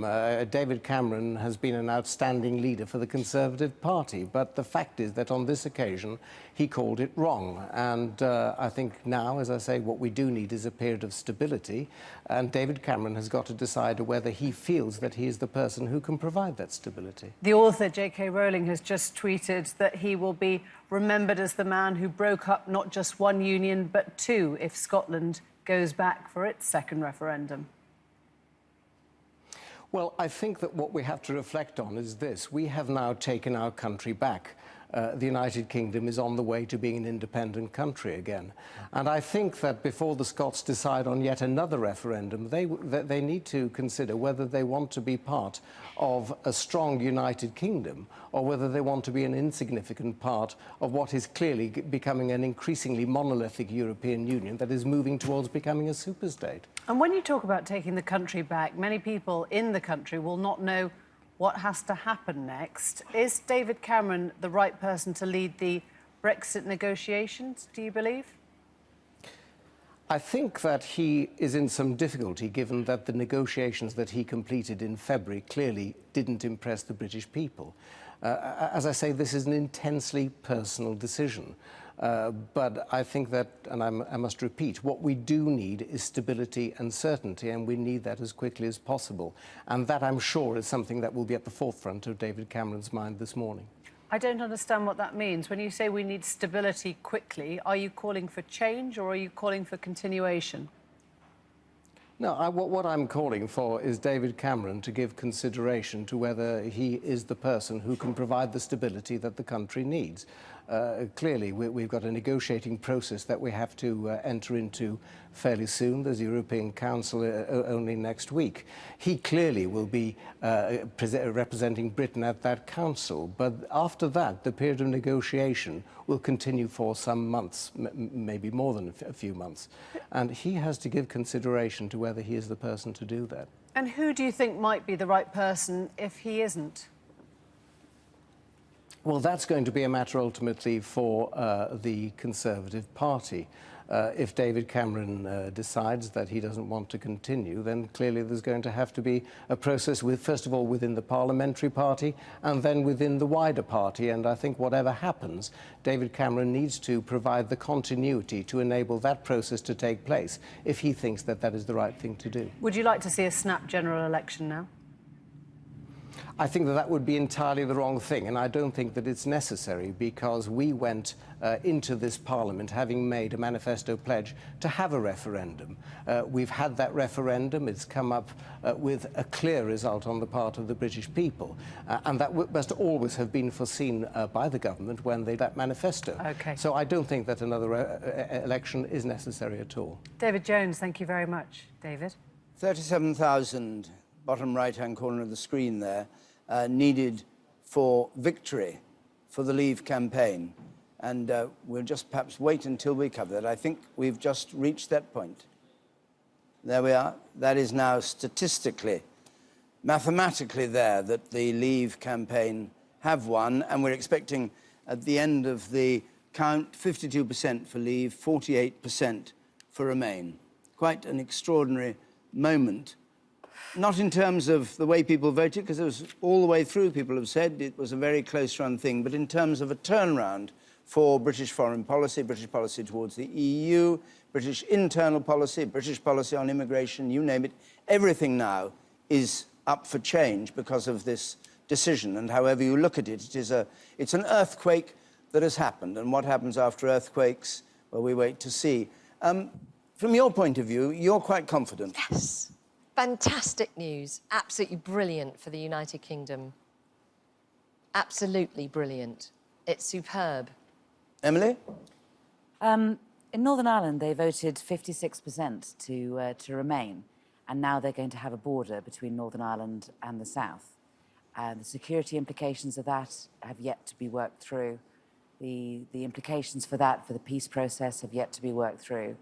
I think, and what's odd as well in Northern Ireland is, of course, that the politicians were all arguing that they should go, but the people of Northern Ireland, of whatever background they came from, voted to remain. I think it's going to be a very difficult situation there, and that is going to be our border with the European Union.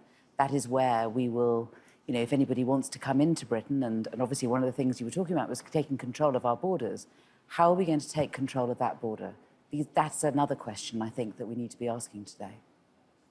Let's just see those figures. I'll come to you in a moment, Vernon, but let's see the figures on our now sunlit House of Commons. The Leave campaign on 16,835, and that's winning post was 16,776, 776,000. So they've just reached that point, and they remain just not quite there, and still a little grey bit to be filled in, but Leave in blue have already crossed the line. Now we're joined by Liam Fox, one of those who is campaigning all along for a Leave vote. Former Defence Secretary. Dr. Fox, what would you like to see happen now? Well, first is to have a period of some calm so that people can understand that it's not, as the papers say, that we're out. It's going to be some time before we leave the European Union, and we'll have a period where we can disentangle ourselves. We want to leave on good terms. We want to cooperate where it's in our mutual interest to do so, and we need to have a period of stability. And to that end, I would like to see the Prime Minister today announce that he will be staying on so that we don't add political instability into the mix. So what you're saying is we've not left, it's just that we've announced that we want to leave. That's where things stand at the moment. Well, that's technically correct. Yes, but the Prime Minister has said that he would implement Article 50, the withdrawal procedure, immediately if there was a vote to leave. You think he shouldn't perhaps do that, or he should? A lot of things were said in advance of this referendum that we might want to think about again, and that's one of them. I think that it doesn't make any sense to trigger Article 50 without having a period of reflection first for the Cabinet to determine exactly what it is that we're going to be seeking and in what timescale.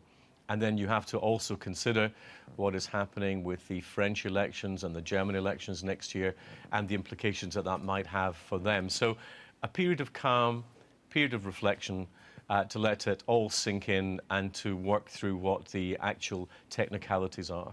But Nigel Farage and his supporters, and indeed many of the people who voted to leave, will surely be expecting something more than a period of calm reflection while you decide whether to invoke the procedure to leave. I mean, they're expecting action this day. Well, won't be getting action this day, I wouldn't think, on pretty much any front.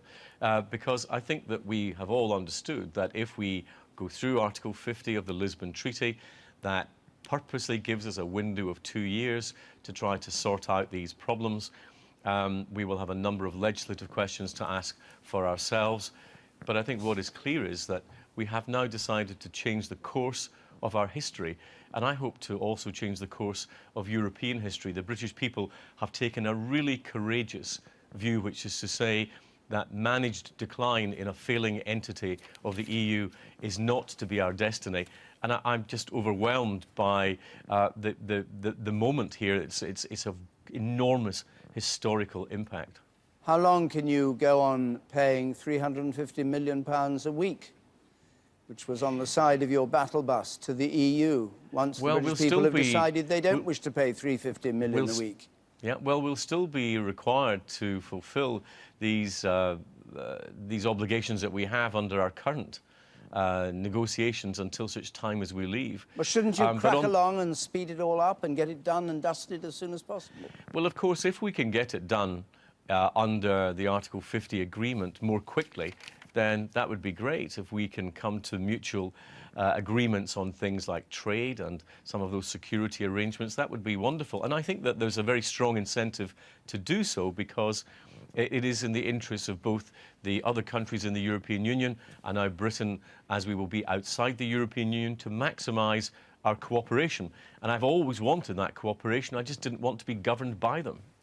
I don't quite understand how you see the Prime Minister, who fought so hard on the other side, suddenly changing and saying, oh, I see, that's what you want. You want to... Right, this is how I'll negotiate that. I mean, he went to Brussels, he had a negotiation that you said was a failure, and you would no doubt think was part of the reason that he didn't win the referendum. How can he then sort of act as though it was what he wanted all along. The British people have spoken, and I will now take charge, and this is how we'll do it. I would perfectly understand if the Prime Minister felt very bruised after this result. He urged for one course of action and the public chose another. But that's democracy, and especially that's true of a referendum, which is very binary. And I think that there is a very strong instinct in David Cameron that understands the element of duty in public life. And while it might be uncomfortable for him, I think that it's for the stability of the government and the good governance of the UK that we get political continuity, at least until we're well into that negotiation. And I'm sure that will not be an easy decision for him, but I would urge him to do what his instincts tell him and to maintain that stability, and so that we can get into this process with the least turbulence possible. Dr. Fox, thank you very much. Thank you, David. Jeremy, shall we just have a look at the story which has now unfolded for people who've just joined us to see what it is that happened this evening and last night as the results were counted? It started 8 hours ago, didn't it, David? It seems like a lifetime ago now, and doubtless the man behind that door of number 10 has some serious questions to answer about what he does next, as Dr. Fox was just saying there. Let's just go back, shall we, to the start of the night and the very, very early result, which rang all kinds of warning bells for the Remain side, was Newcastle. Now, this was supposed to, you'll see it come on our Downing Street there, coloured up in yellow, because it did vote to Remain, but only just, and it was supposed to go quite substantially for Remain. So immediately you were seeing there the Leave vote much stronger than we thought, and that was around midnight.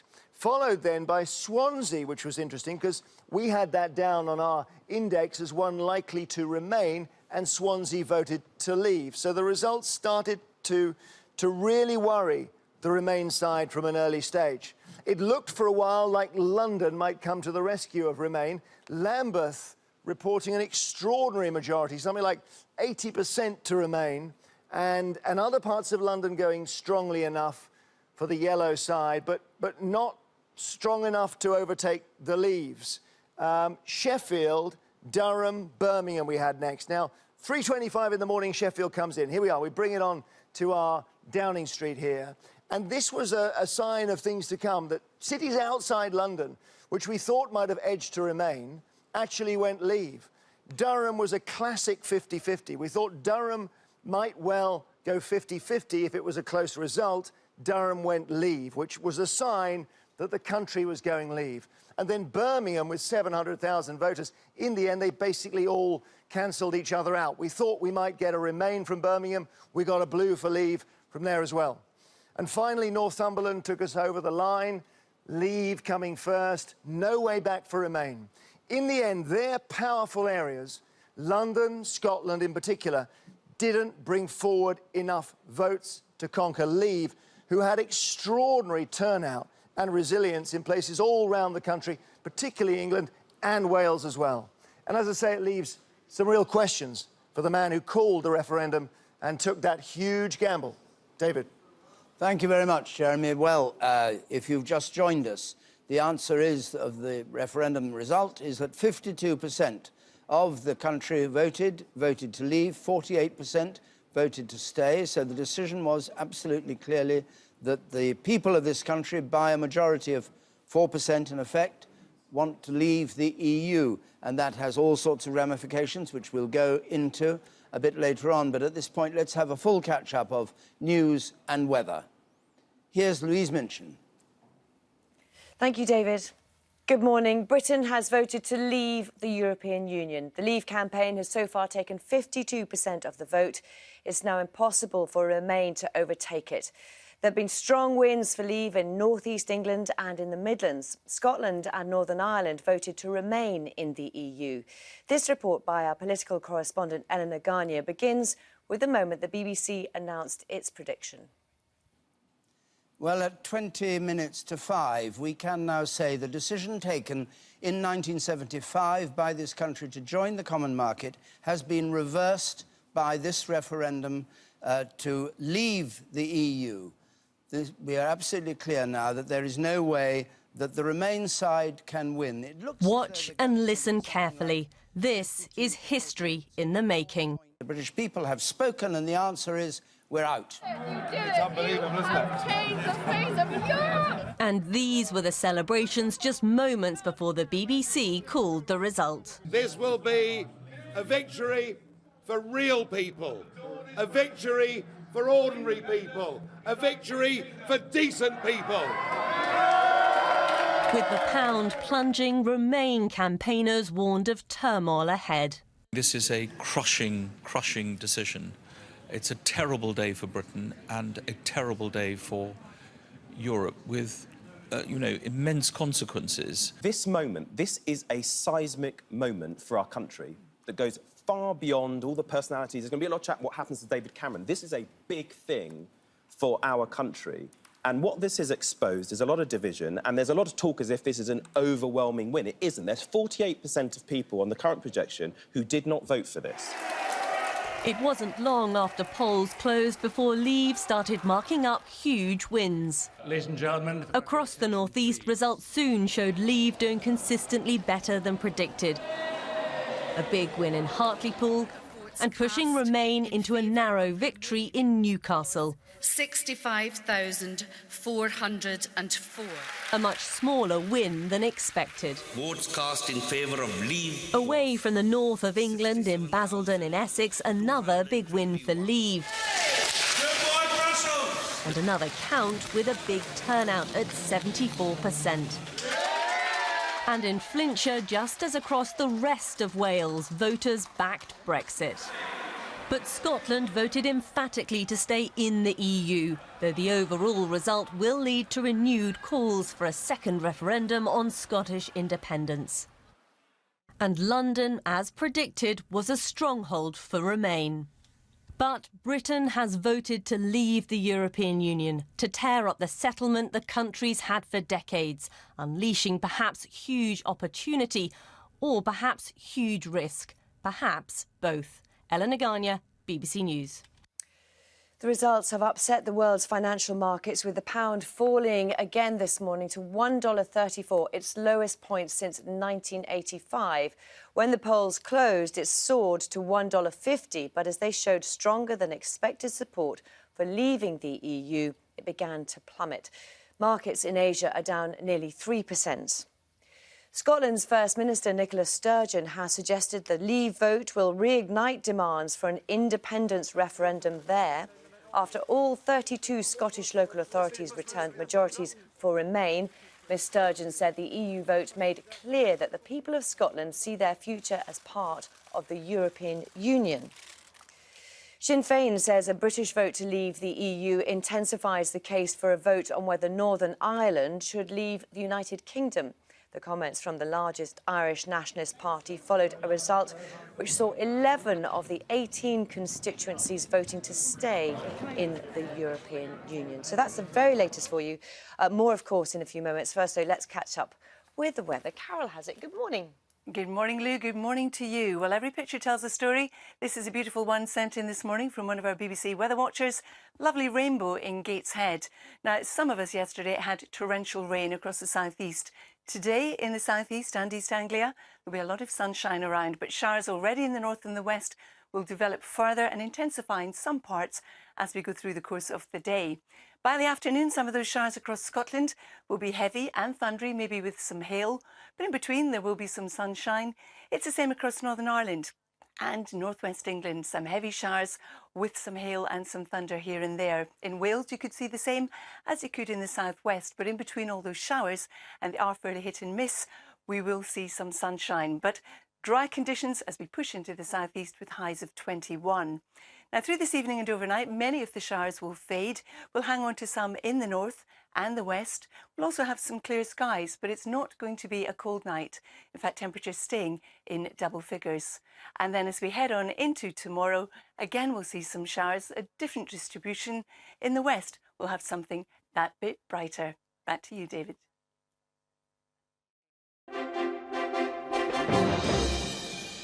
Thank you very much for that news. Now, of course, we're into a new world now. If you've just joined us, a new day has dawned. in Britain. I'm joined here by Diane Abbott and Daniel Hannan, and we'll be talking to them in a moment. But first of all, on the financial front, and in case you missed the story, which you can't possibly have done, I think, it's that the referendum led to those who wish to leave winning by 4 percentage points over those who wish to remain in the EU. There have been various ramifications, and not least in the value of the pound and in the markets, but not just the currency markets, but the markets generally. Stephanie McGovern joins us from the Bank of England. What news do you have? What plans do they have, if any? Are they up and at work? Have they been up all night? What's going on? Yeah, good morning, David. Morning, everybody. Yeah, they're certainly up and ready. I've seen quite a few people head in this morning into the Bank of England behind me because, of course, in the run-up to this referendum, the Governor, Mark Carney, said that the biggest immediate risk to global markets was the UK leaving the European Union. And they would do whatever they can, whatever action is necessary to reassure people and essentially keep things like inflation under control. So we know that Mark Carney now is preparing to speak. He says he's not going to speak until after David Cameron, after the Prime Minister has spoken, but then it won't be long before he will be telling us what the plans are for the Bank of England. Now, there's essentially two big issues here. One is around the volatility in the markets, particularly the currency markets, which we've seen overnight. I know Kamal's been keeping you on top of that, and the pound dropping so much could mean, of course, that inflation starts to head up as import prices become more expensive. It could put up the price of goods here and push inflation up. And the Bank of England has a target of 2% on inflation. If that tips over 2%, then we could see the Bank of England start to increase interest rates. But there are other concerns about that because, of course, we're still a country that's in a lot of debt, so interest rates could hit the economy hard as well. However, we're also hearing the likes of Nigel Farage saying this morning that this is good news for exporters. For a long time, exporters have had it quite tough while the pound has been so high, so it would be good news for them. The other issue, of course, is the banking stability. Do you remember the financial crisis back in 2008? How could we forget it, when the Bank of England had to intervene with quantitative easing, essentially pumping more money into the system to make sure that banks had enough to be able to borrow and lend and keep the economy in tick. So we're still waiting to hear, but let me tell you, David, it's not going to be long before we hear from Mark. We're going to be heading into his office shortly to hear exactly what the Governor of the Bank of England has to say. Stephen, just tell me something. How do they detect whether this is just a panic reaction? Because we know markets are very volatile and they get a bit of bad news and they tumble and the good news comes and up it goes again because it's all people trading fast to make a profit for themselves. I mean, do you think these are substantial falls that are going to be sustained? Is that what you think the Bank of England think? Well, as you saw last night, when initially we thought that we would be staying in the European Union, the pound headed up, didn't it? It hit 1.5 against the dollar at one point, and it started heading up, and since then has tanked again. You're right. On a day-to-day basis, we see the markets head up and down quite a lot, and it's very hard to get a picture in terms of when this might become stable. So you're right. It's very unlikely the Bank of England will take action straight away on trying to stabilise the currency markets. They'll probably wait to see whether it settles over the next few days. But it's more issues around reassurance that they do have a plan, and they will want to reassure people that the financial sector is not going to suddenly go to ruin because of what's happening now. Thank you very much, Stephanie. We'll keep up with you, and if you get to the Governor's office, I'm sure we'll... Will you have cameras in there with him? He's going to make a public statement. We'll hear from you. All going on. Excellent. We'll keep it going. This is a comment from the German Foreign Minister. The early morning news from Great Britain are truly sobering. It looks like a sad day for Europe and for the United Kingdom. We go now to Kasia Madeira in Warsaw for a reaction in the early morning sunlight there, a reaction to what's happened overnight here in Britain. Well, David, it's a very sunny day here, but the outlook is far from it. This is a country waking up in shock. the main priority is what happens to the nearly 1 million Polish nationals living in the United Kingdom. They make up, of course, the largest non-British national group in the UK. What happens to their status? What happens to their jobs? What happens to their freedom of movement? What happens to the ability of their children to go to school? There are so many unanswered questions at the moment that I have to say it's been very, very strange watching the events unfold here, because there is just a palpable state of unease. Now, all day yesterday, the news bulletins, the newspapers were covering this story, what was happening in the United Kingdom. And their main point was, keep your fingers crossed. Government ministers, politicians from the opposition, everybody saying, keep your fingers crossed for the UK. They really wanted Britain to remain, because ultimately they have so many of their nationals in the UK, and what happens to them is of their ultimate concern. So a sense of shock at the moment. We're waiting for official reaction.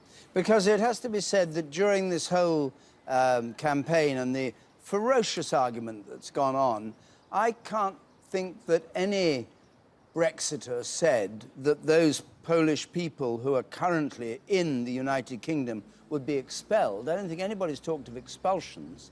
It's controlling new immigration they've talked about. So on that basis, there should be no fears for the 1 million or so Polish people who are living and working in Britain now. The point is, they feel unwelcome. It was such a ferocious, as you say, debate that they feel now unwelcome. They feel they'll be apprehensive. Of course, there are many, many Poles who will stay in the United Kingdom, and it will take time before any negotiations are made as to what happens officially to their status. But the overall feeling is, why did this happen? Were they the cause of this? And what is also a question that I was hearing a lot on the news bulletins in this country is, this was a decision that was going to affect so many Poles in the UK, Poles in this country as well. Don't forget, Poland is one of the biggest beneficiaries from the EU budget. But this was a decision that was being taken not by Poles. It was completely out of their hands. And there was a sense of uselessness, perhaps, is one way of putting it, but a sense of the inability of physically making a decision because it was out of their hands, and yet it affects so many people. Well, Kezia, thank you very much indeed. I'm joined here at this table by Diane Abbott, the Labour MP for Hackney North, Shadow International Development Secretary, and Daniel Hannan, Conservative MEP for South East England, for years and years and years, 1999. Yeah, not for much longer now, of course. Well, you don't know that. No, that's true. How long it will take. That's true.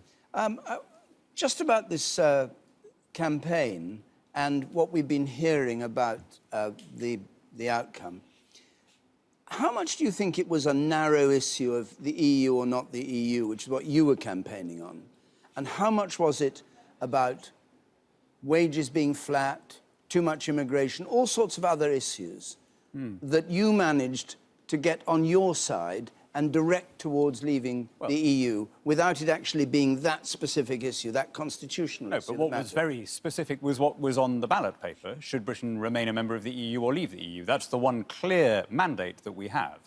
And although we now have a clear verdict from the British people, which I'm delighted about, I feel very, very proud to be British today, to see the way we stood up to all the threats and the hectoring and the bullying, we should also take account of the fact that 48% of our fellow countrymen voted to remain. And so in implementing the verdict, we need, wherever possible, to try and build a consensus, to try and carry people with us. We need to recognise that 2 of the 4 constituent nations of the UK voted to remain. The UK is a partnership. We need to give due weight to their voices. And, of course, we don't want to act precipitately. We want to act wherever possible with the consent and agreement of our European allies. It's important to stress that reclaiming our laws doesn't in any sense mean walking away from our friends in Europe. We're still going to be constructively engaged, but on the basis of repatriating jurisdiction. You did say during the campaign that you didn't think the markets would be spooked by Brexit. It looks as if they are spooked. Well, no, I think they were spooked, frankly, by some of the aggressive talk we had during the campaign about bombs under the economy and so on. I think once people realise that what we're talking about is a phased repatriation, a cumulative recovery of power within the context of continuing free trade with Europe, that on our side nobody is talking about trade barriers, nobody is talking about tariffs, and I don't really think you'll find anyone doing so on the other side either, that probably 85% of our economic relations with the EU will remain in place, and when eventually Brexit takes effect, that'll be the beginning of when we start disapplying some of the more burdensome regulations, but we'll still keep a number of them for reasons of economy of scale. I think when the markets understand that, then this present overreaction that you're seeing will very quickly be reversed. Many people voting to leave will have been persuaded by your advertisement on the side of your bus that we send £350 million a week to the EU, and that could be spent on the national health and other things. How long will it take before that happens? Before the money is repatriated? I mean, next week, week after? I'm afraid it won't be next week or next year, because getting out of the EU is something that we need to get right. We've been in for 43 years, and I am very happy to wait 2 or 3 years if that means getting the terms of exit favourable to us, but also fair to our allies on the continent. It's absolutely critical that we don't rush into something for the sake of it, that we get a settlement that is durable here, that is fair to our allies, that shows that we're still engaged in the sense that we're military allies, we have open markets and so on, but that allows us to begin to take back power. And I think the vast majority of people who just voted to leave and who I've spent most of my last 4 months with pretty solidly campaigning, I think they understand that. What they wanted was to bring back control. But people are grown up and they understand that this isn't something that can be done tomorrow. And how long before a British government can say they do have the method or the weaponry for controlling immigration and will reduce it, like David Cameron promised he would, to the tens of thousands, to 100,000 in effect? I mean, is that actually going to happen, or is that also something that's postponed? I mean, no one has ever suggested that there's going to be no immigration. No. And by the way, thank you for making the point about the status of EU nationals. There will be EU nationals watching this programme now, and I want to, again, underline no one has suggested any change in their status. The only change they will see is that they no longer vote at European or local elections. I think in terms of migration from the EU, the one thing that we can change as a result of coming out is that we will no longer be citizens of the European Union. Citizenship of the European Union gives you a legal entitlement to reside and vote in another country, and it gives you the right to be treated the same way as a national of that country for the purposes of things like university tuition fees, welfare claims, and so on. That, I think, is going to change. But frankly, if people watching think that they have voted and there is now going to be zero immigration from the EU, they are going to be disappointed. Of course, there is still going to be immigration. There are still going to be people coming here to work. Right. And you will look in vain for anything that the Leave campaign said at any point that ever suggested that there would be any kind of border closure or drawing up of the drawbridge. All we're asking for is some control over roughly who comes in and roughly in what numbers. All right. Diane Abbott, as a staunch Remainer, what do you make of what Daniel's just said? I mean, it seems to be a picture of a gentle move to a rather different prescription with the British government at last able to decide for itself what it does. This is a nicer, more reasonable version of Brexit. But the most important thing to say is this vote tonight is a roar of defiance against Westminster elites. Many of those voters were Labour voters. We have to listen very carefully to what they were trying to say to us. And there was a lot of talk about immigration. I think in many cases immigration was a proxy for other discontents.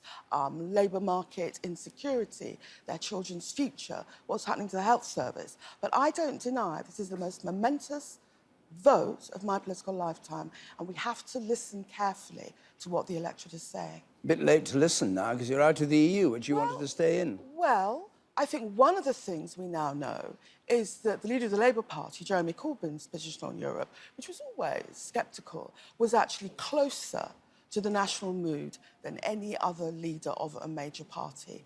And that puts him in a strong position to be a voice for working people as we go forward with these negotiations. I never quite understood what he meant when he said he was 7.5 out of 10 in favour of staying in. He's now got 2.5 to play with. How do you think he voted? Go on. You could see it in his face as he came out, couldn't you?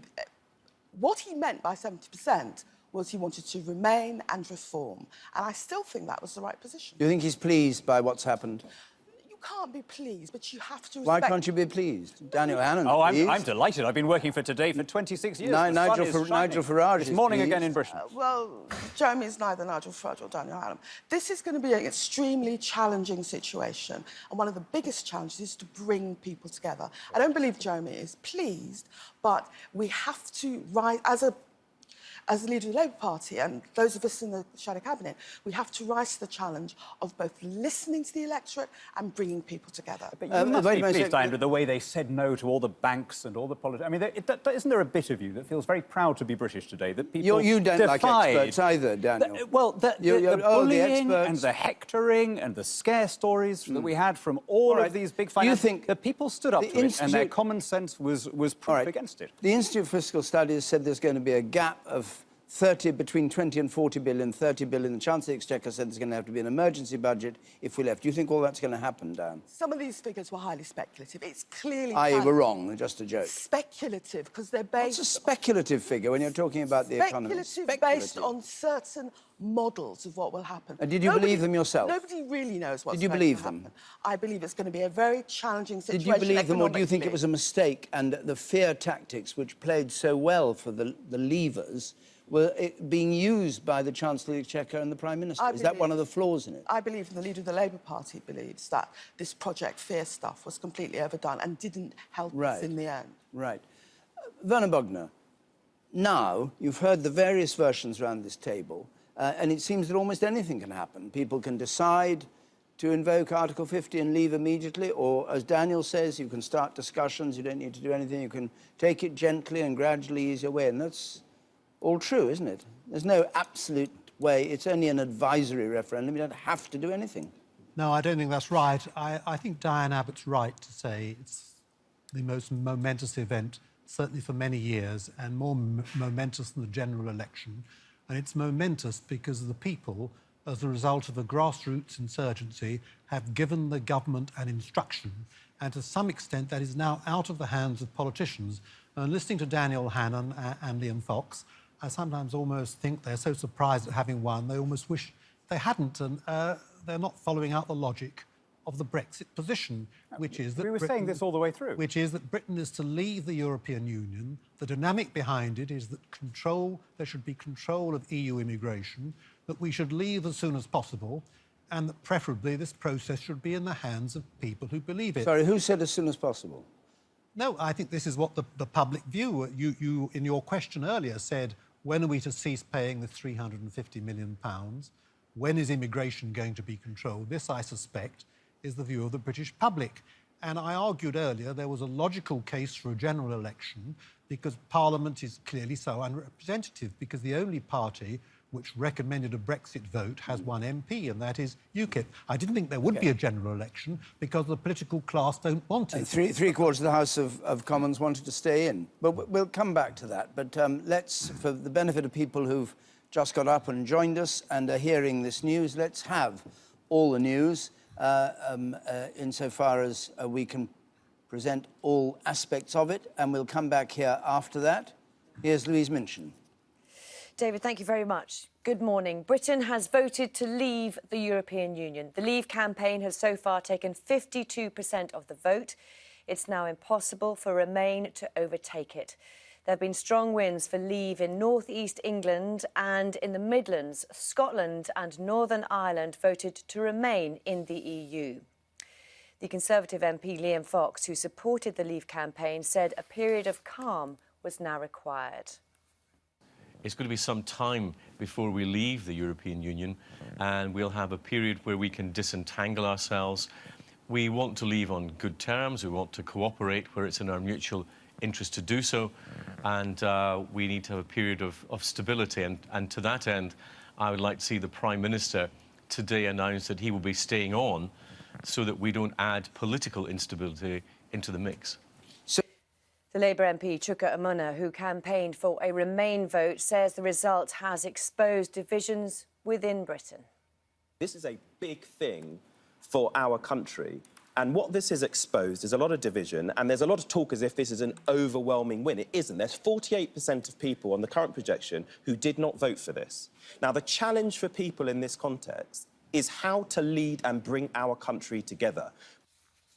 The results have upset the world's financial markets, with the pound falling again this morning to $1.34, its lowest point since 1985. When the polls closed, it soared to $1.50, but as they showed stronger than expected support for leaving the EU, it began to plummet. Markets in Asia are down nearly 3%. Scotland's First Minister Nicola Sturgeon has suggested that the Leave vote will reignite demands for an independence referendum there, after all 32 Scottish local authorities returned majorities for Remain. Ms Sturgeon said the EU vote made clear that the people of Scotland see their future as part of the European Union. Back to David shortly, right now, to get the news, the travel and the weather wherever you are this morning.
I'm not sure I'd quite dare do this, but Gus O'Donnell is down at Westminster, former Cabinet Secretary to Blair and Brown and Cameron. And Gus, I want to come to you, but do you mind very much if we just do something first? If you can just say that, because we want to hear about procedure from you, which is very important.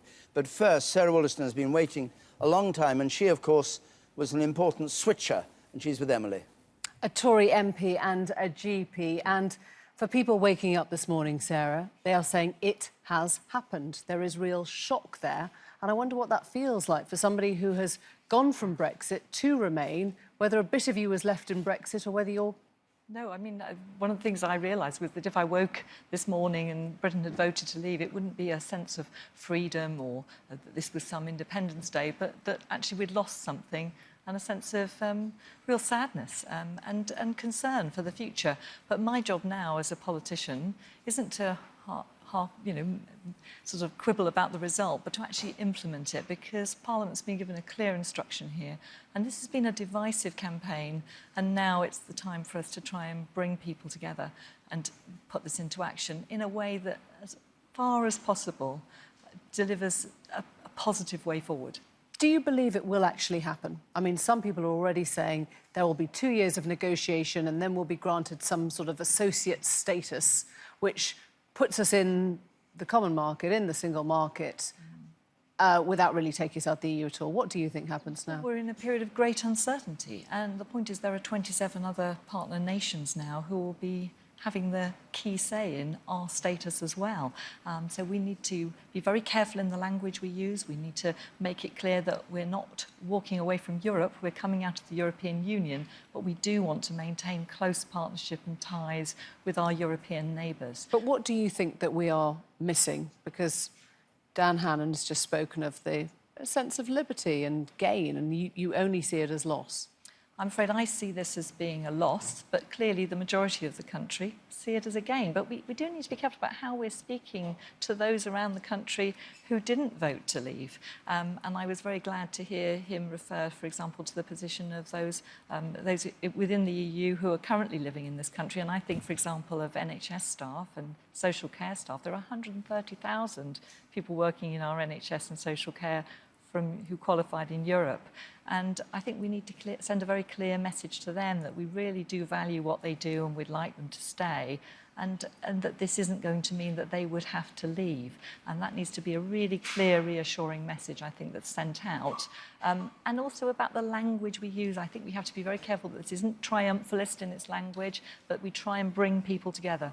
Do you think that 2-year period might lead to many more workers from overseas come in thinking, well, this is our last chance before the drawbridge gets pulled up? Well, we don't know. As I say, this is one of the problems with voting to leave, is that there will be a period of uncertainty over the next 2 years, because we also know, for example, that some of those concessions that were negotiated by David Cameron, such as the being able to reduce the amount of benefit that is paid to those who come and live here for the first 4 years, that now won't come into place. So yes, we are in a period of great uncertainty, and I think the right thing to do now is to have some stability for David Cameron to stay at the helm for the time being, and to actually have a little pause before we rush into doing anything next. But there are clearly an instruction has been given to Parliament that we will be leaving the European Union. What about this Brexit budget? Do you expect that to happen? Would you support it? Well, I think that we need to, as I say, we are in a period of uncertainty. I think that over the next few days, the government will have to sort of see what happens with the economy, and I think it would be too soon to implement an emergency budget of that nature. But you want them both to stay on? I think that what we don't need right now is immediate resignations. I'm sure that at some point there will be a change, probably leading us into the negotiations, but I don't think that should happen immediately. I do hope that we're not going to see David Cameron come out and resign this morning, because I think that would add to the uncertainty, and I think that he'll be a voice of calm and reason as we enter this very uncertain period. Busy day ahead. Sarah Wollaston, thanks for coming in. Thank you. David. You see on the bottom right of the screen there that the Leave campaign is now leading by 1,223,000 odd votes. So it's well ahead there. We have 2 council areas still to come. But what people will be asking, and we've been asking around this table, is what happens? Now, one man has been at the Cabinet. He's the Cabinet Secretary from 2005 to 2011. He sits right at the heart of government. And he was there under Tony Blair, he was there under Gordon Brown, he's been there under David Cameron. So he served all three masters. Gus O'Donnell, what would be happening right now at coming up to 7 o'clock in number 10? Well, there will have been work on contingency plans for just this sort of event. They'll be worrying about the volatility in the markets and hoping that that will calm down. There's not much they can do about the pound falling. That will get to its level. But they'll be thinking about making sure there aren't unstable markets, let's put it that way. And then on the political front, we need to sort ourselves out to get a negotiating position so that we can sort out how do we exit from the European Union. For example, when do we trigger Article 50? Now, if I were Cabinet Secretary, I'd be saying there's no great rush about that, and I'm glad to hear some of your guests saying exactly the same, because this is a 2-year process, and believe me, this is not a simple process. It was designed, in a sense, to make leaving very difficult and not easy for the leaving country. So I will be holding off on that and waiting until we have a settled government that can give clear direction to implement the will of the people on how we leave. But the Prime Minister said that maybe this was just a threat, but I mean, he said that if the vote was to leave, he would leave. He would invoke Article 50. You'd be saying to him if you were there, actually, Prime Minister, you don't need to. Well, it's obviously that he doesn't actually need to, except for political reasons. The country have voted, and they'll be impatient with the Prime Minister, you know, who they've, in effect, they don't like very much because they didn't go along with his view, who says, oh, well, I'm actually not going to do much for a bit. Well, I mean, the question will be, does the Prime Minister decide that he wants to stay on and lead the negotiating period? What I'm saying is, when you trigger the Article 50, which is basically a letter from the Prime Minister to the Council of the European Union, you start that 2-year clock going. I wouldn't be in any rush to start that off. We know where we're going. The people have spoken. There's no question of not going, of not exiting. The question is really, how do you do it and when do you start that formal process? Because actually Article 50 is the only legal way to leave. You know, we've signed up to a treaty that says that's how we leave. And in effect, you could sort of negotiate it all before you invoke this "we want to leave" article, and then leave a month later, couldn't you? You don't have to wait the 2 years. You could do all the negotiation before, giving yourself time to think it through and talk to all your former partners in Europe. Remember, it takes two to tango. We might think that, but the European Union might say, actually, we have a process for leaving. We specified it in the treaties. You signed up to those treaties. So let's get on and start doing this within the framework of Article 50. Of course, 2 years, 2 years is a very, very short time in European negotiations, isn't it? Most things seem to take 10 or 15 years to get done.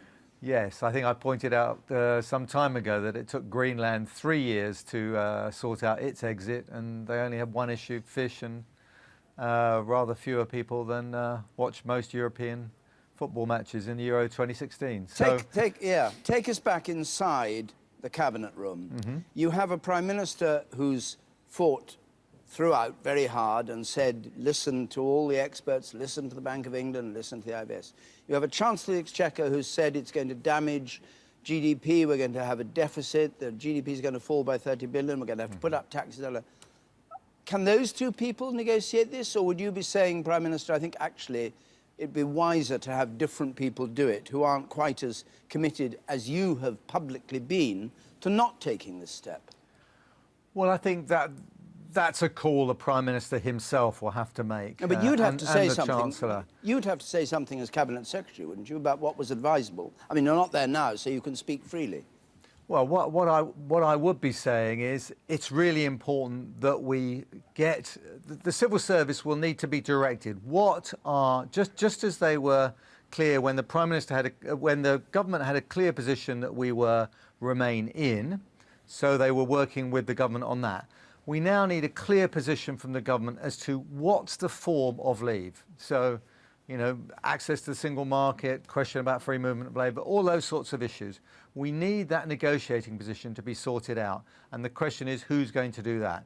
And I suspect that that's the government that's going to be around for a very long time. So I think the Prime Minister will want to think about whether he's the right person to do that, or whether he will want to say, look, I did my renegotiation, the people have spoken, so I am now going to manage an orderly period where we'll move on to a new set of people who might do this negotiation. What, you mean I'll leave it to Boris? Who he leaves it to is actually a matter for the Conservative Party. If he decides that he wants to start a leadership process, then it's first of all the Conservative MPs who get to do a shortlist, which then goes to the party. So, Gus, one other thing. I mean, what kind of a shock is this to the civil service, the people who were much derided during this campaign, the Treasury and all those so-called experts who thought of themselves as experts and maybe are experts? What kind of shock is it to them to suddenly have to change tack? Are they quick on the uptake? Will they already now be thinking in a different mindset? Or will there be a kind of total confusion for a year or two while they work out where the hell they stand? No, not in a different mindset. I mean, I think the work they did was very clear. They were in support of a government that had a very strong position, which was we should remain in. If the government's position is that we are leaving, which it obviously will be now, they will work hard to get the very best deal for Britain in terms of leaving. So that'll be fine. The things that were said by Treasury and all the rest of it, I think are actually things we're going to have to grapple with. It is difficult. There are likely to be economic difficulties. The predictions of market volatility have indeed turned out to be true. So the question is, how can we manage all of those difficulties as best we can? And that's what they have to do now. Gus O'Donnell, thank you very much indeed. Thanks for joining us from Westminster. Shall we now just have a look, because people will be joining us at this time, just coming up to 7 o'clock, at the story of what happened in this referendum? Yes, David, let's go back to the maps, and you can see here on the floor the map of the UK as the colours came in during the night. So blue for leave and yellow for remain, and in the end it wasn't enough. Scotland, Northern Ireland and London voting for remain was not enough to swing it. And I'll show you why that was. If I colour the map in for leave, and I darken the blue where the leave vote was strongest, you can see where it really packed a punch. So, for example, light blue in Scotland, where leave was very weak. But the north of England, northeast and northwest, very, very strong for blue. And then the east of England, particularly East Anglia around here, the Thames Gateway, and then London, very, very light because not much was going on there for leave. And the question through the night was, would those votes in London actually come through and turn it around? And they never really did in sufficient numbers because the leave vote was just too strong. Take a look at our proportional map here, and I'll explain a bit further. So in each counting area, we've placed the stork, and the stork is in the colour of the side that won, blue for leave and yellow for remain. And where the stork is high, it means they won by a large amount. So you see here, Edinburgh, for example, big majority to remain there. And then in parts of the Midlands, East Midlands, West Midlands, lots of votes being packed away for leave. But the really heavy numbers in London here for remain. So let me take you in closer to this map. Let's go to the northeast. And here we saw some really remarkable results. The very first big result was this one here. Now, it's that very small yellow rectangle, cube, which should have been, we thought, a much bigger vote remain for Newcastle. But Newcastle only just went remain, and that was a sign very early on that things were going badly for the remain side. The leave side, meanwhile, packed away some absolutely extraordinary results. This is Durham here. Look at the height. A lot of people in Durham. It's not just the city, it's the county council boundaries voting here. And an awful lot of votes piling up for leave in the northeast of England. Really impressive there. And elsewhere too. The West Midlands now. So have a look at this. So Warwick is the lone yellow rectangle there. The stalk that's yellow was Warwick, but not much else really to write home about for remain, and some really thumping victories in the West Midlands for Leave in Dudley, for example, and Walsall. Look at the height of some of these. The height, remember, represents the amount of votes that Leave won by. So the West Midlands was extraordinary, and I think just in the middle here we can see Birmingham. Interestingly, Birmingham had the biggest number of voters in its counting area, bigger than anywhere else in the country, 700,000. Problem was they basically cancelled each other out. So there wasn't much of a majority for Leave, but that was to Leave's advantage because Birmingham was expected on paper to go Remain. So the fact that Leave won at all in Birmingham was remarkable, and any sense of impact of the Remain vote in Birmingham just didn't happen. OK, we move on. East Midlands. Again, have a look here. So lots and lots of Leave victories. That's what's happening here. You can see the yellow is Leicester and Rushcliffe, but Boston on the East Coast had the biggest majority, something like 80% voting Leave. We had it down as the most Eurosceptic counting area. We were right to. It was. It turned out that way. And you can see these blue bars piling up in so many parts of the country. That is how Leave won. Now, London. Let's just have a look at these London boroughs here. 33 of them. And look how many went Remain. But it actually wasn't enough. They managed to not clinch victory in places like Barking and Havering and Bexley, but they also didn't put on enough votes across all of these London counting areas, these boroughs. Yes, Lambeth had a huge majority to Remain, that would have helped, but places like Hounslow were much closer. So London didn't come to the rescue of Remain in the UK. It was about 60-40 in London for Remain. It was about 60-40 for Leave in the rest of England. It was an unequal match in the end. And that map shows you why the UK has voted to leave the EU. David. Thanks very much. Emily. To Tim Farron, the Lib Dem leader. I know you described yourself as sad and angry right in the middle of that Remain camp, Tim, but when you look at the picture that Jeremy's shown you, all those big metropolitan boroughs, all the places like Newcastle, like Birmingham, like Sheffield, that were expected to be solid Remain weren't. What went wrong then? Well, I'm not all that bothered about doing a kind of an analysis of the individual nature of the results brick by brick. The reality is we wake up this morning to a Britain that complies with the vision that Nigel Farage has set out, and that's not the Britain I believe in. And whilst I fully accept the result, it's important to do that in a democracy, I do not believe for one moment that we should be turning our back on the kind of outward-looking, decent, inclusive, internationalist Britain that Liberal Democrats believe in. So this is a morning where I am, frankly, utterly gutted and heartbroken. Totally, it's beyond party politics, this. But it's also a moment where I think I am in no mood for giving up. I am in no mood for thinking this is the kind of Britain I am going to accept. The Britain I believe in, the Britain that 3 out of every 4 young people voted for, is the one which does stand tall in the world, that promotes prosperity, working with others, that wants to believe in building peace and being a good neighbour, not being isolated, fearful, angry and alone. So I accept the result, but by golly, I don't agree with it.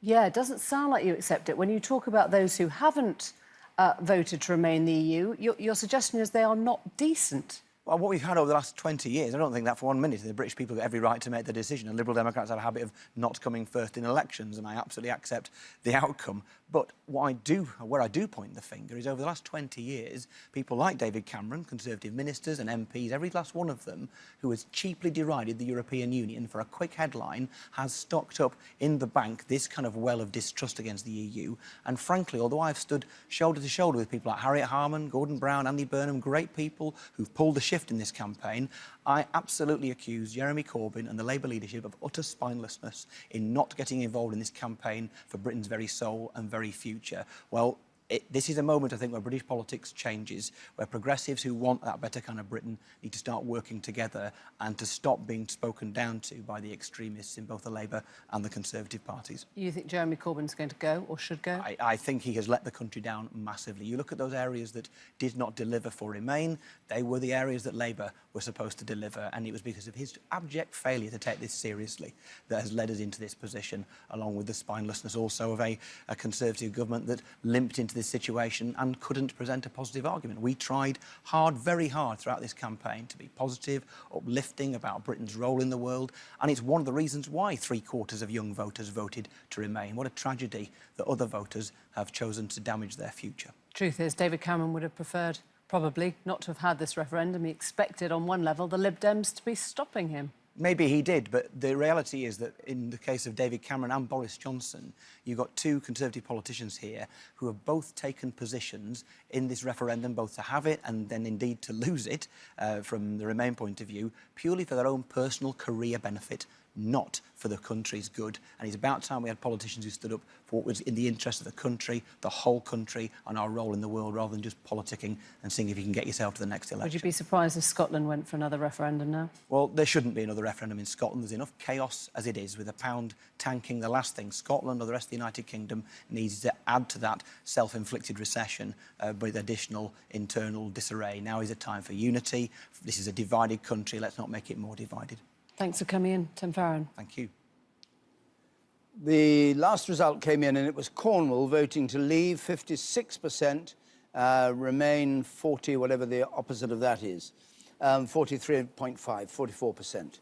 So here is the final result for the United Kingdom. Here are the actual numbers of how people voted yesterday. 17,410,742 to leave, 16,141,241 to remain, and a million and a bit majority for those who want to leave. Well, we'll go on looking at the results of all this. We will be talking to Jeremy Corbyn. I hope you heard Tim Farron say that he'd failed to deliver for the Labour Party, and we'll be talking about that. But let's now have a full catch-up of the news and the weather. Here's Louise Minchin. Thank you, David. Very good morning. Britain has voted to leave the European Union. There have been strong winds for leave in North East England and in the Midlands. Scotland and Northern Ireland voted to remain in the EU. Our political correspondent, Eleanor Garnier, reports. Well, at 20 minutes to 5, we can now say the decision taken in 1975 by this country to join the common market has been reversed by this referendum to leave the EU. We are absolutely clear now that there is no way that the Remain side can win. It looks Watch and listen carefully. This is history in the making. The British people have spoken, and the answer is we're out. It's unbelievable, isn't it? Change the face of Europe! And these were the celebrations just moments before the BBC called the result. This will be a victory for real people, a victory for ordinary people, a victory for decent people. With the pound plunging, Remain campaigners warned of turmoil ahead. This moment, this is a seismic moment for our country that goes far beyond all the personalities. There's going to be a lot of chat what happens to David Cameron. This is a big thing for our country. And what this has exposed is a lot of division, and there's a lot of talk as if this is an overwhelming win. It isn't. There's 48% of people on the current projection who did not vote for this. But this prominent Leave campaigner called for cross-party cooperation. We have a responsibility, and that responsibility is to act in the best long-term interests of this country. It wasn't long after polls closed before Leave started marking up huge wins. Ladies and gentlemen. Across the northeast, results soon showed Leave doing consistently better than predicted. A big win in Hartlepool and pushing Remain into a narrow victory in Newcastle. 65,404.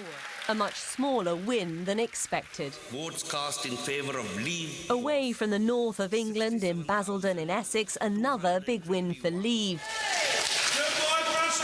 And another count with a big turnout at 74%. And in Flintshire, just as across the rest of Wales, voters backed Brexit.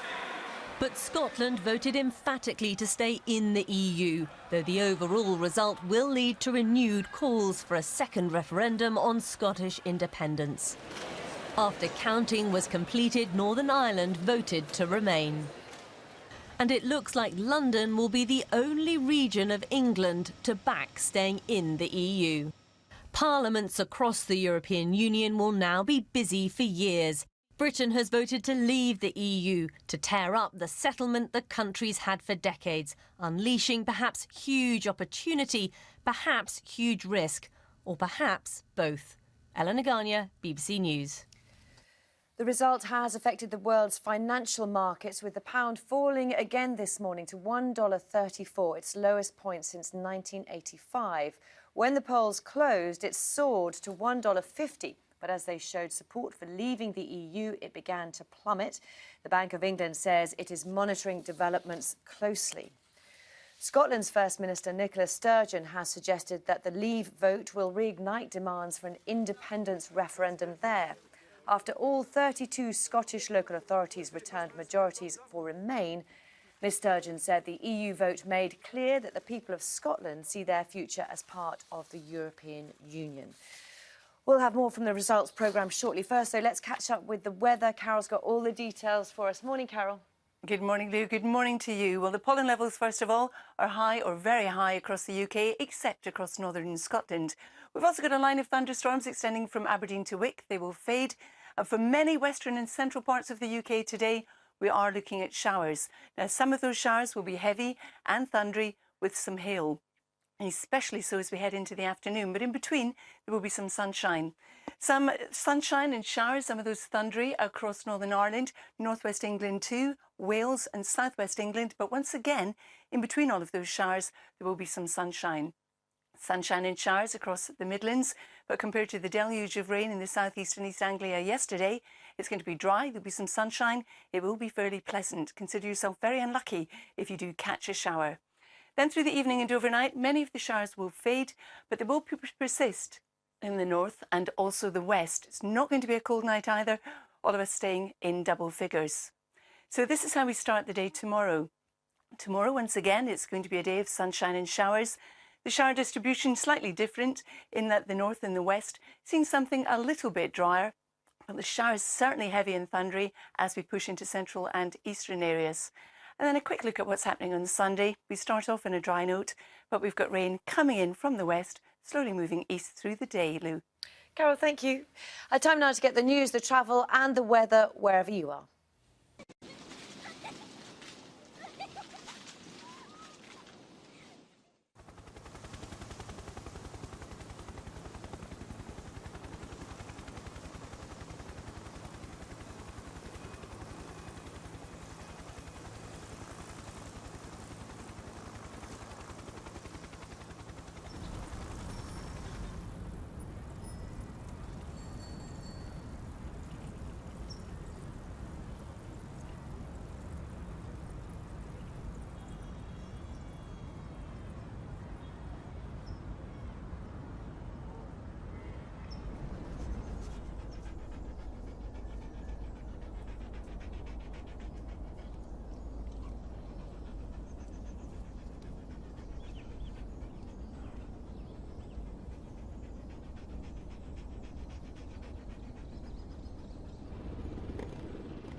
And with Britain voting to leave the EU, all eyes this morning are on number 10 Downing Street, and Laura Kunzberg, who was here in the studio until half an hour ago, has gone down there. Laura, good morning again. What's the news from behind you? Well, the street is absolutely packed. I think I can show you the pictures of not just, of course, the British press, but of course many, many members of the international press filling up Downing Street, the Prime Minister's official residence this morning. Huge anticipation here. We're not entirely sure when, but we expect before 8 o'clock, when the financial markets open, see David Cameron come out of the door and come to make some kind of statement. Now, we do not know in any detail what he's going to say, but two broad themes I am sure he will address, and sources have suggested to me are at the forefront of his mind. The first, he will urge the need for stability after this tumultuous result, which of course has come about by a political decision that he made to offer the referendum in the first place. But he will urge calm, he will urge stability, and I'm sure that he will be doing everything in his power to try to convey a sense of calm. The second call that I understand he will make is for the Tory party to come together, to urge his colleagues who have been so bitterly divided in this very bruising fight during the referendum, to come together, basically not to start knocking lumps out of each other. The big question mark is whether or not he will address the matter of his own departure. Now, senior Tories I've been talking to in the last hour or so have actually, in the main, been pretty clear. They do not think this is the moment for David Cameron suddenly to say he's up and off. At a moment like this, when so much is up in the air, most people in the Tory party seem to be of the belief that he should stay, at least for the moment. But don't think that that doesn't mean there aren't conversations going on about this. And as we've discussed before, I think just the very experience of such a snub for him, the man who was front and centre of this campaign, who's been defeated in such a way, inevitably means in one way or another, his time in office is foreshortened. That doesn't mean he's about to come out of the door and resign, not at all. But I do think whether he's publicly admitting it or not, privately, most people now in Westminster would say this morning that his time in office is certainly contracted. But in terms of actually seeing him, the only person who's come out of the door so far this morning, not actually a person, but Larry the cat. He'd never be one to miss a big moment like this.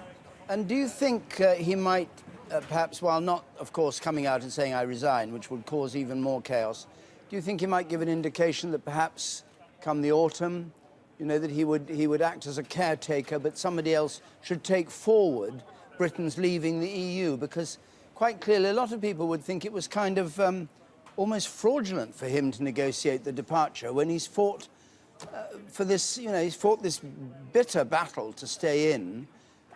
Is he the man to take us out? Is he the man to get the best deal taking us out, when one of the reasons we lost is because people said the deal he got wasn't good enough? Well, indeed, and also having, with such regularity and such forcefulness, sort of predicted doom and disaster if the public made this democratic decision. I think there are two different things there. Firstly, I think it is likely that there will be, maybe not explicitly, but some hint about the possible timetable. Perhaps he might say that at the party's conference in the autumn, he might set out his own future. Perhaps he might, at least privately, give his cabinet ministers some hint later today. We expect the cabinet will probably be brought together about what his own individual plans are. Yes. I think it's probably more likely that he will focus on appointing a negotiating team. It may be that he comes out and names one or two of the people who would be negotiating on the other side. Huge speculation about Michael Gove being part of the negotiating team, perhaps Boris Johnson too. It may be just that we get an assurance from David Cameron that people who won the argument will be part of those negotiations. But in terms of his own planned departure, whether it's 1 week, 1 month, 6 months, 1 year, I'm not sure how explicit he's going to be about that. Okay. And several senior Tories this morning who've been on the other side of the argument, just briefly, have said the first thing that he must do after calling for calm is to get a group of senior people together to make a plan before he can make any really detailed proposals. Laura, let's just turn to the Labour Party, the other side of this whole argument. You may have picked up Tim Farron leading a rather small Liberal Democrat party in the House of Commons saying that Jeremy Corbyn failed to deliver. And certainly there's been a feeling that we've heard, you know, picked up a bit, that somehow Labour didn't bring out its own people in support of Remain quite as powerfully, as strongly, or with as much conviction as it should have done. What's going on in the Labour Party? Are there recriminations from people like Chuka Umunna, for instance, who was here earlier talking about Labour's role?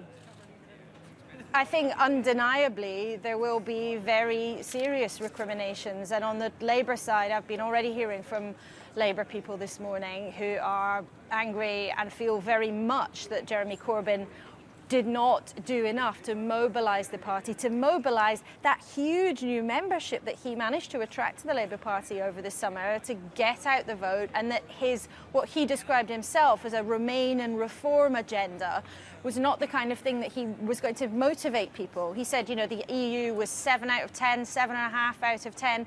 Now, for many people, that was probably a very honest assessment. But as a rallying cry to get voters to turn out on an issue like this, certainly many Labour MPs feel that he just was not convincing enough. Somehow he had to be pushed and dragged into getting out there and making the case. What's also really irritating some Labour MPs this morning is that they've been sent round the script, the lines to take as it's called.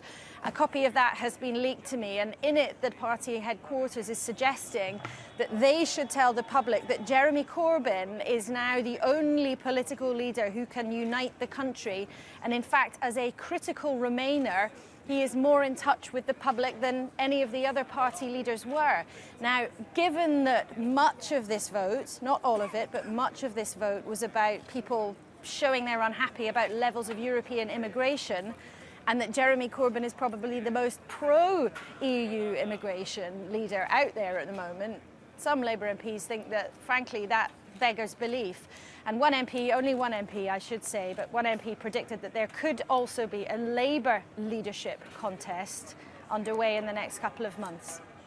Laura, thanks very much. Diane Abbott, just briefly, I mean, have you received a message from Labour Party headquarters, from Seamus Milne or somebody, that this is the line you should take? I'm not one that responds to line to take. I haven't done it for 30 years. I'm not going to start now. It's a coincidence that you were saying exactly that a moment ago, then, Diane. People that are complaining about Jeremy would blame Jeremy when the sun sets at night. The truth is, all fingers have to point at David Cameron. He chose to have this referendum, he chose the timing of it, he cooks up this totally bogus renegotiation, and he failed to persuade people. But so did Labour fail to persuade people. We, I think, got out more of our vote than he did of his. Well, that we shall discover. That may well be true, but we shan't know for a bit. Kamal, I'm just come back to the economy now and to the problems that Britain's facing at this moment. 7:20 in the morning, markets all volatile, pound falling. What's going on? It's been a remarkable night. So if you think back to 10 o'clock, David, when we started this evening, last night, the pound was hitting record highs for 2016, when the polls seemed to suggest that Remain had had a good day in the referendum.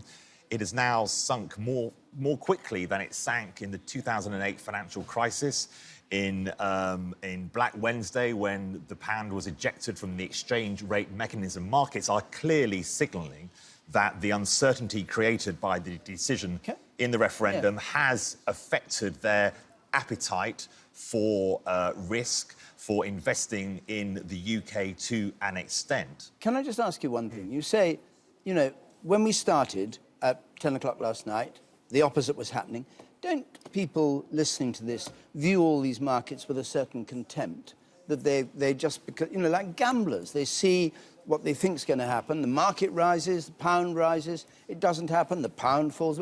That's not real life. Well, it has an effect on real life. What's going to happen? If your business is buying products in dollars and suddenly the pound has reduced in value against the dollar by over 10%, your business is starting to struggle. If you're an exporter to other markets and the pound falls, your exports become cheaper. Your business does better. So these are real things, and this is a real signal about investor confidence in sterling and by association in the UK economy, and if the UK economy is going to be positive in the future. Right. Well, you remember Harold Wilson's remark about the pound in your pocket has not been devalued.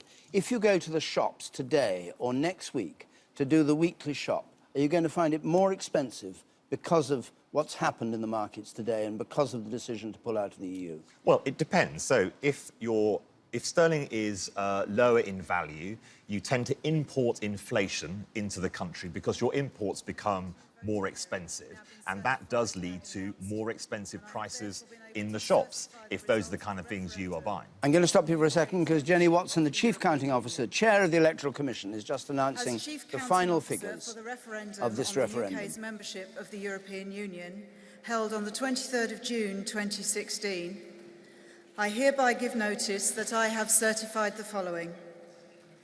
The total number of ballot papers counted was 33,577,342. The total number of votes cast in favour of Remain was 16,141,241.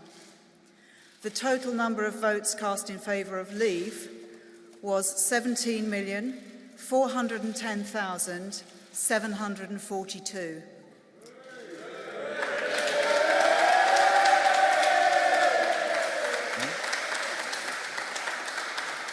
The number of ballot papers rejected was as follows. No official mark, 232. Both. Good. I was just saying goodbye to Daniel Hannan, who's leaving. And you're off? New people coming in. OK. So let's just go back to where we were. The Bank of England, what's happening there? So the Bank of England has just come out with a statement saying that it has undertaken extensive contingency planning and says it's working closely with the Treasury. I think I'm hearing from my banking sources that certainly banks do not want David Cameron to spark this Article 50 provision immediately to begin the process of Britain leaving the European Union. That would be a 2-year process. Banks I'm speaking to are saying if he does that immediately, they would have to immediately start relocation plans because a lot of banks only operate across Europe because of the way the single market functions. And if we leave that market, they may have to move some of their activities and their work into the euro area. So they want David Cameron to pause. They've asked for calm and they've asked for some calm, yeah. Let's just listen to Nigel Farage speaking outside the House of Commons. United Kingdom. And just look at it. Even the weather's improved. It's been a hell of a long journey, this. I first got involved in Eurosceptic politics 25 years ago, and the first election I contested, I managed to beat the late, great, screaming Lord Such by 164 votes, so I didn't come last. And now there are 17 million people that voted for Brexit. It's a victory for ordinary people, decent people. It's a victory against the big merchant banks, against the big businesses, and against big politics. And I'm proud of everybody that had the courage, in the face of all the threats, everything they were told, they had the guts to stand up and do the right thing. The election was won, in my view, in the Midlands and the North, and I think it was the old Labour vote that came to us, and we, particularly as a party, campaigned as hard as we could in those areas. There is still a massive disconnect between Westminster, SW1 and real communities. And the one image I will remember throughout the rest of my life was a woman in Bolton grabbing my hands with tears in her eyes saying, why doesn't David Cameron, why doesn't the government come and see what they've done to my community, what they've done to the prospects for my kids? People here don't understand. They're too wealthy. They don't get what open door mass immigration as a result of EU membership has done to people's wages, to people's availability of getting GP appointments or their kids into local schools. This was the issue ultimately that won this election. So I'm thrilled that we've done this. I believe the other big effect of this election is not what's happened in Britain, but what will happen in the rest of Europe. I mean, in the rest of the EU, Eurosceptic parties never talked about leaving the EU, now they are. An opinion poll in the Netherlands said that a majority there now want to leave. So we may well be close, perhaps, to Nexit. And similarly in Denmark, a majority there are in favour of leaving, so we could be quite close to Dexit. And I'm told the same may apply to Sweden and perhaps Austria and perhaps even Italy too. The EU's failing, the EU's dying. I hope we've knocked the first brick out of the wall. I hope this is the first step towards a Europe of sovereign nation states, trading together, neighbours together, friends together, but without flags, anthems, or useless old unelected presidents. So what happens now? What happens next? Well, 17 million people have said we must leave the European Union. We now need a Brexit government. A government that gets on with the job. A government that begins the renegotiation of our trade relationship. A government that will be mindful that already many of the German car manufacturing unions have said, let's get on and do a deal. Let's go on buying, selling motor cars and wine and cheese with each other. But a government also that at the same time uses the opportunity of Brexit. And the opportunity is we're now freed to start making our own trade deals and associations with the rest of the world. We've left behind, with this result, we've left behind a failing political union. We've given ourselves the chance to rejoin the world in a 21st century global economy. So we need, as I say, a Brexit government. We need the negotiations to start as soon as humanly possible. We need to start thinking globally about our future. And the other thing I think that needs to happen is that June the 23rd needs to become a national bank holiday, and we will call it Independence Day.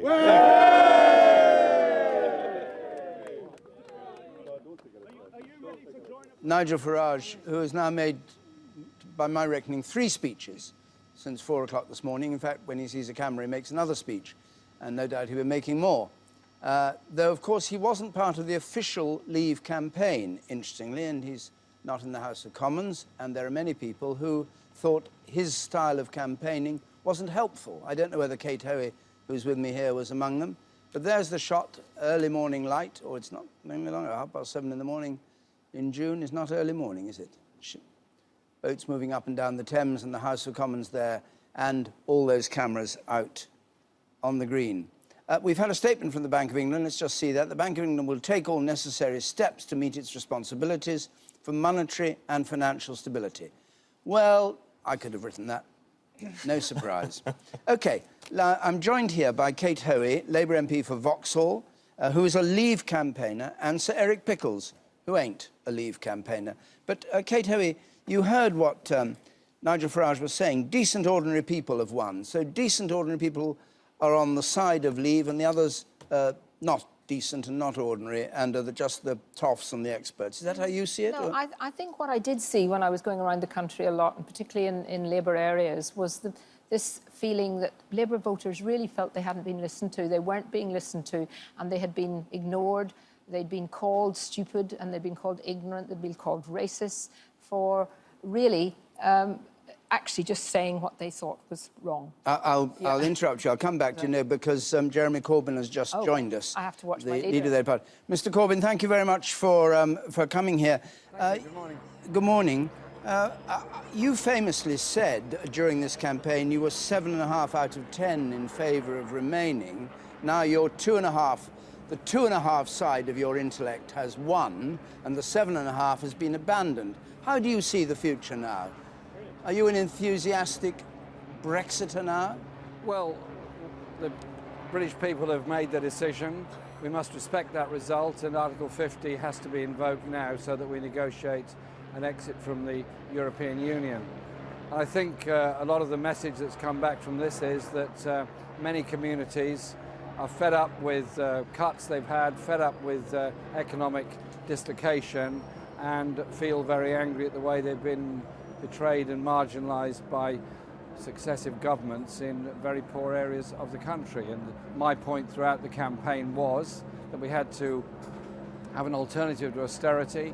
We had to have greater resources going into areas where there's been huge changes, and I strongly called for the introduction of a migrant impact fund, as well as proper funding of local authorities. The results obviously are different across the country, different between densely populated urban areas and other parts of the country. We now have to try and protect the working conditions that we have in this country, and in the negotiations with the European Union try to obviously ensure there are some trade opportunities for Britain, because clearly there are some very difficult days ahead. The value of the pound has already fallen, and there will therefore be job consequences as a result of this decision. But we have to why- do everything we can to try and protect jobs and working conditions Yes, in Britain. if you want to do everything you can to protect jobs and working conditions, why do you want an abrupt Article 50, i.e. we give you 2 years to get out, rather than what Daniel Hannan here a moment ago was suggesting, which was take it easy, go and talk to them in Europe, think about it, discuss it here, work out a strategy, and gently, gently you'll do much better than rushing headlong into Article 50. Obviously there has to be a strategy, but the whole point of the referendum was that the public would be asked their opinion. They've given their opinion, and I think it's up to Parliament to now act upon that opinion. But quite clearly, negotiations must take place. There must be the best deal possible in order to ensure strong industries in Britain remain strong, and strong industries that have big export markets retain those export markets as far as we can. But we are in some very difficult areas. That's very obvious to everybody. The accusation that Labour was half-hearted, and you in particular were rather half-hearted, with your 7.5, I don't know what you mean by that, 7.5 out of 10 support for the EU. Do you think you could have won this thing if you had been 10 out of 10 for remaining in the EU? The point I made throughout the campaign, the point the Labour Party made throughout the campaign was there were many people who were not particularly happy with the European Union. The point I was making was there were good things that had come from Europe in working conditions and environmental protections, but there were other issues that had not been addressed properly, particularly economic inequalities in Britain. And therefore, I said that my project was that we should vote to remain in order to change and reform the European Union and put forward an economic strategy which isn't austerity, isn't punishing the poorest, which is actually trying to ensure that everyone gets a fair crack of the whip. What about immigration? Because you clearly laid out your view of immigration, which was there was no upper limit to immigration into this country. Many of the people who support you, I suspect, but who voted to leave, believe there should be an upper limit. And you were very clear. I remember seeing you say it to Andrew Marr, no upper limit. What I was clear about was that a mistake? What I was clear about was that within the single market in the European Union, there has to be free movement of people, and that we should also recognise that more than 1 million British people live in other parts of Europe, and indeed probably almost another million work at various times in other parts of Europe. And so if we remain in the single market, then quite clearly free movement takes place. But the very strong point I was making was that there had to be an end to the undercutting of wages, there had to be an end to the destroying of working conditions in this country by people being brought in by unscrupulous employers. The point I was making was that nobody should be exploited, and we should face that down through the Posting of Workers Directive. If we no longer have an obligation to take anybody who wishes to come here from the European Union to work, what would your policy, Labour's policy, be on immigration? Well, at the moment there is controlled immigration from the rest of the world. There are often great difficulties over family reunion. There are people that come in with particular skill sets and particular jobs. We will obviously have to develop an immigration policy which will be applying to Europe as well as to the rest of the world. But I think we should also recognise that those that have migrated to this country have made an enormous contribution to our society. Indeed, there are 50,000 odd people from other parts of Europe working in our National Health Service, and so it is an important issue, and we have to recognise the skill sets that many have brought to this country and given us often a very good standard of living. But do you, that's interesting, but do you accept that one of the reasons people voted to leave was because they thought immigration was too high? Whether they were right or wrong about that, in your view, they did think that. Many probably did, but there's also the question of the impact of migration and the lack of government support for areas that have been most affected. So many of the poorest communities in Britain have had the biggest cuts in central government expenditure to support their local authorities, and at the same time been refused any special help to deal with issues of school places and health places, which are often actually quite temporary issues, but nevertheless very important that central government recognises those needs. You make an elegant description about the problems that are there, but do you think you just missed a trick here, which was that people were much more worried about actual numerical immigration than you gave them credit for. You always said, oh, well, it would be all right if there were more housing. It would be all right if we stopped people being sent on lower wages, all the posted workers directive and all that sort of stuff. Actually, it was the numbers people were worried about. Well, I made those points because that is what I believe to be the right way forward, to end the exploitation of people, whoever they are, and ensure that our local authorities are properly funded in all parts of this country. This government has a strategy of systematically and quite deliberately underfunding all local authorities in the very poorest areas of this country that face the greatest problems. Mr. Corbyn, what would you like to see the Prime Minister do now? Do you think there should be an election quite soon, say in the autumn, because we've had a Prime Minister who urged us to remain and the country decided to leave and it needs new policies? The Prime Minister has some very urgent tasks ahead of him straight away, one of which is to try to stabilise the value of the pound. The other is to try and ensure the continuation of long-term investment in manufacturing and other industries, and then to begin the negotiations on the trade arrangements that are with the European Union. More than half our exports already go to the European Union. Thousands of companies all over the country rely on trade with the European Union. That relationship with the European Union after exit is absolutely crucial to the economic future of this country, and I hope the Prime Minister is going to be concentrating very urgently on that. What he does in the longer term is a matter for him to decide what he wants to do and what the Conservative Party wants to do. Our position is that we will oppose any urgent budget that causes great cuts and further austerity on people.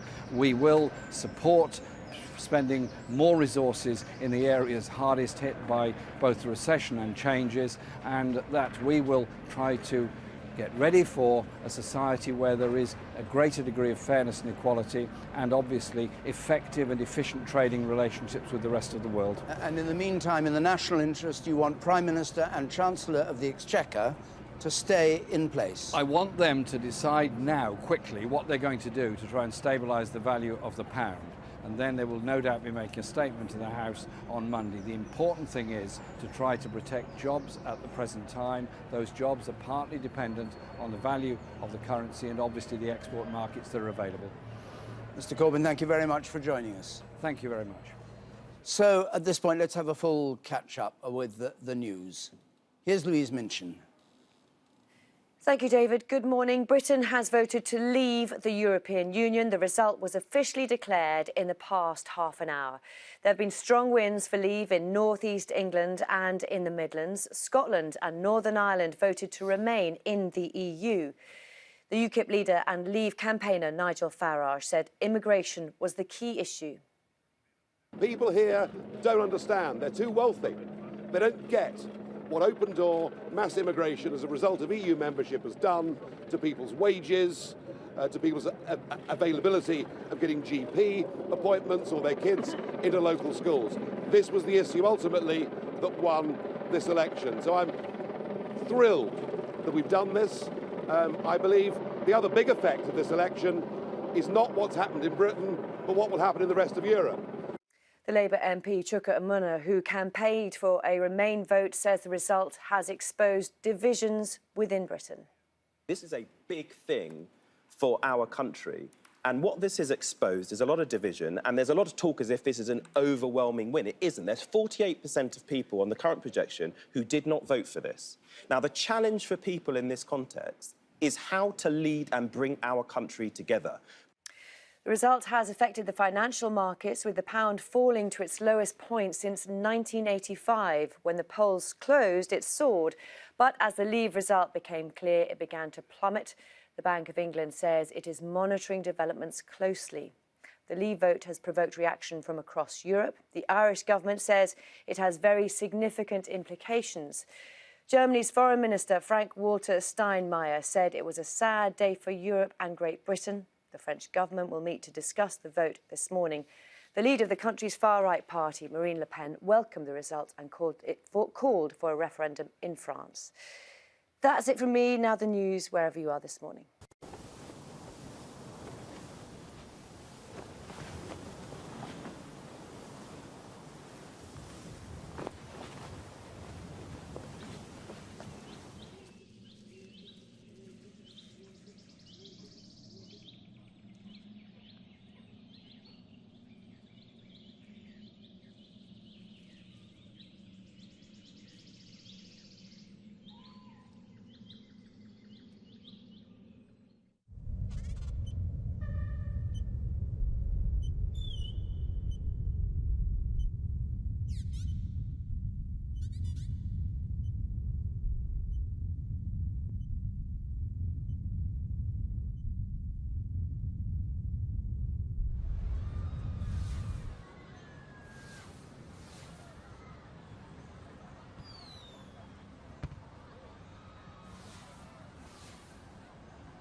So, hello again. Now, I've been joined, you may have seen them before, by Sir Eric Pickles, newly, I was going to say ennobled, knighted, and Kate Hoey, the Labour MP, who was in favour of leaving. Sir Eric, you kick off on this. What do you make of this result? Are you dismayed by what's happened? I'm sad, I'm dismayed, but that's democracy. So we've now just got to get on with it, and we need to get on with it with a reasonable degree of speed. We need to ensure that our economy is stable. We then need to start the negotiation process, and we actually start the negotiation process with people outside the European community that previously would relied on the European community to do. And of course, then we're going to have to decide exactly the mix that we currently relied on the European Union to fund. And we're going to have to decide whether that mixture of economic development and on farming is the right one in competition with things like the National But look here, we were threatened with fire and brimstone by the Prime Minister and the Chancellor of the Exchequer. You're saying none of that's going to actually happen. That was all just fantasy land. I'm not saying anything close to that. I'm rather hoping that that situation doesn't arise. And that's going to mean that the government's going to have to move fairly quickly to establish what our economy is going to look like when we leave. And in particular, given that I think it's 80% of our economy relies on the service industries, we're going to have to kind of know where they are going to be. Are we going to suddenly see a great flight of firms, which I hope is not going to be the case, to say Frankfurt, in order for them to be able to trade inside the European community? I'm looking for us to try and find a Brexit that leaves our relationship with the European community on as friendliest terms as is possible. But, I mean, the interesting point about that is that some people said the exaggerations, which clearly you are now saying, well, you're not saying they were because you didn't say that, and I wouldn't put words into your mouth. But the things that they said would happen, which you are now talking about not happening, were the things that put people off the campaign, and they thought, that's absolute rubbish, you're not going to take any account of that. If that's what you think I've said, then I have misspoke. What we want to do is to try and avoid the worst-case scenario that was carefully outlined during the campaign, and that's going to require an enormous amount of skill to do that. Kate, I'll come to you, but we're just joined by Philip Hammond, the Foreign Secretary. Mr. Hammond, good morning. Thank you for joining us from College Green. What is your reaction to this news? We've been hearing a lot from abroad about the alarm and despondency that it's caused among our allies and all that. What's your role now? What are you going to do now that Britain is leaving the EU?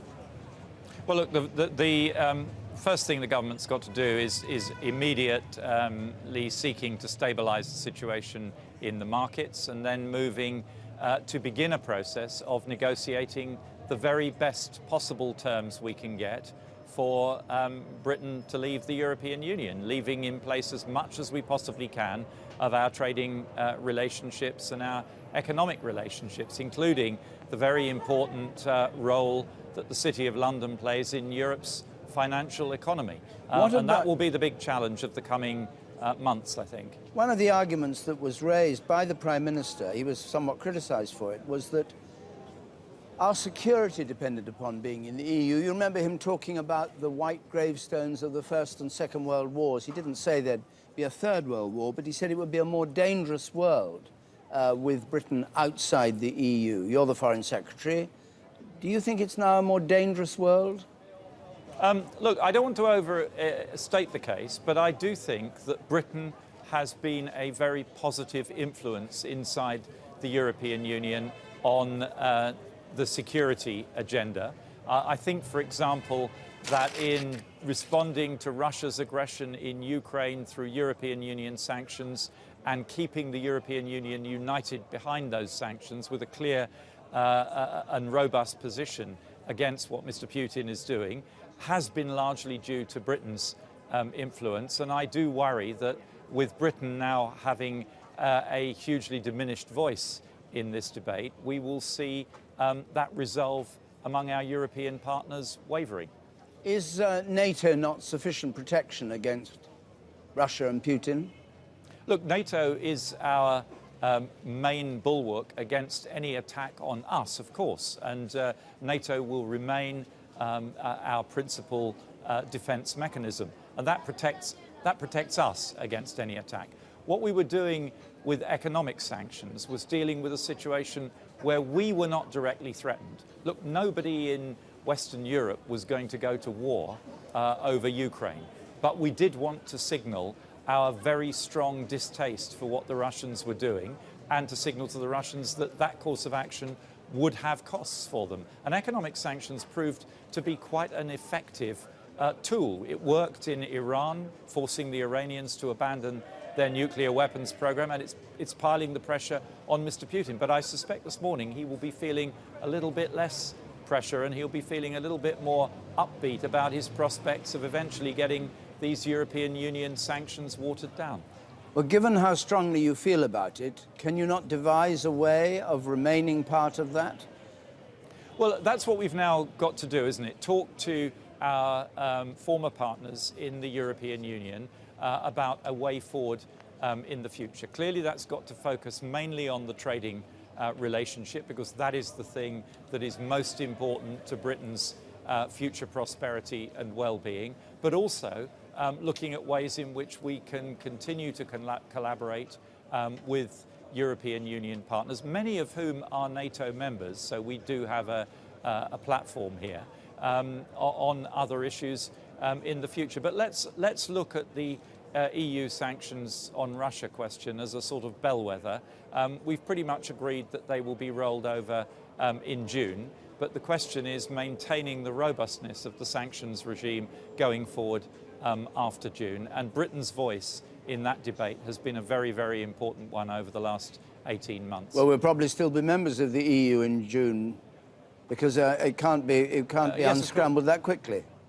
Yeah, I mean, we are rolling the sanctions over now, Yes. and we will remain members of the European Union probably for at least the next 2 years. But look, nobody can imagine that our voice in the European Union will carry weight as of today. We will not be, in effect, a party to those decisions which the European Union is making. Our relationship with the European Union as of 6 o'clock this morning changed fundamentally. It is now one of a semi-outsider negotiating future arrangements. We simply can't expect to have a voice that carries the full weight of the second largest member state, as we had last week. Were you surprised by the result? I was surprised by the result, but you know, I won't be the first politician in history that's misread what's going on an election day or a referendum day. We've always been clear that we would accept the decision of the British people, and we would deliver the instructions that they gave the government. And our job now is to calm the situation, stabilise the markets, reunite the country, and then let's move forward to deliver the very best outcome we possibly can. Honestly, I believe that outcome, economically in particular, will not be as good as it would have been if we'd remained in the European Union. But our job collectively is to make sure it is as good as it possibly can be in the circumstances, that we get the very best deal we possibly can with the European Union for Britain going forward. Philip Hammond, thank you very much for joining us. Jeremy. A look, David, at comparisons with 1975, the first referendum on being a member of the European Union. So we're in our virtual Queen Elizabeth Tower at Westminster. You can see the clock, I think, showing the right time from the inside. Let me just show you the 75 result here in England. So you can see the level of Euroscepticism, the Leave vote, just above 30% in 1975. And this is very dramatic now. Have a look at what happens when I bring in the 2016 result.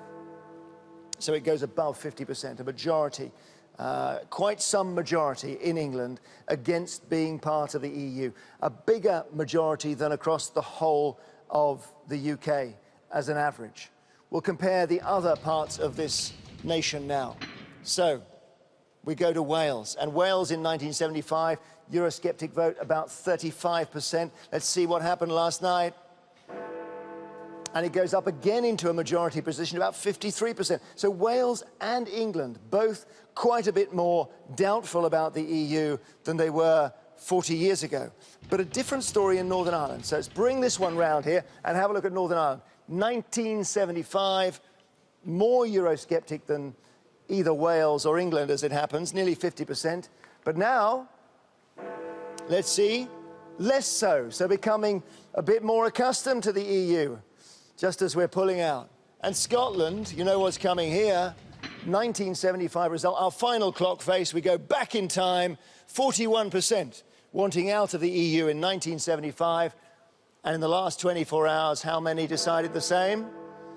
Down to about 37%. So it's a divided nation, this. Scotland wants to stay in. England is effectively, along with Wales, pulling Scotland out. It's a very interesting situation where Northern Ireland and Scotland have become less Eurosceptic in the last 40 years. And David, England and Wales more so. Jeremy, thank you very much. Well, we're waiting to hear sometime, we think, after 8 o'clock from the Prime Minister at 10 Downing Street.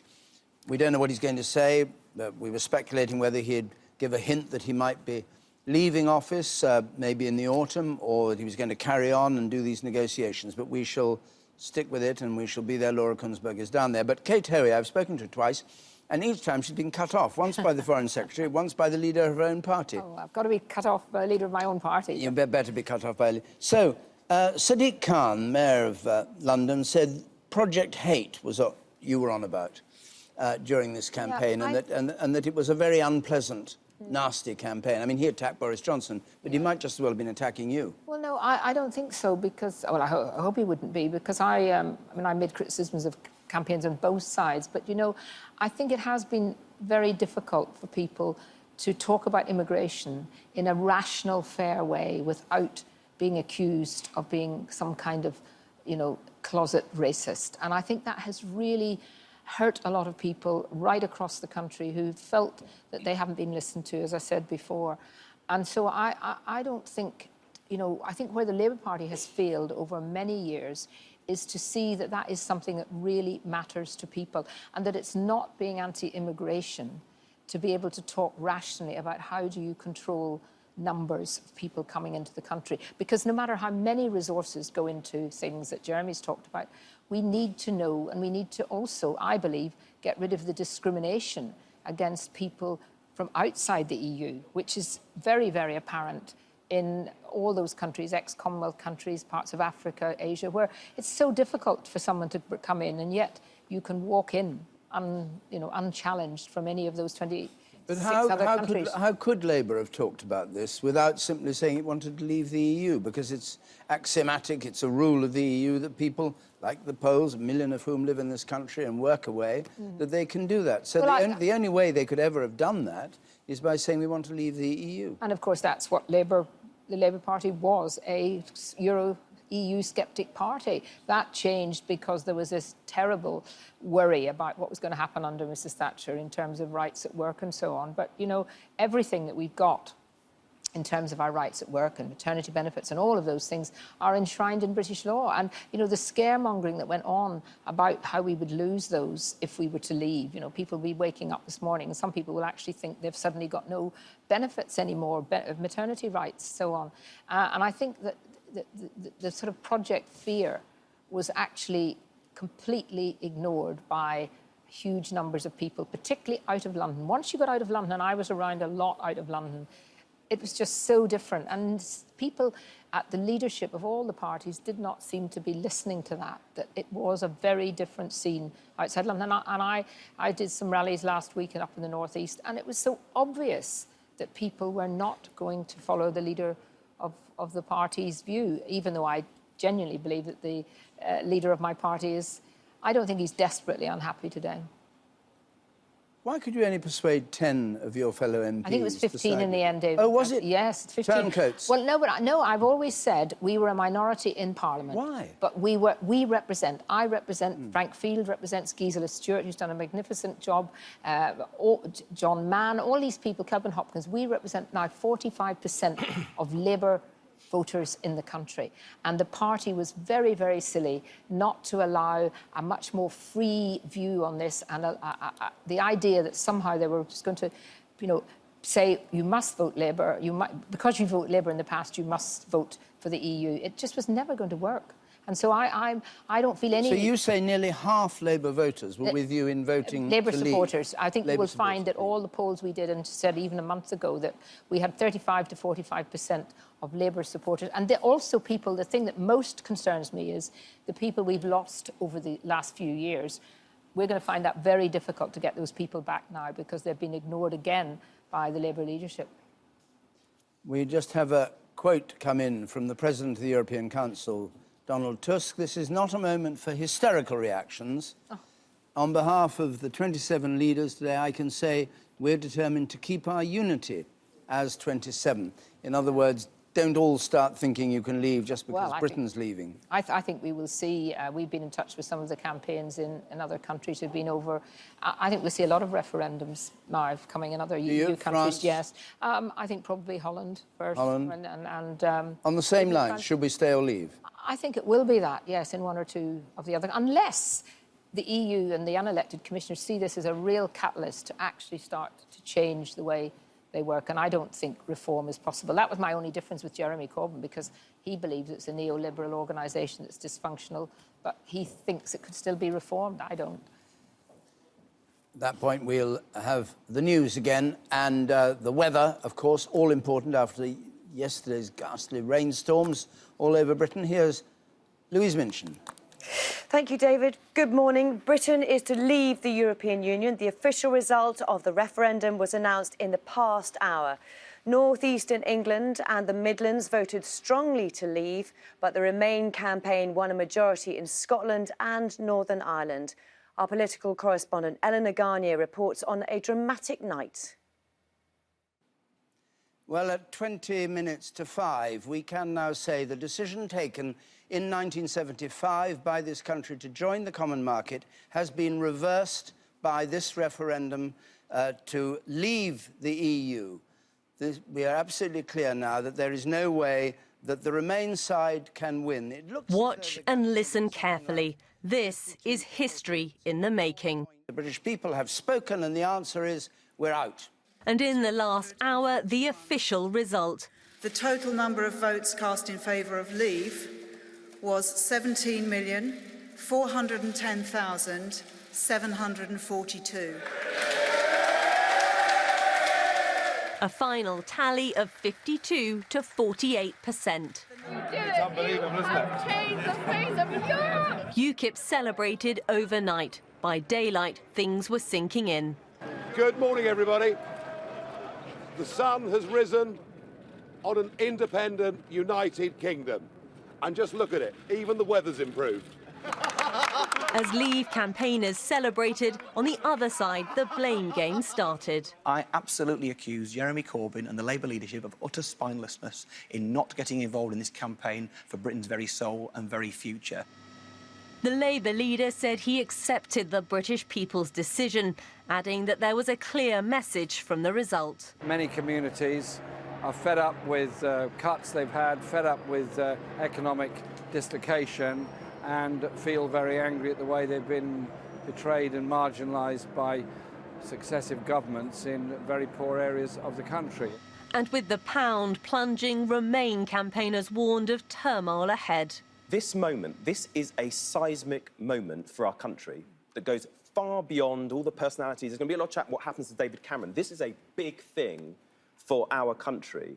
And what this has exposed is a lot of division, and there's a lot of talk as if this is an overwhelming win. It isn't. There's 48% of people on the current projection who did not vote for this.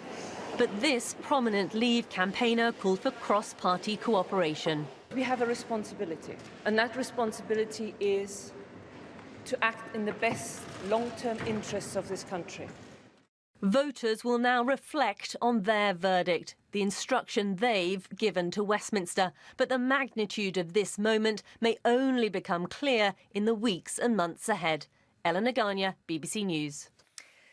The result has affected the financial markets, with the pound falling to its lowest point since 1985. When the polls closed, it soared. But as the Leave result became clear, it began to plummet. The Bank of England says it is monitoring developments closely. Scotland's First Minister Nicola Sturgeon has suggested that the Leave vote will reignite demands for an independence referendum there. after all 32 Scottish local authorities returned majorities for Remain.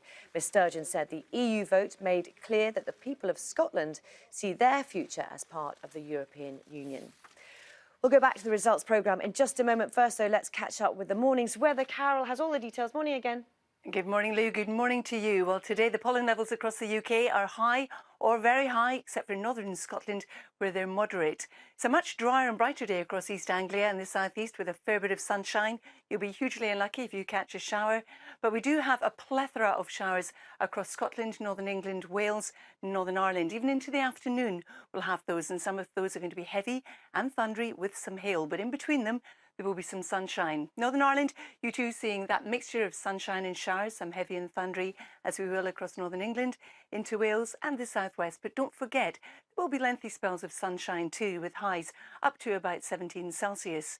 Showers in the Midlands, but dry with some sunshine in Kent and also East Anglia and the southeast per se. Now, as we head through the evening and overnight, many of the showers will fade, but they will continue across the north and also the west. We'll have some clear skies, but it's not going to be a cold night. For most of the UK, we will stay in double figures. So that's how we start the day tomorrow. Tomorrow, once again, we are looking at a mixture of sunshine and showers, but the distribution of the showers will be slightly different. So we'll see fewer showers and more sunshine in the north and the west, and more showers across central and eastern parts. And some of those will be heavy and thundery, but rather like today, in between them, there will be some sunshine. And then as we head on into Sunday, we've got a weather front coming in from the Atlantic that's going to introduce some rain. It will slowly move eastwards as we go through the day, so the far southeast hanging on to the driest and brightest conditions for the longest. And that's how it's looking, Lou. Thanks very much, Carol. Time now to get the news, the travel and the weather wherever you are this morning.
Well, hello again. We're going to be joined by somebody who's very important now for the Conservative Party in all these discussions that will be taking place. Graham Brady, who's the chairman of the powerful 1922 committee. He was in favour of Brexit, and he's got Brexit. Mr. Brady, first question, have you, as some people say, got 50 letters in your pocket or in your office, ready signed, wanting a leadership contest right away? No, I can knock that on the head straight away. The procedures are very simple. They're set out in the constitution of the Conservative Party, and if that were to be the case, then I would have had to have communicated that to the Prime Minister already, and we would have begun a process for a confidence vote. So I can very clearly say, no, I haven't got 50 letters. And furthermore, my own personal view is that it's very important that David Cameron remains in post, remains in office, and continues to steer the course now that we have this very clear result from the people. For how long? Well, that's a matter for him. It's a matter hang on. for... It's not a matter for him, it's a matter for you, because you are the party and you can decide, as you've just said, with 50 letters it's a matter for both. But I think the really important thing at the moment is that we have got a clear steer from the British public. They would like to restore the position where we can make our own laws, we can set our own taxes, we can control our own borders. We know what we have to do, but it is a difficult, complicated thing to achieve.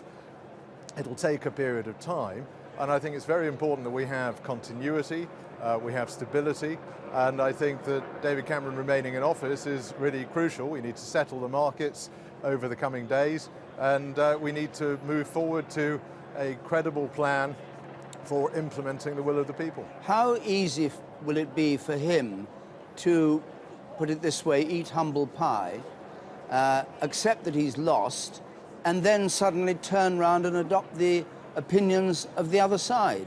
Well, I think we have to remember that David Cameron delivered the referendum. It is implicit in holding a referendum of this sort that you have to accept the will of the people at the end of it. He made it clear before the referendum result was known that he would continue in office whatever the outcome. So you know, I think it is obviously his intention. I think it's obviously the right thing for the country because we need that period of stability and continuity. It's quite different there. I mean, the 75 referendum, which I had the great good fortune to cover, Harold Wilson didn't do that. Harold Wilson did sign the thing saying we'd like you to join the common market, but then he stood back and let his cabinet ministers fight it out. David Cameron has been right there in the front. He's been on the front foot. He gave a special press conference on the roof. He's been campaigning all the way through. So it's not quite the same as saying I accept the verdict of the British people. It's more like fighting a general election and losing, isn't it? Well, I think it would have been better had the Prime Minister remained above the fray through the campaign. He chose not to, but it was very clear throughout that whatever the outcome, he would remain Prime Minister.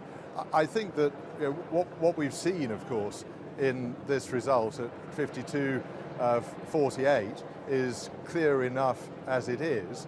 But I think there's something more important if you contrast this to the 1975 referendum, which is that the clear, overwhelming inclination of the British people was to be free from the political union of the EU. And I think it was really a matter for the vast majority of the public. Either they were enthusiastic Brexiters or they were reluctant Remainers. Okay. So both the people and, I have to say, the Conservative Party will be much more at ease with this result than we would have been with the other. Graham Brady, thanks very much. Let's just go quickly down to Schroders and join Simon Jack, who has news about the start of trading. Simon, yes, you can wave to us and we can hear and see you. What's the news? Jolly good, David, thanks. Yes, well, you can talk about the conjecture of the future. What's happening here and now is the FTSE 100. The stock market opened a few moments ago. It's down 500 points already. That's 8.5%. Hardly surprising after the record fall in sterling we saw overnight. Some of the big hitters, the ones getting really hit, though, are house builders and banks. Barclays is down 35% this morning in early trading. Some of the house builders down 40%. There are fears that this could hit the property market, both the banks and the house builders would get hit. So some really, really severe poundings being taken by some of the shares. Down 500 points. It has found a level. Sterling has gone up a little bit since it fell 10% overnight, but some really big moves here. Financial shockwaves being felt right throughout the city. Is it the kind of thing which will bounce back during the day or a couple of days' time, in your experience, Simon? Well, I think with the banks, what will happen is that the Bank of England will come out and say, look, we stand ready to do this. We knew there might be some shockwaves if we got this result.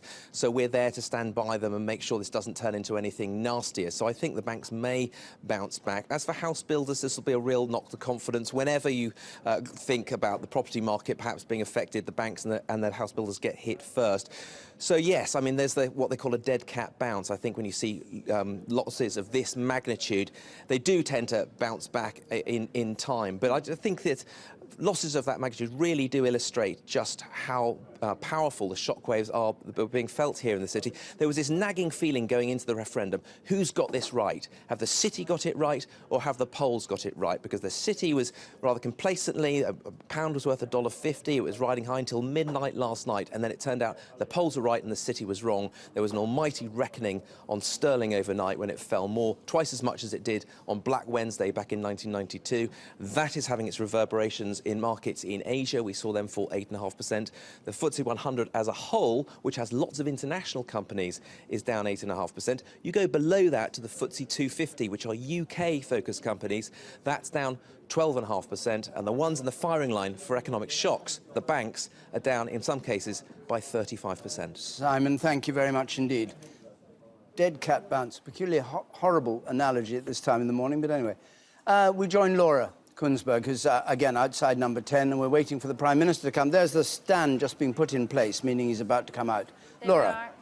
That's right, David. The podium has just been put out, and I have to say this is not confirmed by any stretch, but there's a rumour going round this street that actually, when David Cameron comes out, he may be going to resign as Prime Minister after 6 years in office. Now, I must stress that is not by any stretch a confirmation at all, but just in the last few minutes, up and down the press pack here in this street, that suggestion is now being made. Now, of course, David Cameron, I understand his first priority will be urge stability in the wake of this tumultuous result. The result, of course, that means a very significant defeat for him, a very significant drain on his authority. Senior Tories have said privately and publicly that actually they do not believe that he has to go, but it sounds as if he has made that personal calculation that actually it might be the right thing for him to do that. But I must stress that is not confirmed by any stretch. But the suggestion, as these things often happen, the rumour swirls up and down Downing Street on a morning such as this, of huge political import, that David Cameron may be about to announce that he is leaving office. But again, David, I hate to sound as if I'm adding all sorts of caveats, but we can't be clear about that quite yet. Fair enough. We'll hear from the horse's mouth, so to speak, in a moment. Anna Soubry's with us, the business minister. What do you think he's going to do? Do you think he should go? Do you think there should be... I don't want him to go. I think he's... I voted for Ken. So I'm a late comer to the Cameroon camp. Ken Clarke? Yeah, in the election when we chose our leader. Yeah. And I think he's been an outstanding leader, Cameron. And I think he's been a great Prime Minister. But this must be a devastating blow to him, isn't it, personally? It's a devastating blow to our country. And I think there's a lot of people waking up this morning. And I include friends, because most of my friends are actually not politicians. I lead a fairly normal life. And I've spent a lot of time in the last few weeks on the streets I know. I'm an East Midlands girl through and through. I've seen stuff, I've heard stuff I've not heard since I was a student in Dalston back in the late 70s. What kind of stuff? People thinking that it's acceptable not only to shout traitor at you, but to stand and say, I'm voting out because I want these immigrants out. This is not a criticism of Kate Hoey, I make this clear, because I know Kate's a good woman and I know our views are exactly the same. But I think we have unleashed something, and I think I heard Chuka talking about the need now to repair, and he's right. I think that overlying tolerance of Britain has been removed from large sections, and if you look at the vote, I'm afraid it has to be said that there's been a large vote from white, working-class, Labour areas. They're not going to listen to a liberal Tory like me. And they voted in the face of the fact that they've probably never even seen a migrant. But it's the fault of politicians, because you can't for decades say that the EU's pretty rubbish and the root of many of our concerns, and say that migrant workers need controlling, as opposed to saying how much they contribute, and then say to people, oh, actually, guys, in 4.5 months' time, not only ignore what we've been telling you, not me, I've always been hugely in favour of us staying in the EU, and then say to people, not only do you accept the opposite to what we've been telling you, but actually positively go out and vote for it. We can't be surprised at this in many ways. Prime Minister's coming out now with his wife beside him there, so that suggests a personal statement is going to come. In a giant democratic exercise, perhaps the biggest in our history. Over 33 million people from England, Scotland, Wales, Northern Ireland and Gibraltar have all had their say. We should be proud of the fact that in these islands we trust the people with these big decisions. We not only have a parliamentary democracy, but on questions about the arrangements for how we're governed, there are times when it is right to ask the people themselves, and that is what we have done. The British people have voted to leave the European Union, and their will must be respected. I want to thank everyone who took part in the campaign on my side of the argument, including all those who put aside party differences to speak in what they believed was the national interest. And let me congratulate all those who took part in the Leave campaign for the spirited and passionate case that they made. The will of the British people is an instruction that must be delivered. It was not a decision that was taken lightly, not least because so many things were said by so many different organisations about the significance of this decision. So there can be no doubt about the result. Across the world, people have been watching the choice that Britain has made. I would reassure those markets and investors that Britain's economy is fundamentally strong. And I would also reassure Brits living in European countries and European citizens living here that there will be no immediate changes in your circumstances. There will be no initial change in the way our people can travel, in the way our goods can move, or the way our services can be sold. We must now prepare for a negotiation with the European Union. This will need to involve the full engagement of the Scottish, Welsh and Northern Ireland governments to ensure that the interests of all parts of our United Kingdom are protected and advanced. But above all, this will require strong, determined and committed leadership. I'm very proud and very honoured to have been Prime Minister of this country for 6 years. I believe we've made great steps, with more people in work than ever before in our history, with reforms to welfare and education, increasing people's life chances, building a bigger and stronger society, keeping our promises to the poorest people in the world, and enabling those who love each other to get married whatever their sexuality. But above all, restoring Britain's economic strength. And I'm grateful to everyone who's helped to make that happen. I've also always believed that we have to confront big decisions, not duck them. That is why we delivered the first coalition government in 70 years to bring our economy back from the brink. It's why we delivered a fair, legal and decisive referendum in Scotland. And it's why I made the pledge to renegotiate Britain's position in the European Union and to hold a referendum on our membership, and have carried those things out. I fought this campaign in the only way I know how, which is to say directly and passionately what I think and feel, head, heart and soul. I held nothing back. I was absolutely clear about my belief that Britain is stronger, safer and better off inside the European Union. And I made clear the referendum was about this and this alone, not the future of any single politician, including myself. But the British people have made a very clear decision to take a different path. And as such, I think the country requires fresh leadership to take it in this direction. I will do everything I can as Prime Minister to steady the ship over the coming weeks and months. But I do not think it would be right for me to try to be the captain that steers our country to its next destination. This is not a decision I've taken lightly, but I do believe it's in the national interest to have a period of stability and then the new leadership required. There is no need for a precise timetable today, but in my view we should aim to have a new Prime Minister in place by the start of the Conservative Party conference in October. Delivering stability will be important, and I will continue in post as Prime Minister with my Cabinet for the next 3 months. The Cabinet will meet on Monday. The Governor of the Bank of England is making a statement about the steps that the Bank and the Treasury are taking to reassure financial markets. We will also continue taking forward the important legislation that we set before Parliament in the Queen's speech. and I've spoken to Her Majesty the Queen this morning to advise her of the steps that I'm taking. A negotiation with the European Union will need to begin under a new Prime Minister. And I think it's right that this new Prime Minister takes the decision about when to trigger Article 50 and start the formal and legal process of leaving the EU.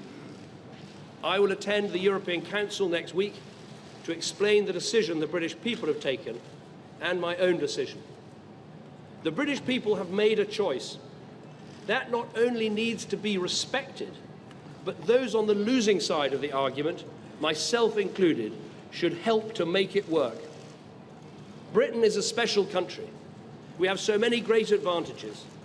A parliamentary democracy where we resolve great issues about our future through peaceful debate. A great trading nation with our science and arts, our engineering and our creativity respected the world over.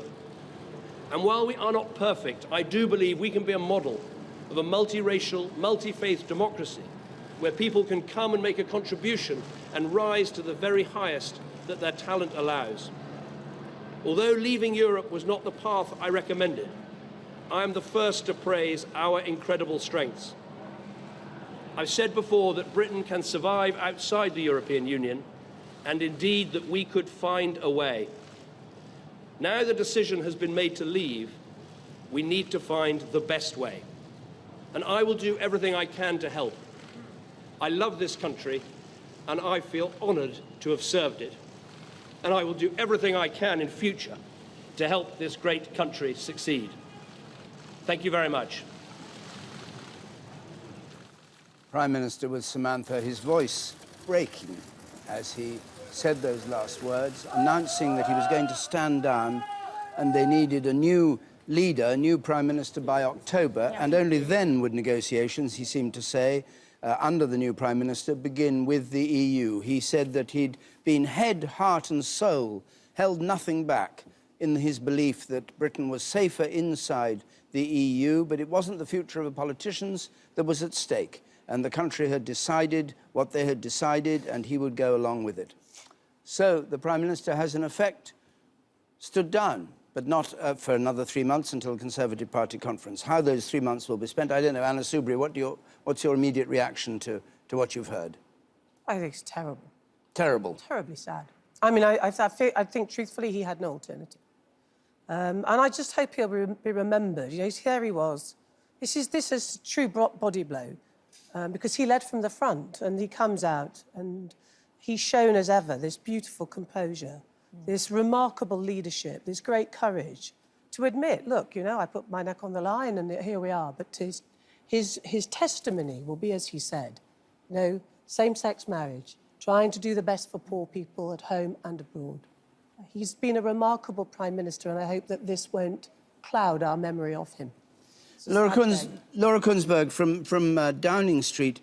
We're now then faced with a leadership battle between now and October, and according to the Prime Minister, before negotiations can begin with the EU, if I understood him rightly. Yes. Yes, we certainly are. So, three very big headlines in there. Of course, the first, that the Prime Minister has decided that he has really no option but to walk out of Downing Street, to leave this place where he's been in charge for the last 6 years. The ultimate irony, of course, that the younger, fresh-faced Tory leader who years ago told his party to stop banging on about Europe made a decision to hold a referendum to bang on about Europe himself, which has ultimately cost him his job. His closest colleagues have always called him a lucky politician. But on this ultimate gamble, well, his luck has dramatically run out. But as you say, he was very clear, and it appears this was part of his decision, that triggering Article 50, the beginning of those vital negotiations with other countries in the EU, should be done under a new Prime Minister, under new leadership. And that, in his view, cannot therefore start until the Tory party conference in October. So Article 50 will not be triggered immediately. And I have to say, really, this morning he's saying two things that are the polar opposite of what he said repeatedly in the campaign. He repeatedly said he wouldn't have to resign if he lost the vote. And he repeatedly said that as Prime Minister, he would trigger that Article 50, those vital negotiations, immediately. on both of those two things, after the result overnight, his calculations have completely changed. How effective can he be? There'll be a battle going on within the Tory party over who's to succeed him. How effective can he be at doing what he described as everything to steady the ship? I'm going to steady the ship, but I'm not the captain to lead it to the next destination. I think it's extremely difficult because authority is drained away from him really overnight, and it's going to be very difficult to see what kind of influence he can have now over whether it's domestic policy or handling those relations around the EU. You know, there's a European summit next week in Brussels. He said he was still going to go. He's going to go and explain his decision and probably have to explain this referendum result to the counterparts, those other European leaders with whom he's dealt for many years. But you're absolutely right. This means that for the Conservative Party, now their focus inevitably will move to who is going to succeed him. And frankly, the entire referendum campaign has been laced through with Tory leadership ambition in any case. You know, we've all talked incessantly, because it's been part of the story, about people's decisions, which campaign to go for. Did Boris Johnson jump for out because of his ambition? That's certainly part of the mix. What about Michael Gove, who's now become a very much better known figure in the Tory party because of his decision? It seems pretty clear to me that for people who are interested in the top job, we know who they are. Their focus now will not be our relations with the EU, they will be the Tory leadership battle, and battle will already have commenced. And I know that this morning there have been discussions among some of the people who fancy their chances about the best way forward already. Just on that, and I want to ask you about the Chancellor of the Exchequer after this, but just on that point, if you've got candidates, Michael Gove, Boris Johnson, possibly Theresa May, will this process actually start soon? I mean, they have to have this vote among MPs and then take two candidates out to the Conservative Party in the country, don't they? When would you expect that all to happen? Right.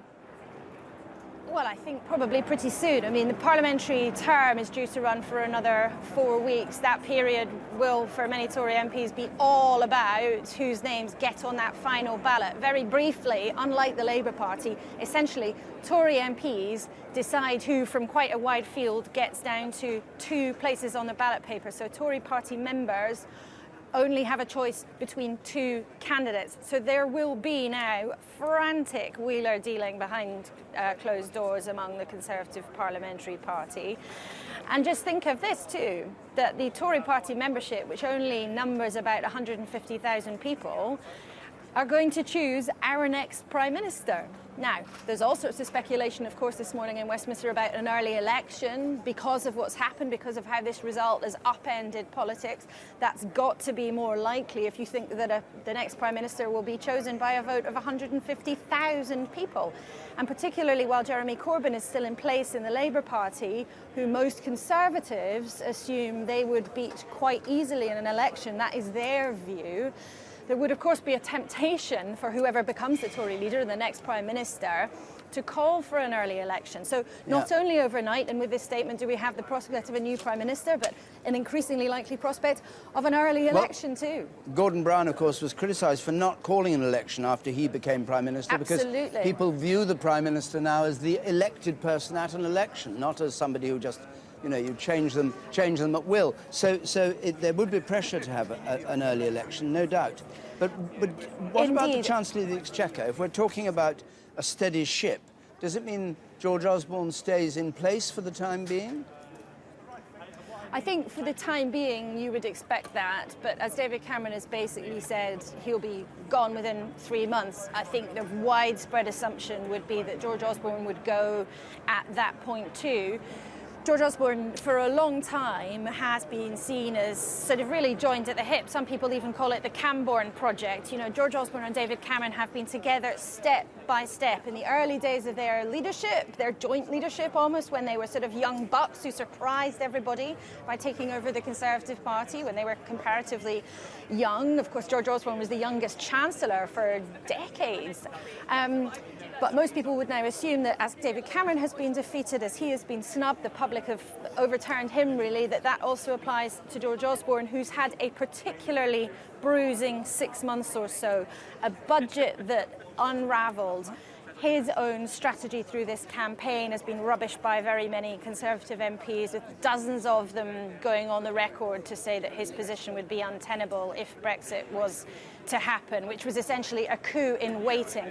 And I think further on from that, that means in this Tory leadership contest, George Osborne's chances are pretty slim. And frankly, he is a cunning politician. He will not run unless he thinks he's got a real chance of winning. So I think, as things feel this morning, it's pretty unlikely that his name would be on the ballot paper.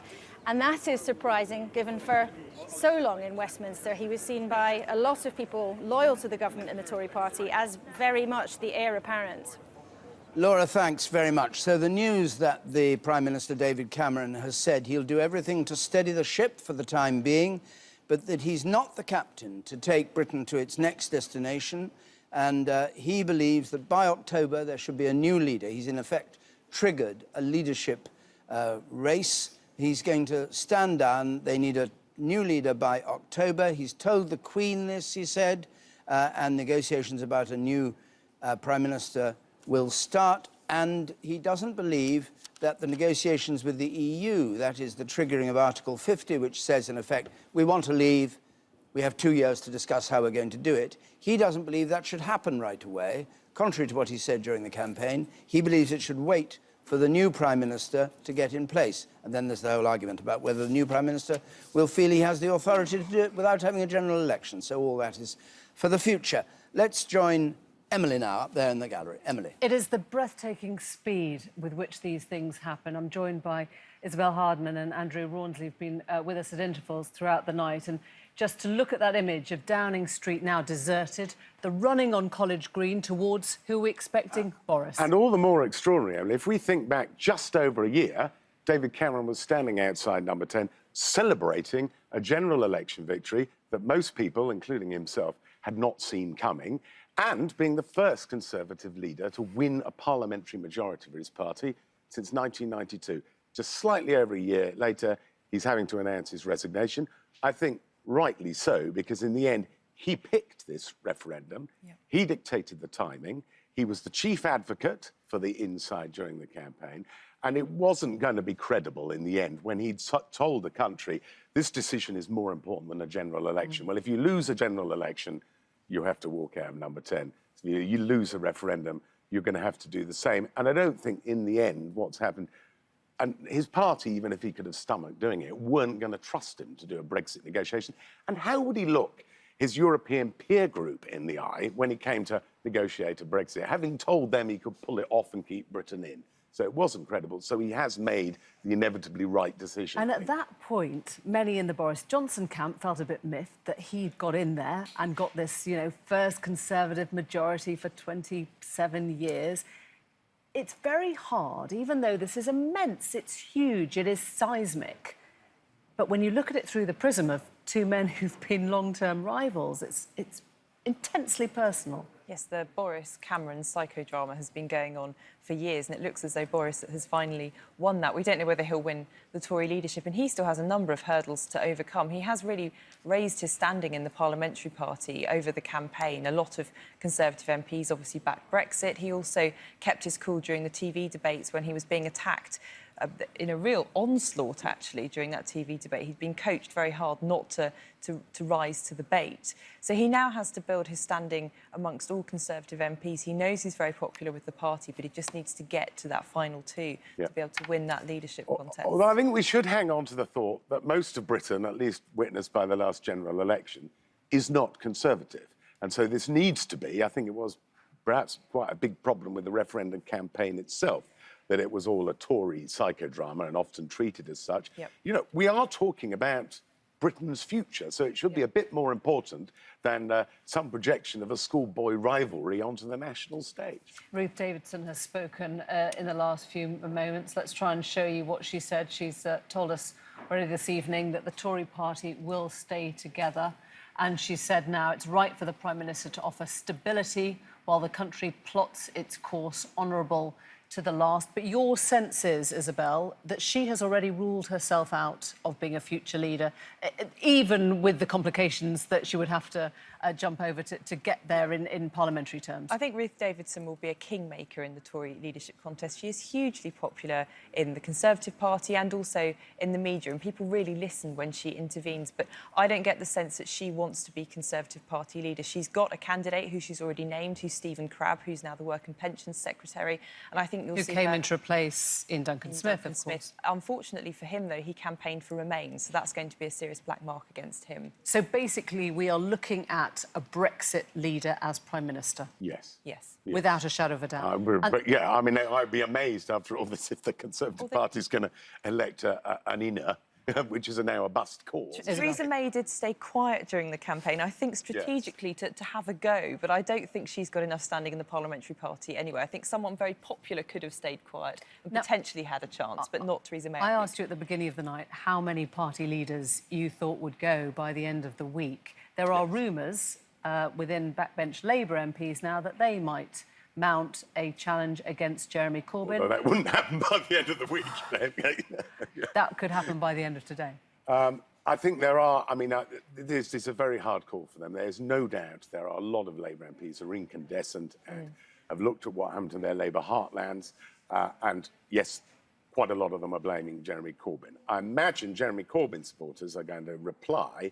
One of the things they'll reply is, this is David Cameron's fault. Let's not lose sight of that. Jeremy Corbyn did not call this referendum. And the catch-22 is still there. You know, if Jeremy Corbyn were to be re-elected by the Labour members, or it looked likely that he would it be wise to make an attempt against him? And then we have to ask ourselves, I suppose we can cope, but can British politics cope with two leadership crises simultaneously? It doesn't normally happen. And a Lib Dem leader with just 8 MPs. There is real anger in the Labour Party, and I think if there's enough chaos in the Labour Party, even those who don't necessarily want to get rid of Corbyn may think that they have to get rid of him in order to stop the chaos. We'll be back. I know we're expecting Boris Johnson, so, David, perhaps you should pick up from here.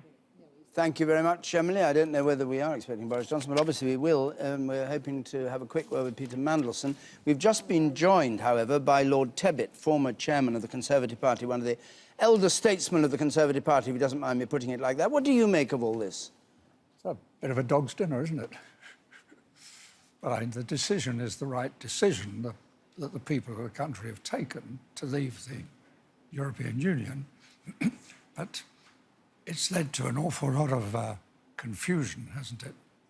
And the markets seem to have fallen through the floor, and the pound's fallen through the floor. And Kamal is saying it won't pick up for a long time. Well, we'll see. We'll see. It's Project Fear has become Project Reality. Excuse me, my dear.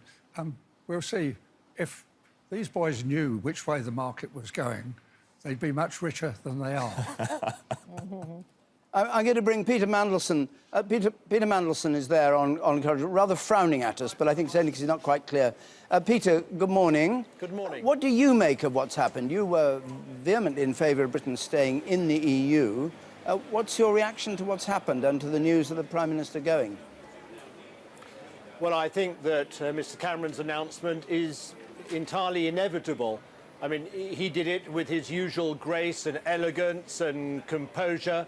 He looks and sounds like the Prime Minister, but I'm afraid that is no longer enough. What's happened in losing the referendum, he's seen his entire political project in the Conservative Party defeated. He wanted to turn it into a less nasty, more socially tolerant, liberal party, and he made a great headway in that. But I'm afraid that those who chose as their instrument of revenge against him this referendum have won the day. The right wing now have the upper hand, and that's the direction in which the Conservative Party is now going to go. Lord Tebbit, do you agree with that description? Well, and perhaps approve of what he's saying about the Tory If you look party. at which way many Labour heartlands have voted, you wouldn't say it was the extreme right wing that was running things. That's right. The grassroots of the Labour Party have overwhelmingly taken the view that Kate has taken. Yeah. I mean, can I just ask you Kate, well, I mean, I just want to say, first of all, I did think the Prime Minister's speech was very magnanimous and, as would be expected, I think he's done the right thing because there is no need to rush to introduce Article 50. It gives time until we start those negotiations to be able to talk to people like Canada, Australia, India, those countries in the Commonwealth that we can actually start talking to now about how we're going to get deals with them. And the final thing I would just say is, I do feel that what we're losing in all of this is that the British people today voted, many of them, for hope. And they are feeling positive. And I think it's really important that we say to all those people that, I believe you've done the right thing, and we will see this in the end working out for the best for this country. Peter Mandelson, do you think Jeremy Corbyn and the Labour Party did their utmost, strove their hardest to get this referendum to go in favour of Remain, or do you think the campaign was flawed and that Labour really didn't pull its weight? I think eventually, but halfway through this main campaign, people like Tom Watson, the deputy leader, Ian McNicol, the general secretary, really tried to mobilise the party and its resources and to throw those behind Alan Johnson's campaign. The problem was that whilst they were able to do quite a lot on the ground, they did not have a voice from Jeremy Corbyn that was making any impact in the broadcast media. And I think the problem about Jeremy is not simply that he seemed to be travelling along through the entire referendum campaign with a sort of handbrake on, a sort of a doubtful Remainer. I think the real question about Jeremy is whether he has the capability, whether he has the competence to project the Labour Party, to put together an effective message and to get that message heard by Labour voters right across the country. It's signally obvious that on this occasion he was unable to do that, and I think he should reflect on why that was and whether he really has what it takes to be the sort of leader in the sort of modern age of politics that we need coming from the top of our party. So might we be seeing a challenge to the leadership of the Labour Party running alongside a challenge for the leadership of the Conservative Party? Well, that in the first instance is really a matter for the Parliamentary Labour Party, Labour MPs. And I think they, like Jeremy himself, have got to reflect on what the implications are of the Labour Party so clearly losing touch with and losing a connection with its electoral base across the country. I've got to interrupt you because Mark Carney, the Governor of the Bank of England, is just about to make a statement to the bank. Inevitably, there'll be a period of uncertainty and adjustment following this result. But as the Prime Minister said just this morning, there'll be no initial change in the way our people can travel, in the way our goods can move, or the way our services can be sold. And it will take some time for the United Kingdom to establish new relationships with Europe and the rest of the world. So some market and economic volatility can be expected as this process unfolds. But we are well prepared for this. Her Majesty's Treasury and the Bank of England have engaged in extensive contingency planning, and the Chancellor and I have remained in close contact, including through the night and this morning. To be clear, the Bank of England will not hesitate to take additional measures as required, as markets adjust, and as the UK economy moves forward. Those economic adjustments will be supported by a resilient UK financial system, one that the Bank of England has consistently strengthened over the course of the last 7 years. The capital requirements of our largest banks are now 10 times higher than before the financial crisis. And the Bank of England has stress-tested those banks against scenarios far more severe than our country currently faces. As a result of these actions, UK banks have raised over £130 billion of new capital and now have more than £600 billion of high-quality liquid assets. So why does this matter? Well, that substantial capital and huge liquidity gives banks the flexibility they need to continue to lend to UK businesses and households, even during challenging times. Moreover, as a backstop, and to support the functioning of markets, the Bank of England stands ready to provide more than £250 billion of additional funds through its normal market operations. The Bank of England is also able to provide substantial liquidity in foreign currency if required. And we expect institutions to draw on this funding if and when appropriate, just as we expect them to draw on their own resources as needed in order to provide credit to support markets and to supply other financial services to the real economy. In the coming weeks, the bank will assess economic conditions and we will consider any additional policy responses. A few months ago, the bank judged that the risks around the referendum were the most significant near-term domestic risks to financial stability. To mitigate them, the bank has put in place extensive contingency plans. And these plans begin with ensuring that the core of our financial system is well capitalized, is liquid, and is strong. This resilience is backed up by the Bank of England's liquidity facilities in sterling and foreign currencies, and all of these resources will support orderly market functioning in the face of any short-term volatility. The bank will continue to consult and cooperate with all relevant domestic and international authorities to ensure that the UK financial system can absorb any stresses and can do its job of concentrating on serving the real economy. That economy will adjust to new trading relationships that will be put in place over time. And it's these public and private decisions which will determine the UK's long-term economic prospects. The best contribution of the Bank of England, the best contribution we can make to this process, is to continue to pursue relentlessly our responsibilities for monetary and financial stability. These are unchanged, and we've taken all the necessary steps to prepare for today's events, and in the future, we will not hesitate to take any additional measures required to meet our responsibilities as the United Kingdom moves forward. Thank you very much.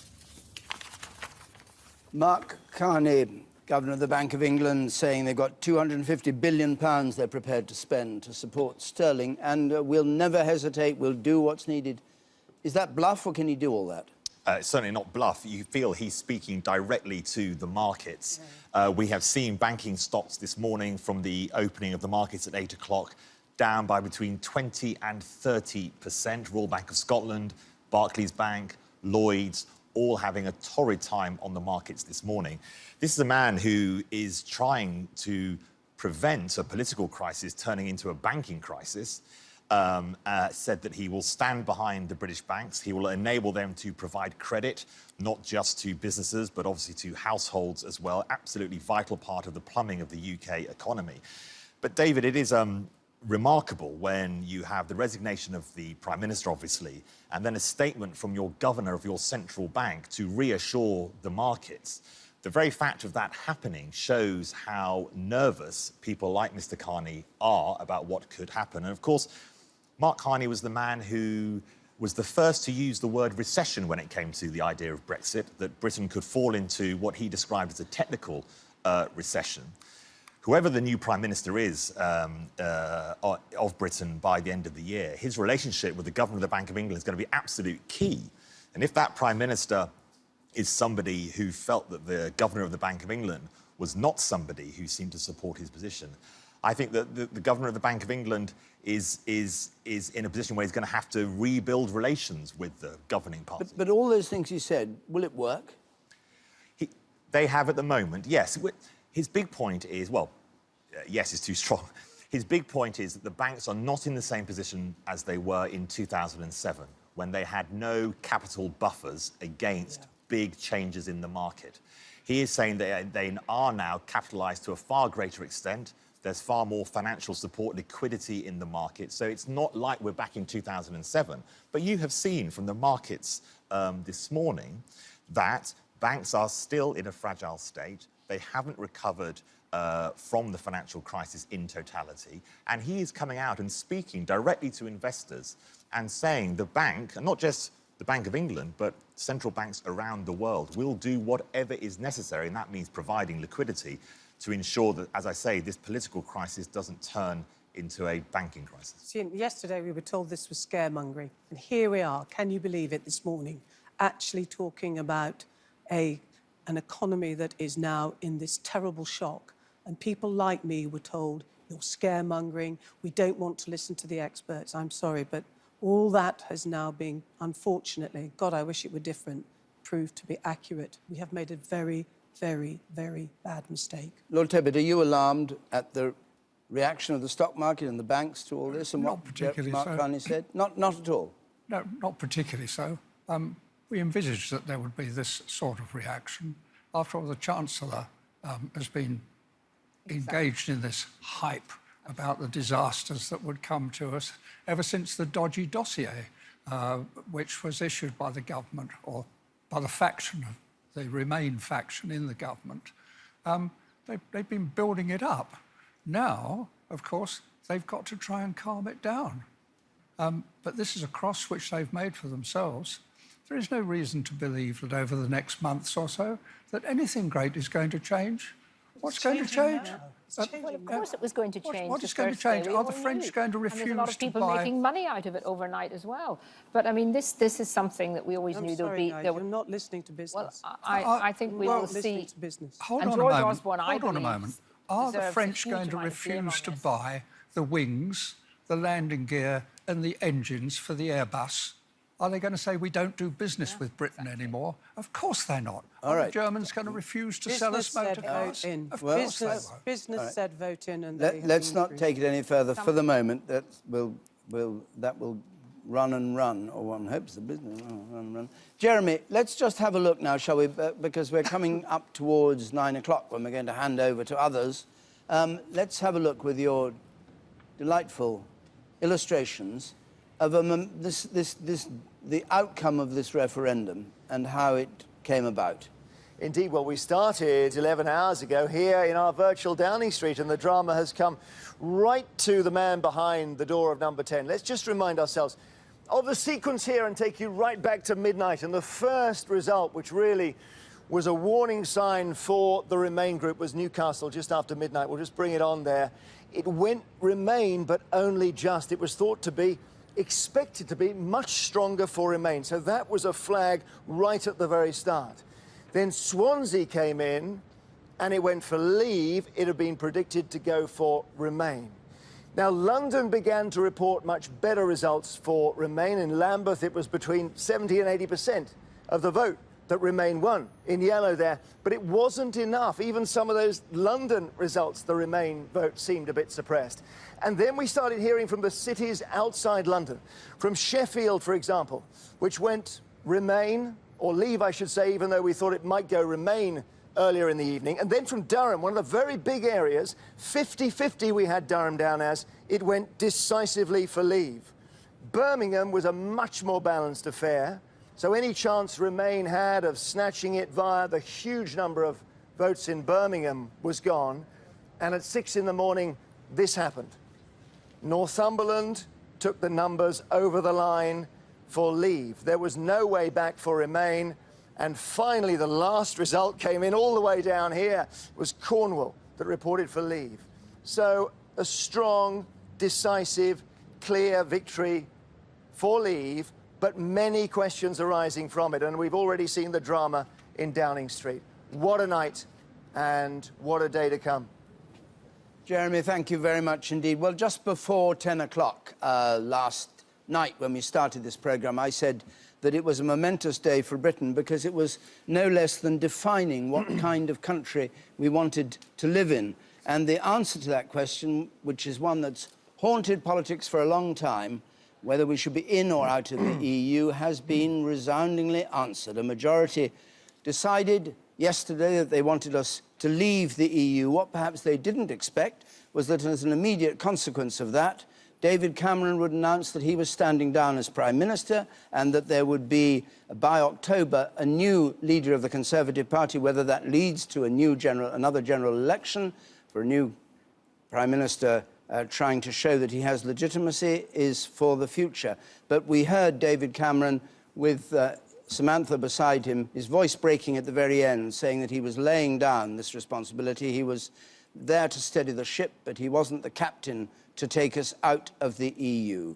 Well, it's been an extraordinary night, but that is all from us here from all of us in the studio and everybody who's done all this number crunching and all the rest of it, from Emily, from Jeremy, from me, and from John, and from Dick, and from Harry, and old Uncle Tom Cobley. No, it's been a big and busy night, and thank them all very much. But our coverage does continue, because this is obviously going to be a story that develops during the day. Our coverage continues here on BBC One with Sophie Rayworth and Andrew Neil.